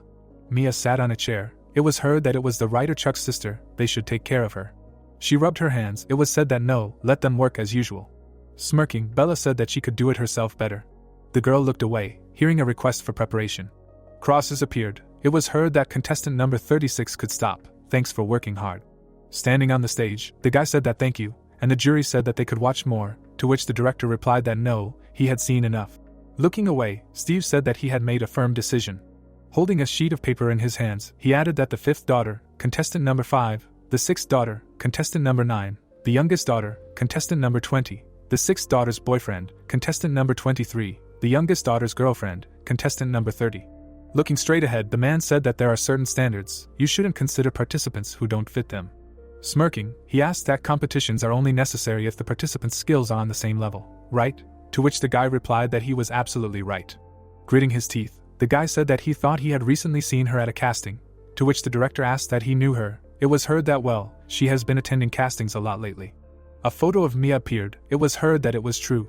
Looking at the paper, the guy asked that yes, and the theater group is quite popular now, yes, to which Steve replied that he had already heard about this theater group, and he added that yes, especially in Tempest, they are even more popular. The guy smirked. It was heard that yes, the writer Chuck found a new actor. Ron looked straight ahead. It was said that by name Ron from the theater group, he was chosen because he suited the role including by appearance, and he heard, his acting skills are getting better, to which the director replied that he was intrigued.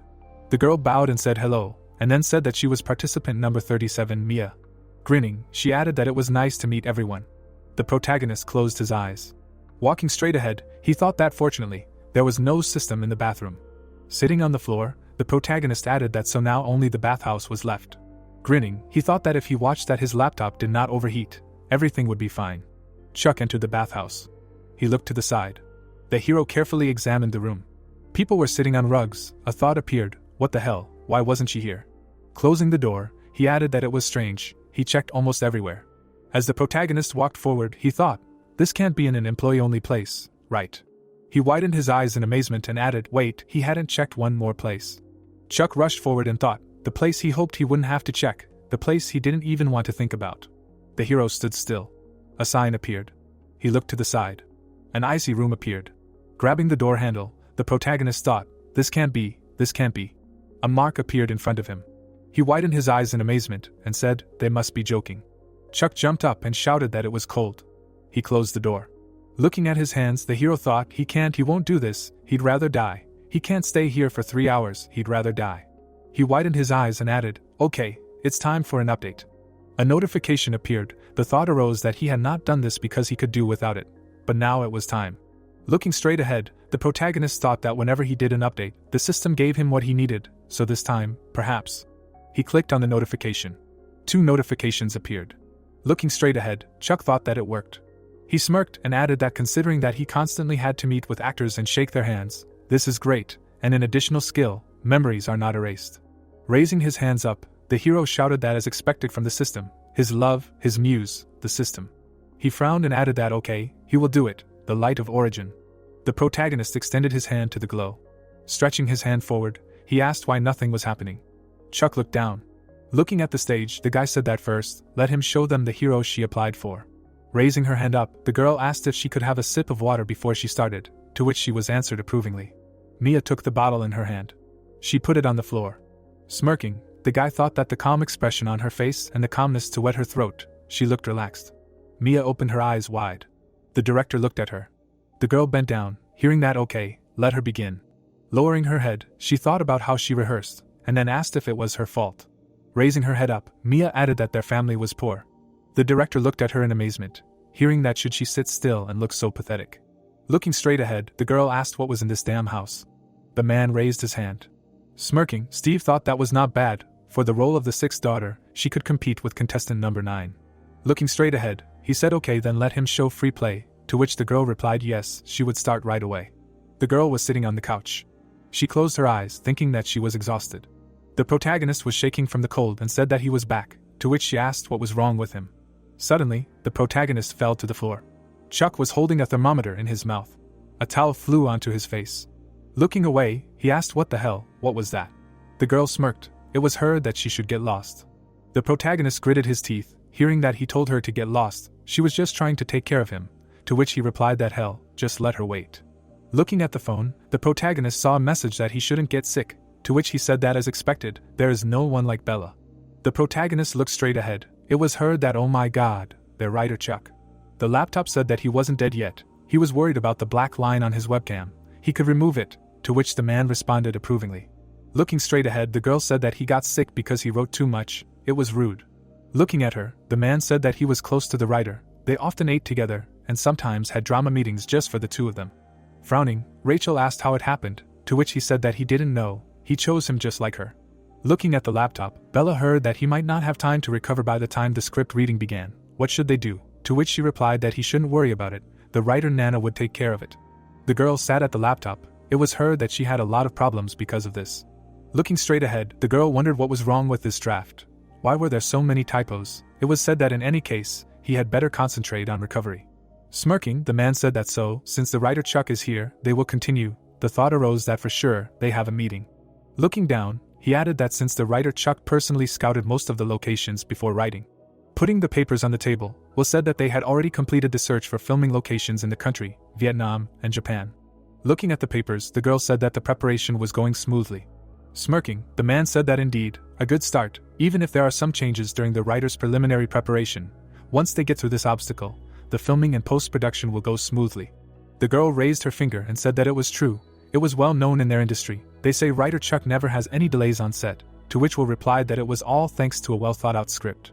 Looking straight ahead, the protagonist heard that given the current situation, were there any additional locations, to which he replied that they should excuse him, but he had not decided yet. Suddenly, his eyes widened. The man turned his head and addressed him. The protagonist widened his eyes and said that there was one more, to which he was asked that there was another location, again abroad, to which he replied that yes, that was right. Looking away, the man said that they already had enough, and Bella asked what and where the remaining location was. Looking straight ahead, Chuck said the last location. The girl waved her hand. She froze in amazement. The people looked at her in bewilderment. Will covered the girl's mouth after hearing what he had just said. Thumbs up, he asked what about tofu kimchi anyway, already lunch, to which he was told that it sounded great. As she was leaving, the girl said that today was a productive meeting, and Bella asked if he knew a good place that made tofu kimchi, to which the man replied that yes, there was one nearby. It was her that he saw, he said. Writer Chuck always has new twists while writing a script. A notification about the script appeared. The car was parked in the desert. The man in the mask stood still. Looking straight ahead, the hero thought that he also wanted to write from home. He also did not want to get on a plane. Looking at the glow, he added that after a thorough search with a guide for a whole week, he finally found it. But if he tried to write during such a storm, his laptop would die, yes. The man looked away and said that the sandstorm was getting stronger, they should go back. The protagonist stretched out his hand, saying that it was nothing compared to the ice room, but a glow appeared around his hand. It was heard that he would still have to use it. The girl stood on the stage. It was said that the task was to deliver as many air purifiers as possible to the company in Dubai. All members of the international sales team were watching the presentation. Their work life continued. A black lump appeared. It was thought that like their problems, in the end, nothing had changed. However, their perception had changed. The guy grinned. It was said that the character of the actor Kai was experiencing stress that never went away. However, he got rid of escapism by going to the club, because he learned perseverance, watching her steadily move forward.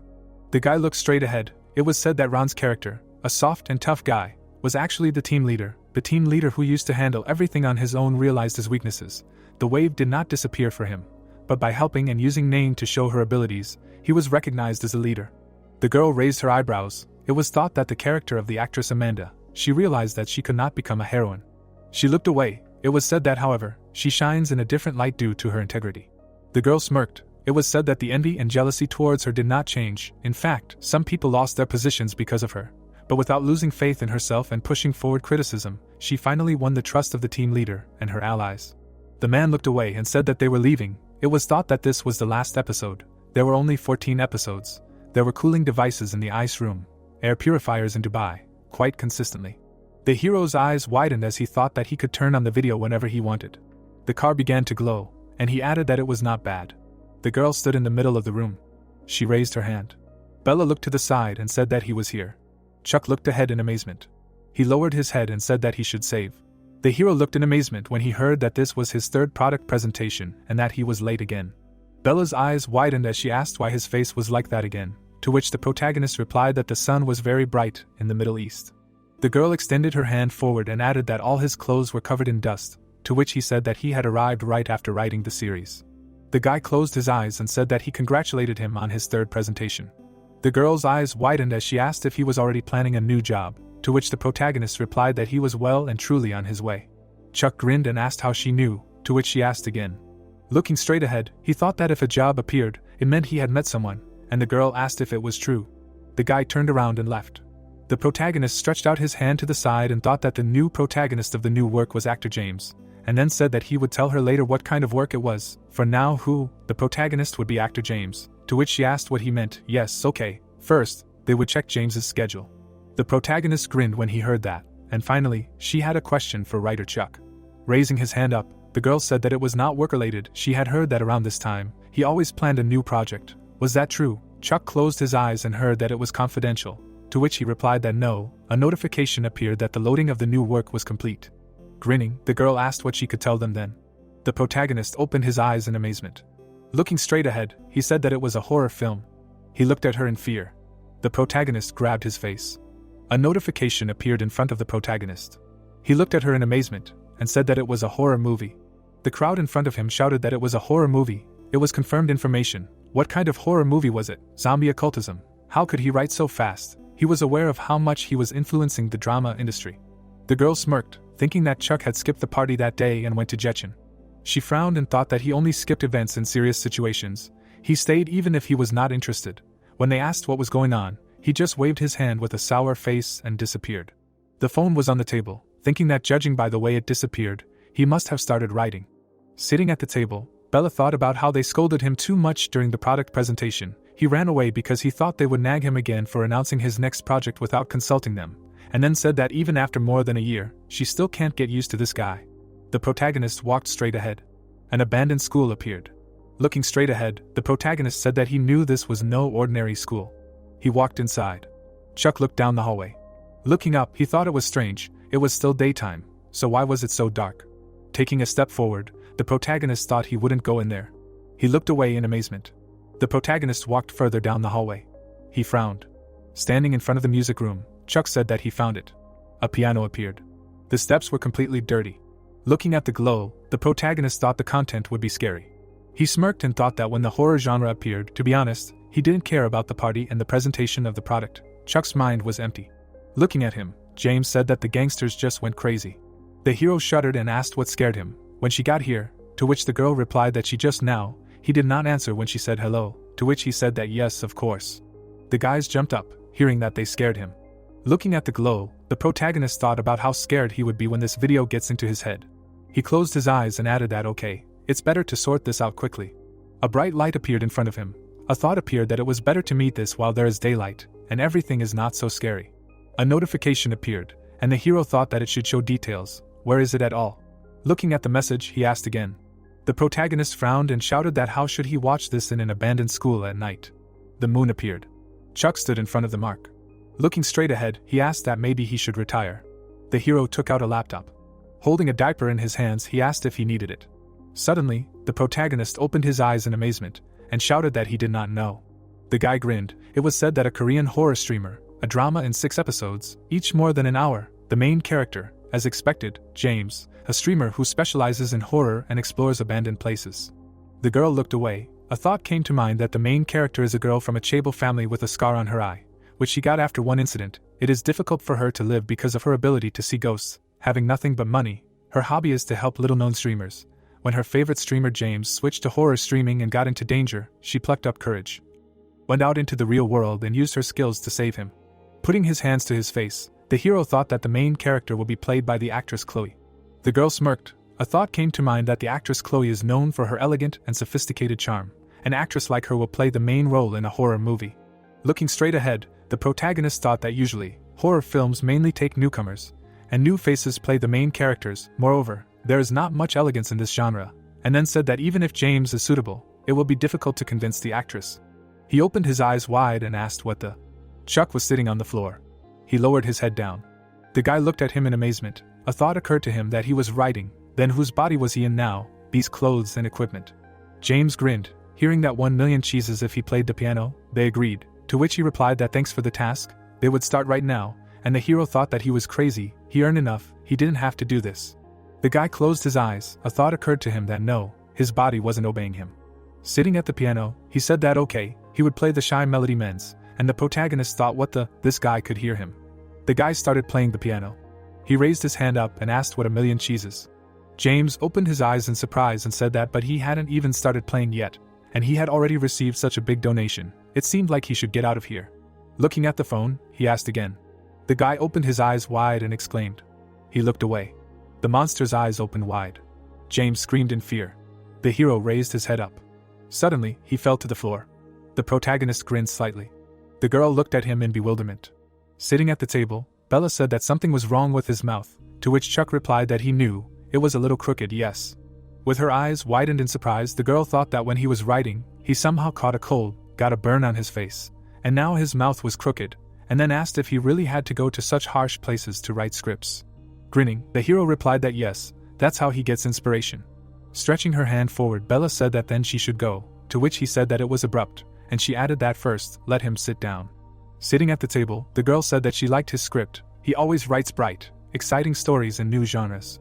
Putting the script on the table, she added that now she understands why he is looking for specific places. Let him go where he needs to, but do not overload himself. The hero looked amazed, hearing that they will provide all possible support at the company level. Looking straight, Bella said that so, let them know in advance if he needs anything and inform them of his further plans.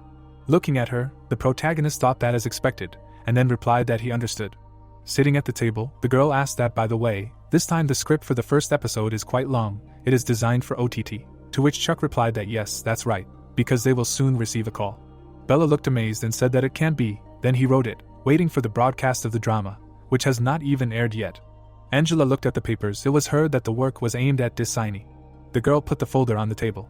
Her eyes widened. The guy looked at her in confusion. Standing behind the girl, he asked if she was okay.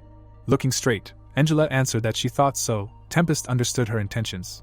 She smirked, hearing that yes, he thought so too, she was definitely okay. Looking to the side, the girl answered that she lost, to which Jaden asked, but why was she so happy? Holding the script in her hands, she said that it was ironic, but the trap she set worked and moved him forward. The fear of failure motivated him to create a masterpiece even better than before. Looking at the guy, the girl asked that wasn't that great, said that it turns out that the writer she had her eye on was a bigger fish than she expected. Her eyes sparkled and she added that she had heard that his next project would be a horror film. Others would soon be following the project, so they should secure it by then. How perfect, she remembered the perfect horror director. The guy looked at her silently. Sitting on a chair, Angela said that they should schedule a meeting with the director. He could imagine how cool it would be if Chuck could conquer the huge Hollywood market. Sitting in front of the hero, Bella said that the casting of the actress for the role of Chloe was also completed, to which he asked what already, and she answered that it was true. She thought it would be more difficult because of the genre, but in fact, she believes that now it is fashionable not to limit yourself to one genre. Grinning, the protagonist said that then, he believes that this is already a good start for the project, right?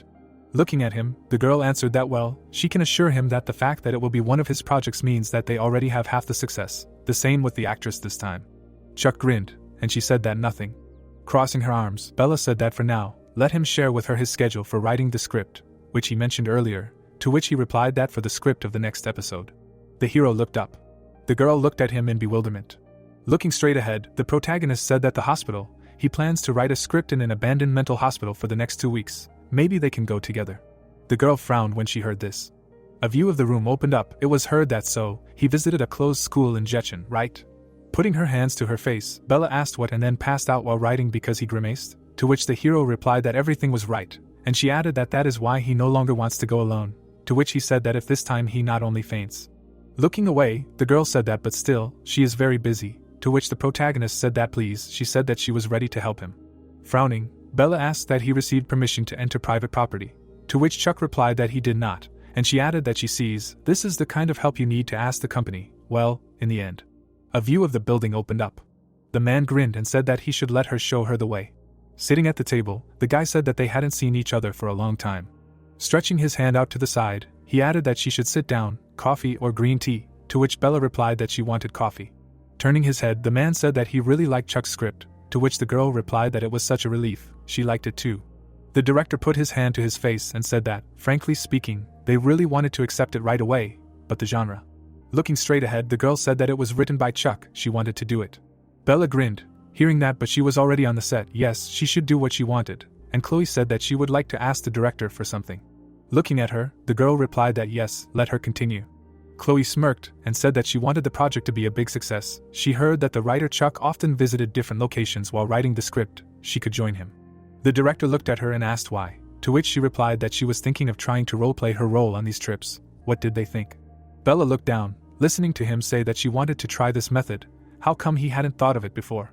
Chloe smiled and said that it seemed like he didn't know her well. Let him think about his actions and take care of director Bella.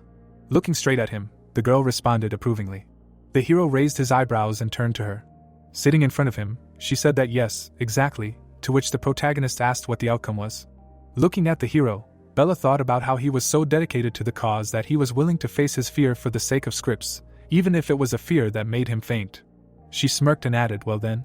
The girl sat next to the hero, thinking that she might be bulky and weird at times, but being able to support talent that wasn't touched by such things was a blessing for her. Looking straight ahead, Chloe said that she heard that writer Chuck often visited locations while writing a script, she could join him. Bella smirked and wondered what was so bad that actress Chloe couldn't join them.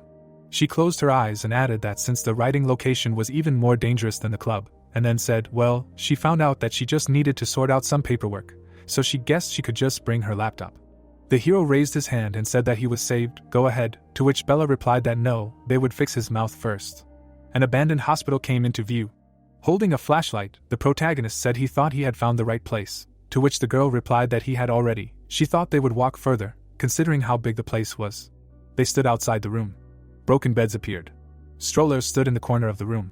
Standing near the glow, the girl asked what but why he was setting up a tripod for his phone. Pressing the record button, the protagonist replied that he planned to start a live broadcast on YouTube while he was writing, to which the girl said that but he did not warn her about that. Static appeared. Looking straight ahead, Chuck asked what was working.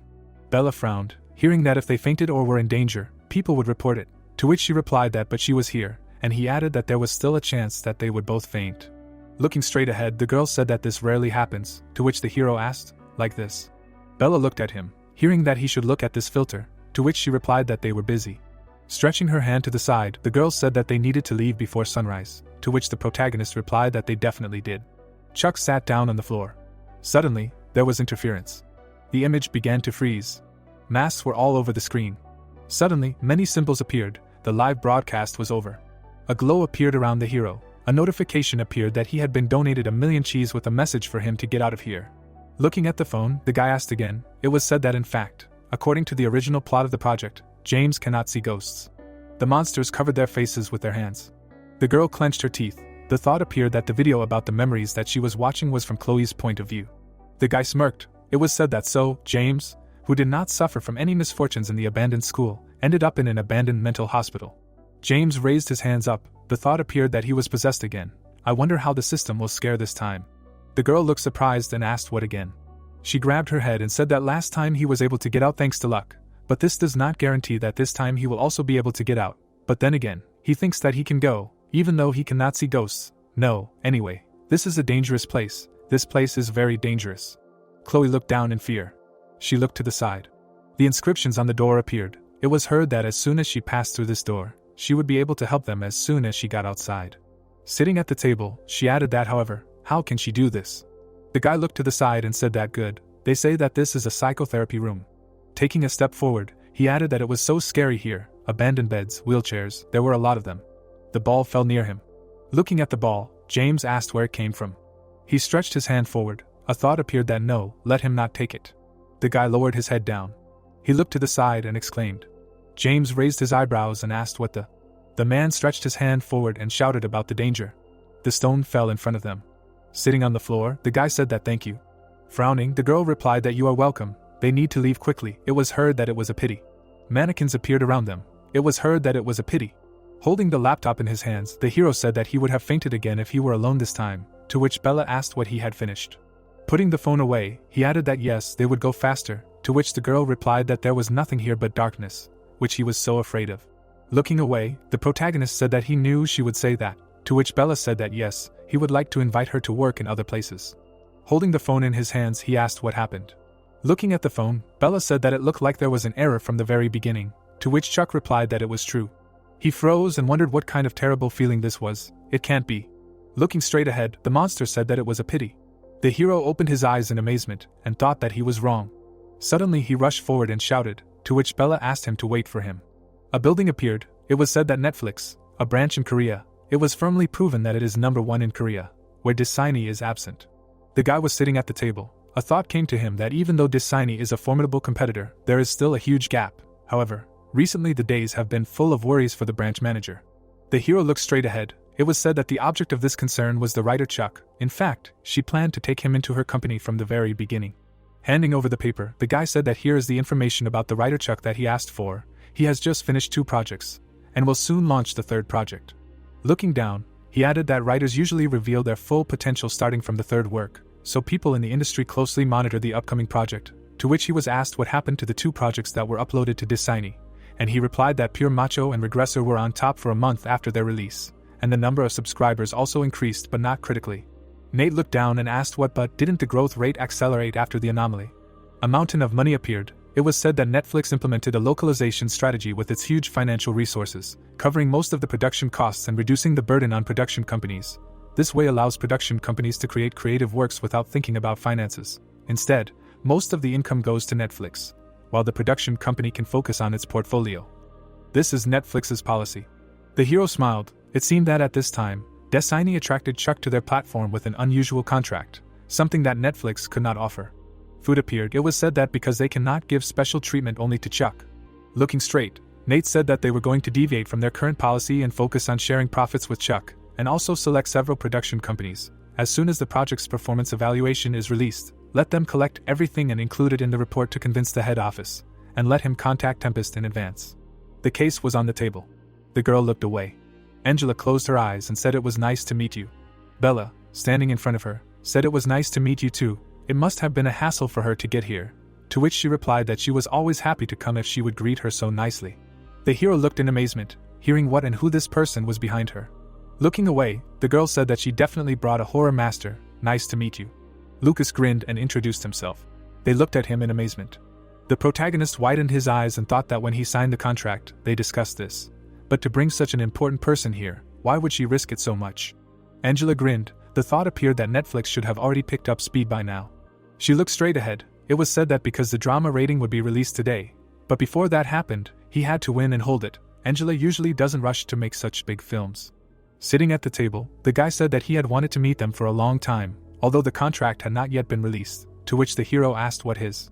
Looking straight ahead, he heard that hasn't his writing style become a topic of conversation lately, to which he replied that he meant it. Raising his finger, Lucas said that yes, the day they visited the abandoned building a week ago, it wasn't just marketing, right? The protagonist raised his eyebrows and thought that he was talking about that live broadcast. He realized, he heard that he was a director, but also wrote scripts, so he couldn't help but watch the video on YouTube. Looking straight ahead, the guy said that he was even more surprised that he personally visited all the countries while writing the script for the drama that was supposed to be released today. It was really impressive. He would definitely watch it once the subtitled version was released. The phone showed up. It was said that the 3-minute video of Chuck's live broadcast that was illegally copied and uploaded to various platforms became a sensation. Even those who suspected him of stealing the text because of his writing speed, and the writing of the drama was also released, which led to good publicity. The girl looked straight ahead. It was thought that it was spread all over the world thanks to marketing. Now, not only Angela. The guys showed up. It was said that but everyone in the industry predicted the success of the drama.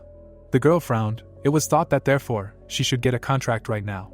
Holding the hero's hands, the guy said that with this in mind. Looking at him, he added that he would like to read his script as soon as possible.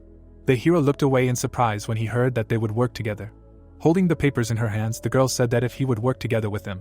Looking straight ahead, she added that they were offering $60 million for each episode, as well as a fair split for the profits. In addition, they would like to work only with him in the next projects. The protagonist lowered his head when he heard that they promised to sign a contract for each project. He smirked when he heard that Angela was able to keep Chuck at this meeting. It was said that Chuck had more opportunities, he got a bigger stage, without limiting himself to anything. Folding his arms, the manager of the Netflix branch in Korea named Nate reasoned that even though Disney was a formidable competitor, there was still a huge gap. But recently the days were full of worries for the branch manager, and the object of this worry was the writer Chuck. An image of the main character appeared in his imagination, and Nate emphasized that in fact, it was planned to take him to their company from the very beginning. The guy handed over the documents, and said that there was information about the writer Chuck that Nate asked for. He had just finished 2 projects, and would soon launch a 3rd project. Looking down, the stranger added that writers usually reveal their full potential starting with their 3rd work, so people in the industry are closely monitoring Chuck's upcoming project, because Pure Macho and Regression were at the top for a month after their release, and the number of subscribers also increased, but not critically. Nate seriously clarified whether the pace had accelerated after the anomaly. Angela, with a smile on her face, said that she was pleased to meet Bella and Chuck. The girl stood in front of her and replied that it was nice to meet them too and that it must have been a hassle getting there, to which Angela replied that she was always happy to come if she was greeted so nicely. She held the papers in front of her and thought that Netflix should have picked up the pace by now because they were releasing an estimate for another project today. There was a slight smile on her face. Nate was saying with a serious look that they were going to deviate from their current policy and focus on splitting profits with Chuck and would also choose several production companies. Angela put the papers on the table and said that they were offering $60 million per episode, as well as a fair split for the profits. In addition, they would like to work with them on future projects, and they promised to sign a contract for each project. The guys listened to her with smiles on their faces. 3 weeks later, Bella was sitting in a cafe across from the guy. He said with an embarrassed look that the flower had bloomed again. Bella, confused, replied that she thought the flowers were in full bloom by the look on his face. Luke extended his hand, saying that they were not at work now, so they were having dinner as uncle and niece. Looking at Bella, Luke asked if she knew how much she had changed since working with writer Chuck, such as her tone, and then asked if she was dating him. She choked on her drink at the question. Luke laughed and said that Bella had become herself now. She tearfully said that they would talk about him now, as his complexion had improved recently, and he was always smiling. Luke, confused, tried to come up with a reason for this. Bella presented the graphs and said that it was all thanks to the main character, as the 4th episode of Kim Neon was currently maintaining a viewership rating of 40% and rising. The girl introduced the actors from all the protagonist's projects and noted that besides, the most relevant topic for the broadcast stations right now is the legendary incident that happened to the writer while he was in an abandoned building. Luke smirked and suggested that because they were weakly motivated after what happened, he could hear people sighing in relief that this time there would be a new horror movie on OTT. Sitting opposite, he added that thanks to this, the price of Tempest shares had increased and Chuck was nominated for a Dark Arts Award this year. Bella closed her eyes and replied that regardless of whether he won or not, he planned to offer the writer a better contract than the one he had now. The girl put an envelope on the table and said that it contained a draft of the contract that she had prepared in advance. She looked at the guy and clarified if she really meant that she had said that this was a dinner meeting. Luke, dumbfounded, exclaimed that the content was too radical and asked if Chuck had made a profit-sharing agreement with actor Mike. He introduced the rest of the cast and asked if they were now included. Holding a glass in front of her mouth, Bella explained that a writer had found the actors and the stock ratio would be recalculated once all the actors had renewed their contracts. He looked at Bella's satisfied face and assumed that their director would know best. Bella was surprised when Luke addressed her. The guy was taking food from a plate. He had an enigmatic smile on his face. Luke brought the plate to Bella. Getting up from the table, he said that his brother had recently lost interest in her advancement. Sitting at the table, Bella asked if he had mentioned the vice president. The puzzled girl heard the words that her father said he was proud of her. Sighing, she said that this was bad news. Luke chewed his food and offered to call him, noting that he would be glad. Bella closed her eyes and said that she didn't want to call him and didn't know what she would say if people found out that they were related, especially at a time like this. The surprised girl opened her eyes and remembered that there was one specific person who wasn't even in Korea right now. The guys clinked beer cans. They were standing in the room and shouting that the Kim Neon series should live for a long time. This action took place 3 weeks ago at the premiere of Kim Neon, when the guys congratulated Chuck and said that they had the highest viewership ratings in the last 20 years. The joyful main character said that there was a lot at stake, so he was glad that everything worked out. Bella looked at him and asked if he was always this nervous, to which she received an answer that he had already been paid by Disney. The girl handed him the gift. Embarrassed, Chuck replied that he would use it with gratitude. Looking at him, the girl asked what he was talking about, noting that it was not for him. The boys were sitting in a circle. The surprised protagonist heard that last month, Mia had participated in an open audition for a drama from their company. The protagonist was shocked to hear that she had been chosen for a supporting role in the movie. The 8 siblings of Oryodong. Chuck's mouth dropped open in surprise. A look of delight appeared on his face. He grabbed Bella's hand and asked if it was true. The joyful protagonist began to thank the girl. Chuck stood up, shouting that he had to leave. Looking at his comrades, the protagonist also thanked them for their congratulations. The girls looked at him with smiles. Bella was embarrassed. Bella met him on the street while the protagonist was saying that he couldn't find Mia. The girl passed him by. As he was leaving her, the protagonist told her that there were people who couldn't shine because they didn't have such opportunities.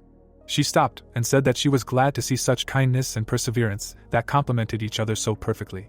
A smile appeared on Bella's face. Luke sat across from her and asked if she was smiling so suddenly, noting that she was only sad. Light was coming from the protagonist's apartment window the night Chuck ran away from the party. They heard the protagonist enter the apartment, and Mia noted that she heard that he would be late because of the party. Holding a box of wine in front of him, the protagonist stated that his sister should have told him that she passed the audition. He put the box on the table and noted that these were gifts for her passing. Mia excitedly exclaimed that she had wanted a tablet for a long time. Standing in front of her, Chuck noted that the director also found out about it only after the call. Mia put the cap on his head. He stood surrounded by his family, and his mother stated that her son also did a great thing. His father stood next to him and stated that this was very important. He was able to succeed as well as last time. The guy happily emphasized that as long as her children were doing well, she was happy. Chuck looked at her, puzzled. He looked at his mother with a smile on his face. He started shooting money from his gun and shouted that he was so happy and that everything was on him today. Chloe looked away and asked why Principal Bella hadn't contacted her. Her cheeks turned red and she assumed that it didn't matter. There was a notification on her phone that the protagonist had started a live broadcast. Chuck had a flashlight on his head. Standing in the middle of the forest, the protagonist was reading the description of the next part of the script. The surprised protagonist asked how there were so many viewers if it was an unplanned broadcast. Chuck was reading messages in the chat that people couldn't wait for his next drama. The dumbfounded protagonist asked if he should react somehow. He imagined himself standing in front of the audience and said that today's trend was the bug dance. A tearful Chuck cried out that they sent a donation and said they wanted to see his reaction. A picture appeared in his mind's eye, a cat saying that it was all because of the dance. The protagonist walked towards the blue glow and said that many people asked him to explore abandoned places, but today there would be another stream. Chuck found the source of the blue light. He touched it. Notifications about the scenario appeared. Messages popped up that the mission of not seeking the company of another person was completed. He would receive a reward after completing the mission, the advantage of preliminary investigation of the first level, improved to the second level. Now he can enjoy a stronger ability than before, the advantage of access to information about the latest episode. Was received, no recharge. The dumbfounded protagonist wondered what stronger abilities meant. Standing in front of the projection, the protagonist asked what the benefit of access to information about the latest episode gives. Many frames appeared in front of him. Chuck smiled and noted that he realized that this was a snippet of the last episode, then added that it was a small snippet, but it would be useful since there would be no reload. Sighing, the protagonist read the messages asking him to continue broadcasting and explore abandoned places. He walked towards the bright light and repeated that this was not what the broadcast was for. James pointed to the van and said that it would be very interesting to watch useful content where they would learn how to catch and cook food themselves, and the plot told us that after he saw a ghost, he decided to stop exploring abandoned buildings. Instead, he began releasing other content. The girl was sitting in his van. There were several fishing rods next to the box. James was sitting in front of a pond, and we were told that due to the fact that he gained a lot of viewers by showing horror films, this new genre stayed afloat. The float began to twitch. The guy hooked the fish and screamed that he succeeded. There was no one on his hook. James looked at the other fishing rod, which started to twitch. He grabbed it and screamed that he could do it this time. He started reeling in the line. Chloe was sleeping in the car. She woke up when the sun hit her face. James was scared. He was upset that he didn't catch anything and said that he definitely saw something get caught. Chloe was sitting in the passenger seat. She closed her eyes. The girl suddenly appeared in front of him. Beads of sweat were running down James's face. His fishing rod was shaking violently. Chloe ran past him and screamed that he needed to get off the shore. James turned around and asked why she was there if she said she didn't like to appear on streams. Something came out of the water. The monster was twitching the line with a crazy look. Chloe, smirking, asked him to jump into the lake. The guy started screaming in fear. James held his head in his hands. Chloe, dumbfounded, asked him to wake up. They were standing in the water and the girl was saying that he would not become food for the water ghost. The mysterious man was standing in the darkness, and we were told that at the end of the 4th episode, The guy felt that these spirits were like strings and there would be something else at the end in this curse. The 4th episode ended with a new development in the middle of the series. Sitting on a rock, Chuck noticed that he had written everything. The protagonist opened his eyes wide and wondered if something was wrong. Closing the laptop, the protagonist wondered why the image did not appear. He was scared when he heard voices. Chuck turned around and began to examine the dark forest. Someone was standing behind him. The girl touched his shoulder and turned to him. The guys began to scream loudly. Taken aback, the protagonist asked if this was the actress Chloe. She put her hand on her chest and said that he scared her too. Looking at the excited actress, Chuck remembered that she wanted to go on a tour with him and came there after watching the stream. Chloe approached him and asked if the protagonist knew what she felt when she received the script. Holding her chin, she told him that he had a feeling that it was fate. Chuck looked away and put his hands in front of him. Displeased, Chloe screamed that the protagonist was also a horror maniac. They looked at each other in silence. The monster began to go into the water and suggested that she should not be there. Chloe started waving her arms and screaming that people with the same hobby shouldn't treat each other so badly. She's read all the horror books, movies, live broadcasts, and now all that's left is to explore abandoned buildings. But since she's an actress, the agency won't let her go, so this is the only option. He should call her when he goes to write. Chloe grabbed his hand. She asked him with a crazy look if he'd seen a ghost. Scared, Chuck came to the conclusion that he was finished. The confused protagonist asked for someone to save him. The girls started pulling him. Chuck's face was exhausted. The girls looked at him in surprise. The guy sat in front of him and asked why he was in such a state after only a day. The protagonist remembered how he and Chloe were looking for a ghost. He lowered his head. Bella asked if he'd called the girl there, noting that it was dangerous to be in such a place so late at night. With his face buried in the table, Chuck replied that she said she came after watching the live stream, but he couldn't not do live streams. Puzzled, the guy asked to see what kind of publicity they had. Watching him, Bella began to reason that she knew the writer would say no, but if this continued, they would all be addicted to dopamine and would go to even more dangerous places. She imagined the monster chasing them. The monster was an armed thug, and Bella noted that they would end up in a very dangerous situation, and to avoid it, she would have to make sure there was no personal gain. She glanced at the protagonist. Chuck looked up as the girl addressed him.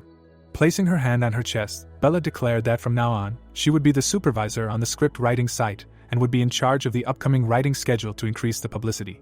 Smiling, the protagonist replied that he agreed and then he could fully focus on writing the script. Lucas smiled and said that if they wanted to increase social influence, he thought the more people involved, the more effective it would be, and he would join in. They set off on an adventure with excitement, and the plot revealed that this is how the "It's a business" trio was formed to fight evil spirits. A happy Chloe looked around the forest while the boys lay on the ground. Wiping sweat from her face, Bella asked the girl to refrain from unnecessary movement outside the writing area, as it could be dangerous, and Chloe asked if the broadcast was needed for promotion, in addition to the fact that this was a research trip. A puzzled Bella replied that this was true. A donation notification arrived, and the actress, with a satisfied look, assumed that the viewers liked it. Stunned, Chuck reasoned that because Chloe was trying to find personal gain under the guise of public interest, the complexity went beyond the original plans. A month after the girl got a scolding, the last day of writing the script came. A projection appeared with information about the last part of the script. Someone was jumping through the forest. The girl held onto a tree with her hand. She said with shining eyes that she had been waiting for this moment for a long time. The ghost remembered how she sat in class on how to scare people and reasoned that she had studied and trained for so long. It was time to put it into practice. She noticed the outline of two people. The girl looked at them and thought that coming to Palgoxin, knowing nothing about it, and staying in the infinite. The guys had become stronger over the past month. The guy stood behind her and asked if the ghost girl was trying to block their way. Chuck looked at Bella and asked if he should figure it out. Bella replied with a satisfied look that he should write. The tearful girl began to ask for help in her thoughts. The ghost began to fly away screaming that she would never come there again. The main character imagined Chloe and thought that in the last 4 episodes she found an amulet in Manwolji. After they found all the amulets, they found the leader who was behind it all, Shaman Guak. But it turned out that Shaman Guan was just a puppet. The girl was watching them, and the plot told us that she found out that one of the clients was giving the shaman James and Chloe's hair and nails. The guy was holding the box in his hands, while we were told that finding this client was the hardest. The protagonist imagined the guys and noticed that the eldest son, the vice chairman of YS, was a ruthless villain who had defeated Chloe in the fight for the inheritance, and now wanted to eliminate any threats that might appear in the future. And the true identity of Shaman Guak was Rick, who had grown his hair. It was he who had dragged James into the fight for the inheritance of YS. Everything had been going according to his plan from the very beginning. Chloe held her head. Looking at the many seals, she said that she would be able to save him as soon as she walked out of this door. James was holding the ball in his hands, and we were told that he was exposed to a weak, non-life-threatening threat. The girl's actions had the opposite effect. When she tried to save the guy, it turned out that they were in even greater danger. Chloe lowered her head and asked for forgiveness. The guy took her by the shoulders and cried out that now was not the time to fool around, because she saved him. Tears streamed down her face as she listened to James being alive and breathing right now. They were there because she had opened that red door back then. An egg appeared in his mind. Someone was starting to hatch. A monster came out of the shell and said that they needed to break the egg. The ghost looked at Chloe and said that this was just the first step. Everything would only start after they woke up. A seagull grabbed a small turtle. Fish were eating them. James stood in front of her and said that even if this was the case, she would not give up. The turtle was swimming in the ocean. Looking at the girl, James asked her to fight. Chloe calmed down after the words of encouragement. The office workers were surprised. Chloe came to them and said that they had not seen each other for a long time, and we were told that she had regained her position in the company. The box contained hair, and Chuck noticed that the curse intended for Chloe by Shaman Guak had passed on to the eldest son of YS. The shaman was sitting in front of the Buddha statues. People applauded the girl while we were told that this curse was the final blow that Chloe had dealt to her rival. Blue liquid began to flow from the guy's mouth. Chloe's face was serious while the protagonist was telling us that because of this, the price of YS shares had temporarily fallen. The eldest son had lost the support of shareholders, after which he was accused of intentionally undermining and destroying Chloe's achievements after her reinstatement. The guy left the company building. Bella was reading the script. She looked at the protagonist and said that the ending was great. Chuck laid his head on the table and admitted that he was tired of writing scripts without a break, but this whole situation did not give him a chance to rest. Sighing, Bella said that she had two pieces of good news. The first was that they were planning a joint vacation. The excited protagonist asked where they were going. Bella smiled and said that she was thinking about Hawaii for now, and that he had also been nominated for the Best Screenplay category at this year's Baeksang Arts Awards. Chuck was taken aback by what he heard. The guys stood on stage and said that the next category was Best Screenplay, and that this year's nominees were quite strong. Rick, with a smile on his face, told us about the nominees, adding that he was a fan of writer Chuck's work, and that he had also enjoyed working with another writer on Tall Guy. The writer's face was calm. Chuck was horrified. Looking at the egg, they heard people say that the world is an egg. Looking at the bottom of the ocean, the plot told us that in this cold entertainment industry, even the greatest who could shake the world could disappear into oblivion. And now, the genius writer Chuck would face an assessment of what he had been able to achieve. A sign appeared on his face, which said that he did not consider himself a genius. Angelo was watching TV. His family gathered in front of the screen. The girl took the protagonist by the hand. She walked next to him and addressed him. Walking along the red carpet, the girl asked why he was shaking so much. Holding on to Chuck, she thanked him. Memories of the protagonist saying that he would make sure that she did not regret choosing this project surfaced in her imagination. The girl happily declared that she did not regret anything. Closing his eyes, Chuck replied that he was glad. He should thank her for forgiving his rude casting. They were taken aback when they heard the request to go to the red carpet for photographs. The girl posed for photographs. Watching his companion, Chuck reasoned that she was like the definition of the word elegance. He did not understand how she could take such poses so naturally. The stunned protagonist wondered if he would have to do the same, noting that there was nothing like that during the last ceremony. He started walking towards her with an embarrassed look. Chuck started posing for photographers. The protagonist tried to move his hand. People started shouting angrily that it was not interesting and that they had wanted to meet him for so long. The protagonist started to take the most unusual poses. There was a photo of Chuck on the news with the words that at the photo shoot on the red carpet for the Arts Awards, the protagonist was seen in unusual poses.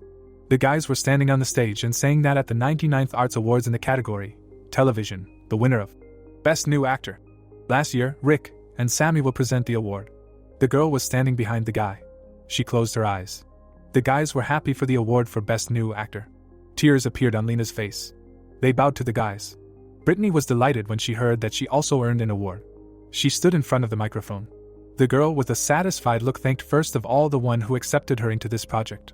She looked at her comrades and noted that she wanted to thank them all. Rick and Sammy were standing on the stage and were saying that next up in the television category was the award for original screenplay. Chuck listened in shock as he heard that at the 99th Arts Awards, writers would also have the opportunity to say a few words. Rick looked at Sammy, who opened the envelope and said that they would now announce the winner, the 99th Arts Awards, television category, award for original screenplay. Sammy took out a note from the envelope. Holding it in front of her, the girl asked if it was just recently that an actress had been chosen to play the lead role in the director's film. This actress was the youngest member of the long-running second-tier girl group. Rick listened with a smile as he said that if it weren't for her, there wouldn't be a leading female role in Pure Macho. Looking at the guys, Sammy noted that it could be said that the purple girls are who they are now, thanks to this man. Chuck's family was in shock. Everyone listened attentively to the speech. The dumbfounded protagonist was congratulated. The protagonist was sitting at the computer last night. He put his hand on the laptop and wondered why he was so nervous.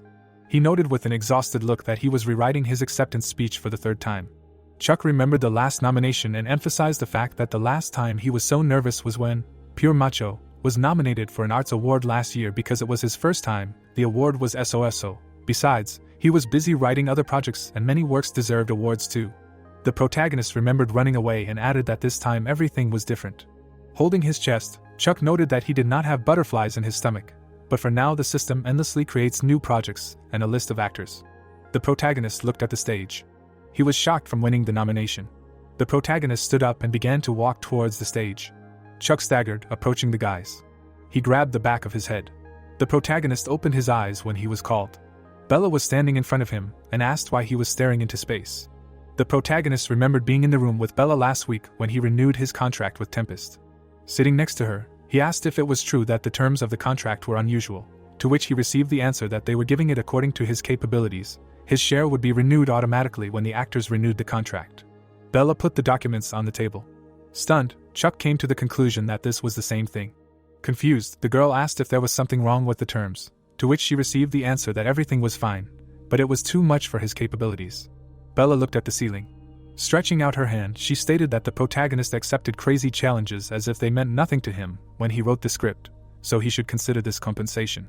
Looking down, Chuck said that he often just runs, not looking around or back, when he writes.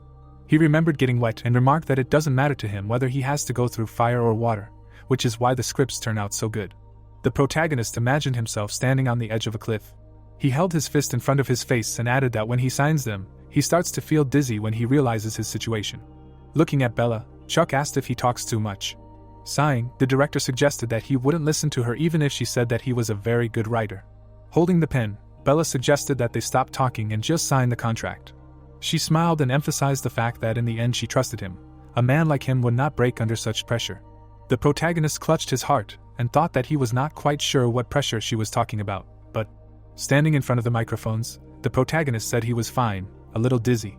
He took a deep breath. Smiling, Chuck said he couldn't end it like this. There would be more projects and more interesting stories on a bigger stage. At the airport, a voice was heard that Chuck needed to go to the nearest gate. He ran quickly. Furious Bella met him. Flying to Hawaii, the protagonist wondered if he would have to put up with this even during his vacation. A voice was heard in the lobby announcing that this was an announcement from Tasty Writing Airlines, Flight GO82 to Honolulu, Hawaii. Passenger Chuck should go to the nearest gate. The protagonist screamed, taken aback. The protagonist quickly ran forward. The girl rushed after him. The plot moves us to the day after the award ceremony, where the stars were shining above the house. The guy put down his suitcase. Looking at his sister, he said that it was a vacation from Tempest, asking what she was doing, and the girl replied that Aunt Bella invited her along. Chuck frowned. The protagonist stood in front of his sister, telling her that she had better behave herself this time. The boys were putting things on the floor. The protagonist silently looked down. He imagined a smiling guy who was listening, that there would be more projects and more interesting plots. On a bigger stage, they would see each other again. Remembering how he hugged his friends, Chuck thought about how Kim Neon, which had not yet ended, took first place that day, so it was no exaggeration to say that this drama had become a phenomenon in the drama scene. Imagining an article with a photo on the red carpet, the protagonist thought about how there were many speculative articles about where his big stage would be, but it was not a role model. The protagonist looked up in surprise and thought that in any case, talking about a scene is more than a drama, be it budget, scale of shooting or duration. Closing the suitcase, he thought, high risk, high return, it must be a film, its production will be larger than the production of a drama. Putting his hand to his chin, the guy thought about how he could make the system write a film script. It would be difficult if it only produced drama scripts. Chuck sat next to his sister, thinking that dramas and films may be similar in some ways, but they are definitely completely different media. Imagining an anxious Sammy and a serious Rick, the protagonist thought that from building a plot structure based on the difference in duration in time, to how to portray characters and convey emotions. The protagonist imagined how the men stood with their backs to each other, thinking that cinematic grammar was also important, so this cannot be associated with a drama script. Sitting next to his thoughtful sister, he wondered why he had only received drama scripts so far, how the system worked. Mia looked at her brother in surprise, exclaiming that he had scared her. She watched him run away and asked where he was going, He had just packed his things. The girl looked into his room. The guy sat confidently in front of her, asking if she had packed her bag and asked to take a chair. His sister sat down next to him at the table and asked if it was okay that there would be a plane tomorrow morning.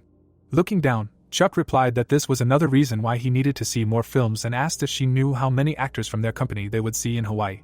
Mia looked at him in surprise, listening to him think about making a film, filling his life with films, to take on a new challenge. Imagining himself smiling, the main character said that he wanted to make a film. Frowning, the protagonist thought that maybe a script would appear if he was eager to write a film. The girl hugged his legs and asked if he was a workaholic. She frowned and asked why the main character was like that. The moon was shining on the starry sky.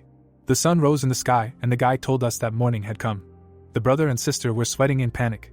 Leaning on their suitcases, they said that something had happened. Bella looked at them in fury, asking what exactly had happened. Putting her hand on her waist, she asked again. Chuck was taken aback and said that the director's style was different today. The woman frowned and said that there was no need to try to change the subject. Looking at the crowd, the protagonist said that he thought there would be more people since it was a vacation for the whole team. But everything was not as he expected. James, Lena, the managers, Ben, the team leader. Turning around, Bella said that they would go on a trip in groups formed depending on their workload at work. The next group would go in about a month. The protagonist imagined how the guys cried and envied him and said that while everyone was here, they would go. The plane flew across the sky. The guys happily walked past the palm trees and shouted that this was Hawaii. Nana fell on the bed with a scream. Lena jumped on the next bed and said that it was soft. Pointing with her hands to the sea, the guys said that this was a breathtaking view of Waikiki Beach. The girl raised her hands near the lounge chair and replied that there was also a private pool. Tempest is the best. Ben smiled and shouted, "Hey everyone, they say Kim Na-young got 45% for the last episode." The guy happily stood in the crowd and announced that he would bring a bottle of champagne. The guys banged their glasses. The protagonist was swimming in an inflatable ring with his friends. Amanda was sunbathing on a lounge chair. Leaning towards her, Mia asked if she would like a glass of juice. The protagonist watched the girls chatting, wondering if she was the supporting actress from that director's The Eight Brothers of Oriodon. He would rather choose someone new than his own brother. Lena looked at the girl with a smile and said that it would be more like friendship if they called each other by whatever they felt comfortable with. The guy looked at them happily. Lowering her eyebrows, Mia said that except for him, the fool. Chuck looked at the boys around the table and told us that with the birth of the family tree, they decided to address each other as friends and Nuna since episode 65. A girl was swimming in the pool and said that it was cold. Nana smiled and said that her brother talked about her a lot. She was a writer's assistant. Mia looked at her happily and replied that since she worked with him, they had a lot to talk about. They could gossip, just let him know something since there was nothing to tell. Looking away, the protagonist listened as the director asked if they were having fun. The girls looked at her in surprise. Bella walked towards them with a smile and asked if anyone wanted to join the tea party the hotel was organizing tomorrow, adding that they should give her a sign through the ad posted on K-Talk. Mia took her hand and said that she didn't think it was important now. She came all this way, but she only wore overalls, even though she was the heroine of this story. Turning around, the protagonist wondered what this witch was doing to his boss. He looked at the smirking girls in the pool and asked if Lena would try to talk to her about it. She was her boss. The guy turned around and called the team leader. Adjusting his glasses, Ben replied that everything was going according to plan. Chuck raised his hands to his face in shock, thinking that he also wanted to know what kind of plan they were talking about. It wasn't a grand plan to isolate his sister from society. Pulling Bella by the hand, Mia suggested going shopping together. Ben held out the tray to the protagonist. Adjusting his glasses, he said that it was time for them to start preparing. The protagonist looked at him in fear, asking what kind of preparation. The team leader presented the route map and said that the mall where Mia was taking the director was 10 minutes away from the hotel, and they would go to a mall 5 minutes away from the hotel. They needed to go there and buy a present for the director's birthday and come back before them. The guy was taken aback and replied that he understood. It was a secret operation. The man put his hand on his glasses and said that they needed to get ready for the party in honor of Bella's director's birthday. Chuck put his hands on his hips and asked why they had asked his sister to keep the director busy, and Ben replied that the others were afraid to talk to her. Meanwhile, the girl was holding up different bathing suits and saying that they were very cute. Maybe she could take this one. Mia happily ran around the woman. Smiling, Bella thought that it was so much fun to do things like this. She wished she had a younger sister like that. The girl held up a revealing bathing suit and said that they had agreed to skip the formalities. The director called out to her with a smile. She looked at Mia's happy face and asked if she had thought about working for an agency now that she had joined drama production. The girl smiled excitedly and asked if she wanted her to say it, screaming that she wanted to work for Tempest. The woman caught her in her arms, thinking that she couldn't get that close to actors. Mia hugged her tightly and said that who would have thought that she would say it first. She should have asked her. Stroking her head, Bella thought about how she just couldn't resist her for some reason. The plot moves us to the Royal International Market, where the palm trees were illuminated by the sun. The protagonist stood with a friend and asked why she decided to go on vacation on her birthday instead of spending time with her family, and Ben replied that she had always been like this. Standing between the aisles of the store, the protagonist clarified if this was true, what should they do then? The man closed his eyes and said that they had been working together for a long time, but they only talked about work, they didn't really talk about personal things. The guy looked at him calmly, listening, especially about family. Nana stood in front of the guys and shouted that they didn't know what the director liked, and Amanda said that they should just buy her a fountain pen. Chuck watched as the guys discussed whether she smoked or drank. The protagonist turned around silently. He looked at the jewelry store. It was evening. Mia walked in behind the woman and said that the director had returned. Amanda held a cake in front of the guys and said that they congratulated their beloved director on his birthday. Bella stood in front of the team and said that they scared her, specifying when they had prepared all this. She blew out the candles. The guys handed her the gifts. Taking the box, the woman said that she hadn't thought about it, but was grateful to them all. The protagonist thoughtfully lowered his gaze. Bella looked at the box and said that it was really made for her. She thought she would like some of it. She sat on the bed with a single malt whiskey, citrus perfume and a fountain pen. Smiling, the woman thought that she liked wine, but still drank brandy, wore floral perfume and did not use such pens and said that she never said that, but their concern was more important. Turning around, the director said that the real problem was Mia's gift. Frowning, Bella asked how she could wear it. She should try it on at least once, after all, it was a gift. She looked at the moon and said that it was already dawn, she should put it on while there were no people outside. The woman went outside. Approaching the chaise lounge, the director thought that everything was fine, no one was there. Bella shook her head in embarrassment. Chuck watched her carefully leave and called her. The protagonist looked at her in surprise. A woman in a bathing suit was adjusting her hair. Lying on a lounge chair, the protagonist asked if Mia had bought it, because it suited her. Smiling, the director clarified if the nights in Hawaii were really so charming. The guy blushed embarrassedly and replied that it was. The wind was very pleasant, and the atmosphere. He looked away sadly, thinking that he had always seen her only in business clothes, but I must say, she looked good in casual clothes, too. He thought he had become closer to her. Watching the woman holding a glass, Chuck thought that now, if he thought about it, he was probably wrong. He knew nothing about her, about this person named Bella. He wanted to get to know her better. The protagonist remembered how the director said that she envied Mia because she had a brother who would always be there, and he wondered why she envied them. The protagonist turned away, thinking about how he hadn't realized the depth of her words, how he had missed it because he was so caught up in the moment. He was lying on a nearby lounge chair, wondering how best to ask. The guy leaned to the side. Chuck handed her the box and said it was a gift from him. Bella took out a necklace. Smiling, she said she was grateful to him. It was very beautiful. The protagonist watched as the woman put on the jewelry, thinking that he had decided to just wait. If he waited, then an opportunity might appear. The director approached him and asked why he was here at such a time. The protagonist, spreading his arms out to the sides, said that he was just there, it was dawn, to feel the vibe. Smiling, Bella replied that she didn't think that was it. His facial expression said he was worried about something. She thought they were already at the level of a relationship where they could talk about everything. The guy smiled confusedly and thought that it scared him. What kind of facial expression was that? A drop of sweat trickled down his cheek. Lying on the lounge chair, Chuck said that the day Kim Na-young won first place at the Baeksang Arts Awards. He thinks about it a lot. His success in writing is gaining momentum. He absorbed everything on the drama stage in just a year. Raising his glass, the protagonist said he wasn't sure if he was on the right path. The protagonist looked at the champagne and said he didn't think he could continue writing dramas because he didn't want to take advantage of others and take on something he couldn't handle. Taken aback, Bella asked if he was retiring. The guy lay next to her and said no, not really. He closed his eyes and said he couldn't stop writing. Chuck imagined himself happily sitting at his desk and asking if she knew that when he was a kid, his favorite thing to write was to tell her that whether it was novels, poetry, or simple notes, he was happiest when he was writing. The woman looked at him intently.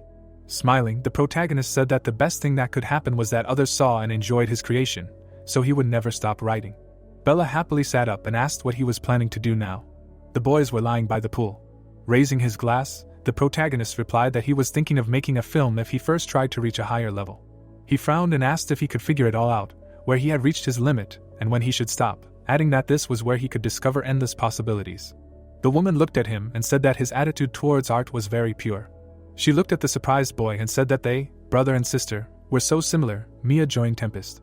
Hugging her stomach, the director said that the girl said that she made this decision easily, because she had already proven it to herself by joining the drama with her own efforts. Bella smiled sweetly, saying that she only wanted to be recognized for her talent, not for her connections. She admired this sincerity so much, which meant that she liked him. The protagonist sheepishly looked away, listening to him try writing a film.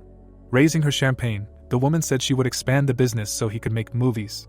She clinked her glass with him, telling him that the endless possibilities he was looking for would find them together. Smiling, the protagonist asked if that was right. The story moves us to the next day, where the sun was shining brightly. The guys were lying on the lounge chairs. The guy looked up at the sky happily, thinking about how relieved he felt. After the conversation yesterday, he felt like his creative spark had been reignited. Tapping the screen, he thought about how he had a feeling that a new movie script was coming soon, and what if instead of waiting for the system to give him work, he tried writing it himself, using his multiple writing skills. Chuck smiled at the screen, thinking that if a movie script came this time, it would be easier if he went to write with someone he knew, since this was his first time. The system showed a bunch of symbols. A window appeared with information about a new movie, a blockbuster.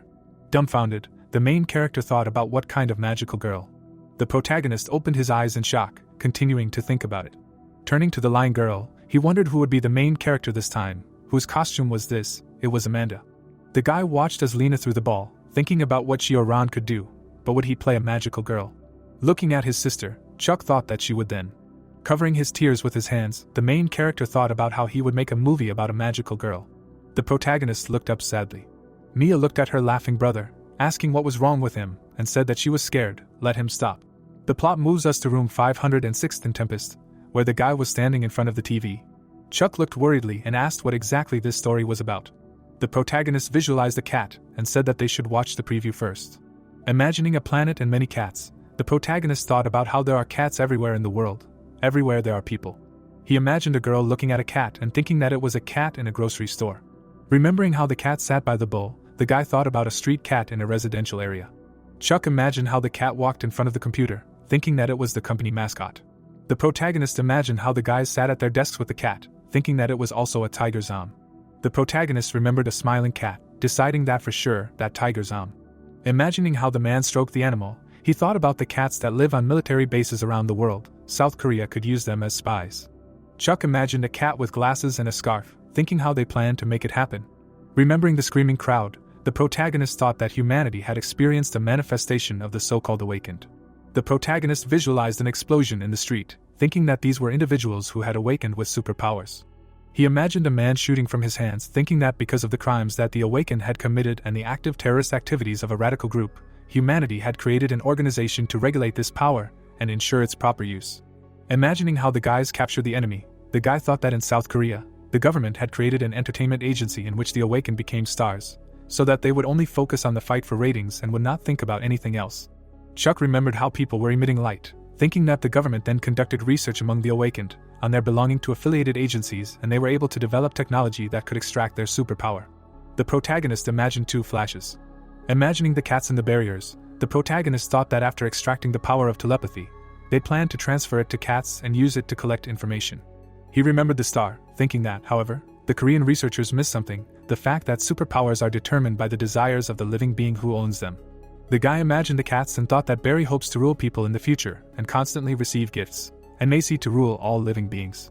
Imagining how the cats broke the glass, Chuck thought that telepathy certainly did not occur to them. Remembering how the animals ran in front of the monsters, the protagonist thought that Macy's skill was to turn any creatures she defeated into a giant armored monster, then she escaped from the lab to conquer the earth. The protagonist imagined the girl leaning towards the cat, thinking that Barry's skill was that he could share his superpowers with the butler. If Macy took all of humanity, no one would pet him anymore, so he also escaped from the lab to create his own army. He imagined Amanda's attentive gaze, thinking that, and so, an ordinary 30-year-old designer working for a small business. Remembering the smiling pet, the guy continued the thought that at night, being alone, she suddenly met Macy. Chuck imagined how the cat happily stood in front of her and asked to become her magical girl. The heroine held a bag in her hand. Looking at the frightened girl, Macy said that she did not have time, let her transform right now. Frowning, Amanda replied that she did not know how, specifying how she could do it at all. The cat said with a serious expression that they had made a contract. As soon as she fed her, just let her shout the first spell that came to mind. The girl stood on the street confused and mentally reported that with the power of the sparkling starlight, the gentle glow of the moon and the warm energy of the sun, transformed with love and friendship, a magical girl, the transformation is complete. Clutching her head, she shouted that she can't. How can she even do this? She's 30. Amanda watched as the cat scratched her leg and asked why her when there were many other awakened. Besides, how can she, a simple girl, compete with such strong awakened?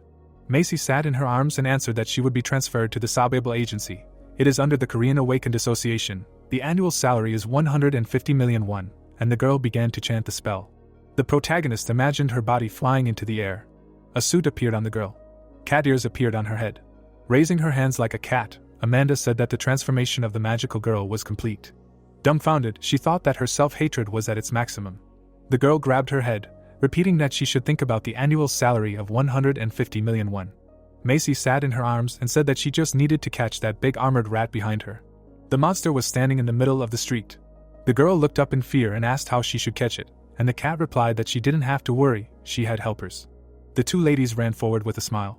Clutching his stomach, the protagonist laughed. He was in tears from laughing. The guy mentally pointed his hand at his sister and said through laughter that Mia was a magical girl. He needed to focus. Chuck imagined how the girls flew up to the enemy, thinking that in any case, the first battle was beginning. The protagonist imagined how Amanda looked at them in fear. Remembering how she took the gun, the protagonist thought that even though she pulled out the weapon, she could not fight. Macy looked confidently and shouted that she was smart. There was no need to shoot with this weapon. Let her just shout any spell that came to mind. The girl bent down with the gun. Raising the weapon, she said that the evil creature that disturbs the peace, let the moonlight drive it out. Amanda took aim. She fired a bright projectile. A hole appeared in the rat's head. The cat smiled. Macy walked past the girls and said that she welcomed the magical girl to the army. The guy kept his hand on the keyboard. He sat silently at the computer. Frowning, Chuck thought about how his head was already spinning. This was only 1/3 of the story. How much was the budget? 50 or 150 billion? Would there be investors for such a story? Imagining how the costume appeared on Amanda, the protagonist thought that plus, the design for magical girls and monsters, they are as important as the main character. He can't just describe in words how he should manage the design, how much the caddies, computer graphics and equipment would cost. Sweat trickled down his chin and the guy wondered if the film would be able to recoup the production costs if it was released only in Korea. Would this plot be suitable for the first film? Smiling, Mia greeted him. She passed by his desk and said that today was her first day at work, so today she was inspecting everything, asking why he seemed about to cry. The protagonist looked at the notification in surprise and listened to his sister asking what was wrong with his mood lately. Was he okay? Was it because of her? Looking at the notification about uploading a new project, Chuck said that he was glad that she was there. The system showed a window with information about a new movie. Leaning on the table, the protagonist thought that a movie, a life review, a drama, yes, this is it. He imagined a camera and a mountain of money, thinking that this was more suitable. This project would increase the chances of investing in a magical girl. Imagining various movie covers, he thought that they were living in an era where OTTs dominated the movie industry. With the spread of luxury dramas, the difference in budget between a drama and a movie was no longer that big. Chuck recalled the people in front of the TV, thinking that however, even for the same 10 million won product, the installment plan and the impact of a lump sum payment were clearly different. The protagonist imagined the strangers handing over the contract, thinking that for film investing companies that need to make a profit from a single investment, the most important thing is feasibility. Imagining a person with a script, the protagonist thought about who the director, casting, and scriptwriter was. Clenching his fist, he thought about how they were doing well with this. The real problem was whether a film by a writer who wrote dramas could be successful, even though this low-budget slice-of-life film was not on the level of Magical Girl. But it was still considered with manageable risks. The guy smiled, thinking that he had to make this film and make it a hit. He couldn't just turn down a script the system offered because of a small problem. Looking down at his phone, Chuck asked how long his sister would be filming the drama for, and asked her not to take the new project for now. The girl looked at him in surprise. She smiled smugly. Mia put her hand to her forehead.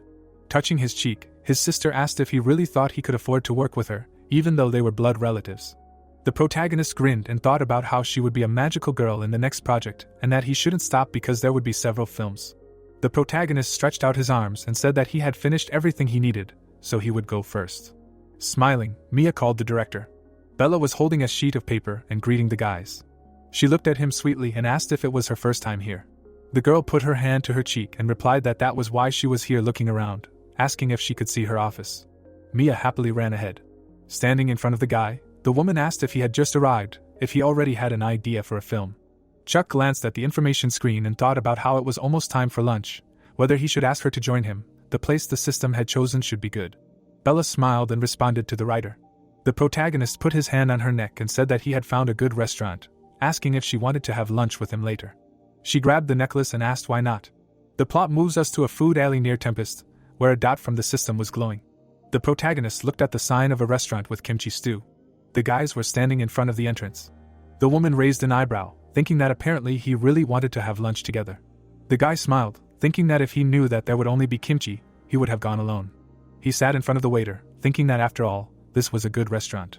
Chuck turned on the stove. The protagonist broke the noodles. The protagonist stirred the food. Bella looked at the frying pan and listened that she could start lunch with ramen. She put a portion on her plate. The woman raised the spoon to her lips. The director smiled happily. Bella took more noodles with chopsticks. She quickly ate the portion. Holding out the empty plate, the woman said that it was very tasty. Smiling, the director asked how he found such a good restaurant. The writer sat opposite, asking if he liked it that much, and she answered that it was not just tasty. What can I say, maybe it was a cliché.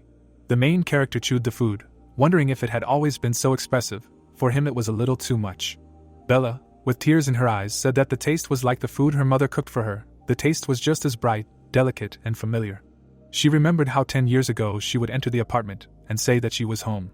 The woman imagined herself walking past the table, asking what was for dinner today. The director imagined her mother standing next to her son and answering that it was a stew with kimchi, that he should hurry up and wash his hands. Remembering how she smiled, Bella thought about how on Fridays her mother left early, she cooked dinner, and her brother, who was a good cook, helped her.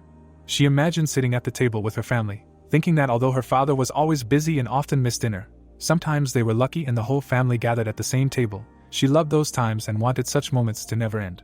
The woman imagined how she came home in her youth. Remembering how she stood in front of an empty table, the director decided that such a thing could not happen.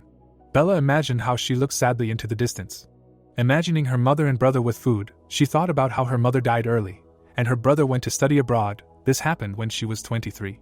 The woman remembered how she turned away, thinking that now, only the group remained in this house. The director imagined a skyscraper and money, thinking about the vice chairman of the group whose relationship with the company had improved dramatically after her mother died. Bella imagined the man adjusting his tie, thinking that half-brothers had appeared out of nowhere. She remembered her father standing with his wife and children, telling them that they were her new mother and new brother and sister. Imagining how she looked away with displeasure, thinking about how her family had disappeared 7 years ago. The director, in tears, took the spoon out of her mouth. Bella wiped her tears with her hand and said that she was sorry, she had behaved stupidly. Her mother had died 7 years ago. The protagonist picked up the plate, listening to what she remembered about the taste. The protagonist looked down. He handed her the plate. The guy silently scooped up ramen. Handing over a new portion, Chuck said that everything was fine. The protagonist put noodles on the table with a smile, saying that they had agreed to be open with each other. Bella looked at him in surprise.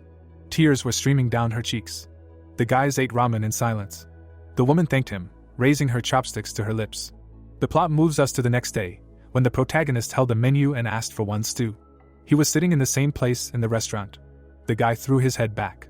Opening his laptop, Chuck said that he was even grateful to the director, because he had long wanted to hear this, the story of a person named Bella.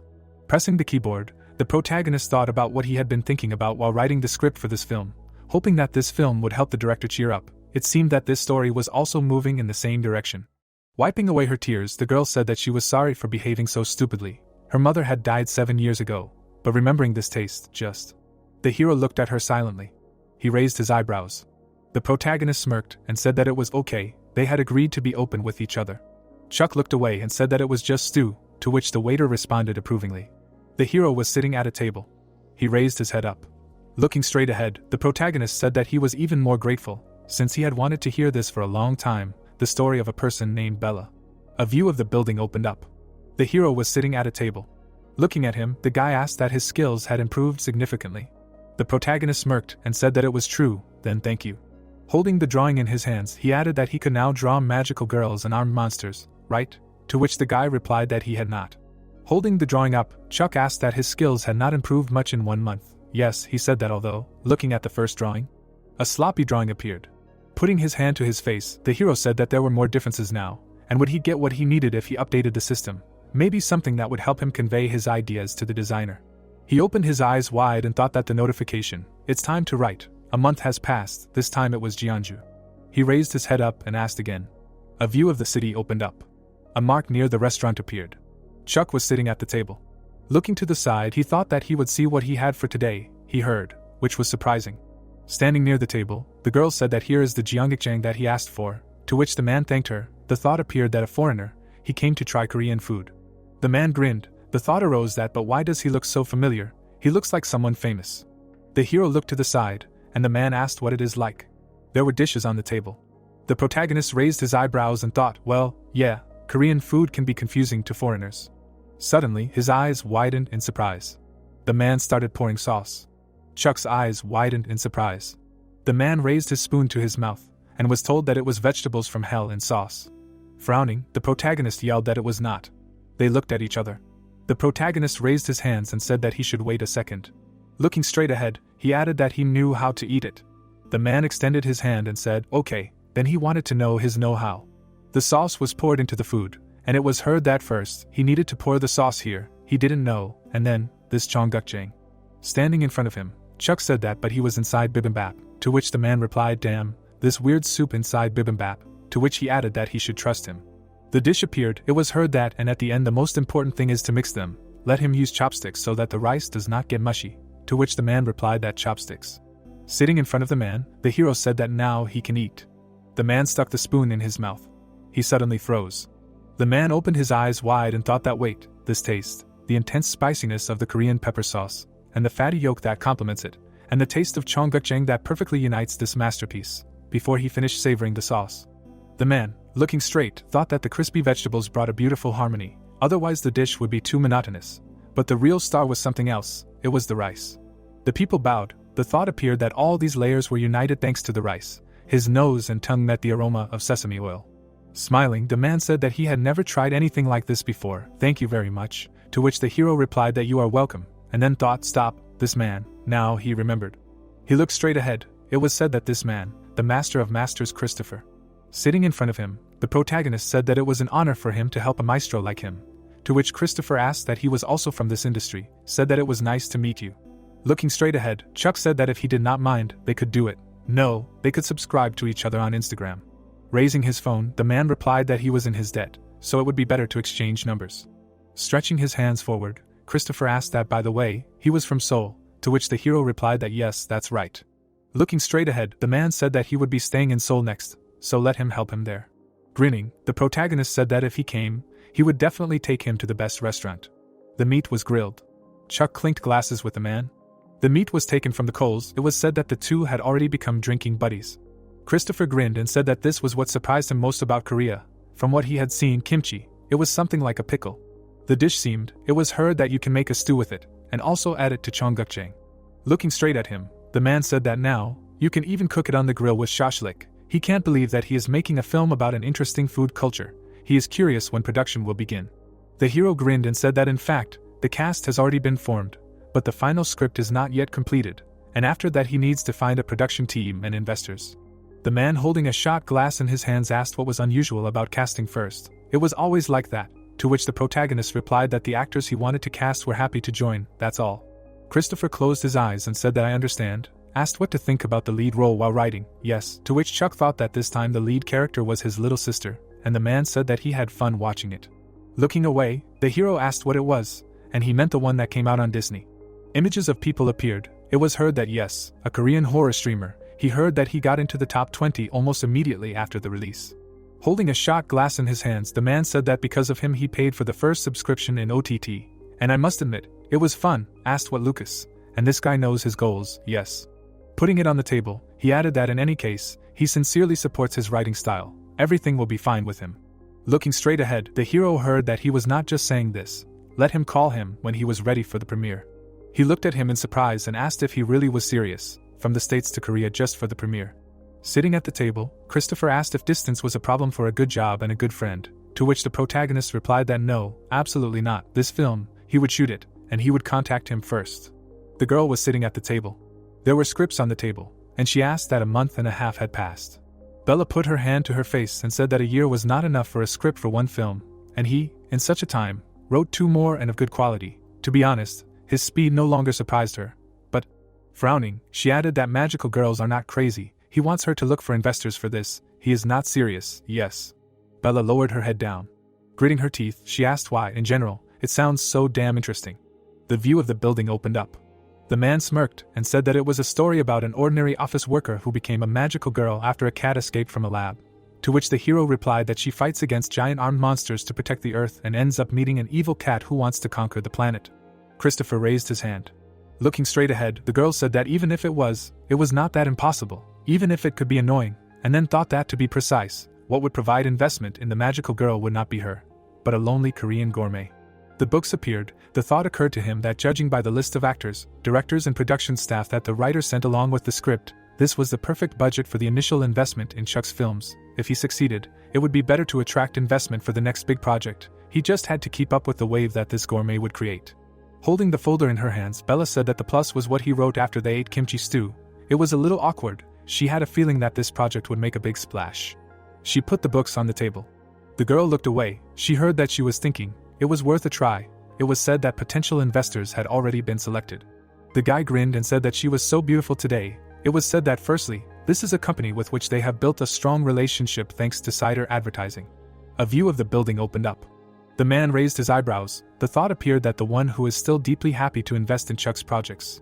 Bella closed her eyes and thought that but the two of them are still not enough. Even for a low-budget film, they need at least 3 investors. She lowered her head and sighed. Looking straight ahead, the girl heard that she can come in. Standing in the office, she thought that, to be honest, it would be better to deal with Jews in media. The man smirked and said hello. A thought came to her mind that then with them. Lowering her head, the girl said that thank you for taking the time to meet her despite his busy schedule. Looking at her, the man said that he should sit down. He received it as a gift. Let him try it, to which the girl thanked him. They sat silently at the table. Bella looked away, hearing that he had not seen this pendant before. It was a gift, to which she replied that yes, and then thought that she should present it to secure investment. She had prepared many trump cards, but would he like them? The man smiled and said that she should quit and instead take a position as an executive director in the electronics department. Lowering her gaze, the girl thought that she did not think there was anything better than putting her job on the line. Sitting next to the man, she added that, however, it was not worth starting with that right away. To begin with, it was necessary to throw bait, and the director said that to begin with, let her show him the documents that she brought. Looking at him, Bella asked again, to which he added that wasn't she here because she had a request, let her show it, whatever it was. Putting the book on the table, the girl said yes, of course. Looking at the documents, the man asked that the writer Chuck wanted to enter the film industry, to which the girl responded approvingly. Looking at him, she said that if he invested in this project, to which the man replied that fine, he would do it. Bella looked in amazement, and thought that it was so easy. Looking at her, the director asked that she did not want this, to which Bella replied that no, it was not so. Looking at the man, the girl asked that but she thought that he did not like to interfere in the entertainment industry. The man brought the cup to his mouth.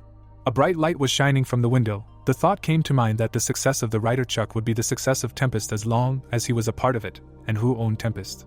The girl looked straight ahead. It was said that but the true owner and brain of Tempest, his daughter, the head of the strategic planning department. Closing his eyes, Luke said that leadership position had already been taken, and then thought that before he thought that she was just being childish and rebellious when she said that she wanted to work in the entertainment industry. But, smirking, he added that she proved him wrong, and then said that so, she no longer needs to hold that position. The girl looked at him in amazement. Closing the folder, the man said that also, the reason why he invested in this project is simple, he believes that it can bring money. Her business plan outlined in the proposal was convincing. The girl walked to the exit. Looking at her, her father said that she should come back sometime and visit him from time to time. She nodded her head in response. Bella looked away. The hero turned off the TV, hearing the news. Holding the remote in his hands, he asked wait, there is nothing interesting except the news. He is already upset because the update did not happen. Sitting on the couch, the protagonist said that, and yet, why does he have a feeling that the more he updates, the worse the cost efficiency becomes? Looking straight, Chuck said that it is because he does not use the skills that the system offers lately. He does not like anything anymore, no matter what he gets. The hero looked at the notification. It said that 30 minutes ago, Chuck spent a whopping $3 billion on updating the system. He lowered his head. The thought occurred to him that he had leveled up to platinum, gaining the benefit of skill evaluation and 1 point to strengthen his advantages. The drawing-related skills that Chuck had hoped for were not available, and there were no skills that he could use right away. The only rewards he had received were for completing missions.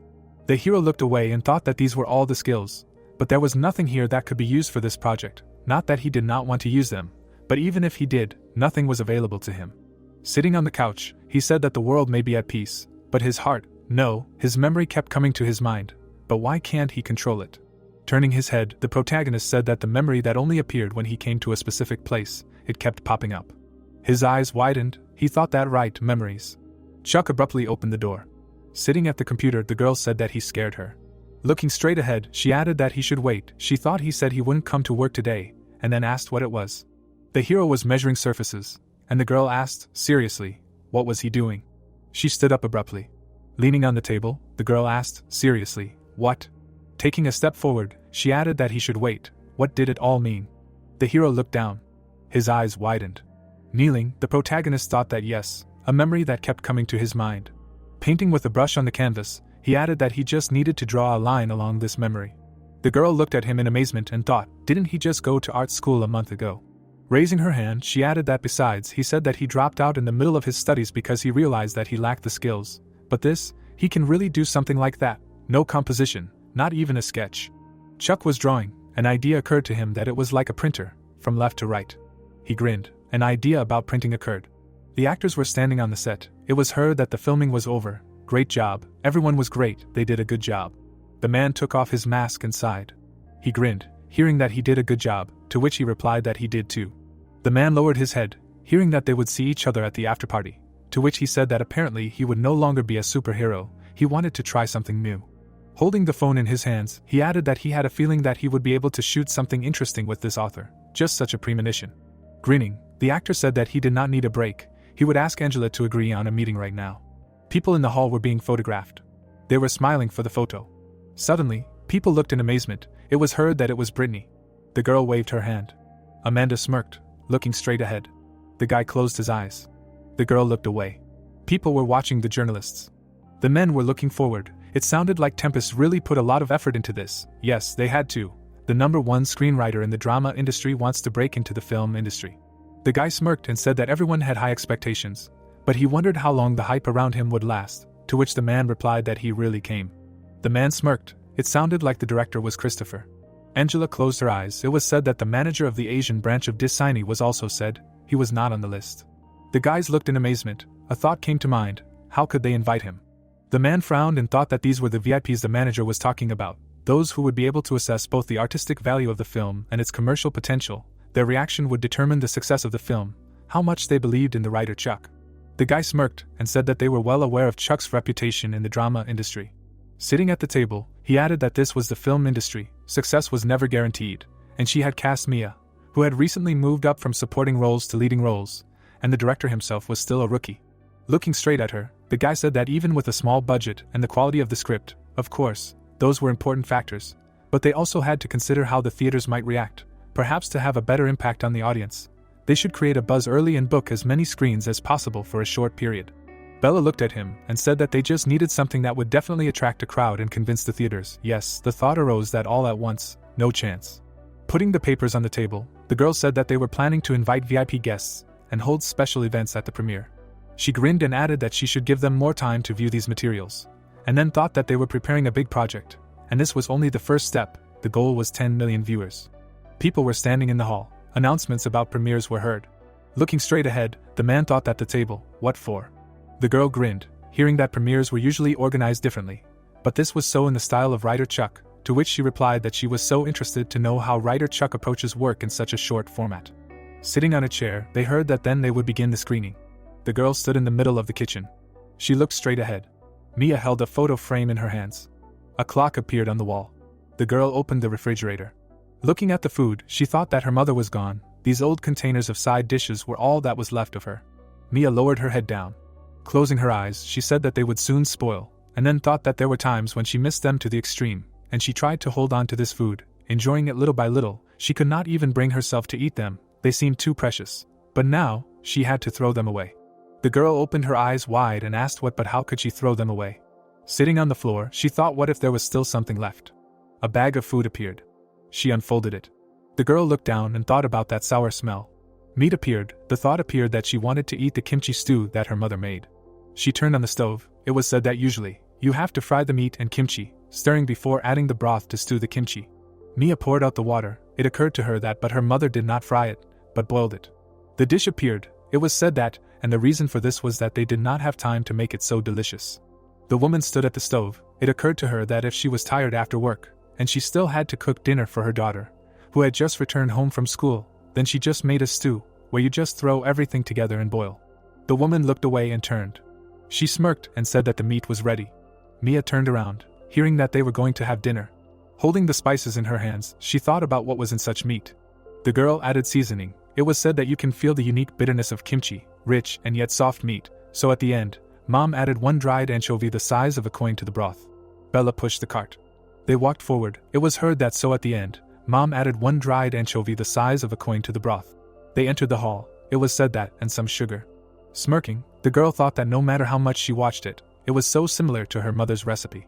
Looking straight ahead, she added that she needed to focus. Now was not the time for emotions. Holding the cart, Bella thought it was time to start the premiere. She put the plate on the table. The girl looked at the food. James looked ahead in amazement.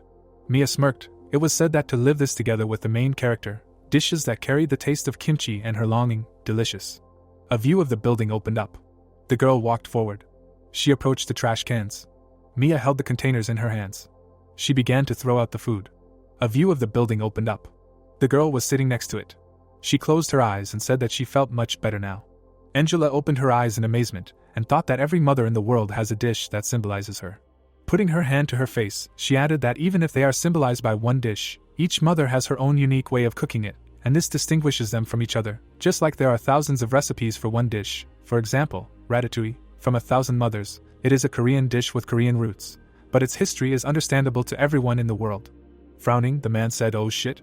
He widened his eyes in amazement and thought that they had created a good visual effect. The red sweater, a direct reference to the little match girl. It was perfect. Burning 1 match at a time, she remembered her family, and when 2 matches went out, the lingering cold and loneliness was symbolized by the melting ice cream.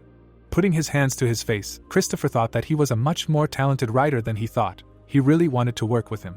The man grinned and asked, "So he wrote a sequel to Gourmet? What was it about?" To which the hero replied that it was a story about a simple office worker who became a magical girl because of a cat that escaped from a lab. She fights against a giant armored monster to protect the earth, and encounters an evil cat who is trying to conquer the world. The man turned away when he heard this. Looking straight ahead, the director thought, yeah, maybe he should skip this. No, yeah, he hasn't read the script yet. He lowered his head and added that he needed to check it out himself. It was not too late to make a decision, and the girl greeted him. Leaning on the table, the man said that it was too bad, he did not accept gossips. Looking straight at him, Angela asked if it was true, said that she thought he might want to know something. He said that he wanted to work with the writer Chuck, right? She could help him. Stretching out her hand, the girl said that she would let him check his ticket. It was said that thanks to marketing and unprecedented VIPs, movie theaters had seen their highest attendance since the crisis. Sold tickets were shown. A thought arose that it was like selling tickets to a concert. Holding the microphone in his hands, the guy said that through the act of cooking by one person, it was said that critics were struck by the metaphors that were used to convey emotion in the film. The people looked in amazement. It was said that while the audience was amazed by Mia's amazing acting skills, who exactly was this actress? That's what they were saying.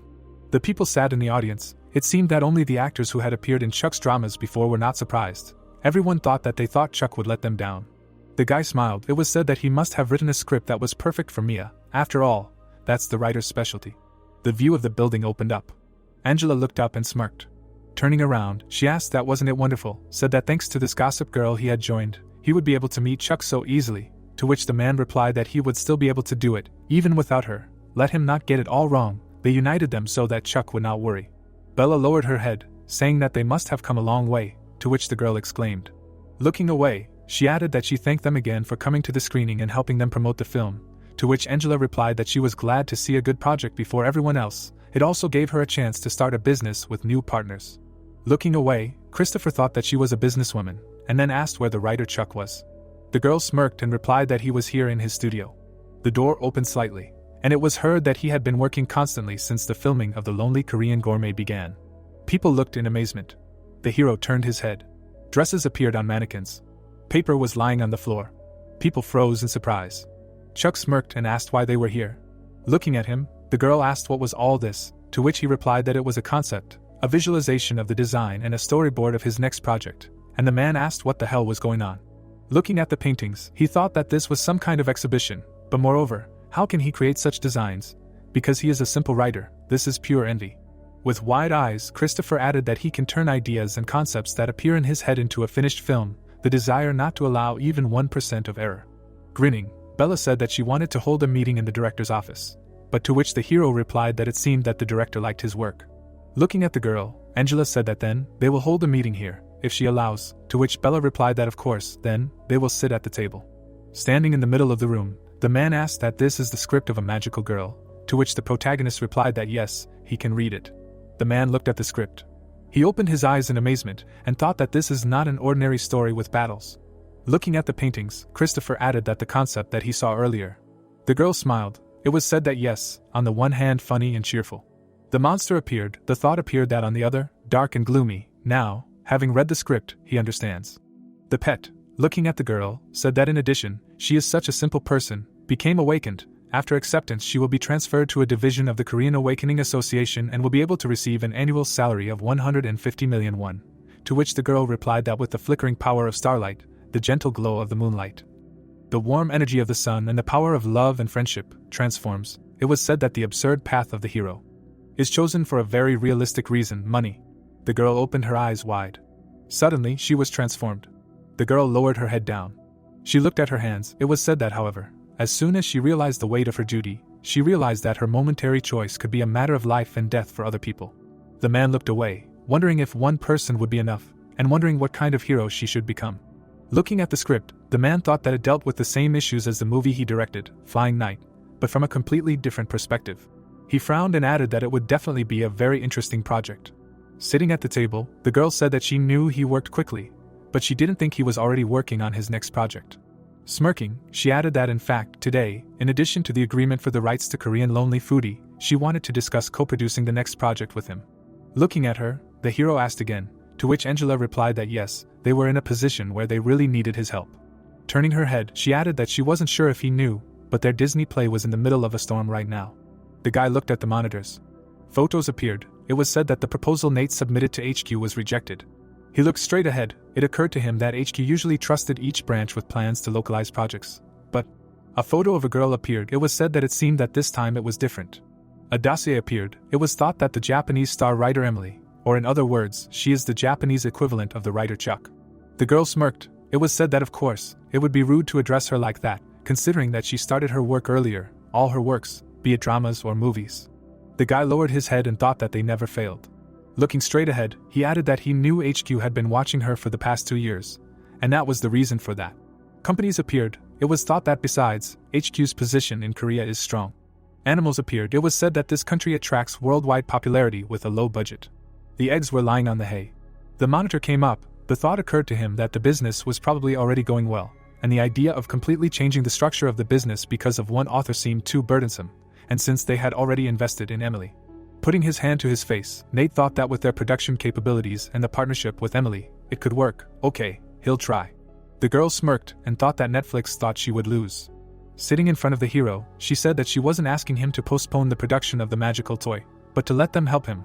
From what she heard, he was aiming to expand to Hollywood with this magical girl, yes.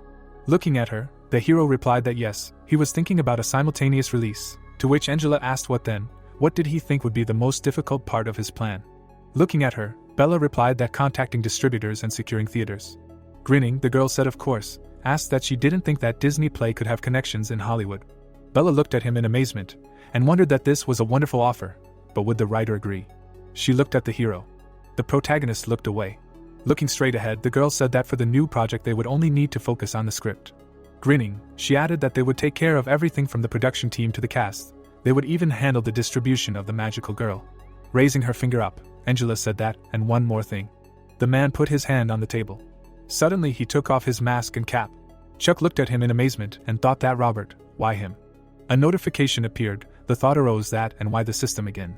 The girl frowned and shouted that they received a message about the illegal image of their faces. The girls looked around. It was heard that this. Frowning, the hero thought that, but this is so awkward. Just because they brought Sir Robert does not mean that he can start writing magically. He looked away and added that why does she continue to do risky things, that. A notification appeared. The thought appeared that she also wanted to work with Sir Robert. The protagonist stood up and said that he could work with him, but. The girl smirked and said that they would discuss the details if the writer did not mind, and then thought that the gourmet had become a huge success, so it would be easier to attract investors. Everyone believed that he would quickly cross the break-even point and bring in significant profits. The man smirked and said that then, he was looking forward to starting working with him, to which Chuck replied that it was an honor. Looking straight ahead, he added that he really enjoyed his last film, Especially that scene at the end, the finger-snapping moment, just gave him goosebumps, to which Robert replied that he thanked him for his support, but as an actor, he wanted to try something completely new with him. Grinning, the hero said that this was his specialty, he could wait for it. The man looked happy to hear that this time he would write something safari-themed. They shook hands. Bella grinned and thought safari. Looking away, Angela said that they didn't want the magical girl's filming schedule to be delayed, so if they wanted, they could find someone to work with him. Holding the script in his hands, the man said he didn't think there was a need for that, he would just bring his crew. Looking away, the hero exclaimed. Looking straight ahead, Christopher said that it was very interesting, asked how about him being the director. Standing in front of him, the protagonist replied that it would be an honor for him, to which the man replied that he was then looking forward to their work. Looking straight ahead, Bella thought about Robert and Christopher, unbelievable, why she was also excited, even though they were just a small group.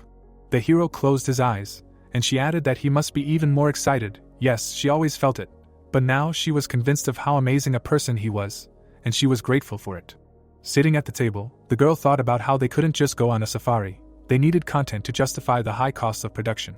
Looking down, she added that since the writer's unique style was so popular. The hero sat on the ground. The idea occurred to her that maybe they should make a vlog of the writer's journey on safari.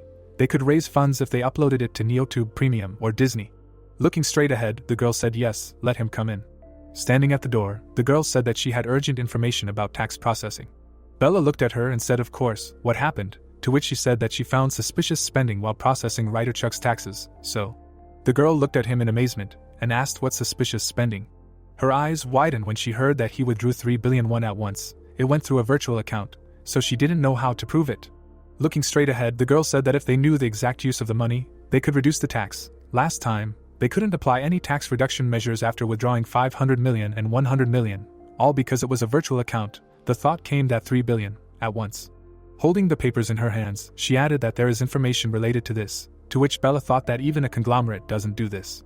Taking the folder in her hands, she added that he bought a new car. If so, then it was too much, an apartment, a building. But why through a virtual account, by chance, shares, for entertainment, gambling? Looking at the documents, the girl thought that no, this can't be, a writer she knows. Looking down, she added that stop, why is she acting like this? Closing her eyes, Bella said that yes, as long as he writes good scripts, it's okay, to which the girl asked again, and she added that, as she said, it would be nice to save on taxes, but they can't do it without proof, yes. Handing over the papers, the director said that, but to be honest, it's none of their business how much other people spend. The girl looked at her in amazement. Bella looked away and thought that yes, as long as he writes good scripts. Holding the folder in her hands, she apologized. The director closed her eyes and said, well, sometimes it's right to save, to which they answered, yes, definitely. And she added that she would find out where he spent the money, she would lend it for a minute. The girl sat silently at the table. She looked to the side. Documents appeared. Putting the folder aside, Bella said, definitely not this, yes, absolutely definitely. A view of the buildings opened up. The man slammed his fist on the table. Frowning, he asked if Bella had a private meeting with her dad. He was sitting at the bar. Putting a finger to her mouth, the girl asked what she thought. They were alone here. It was so embarrassing. Besides, she hadn't finished speaking yet. She glared at him. It was said that the children of the current vice chairman's wife were planning to get rid of his ex-wife's child. Holding a glass in her hands, the girl said that she heard he even invested in Bella's movie, to which the man asked what the movie was. A gourmet. Frowning, she added that if her status rose after this. Closing his eyes, the man said that it was annoying, but it was indeed a big leap, but for the most part, it was just a movie. I'm sure it wouldn't affect the management rights. Besides, she wasn't interested in all this, she would just go her own way or something. Looking at him, Eva replied that Bella was not important here, and the guy standing behind her asked that he didn't understand. If his influence increased, he would gain even more power. Looking straight at him, she added that he would just sit there and let it happen. Kyle hung his head and said okay, he understood what she was trying to say, he would figure it out, and so would she should just use her connections, to which the girl asked again.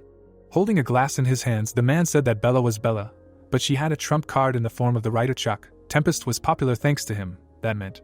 Smirking, he added that if they made him leave, then Bella couldn't cope alone. She should just wait and see everything. There are no innocent people. If he dug deep enough, he would make sure he never wrote a line again. The guy walked to the car. Closing his eyes, the driver asked how he liked the movie. Looking at the papers, he replied that well, partly, he thought it would be nice to watch with his family. The guy held the photo of the girl in his hands. He heard that like that, he thought, he should give it a chance too. Steam appeared, the thought appeared that the stew was kimchi. The man leaned back. He smirked and thought that he liked it too. Looking away, the director thought that because of this, he also wants to invest in the next project. it will definitely help him in his future plans. Holding the phone in his hands, he said that he thinks it is worth letting him come soon. Holding the phone in his hands, the hero answered. The girl was holding the script in her hands. She closed her eyes and said that it was so damn embarrassing, but such a good script, too good, she can't miss this chance, it looks like it will be a hit. The girl frowned. Tears appeared in her eyes. Raising her hand up, she recited the text, and the woman said that she was back. As she left, she added that she should continue what she was doing, and not worry about her, she would just leave snacks.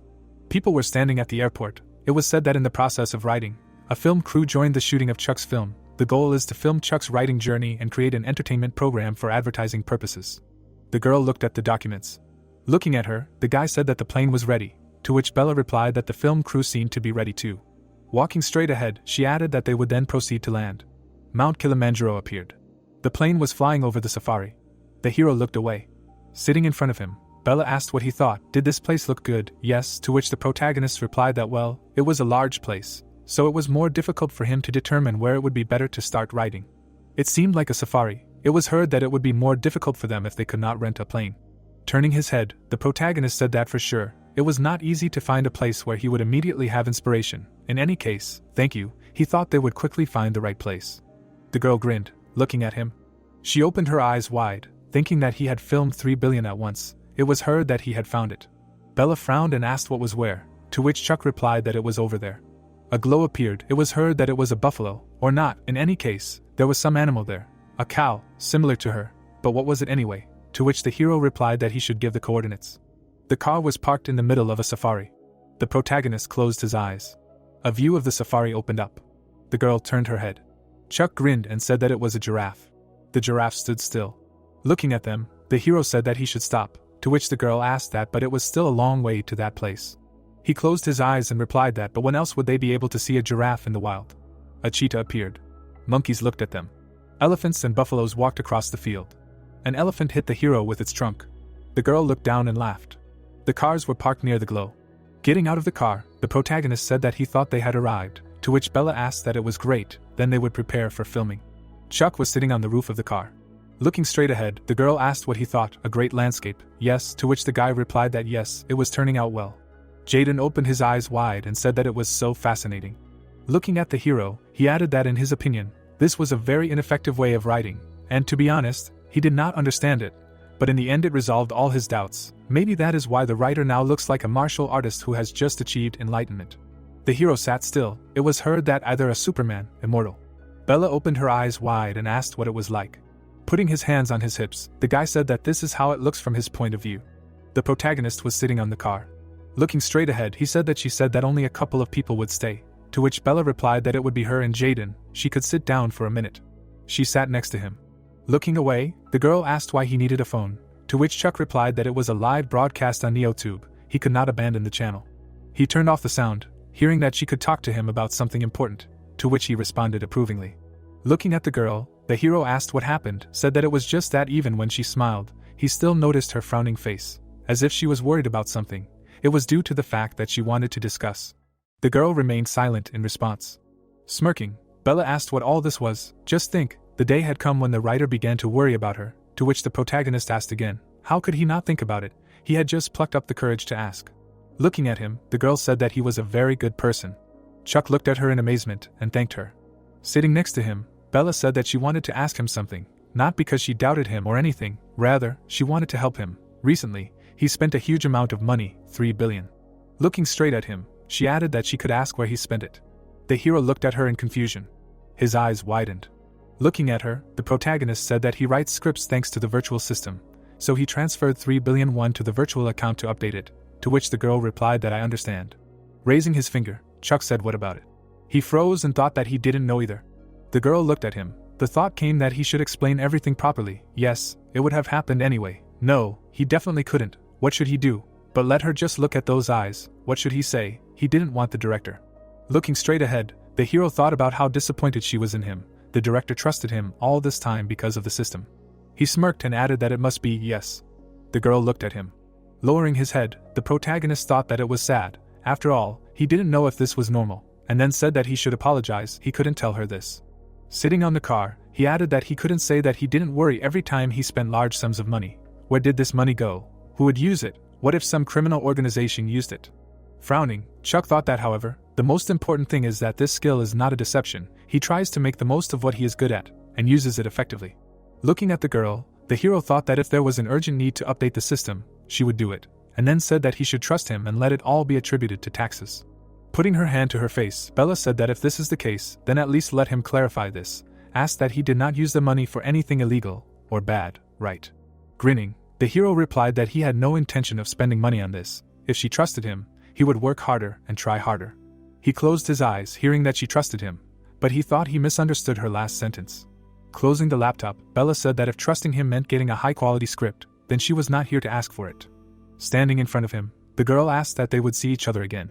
It was heard that everything definitely started after that. Looking straight ahead, the hero said that he was very happy when he wrote. Looking at him, Bella said that, but this time it's not about that, so. Sitting on the car, she added that he should let her know about it next time, because she would be waiting for it. The hero sat silently on the car. He raised his head and sighed. The protagonist lowered his head and thought that he was dizzy. As a person, he was grateful and at the same time he felt guilty. Looking straight ahead, he added that, but as a writer, he felt both shame and despair, and all these emotions were mixed together, as if they were all trying to shine as brightly as possible, as if they were all important. Chuck lowered his head and said that he could, because it was still early in the morning. Then he turned on the sound on the broadcast. The hero looked straight ahead and thought that he liked the system. Despite his mood swings, the quality was still as good as before. The man frowned. He sat down on the ground. Looking straight ahead, Robert thought that he was alive, although he was staggering, but it was temporary.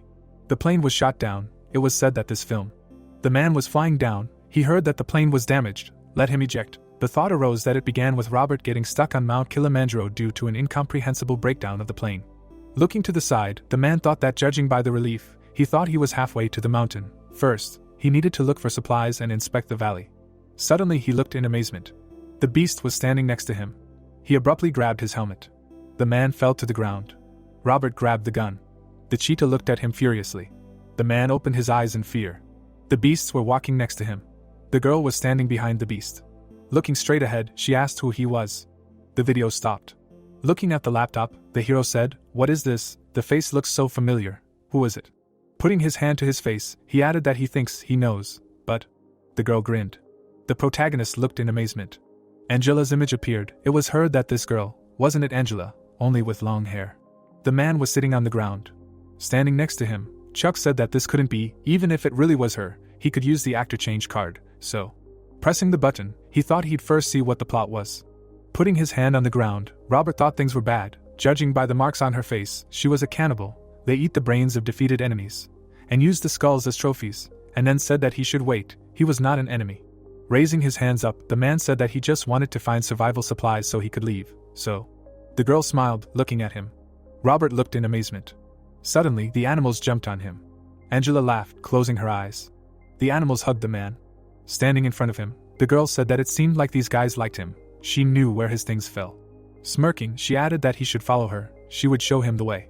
Looking at her, Robert heard that, but first. Clenching her fist, the girl said that he must fulfill her request. It was said that a female warrior wanted to escape from her tribe, deceiving the tribe members with the head of another dead person. These two escaped, but soon their deception was revealed, and now they are being hunted. Looking straight ahead, the hero asked that the plot this time is not so complicated, right?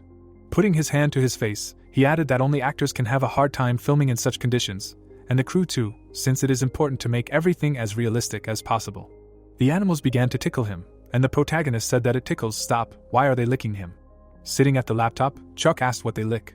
Looking straight ahead, he thought they were competing to see who would be first. The hero raised his eyebrows and added that they were starting to gather around him, and then he shouted. People looked at him in amazement. Bella stretched her hand out to the side and shouted.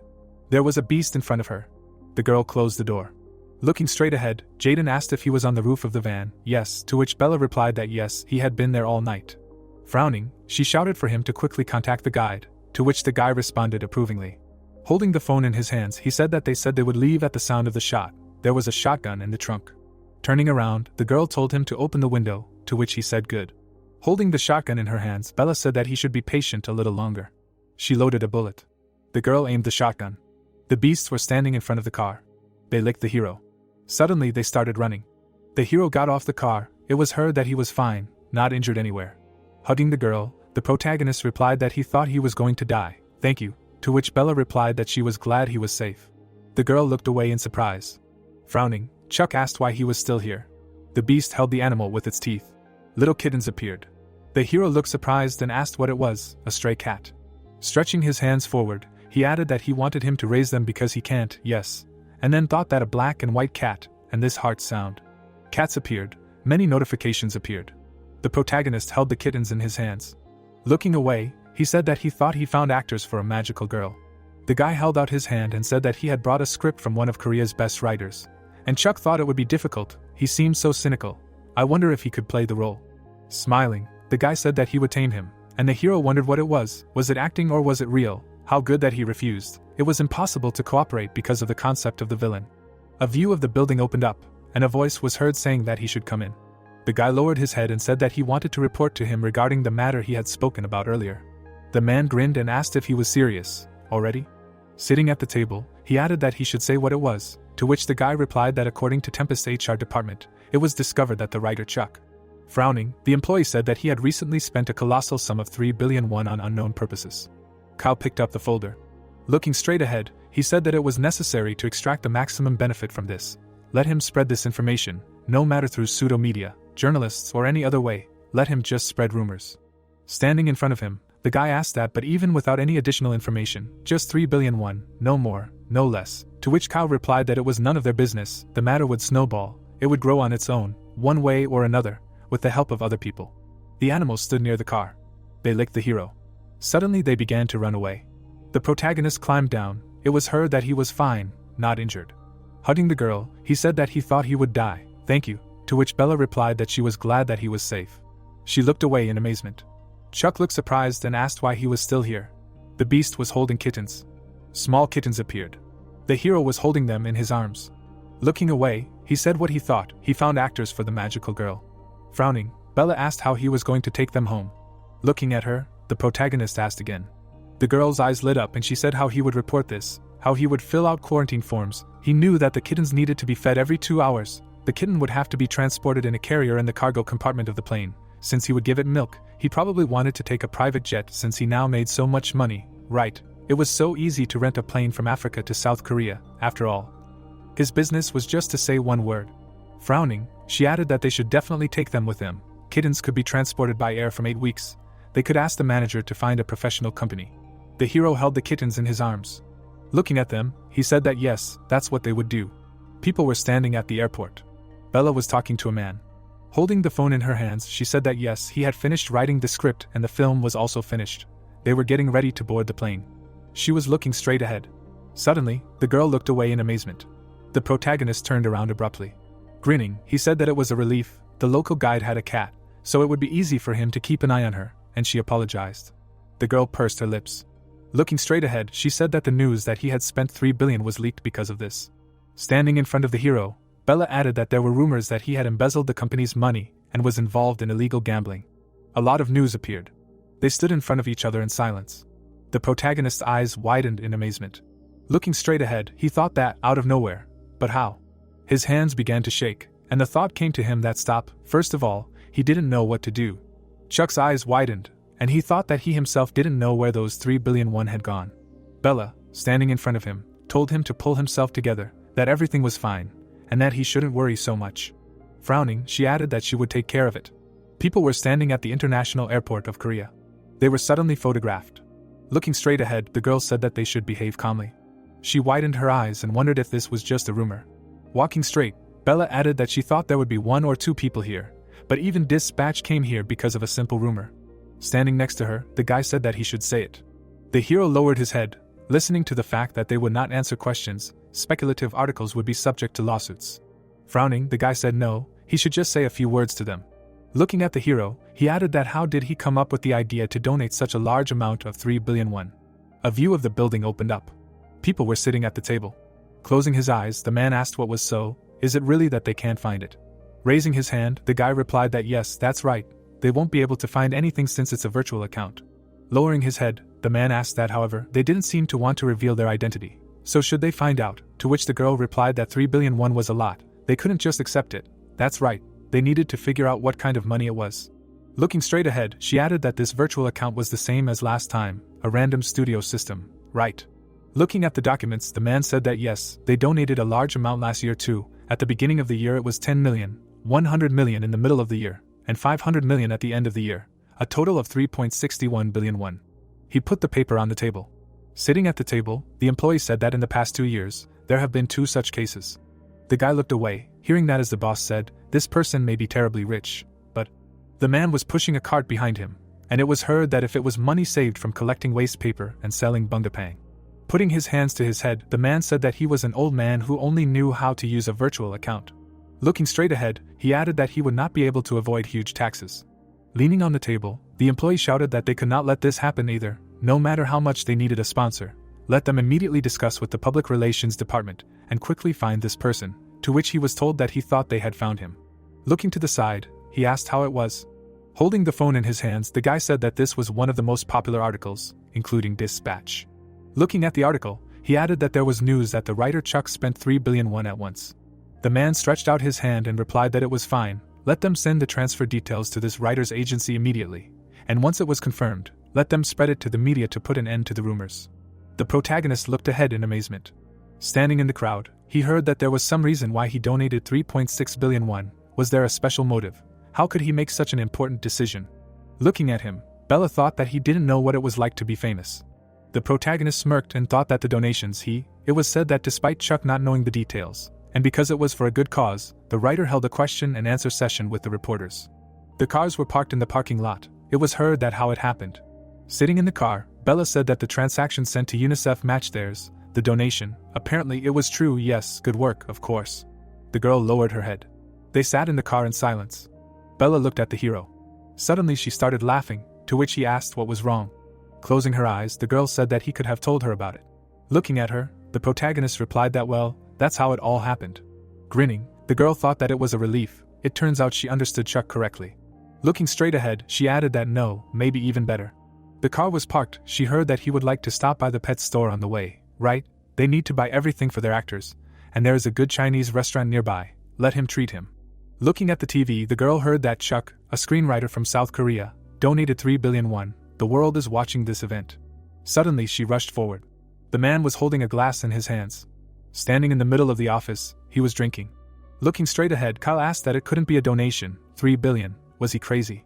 Looking at the TV, he added that it was as if they had been helped. The man frowned and asked who it was. If it wasn't something important, let them wait. To which he was told that it was the secretary. He had urgent news, to which he said that he should come in. The doors to the office closed. Standing by the table, the man asked what had happened. Looking down, the secretary said that he was sorry to have to tell him this, but he was back. The man's eyes widened. Kyle clenched his teeth. He slammed his fist down on the table. The secretary looked at him silently. Raising his hands up, the man said that everything was falling out of his hands. He hadn't even finished dealing with Chuck, to which the secretary replied that but there was something strange. Looking straight ahead, he added that the place that was assigned to him. The man raised his head and shouted that he was serious. After working in the US, he decided to do this. The view of the MDN broadcasting station opened up. The man took a step forward. It was heard that he was the newly appointed. The man walked straight. He looked forward. Bowing, people thanked each other. The guy looked away. Looking at each other, people said he was handsome. Holding hands, the man said that he was serious, despite the fact that he himself was a man, and his physique, the CEO could generally look so good. It was a feast for the eyes in the morning. The CEO walked straight. Standing behind him, the guy heard that this was the last office, to which he replied that yes, that's right. The man entered the office. People looked at him. Holding the phone in his hands, the man said that he thought it was high time to return it. He put the phone to his ear. Grinning, the man said good morning. He is the newly appointed CEO Kevin. He entered the office. Kevin closed his eyes. He looked forward. The man sat down on the chair and asked if everything had gone well. Holding the phone in his hands, he thought about finishing his PhD program in the US and getting acquainted with various technologies in Silicon Valley. Grinning, the man asked if everything was going well. The guy raised his eyebrows and replied that he was trying his best. A thought appeared that of course, his focus was electronics. Holding a photo of a girl in his hands, the man said that he should do everything well. Trying his best is not enough, by the way. When he finishes things, maybe he would like him to take one post. Looking straight at him, Kevin asked what post, so that he could work there. Grinning, the man answered that yes, this time he wanted to buy a broadcasting station. Raising his head, the CEO thought about MDN. Is he saying that his position at this small radio station is not worth dreaming about management rights? This can't be. Otherwise he would not have sent him to the US. He stretched out his arms when he heard that a guest had arrived. Kevin closed his eyes and wondered what his father was thinking, then said yes, let him come in. He looked forward when he heard the address. Bella smirked and said that she should have said that he had arrived. Looking straight ahead, she asked that he had not eaten dinner yet. Yes.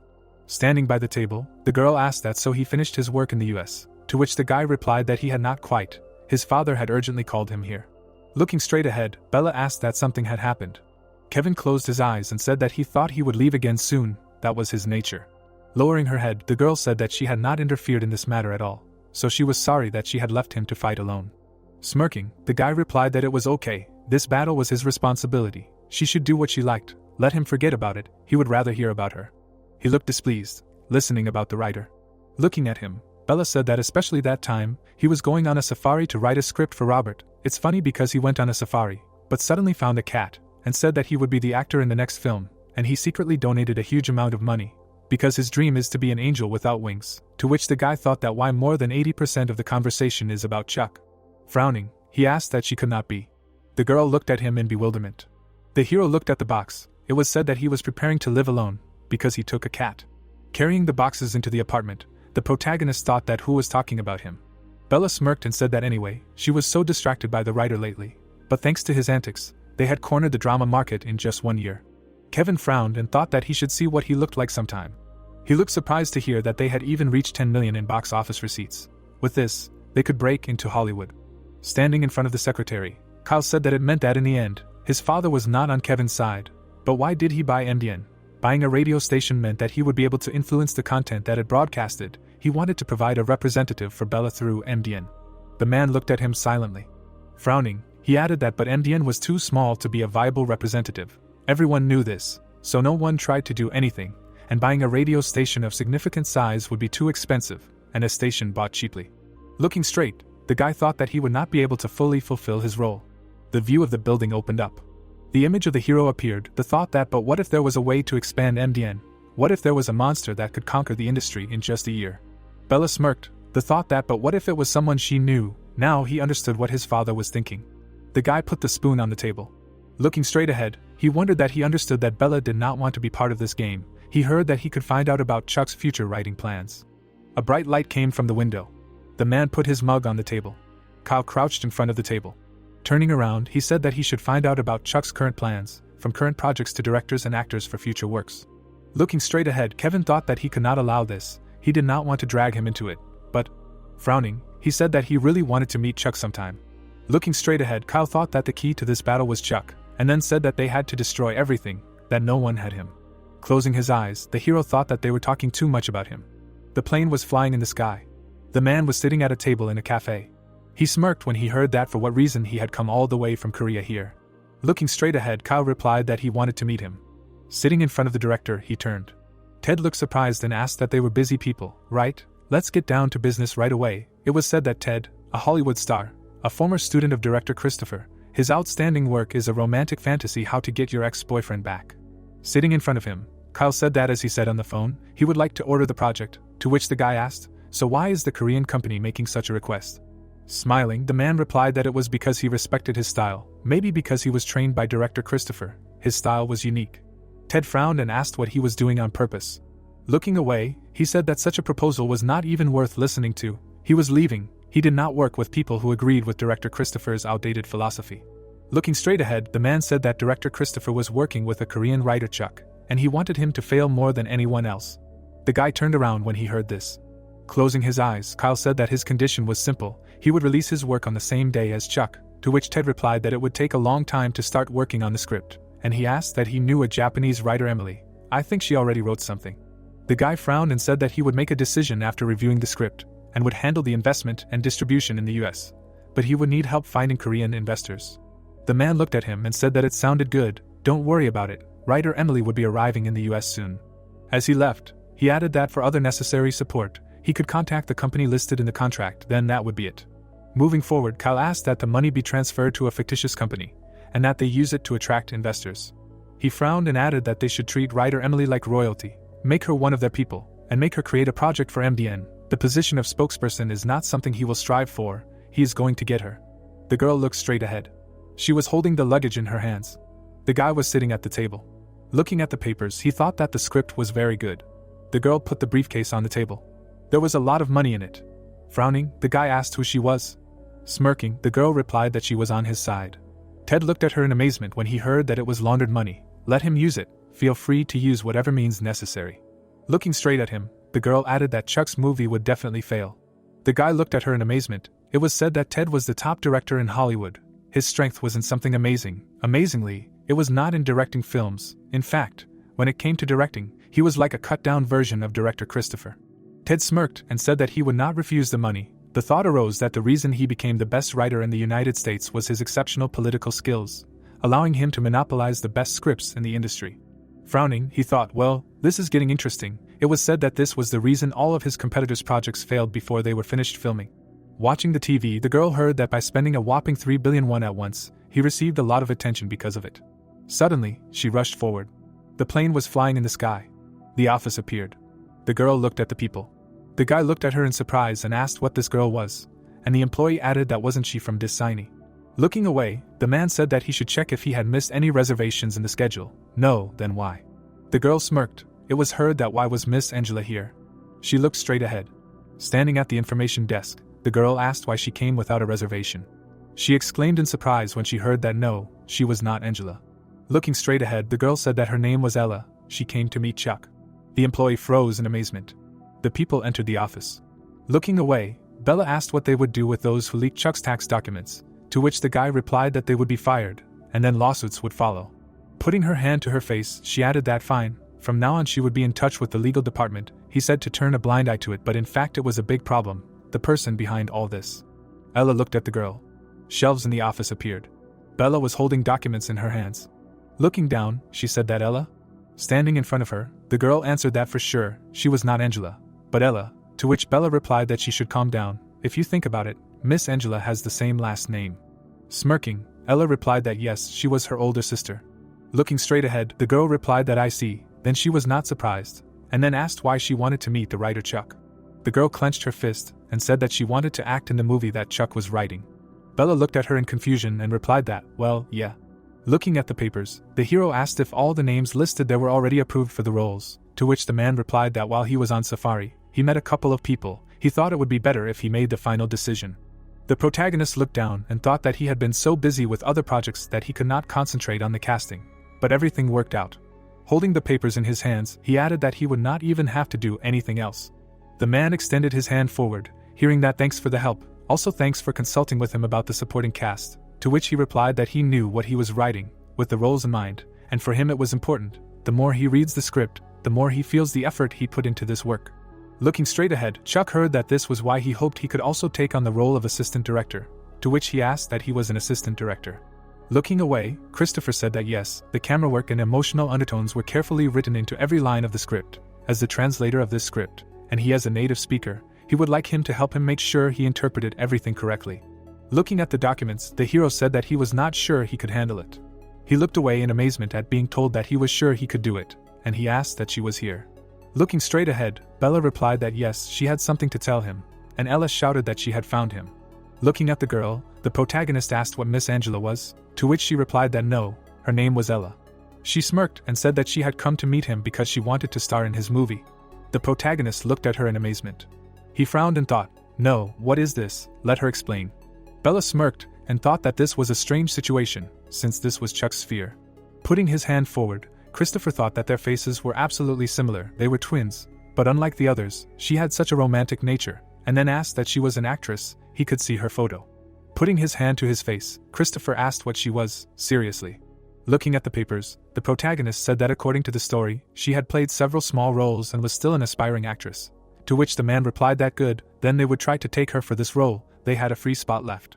The girl grinned and responded approvingly. Looking straight ahead, Chuck thought about this role, the one that even the best actors in Korea had refused because of the difficult script. The protagonist held the script and asked if this was Angela, and she answered that her name was Ella. Smiling, the girl said that she came to meet him because she wanted to act in his film. Extending her hand, Christopher thought that their faces were absolutely similar. They were twins, but unlike the others, she had such a romantic nature, and asked if she was an actress, if he could see her filmography.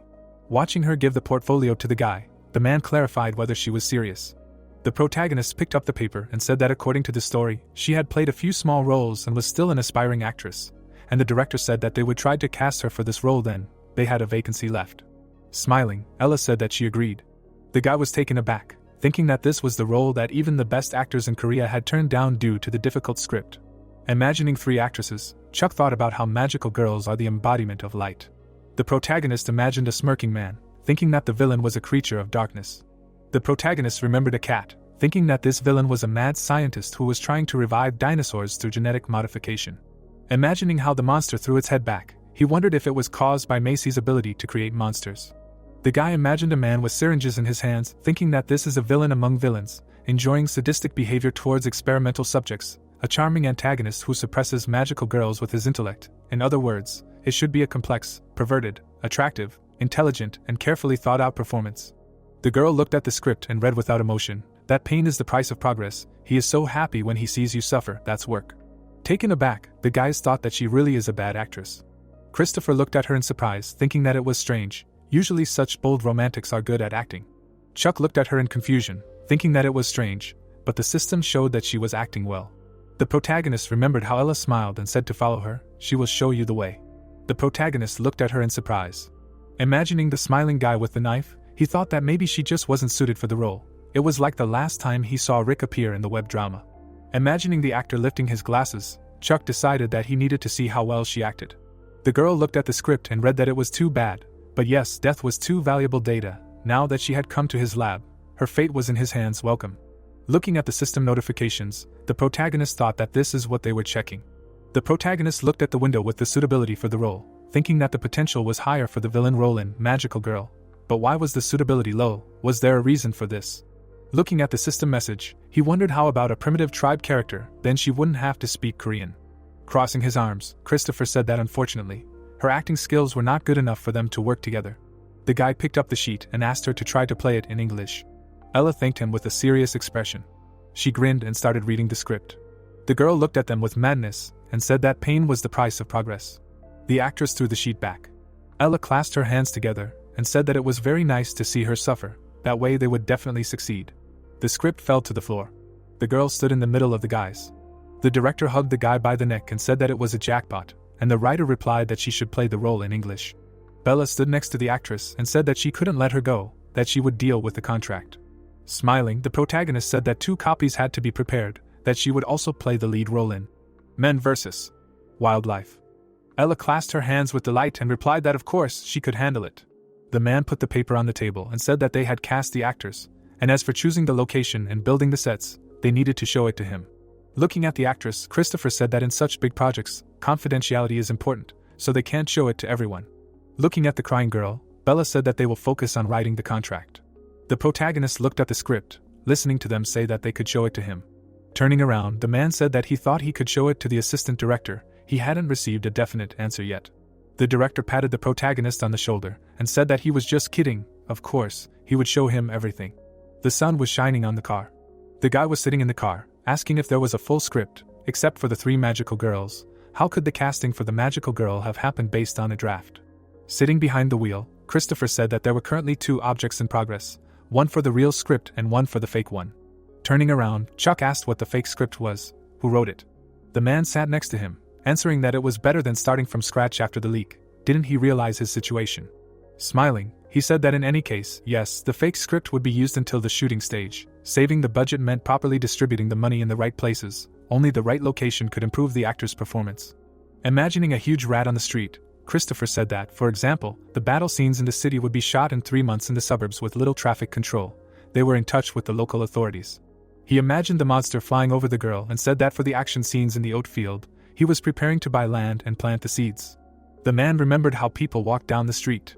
After imagining the cats escaping from the barriers, the director explained that finally, for a fictional location like a research lab, they converted an old factory that was slated for demolition into a lab. The protagonist sat in the car listening to him explain that he designed the entire space so that the actors would feel like they were actually in a real research lab. The protagonist's sweat dropped, thinking that they were renting the city for 3 months, planting a field of oats, and renovating the complex, and asked if that would save their budget. The man smiled and said that everyone reacted that way. He stood in front of the building and announced that they had arrived. The guy was taken aback. Chuck looked at several buildings and wondered if it was a factory. Turning around, the protagonist said that if he hadn't said it was a factory, he wouldn't have guessed.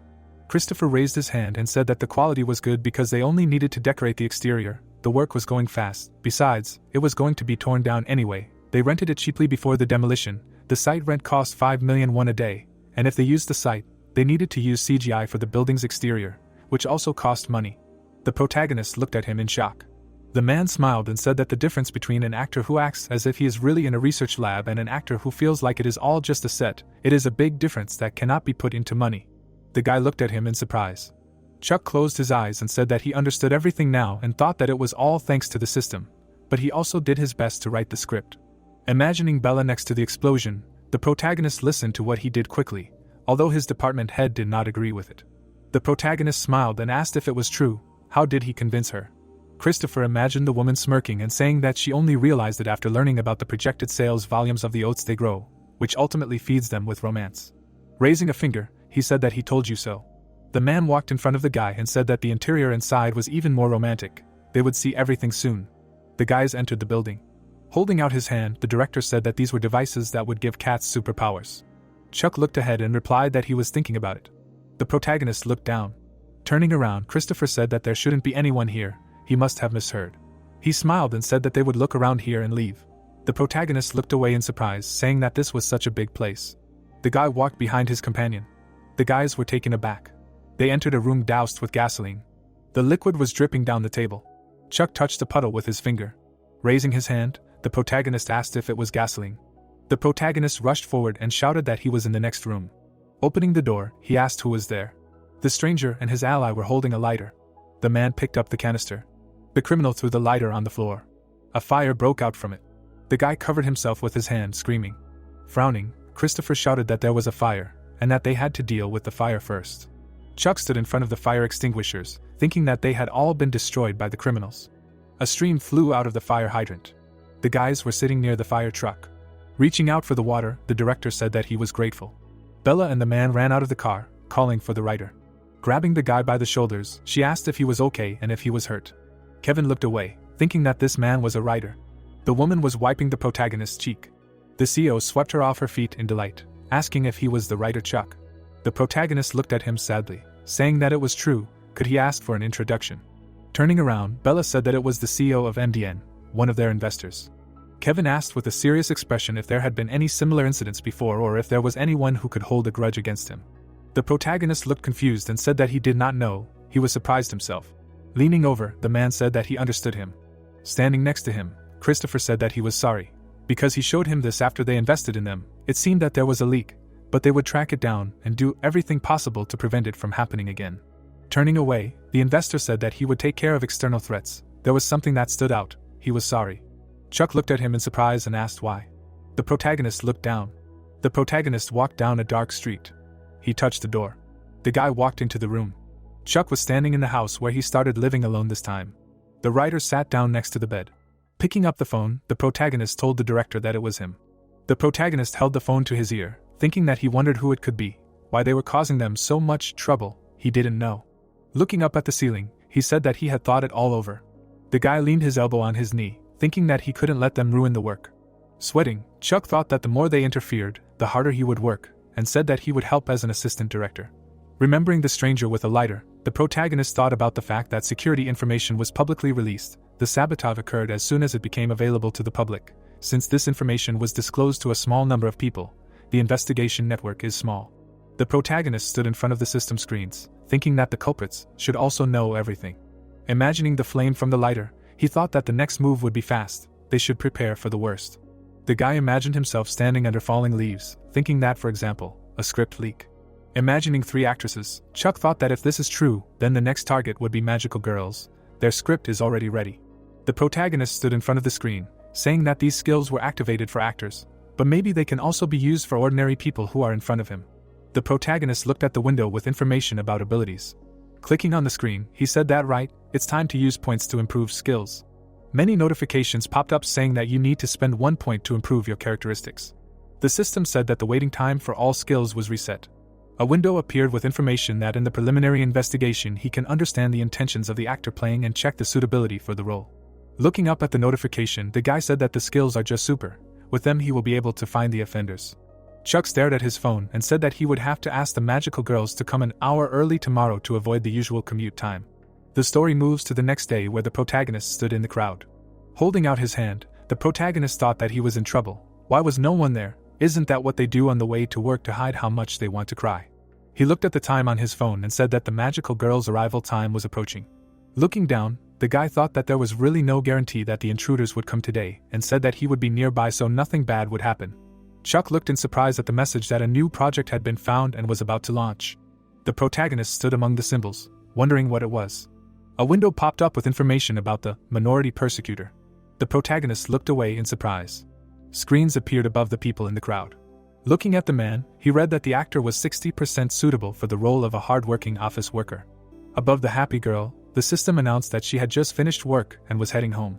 The guy held out his finger in confusion, saying that this was better than he thought. Behind him stood a stranger, and the program said that he was perfect for the role of an ordinary office worker. Chuck looked at the men with red windows.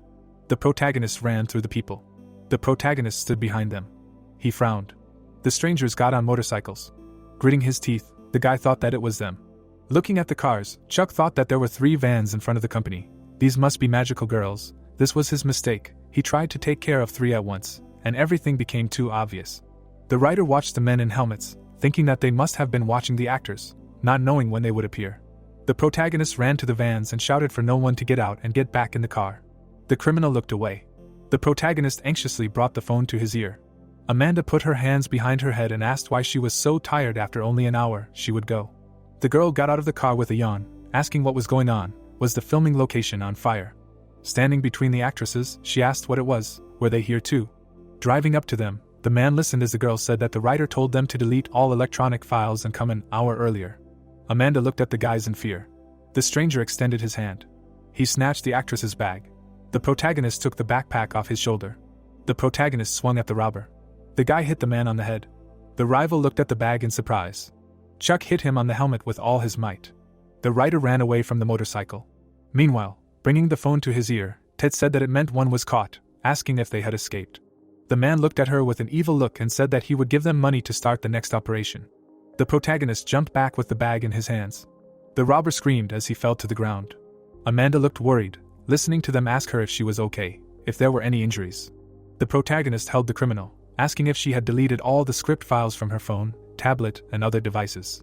He brought the phone to his ear and said that the script would be delivered to her home in written form, 1 copy for each, that she should not show it to anyone, including the manager, and that she should not take it out of the house either. What had just happened was not just an attempt to steal, it was an attempt to leak the script. The plot moves us to PGM University, where the girl was standing in front of the building. Emily smiled. She clasped her hands and said that a week had already passed, but she still did not believe that it was true. She would become a Hollywood playwright. The girl ran down the street, screaming that she had received such an opportunity from a Korean company, something she had never even dreamed of. I wish it was always like this. A latte before the casting. With her arms outstretched, Emily asked where that underground coffee shop was. She pointed at herself, and the plot told us that she was 26 years old, couldn't navigate without a map app, often got lost, so she always arrived at the meeting place at least 20 minutes early. The man stood around the corner and said that they had caught one. He had escaped. So what was the problem? He would give him the money. The truck was ready. In Korea, if he was drunk, the charges against him could be dropped. Putting her hand to her lips, the girl wondered what the money and the truck were, what he was talking about. Turning to the man, she asked if he was the director. Tom smiled and asked if she had already arrived, adding that the meeting would only start in 20 minutes. Coffee was across the street. He put the phone to his ear, saying that in any case, he would contact him as soon as everything was ready. The plot moves us a week later to Sejong City, Chamung District, where the street was illuminated by the sun. The protagonist watched the guy waving his arms and thought that the road scene had been moved due to an incident at an abandoned factory. Looking at the giant rat, the protagonist reflected on the fact that director Christopher's filming style was characterized by unrivaled realism. He looked at the set of The Rat in the City, thinking that Christopher's philosophy was to use minimal CGI. Amanda stood in front of the girls and asked how this could be real. The guy pointed at her and called the actresses. Chuck stood among the guys and informed them that this was a scene where a huge rat monster destroys everything and they run away. MS. Mia and MS. Lena evacuate the citizens. During this time there will be a shot out and follow MS. Amanda. Christopher looked at the surprised girl, telling her that the actress will run a block and a half. This monster will chase her as if it wants to kill her, so let her act realistically. Amanda stood in front of the rat with a smile and said that this monster will chase as if it wants to kill her, but they will need a lot of CGI. The men looked at her with disdain. The girl looked at him confusedly, asking if they would use computer graphics. The guys grinned. The actress listened with a frown as they said it was time to get ready, thinking that she was starting to get nervous. She rushed forward at the signal, thinking that nothing bad would happen. Lena waved her stick in the crowd, shouting for everyone to evacuate here, faster. Mia was driving a lot of people. She looked down in shock. The girl looked up in fear. Amanda looked at the rat in fear. The wheels started spinning. The actress quickly ran across the set. Picking up the radio, the main character said that everything was fine, the truck was starting. The protagonist stood near the camera and told the cameraman to watch the monster move away. They were approaching the key moment, the explosion of the car. The glued sensor blinked. A powerful explosion through the car's back. Amanda ran away from the huge rat in tears. She stood there in fear. Standing in the middle of the boys, Chuck said they needed to play it again. He personally felt it was good, and Christopher replied that since it was a one-take scene, it had to be perfect. Looking at her tired friend, Mia said it was definitely a one-take scene, especially considering Amanda's condition. Smiling, the girls asked to see it. The actress stood behind them and reported that it was good, but more importantly her. The girl writhed in rage and screamed that she almost died. Debris was falling everywhere and cars were flying around. Looking at the screen with displeasure, Amanda said it was good, but that was not the point. Presenting the markings on the buildings, Christopher explained that the main thing was that for this scene they set up temporary buildings, bridges and explosives. They did everything to make it seem real, while ensuring the safety of the actors. Everything from the building materials to the amount of explosives was carefully calculated to make this scene happen. Frowning, Amanda said that he was interested in romance, but at the same time so calculating, maybe his MBTI personality type, and he said that he just wanted to say that she was safe. Smiling, the protagonist said that it was a difficult scene, specifying that maybe they would take a break before the next one, they should have lunch and shoot the next one, they will see each other in an hour. The director stood in a cafe with the guy, telling him that the harder it was for them, the more they would need to focus on the perfect shot, so he needed to continue collaborating with him. Observing his talent, he remembered his former student from university. Taken aback, the protagonist asked again what kind of student. The man held a cup and answered that he was a very ambitious guy, he was talented, but he used the wrong methods. He tried to guide him along the right path, but he deviated from the course. Looking at the screens, he said that the reason he made him an assistant director was mainly for the project, but it was also his personal ambition. He wanted to see what would happen if he trained a genius like him. The protagonist stood next to him and asked what he thought would happen next. Smiling, Bella cried out that she brought lunch, offering to have lunch together. After drinking coffee, Christopher thought that if this boy could blossom, he could become like the writer Chuck. The woman walked with the guy and said that it was cold outside, it would be better to eat in the car. She said with a smile that she had been there since the beginning of filming. She was interested, since this time he was the director. The protagonist crossed the road, asking if she saw anything interesting. He did not do much. Smiling, Chuck thanked her. The protagonist watched as a crowd of people discussed what kind of a film set this was. They had been building something here for a long time, so animatedly. He was sweating in panic. Frowning, Amanda read a spell to the guy. Raising a finger, the protagonist said that an awakened magical girl should not be so confident. She is no different from a simple cosplayer, she should be more embarrassed. The girl looked confidently and replied that she understood everything, but no matter how much she rehearsed, she could not play embarrassment. Reading the script, she listened to it. It seemed that the lines were dulled from rehearsals. He knew that this could happen, so he prepared several options. The actress burst into tears. The protagonist watched as windows with information appeared above many people. The system reported above the man that he was perfect for the role. Bella looked at the guy in surprise and asked what was going on. Chuck went to the crowd and said that he would leave for a minute and return. Turning around, the protagonist told his companion to wait. He really only needed a minute. The woman sadly extended her hand. The protagonist walked behind the man. He frowned. The guy watched as the stranger entered the building. The writer peered out from behind the door. Looking away, Chuck thought that he was just an ordinary drunk. Looking at the bottles, the protagonist wondered why the window was red then. The protagonist walked away from the man at the table, thinking that maybe he had overreacted. He turned around.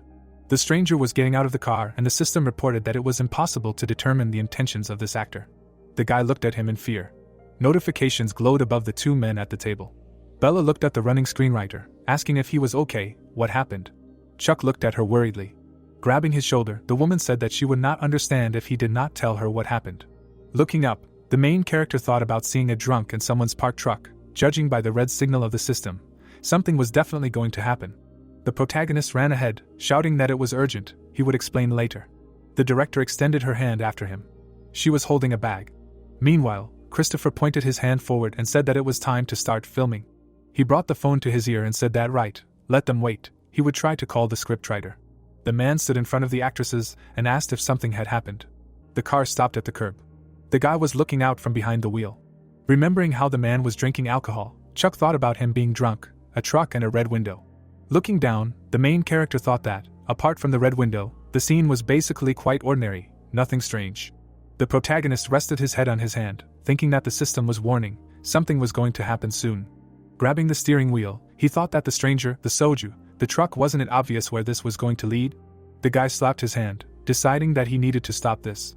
Looking out the window, Chuck wondered in his mind how to do this. The protagonist was sitting in the car, thinking that maybe he should evacuate people in advance. Imagining the guy waving his arms and the director, the protagonist wondered how he would know when he would show up, whether he should stop filming indefinitely. He imagined Amanda dissatisfied with the actresses. Chuck remembered Christopher drinking coffee and telling them that in this situation they needed to focus even more on the perfect shot, so he should be there. Imagining a huge rat on the street, the protagonist thought that this perfection was created by their blood and sweat. Even if they evacuated people, if the truck demolished all this scenery, they would have to shed blood and sweat again. Frowning, the protagonist said that there was no choice, they needed to stop the truck, but there was a question. He held the steering wheel, asking how to stop a 5-ton truck with this van. Meanwhile, the man put the bottle on the table. He held onto the soju. The stranger gradually stood up. The man walked silently to the truck. The headlights of the car began to glow. Running up to the director, Bella asked if the screenwriter had arrived yet, and Christopher asked if they had eaten lunch together. She put her hand to her chin and said that she thought he would definitely be on the set. He said he had an urgent matter and even skipped lunch. Looking down, the man said that in that case, they would have to get in touch by radio. If anyone from the team was with Chuck, let them answer by radio.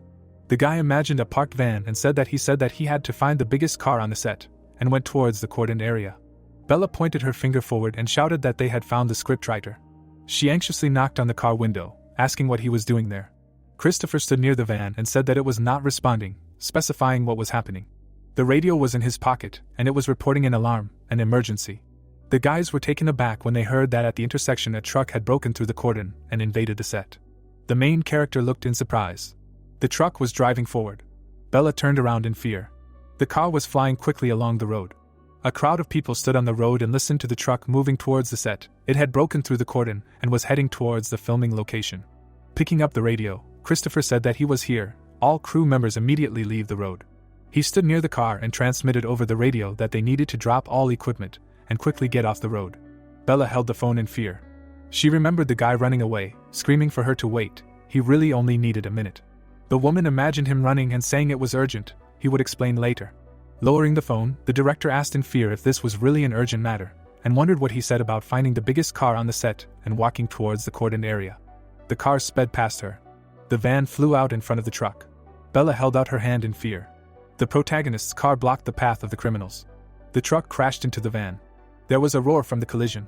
The car flipped in the air. It flew onto the road with a loud sound. The truck crashed into the building. The woman worriedly held out her hand. She sat with Christopher in front of the wrecked car. Sunlight enveloped the Hollywood sign on the mountain. Ted entered the building of the American Universal Studios. There was a smile on his face as he listened to the news that there had been an accident on Director Max's set. A drunk driver had hit screenwriter Chuck. His face was pleased with such gossip. The guy imagined many pages of the newspaper and noted that the news had quickly spread around the world. After all, it was both Director Max's set and the debut Hollywood film, which attracted public attention. Ted continued walking through the studio. The dumbfounded girl asked if he had heard what had happened. Beads of sweat were running down her face in horror. Ted's face was puzzled. He stood in front of her and replied that he had already heard about it. Closing his eyes, the guy said that he was very sorry. As an honest competitor, he felt uneasy too. Ted walked past her. The guy locked himself in the toilet. He waved his hand. Standing near the door, Ted began to laugh loudly. He asked with a crazy face how the protagonist was going to stop a 5-ton truck and whether he thought it would work to stop it with one tiny van. Touching his face, the guy said that it was great and now normal work that will no longer be possible. 10 hours ago, 2 cars collided. The truck flipped over the car Chuck was in. The truck crashed into the wall. Stunned, Bella stretched out her hand. Looking at the flipped car, the girl screamed and tried to call the protagonist. She was standing in the hospital and talking on the phone that for now she was asking the director to handle everything except video calls. Holding the phone to her ear, Bella replied that you can handle complex issues over the phone. She looked at Mia and asked her to at least change her clothes, noting that she would stay with her.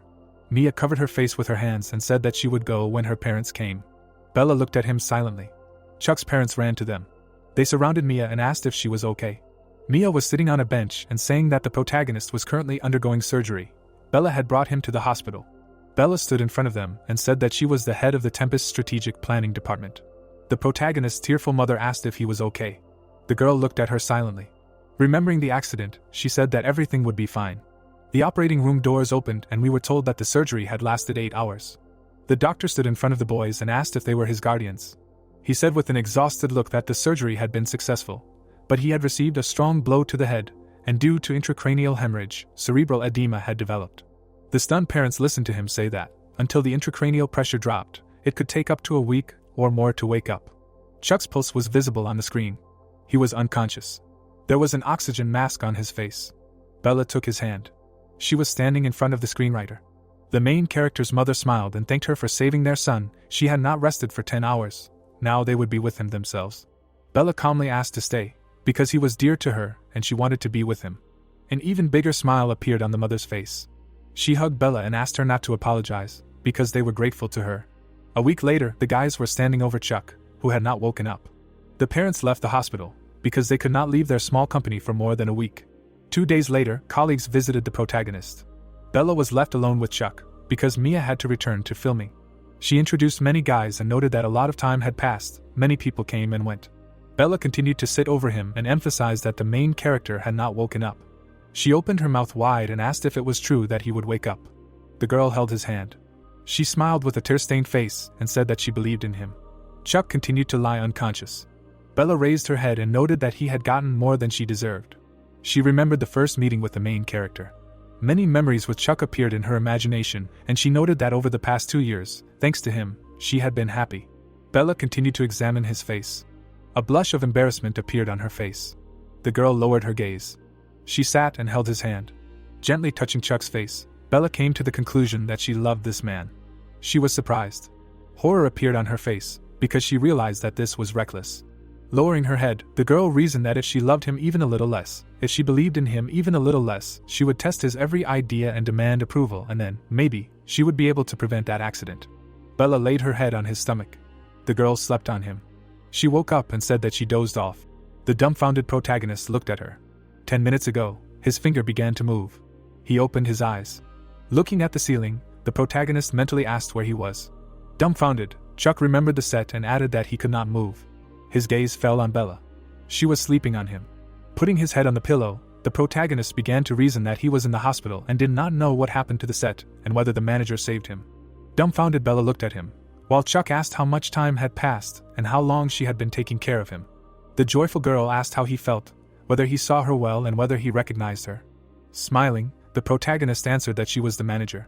Bella began to cry with happiness and said that she believed in him. Chuck was embarrassed by this. The girl looked at him with love in her eyes and said that she knew that the screenwriter would definitely wake up. Chuck and Bella were walking along a path near the hospital, and the plot told us that while he was undergoing rehabilitation, winter gave way to spring, and the protagonist could now walk, leaning on crutches. Chuck remembered how he woke up, and the plot told us that from that moment on, the girl returned to work. The protagonist walked next to her and asked how she was doing and whether it was hard to get back into it. Bella closed her eyes and answered that it was even harder for the director, after which she asked if the rehabilitation was going well. Looking at her, Chuck said that it was not easy, but it was clear that progress was being made and there was pleasure in it.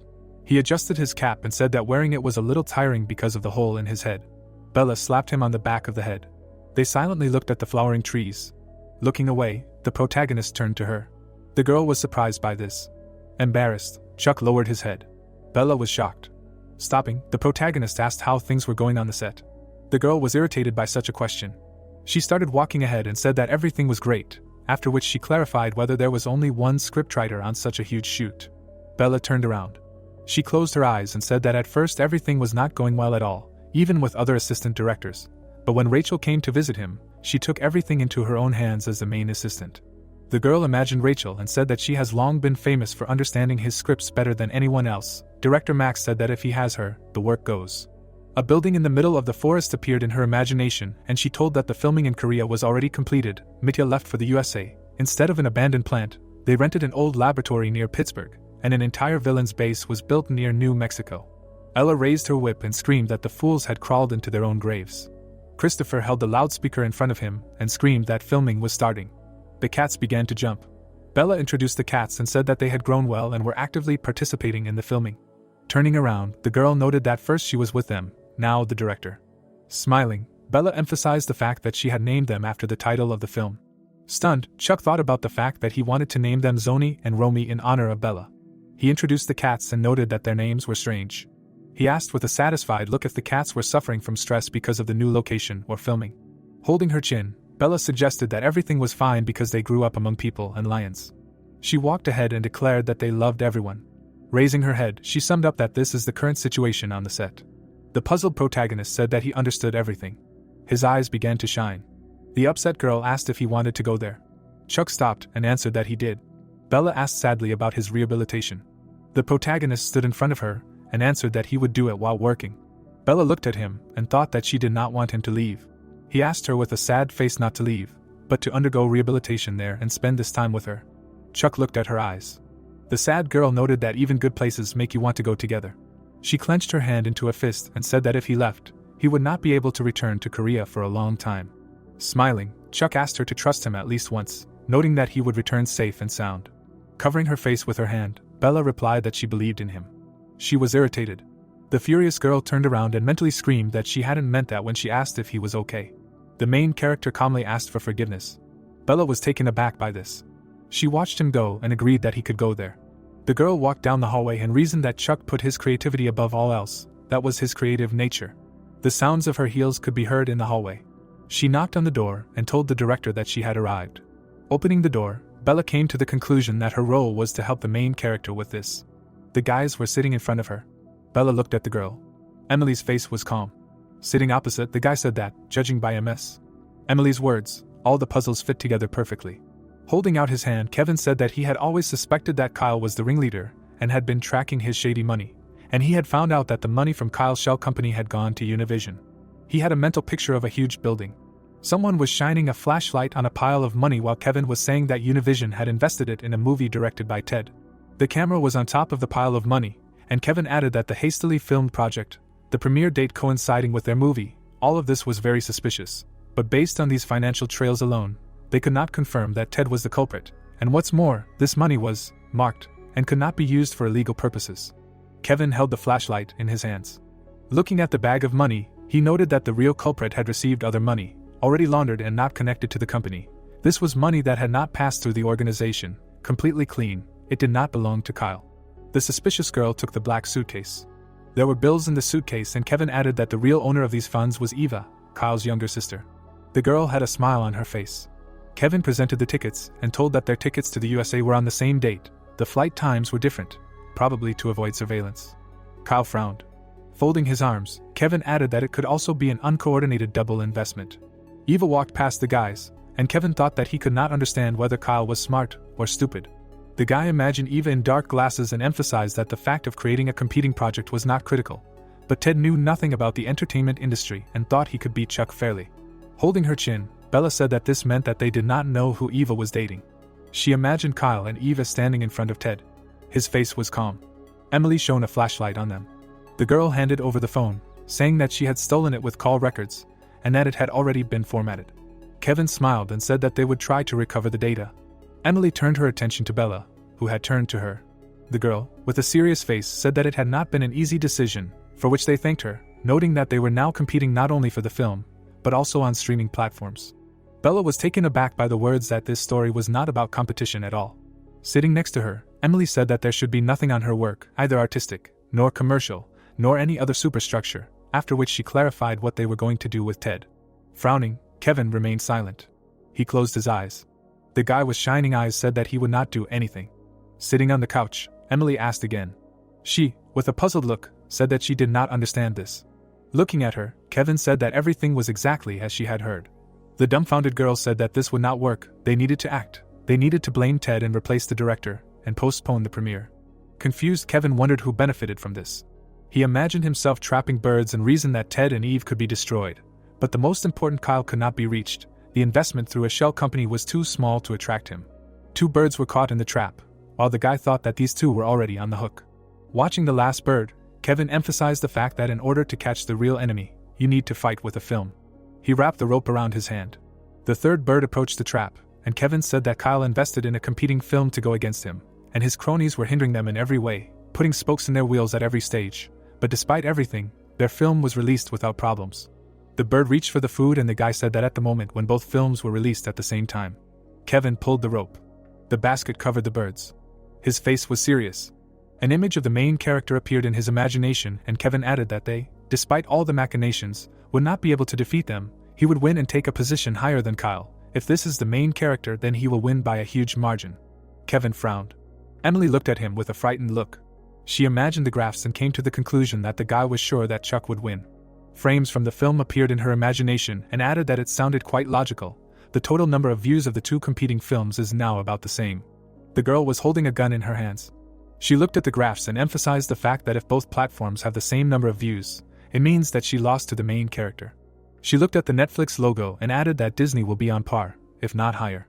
Emily, dumbfounded, reasoned that it wouldn't be long, that they had beaten Amazon in Japan with the film, and that they could use it to get support for their next project.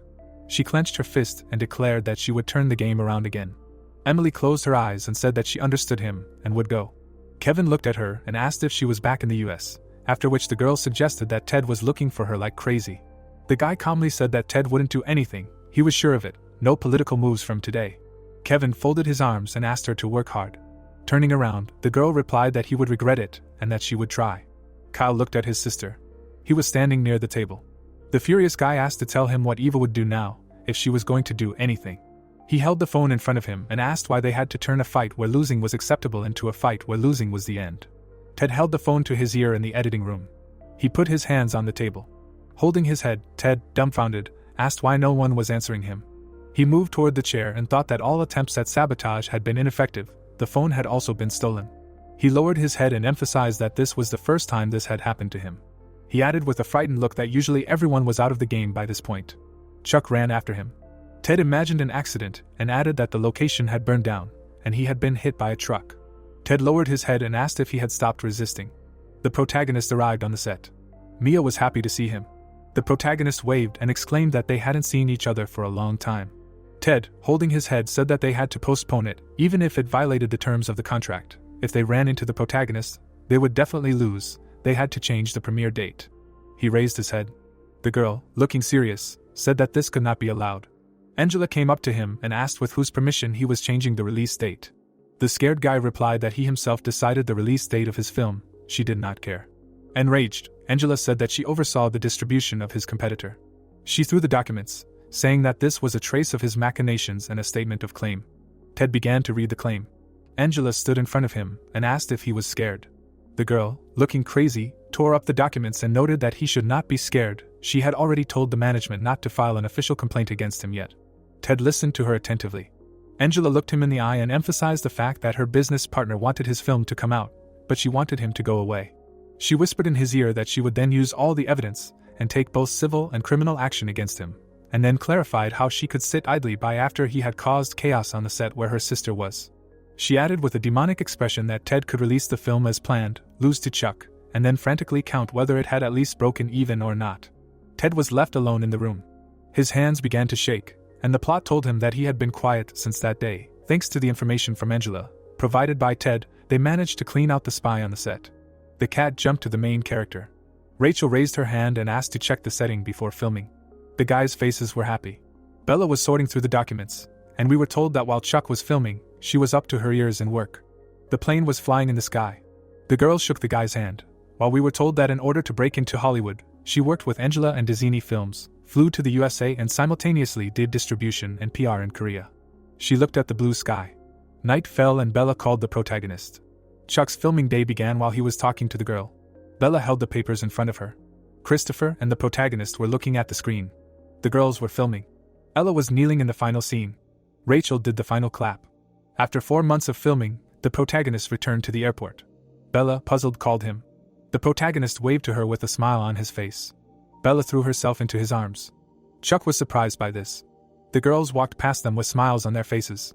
Embarrassed, Bella pulled away from him and said that she was just so happy because they weren't at that level of relationship yet.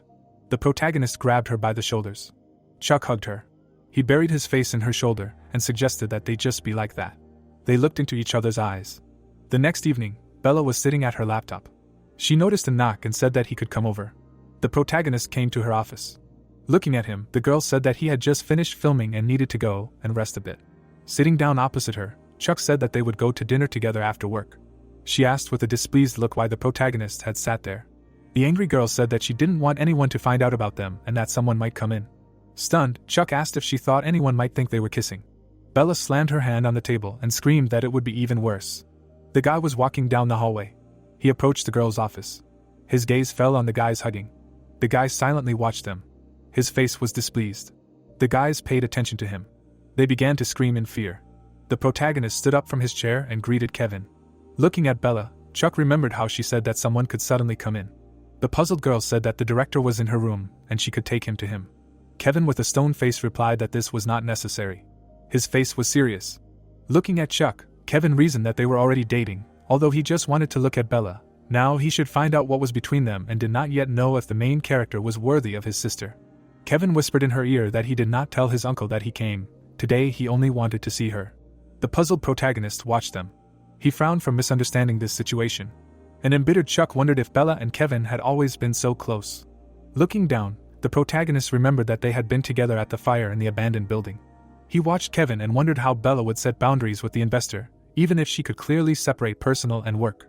A dumbfounded Bella thought that even between close brother and sister, such whispers were too much. Chuck approached Kevin and asked what they owed his visit to.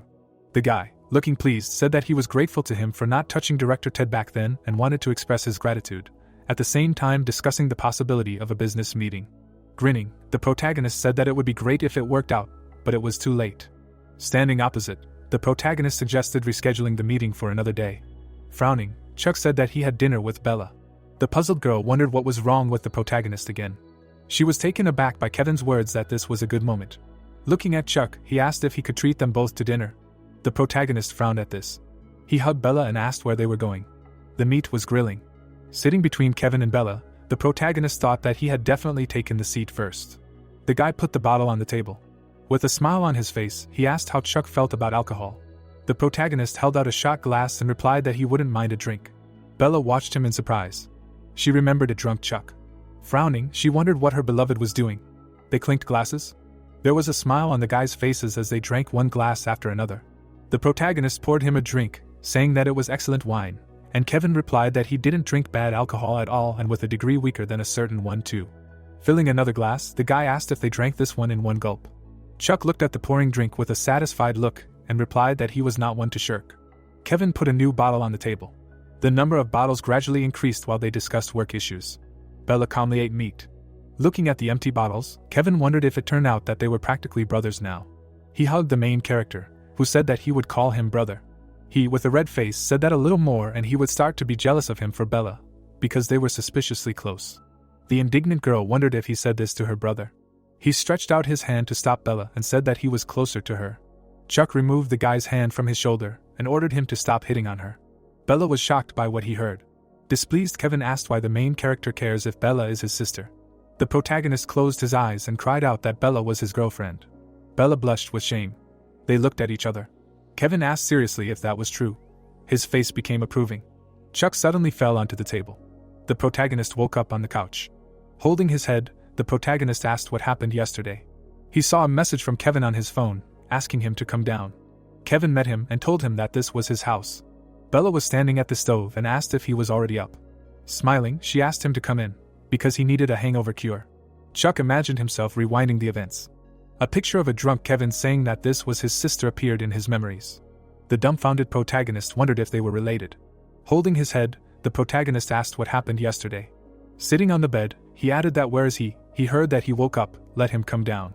Looking at the guy, the protagonist said that and this, to which he replied that welcome to his house. Standing at the table, Bella asked that he had already gotten up. Smirking, she said that he should come in, he needed a hangover cure, and Kevin said that foe helps best. The video paused, the thought arose, why are the president and Bella in the same house, really? Looking straight ahead, the guy said that it was his sister, she does what she wants, and what business does it have on him? Chuck looked in amazement, and thought that Kevin and Bella, they are brother and sister. He raised his eyebrows and added that the legendary case, Yesterday he tried to squeeze his girlfriend's brother. They were sitting at the table. Looking straight ahead, the hero thought that they were brother and sister. The guy looked at him. The thought arose that they bought out MDN and put their man as president, the president Kevin, or rather the brother, if he is from the Jongsung group, it cannot be. Putting his hand to his face, the protagonist thought that his girlfriend was a real rich girl. He heard that she wasn't eating, he wasn't feeling well, let her eat at least a spoonful anyway. When he was in the US, he used it to cure his hangover, and Chuck said that it was just weird that they were brother and sister, to which Kevin replied that yes, that's right, yesterday was unexpected, really. Bella closed her eyes and said that yes, she herself was surprised that she was from the Jongsung group. Looking away, she said that she hid it so that they wouldn't say that they had a family management, or that she was a parachutist, to which the hero asked that she was going to hide it from him forever. The protagonist smirked, hearing that at least she didn't want it to come out like that, and he said that he didn't think she should worry about the parachute, she had an outstanding talent, and she always treated the director with complete respect. Clapping his hands, the guy said okay, let's close this topic.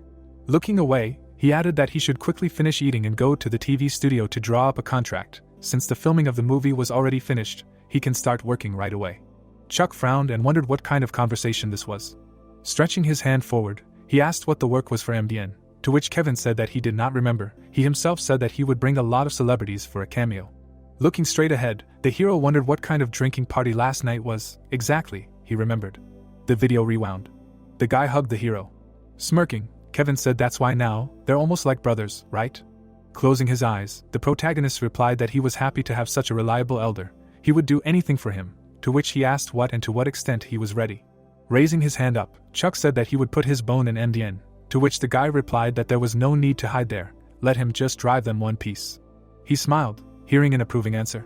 Looking straight ahead, the hero said that from the purple girls to the most famous superstars, he would bring everyone, to which Kevin asked what he promised. Yes. The girl looked at them. The protagonist opened his eyes in amazement and thought that he was, damn it, crazy. Closing his eyes, he added that let him forgive, but he had to refuse, and then said that let him forgive. Yesterday he was drunk and made a mistake. Looking at him, the guy asked what he meant. Sitting at the table, Chuck said that he can't write dramas anymore. Putting his hand forward, he asked that they remember how the project got 40-50% rating, with which he won the prize for the script at the Black Prize. Looking away, Kevin said that this is why he asked him for the script. Looking at him, the hero said that yes, because of him, all the other projects failed. Sitting next to him, the guy asked that maybe the competitors are just boring. Clenching his fist, the protagonist said that this trend began with the returnee, and reached its peak with that project. Because of the success of YouTube and OTT, not a single TV drama reached 30%. The food was on the table. Putting his hand on the table, Kevin said that in such conditions, 50% is abnormal. Looking at him, Chuck replied that it wasn't about the industry growing, it just took viewers away from other dramas. It would take away even the newcomers' chances, so no drama, and the guy said that he didn't understand, if there was talent, why not dominate? Sitting at the table, Kevin said that, besides, what he was afraid of didn't happen, and he had taken a break from dramas for a long time. Looking straight ahead, he added that he shouldn't worry so much, let him think about those who were waiting for his work. For example, he was waiting for his drama right now. The hero looked at him silently. Looking away, he said that it seemed like he had another reason to give the job to MDN. Sitting in front of the girl, the protagonist said that he would like them to talk frankly. Looking away, he added that director Christopher thought the same way as he did, they had never encountered such an investor. The guy looked at him in amazement. Looking at Bella, Chuck said that when they were working on The Sorceress, a lot of what they did was just swallowed. The reason they were so supportive, left Ted alone and wanted to give him the project. Looking straight ahead, the girl said that there should be nothing on her work except artistic and commercial value. Bella lowered her head and thought that she knew the reason. Clenching her fists, she added that the sorceress was drawn into the fight for the legacy of the Jongsung group. Dynamite appeared. The thought arose that it was an accident caused by her father, like a bomb falling from the sky. She did not want Chuck to know about it, let it remain in silence. Looking down, the girl thought that, but she knew that he was needed in this fight, and what to do. She froze, looking ahead. The family appeared. It was said that her father was the vice president of the Jongsung group. Her father had 2 wives, and the son and daughter from the stepmother are greedy to the point of madness. They do not have a drop of feelings for them, the children from the first wife.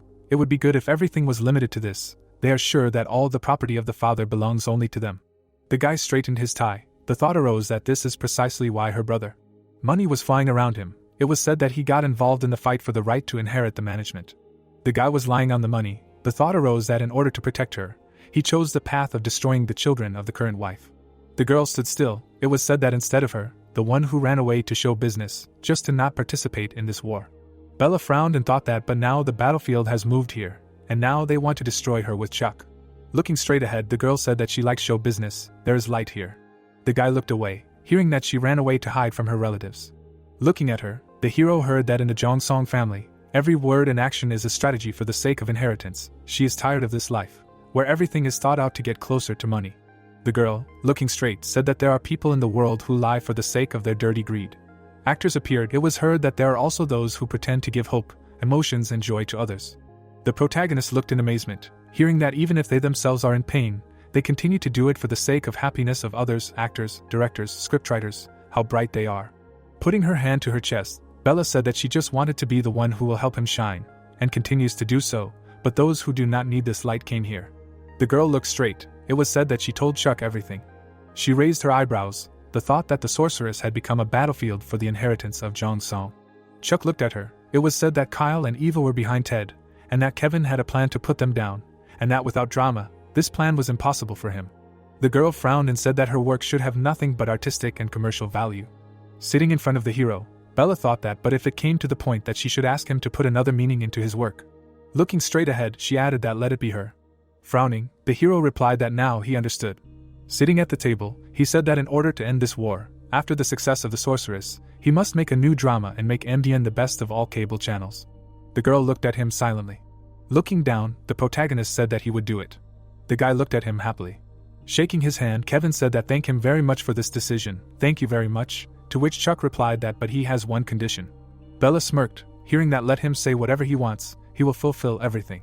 Raising his finger up, the hero said that only one project. With the help of this project they will finish them off, to which Kevin replied that of course, one will be enough. Standing by the car, Bella thanked him, to which the protagonist replied that you are welcome. He smirked, hearing that no, it is important, for her sake he took a step back from his conviction, to which Chuck said that in fact, he himself is not completely sure, he just did everything so that his project would turn out as best as possible. Looking straight ahead, the hero added that but he became successful, that he began to harm others, asked that then the right choice. Holding a drink in his hands, the protagonist said that but he could not just watch the situation, does not know if this is the right choice. Looking away, Chuck said that helping Bella, who understood and believed in his work, was probably the best choice he could make now. An image of a girl appeared, and it was heard that her work should have nothing but artistic and commercial value. Bella looked in amazement and thought that this was it, this person, and then said that thank you for saying that. The hero grinned and said that if she was grateful, then she should take a day off today. The girl looked at him in bewilderment. Standing next to her, the protagonist said that he was currently choosing a car, but he did not understand them at all. Let him help her choose today. A view of the building opened up. Looking straight ahead, the girl said that so this is where he moved, and then asked that he earned millions and lived quite modestly. The protagonist left the house. Sitting in the car, he said that great, they would go, let him wait, she was so beautiful today. Bella looked at him in amazement, hearing that it suited her very well. Turning her head, she said that it was a date after all, and then asked, by the way, why the sudden topic of the car. The car was parked near the house. It was heard that it was awkward to ride at someone else's expense every time. He was right. It was time to buy.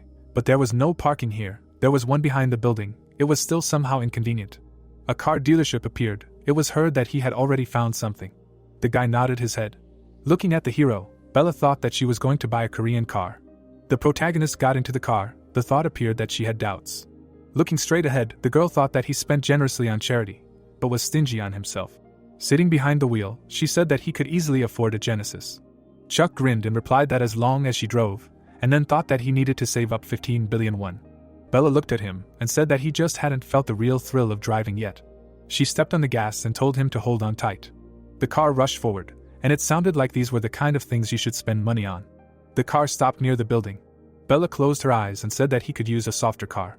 Looking away, the protagonist asked where they were. Standing in front of the building, the girl answered that it was her favorite big cafe.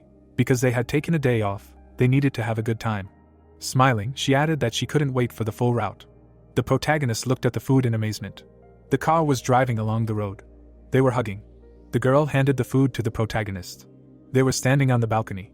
Chuck grinned and said that he thanked her. It was all fun thanks to her, to which Bella replied that it was all thanks to him. She closed her eyes and asked that she had to go to work tomorrow, so they would go, and then said that he should think about the car. Looking straight ahead, the protagonist answered that of course, and then thought that the day had flown by so quickly, probably because it had been fun. Notifications appeared, and the thought arose that it was a bit of a pity This was a project for MDN. Wait, this was someone's house. Turning around, the girl asked that they would not go, and the protagonist thought, really? Looking straight ahead, he asked that didn't she say that she lived near the office, to which Bella replied that yes, she lived in Highfield Mokdong. The protagonist raised his hands up and thought that this was a really awkward situation. They were sitting in the car. The protagonist smirked and thought that this was a crazy system. They had only been dating for 4 days. He looked away and asked that the day had flown by somehow, really? Looking straight ahead, Bella replied that it was probably because the day had been so enjoyable. Sitting next to her, Chuck asked her if she thought something was missing, to which the girl said that then next time would be a joy. Looking straight at her, the hero added that they could eat ramen at her place, to which she replied that no. They sat in the car silently. The protagonist began waving his arms and shouting.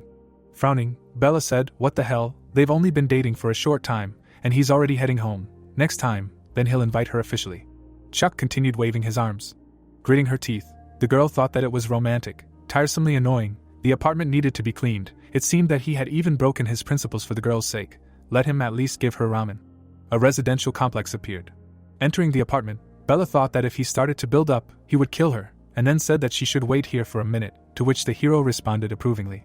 Opening the door, she said that he should come in. They entered the apartment. The protagonist smiled and said that she had such a cool apartment, and Bella said that he should leave his things on that couch. Putting her hands on her hips, the girl said that she would just eat some ramen and then leave, to which he responded approvingly, and then thought, "Thank you, system." Standing in the kitchen, the girl thought, "Well, where is the ramen?" She looked away in confusion. The protagonist began to type loudly on the keyboard. He looked ahead intently.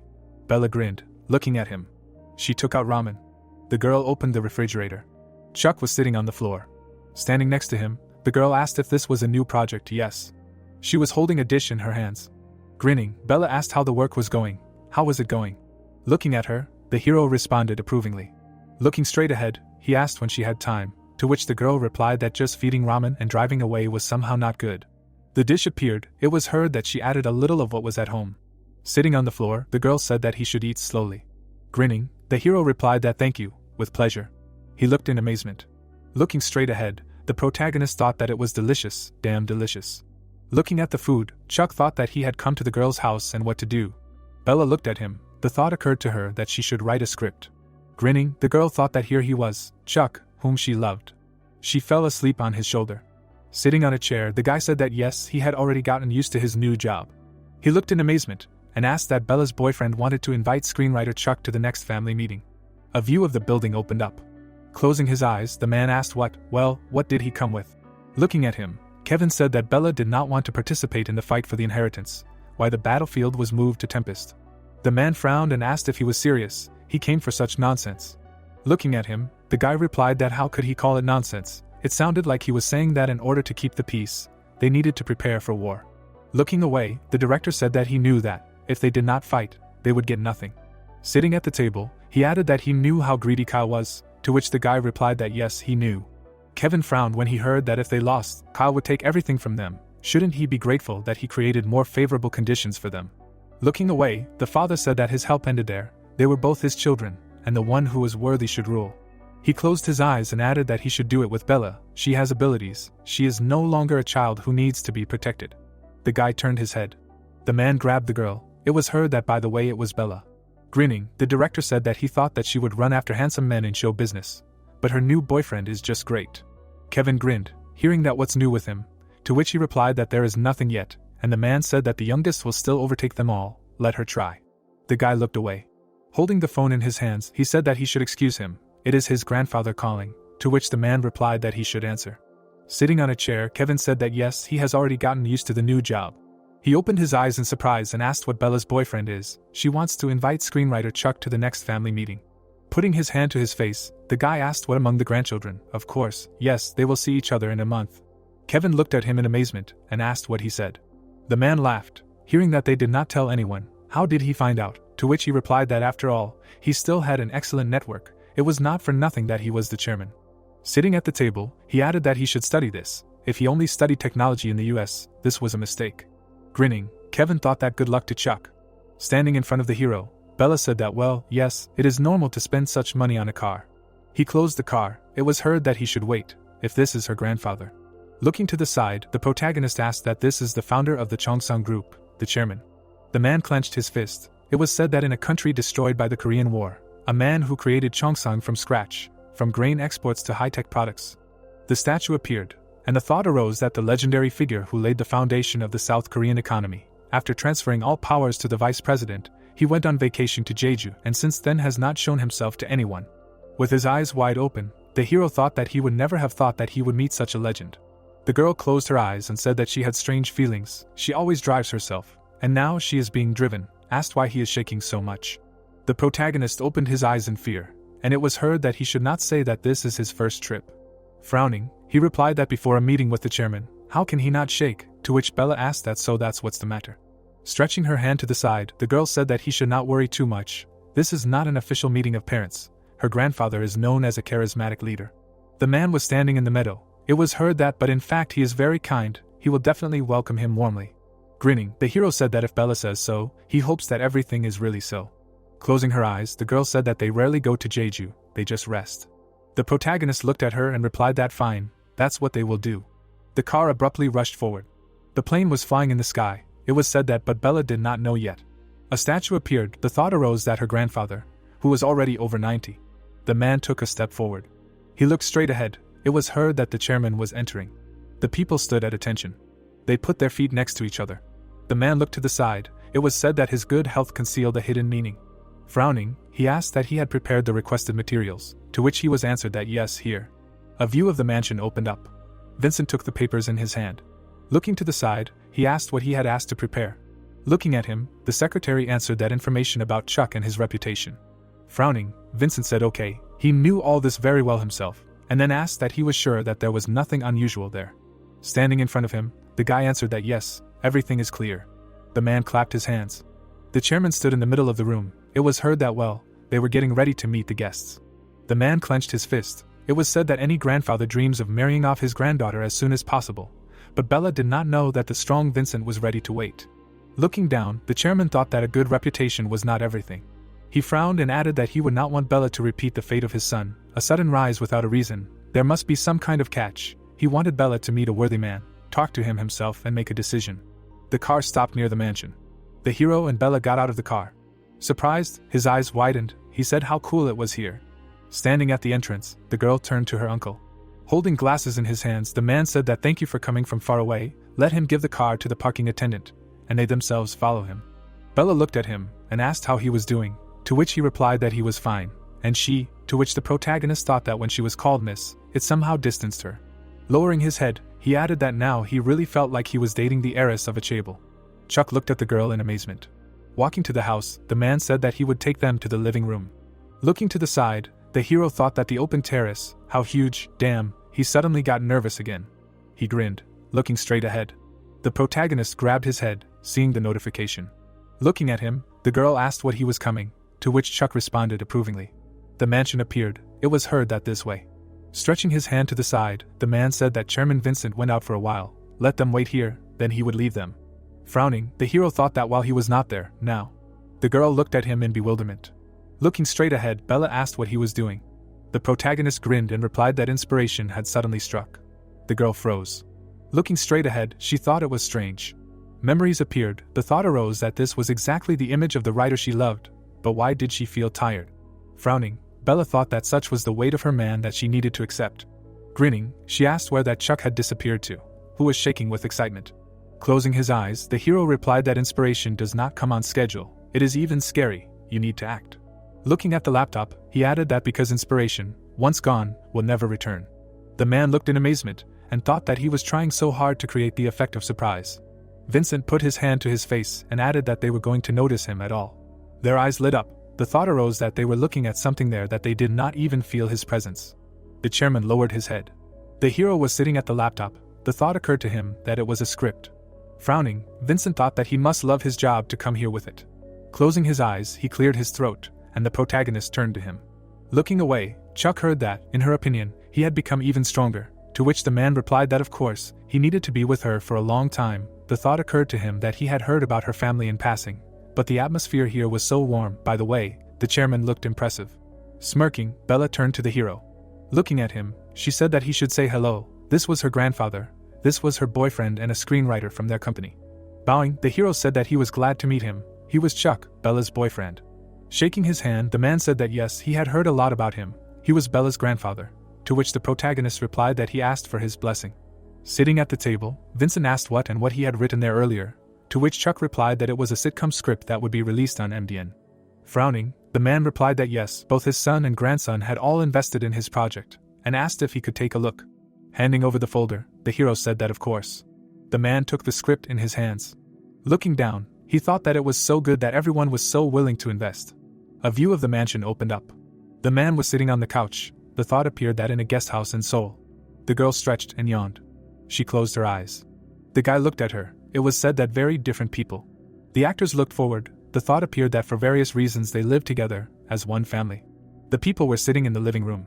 The man, looking at the script, thought that the family sitcom resembled an uncertain low kick, but the cast captions appeared. It was heard that the actors and characters coincided suspiciously strongly. Looking at him, the hero said that it was on purpose. Let him pay attention to the lines.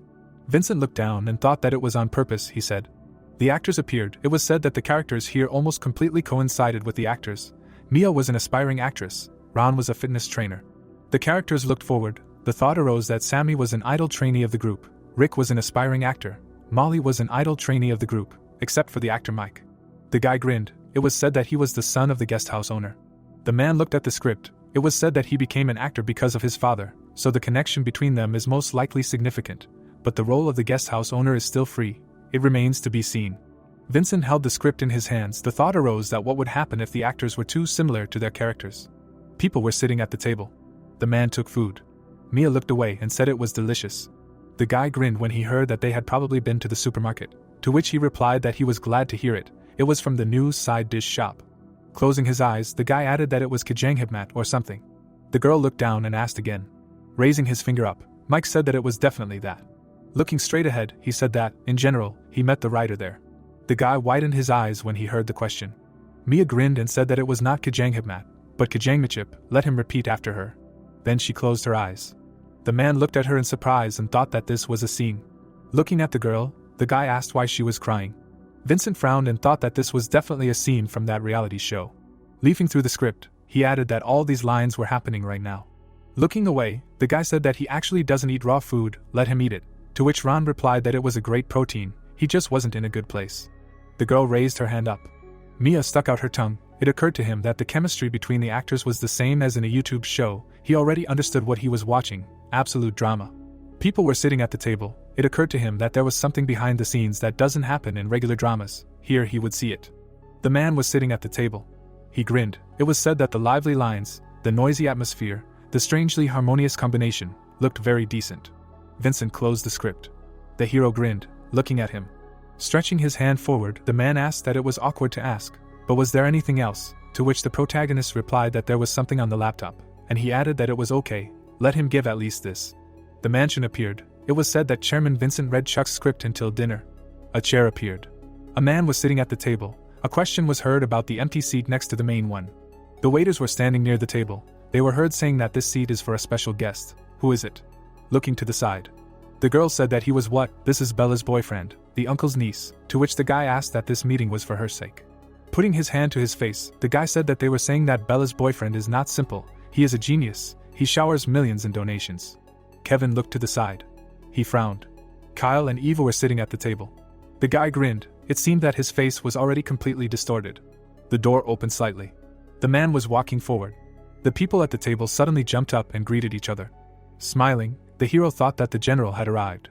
Looking straight ahead, he heard that not all families are like in his scripts. Looking at the chairman, he heard that okay, let everyone sit down. The protagonist sat down at the table. The man looked at him angrily and thought that he wasn't even trying to hide his face. This was that same Chuck. They looked at him furiously. Kevin closed his eyes and smirked. Chuck looked at him and thought how calm he felt. Sitting at the table, Vincent said that thank you for everyone gathering at the call of their grandfather. As they know, their Bella started dating. Putting his hand to his face, he added that he allows them to date. They were happy to hear this. Gritting his teeth, the man said that Bella has excellent taste. They too, let them follow her example, especially him. Kyle, stop bringing up all sorts of trash. By the way, what ratings bar is he planning? Looking at him, the protagonist replied that considering that this is a sitcom and cable, they are aiming for 20%. Looking straight ahead, Vincent said 20%, too little, no good. He knew he had more than 50. let him do 60. Chuck looked at him in amazement, hearing that he should prove his abilities to himself. He grinned and said 70%. Sitting at the table, the hero said that if the chairman himself starred in his project, then he would do 70%.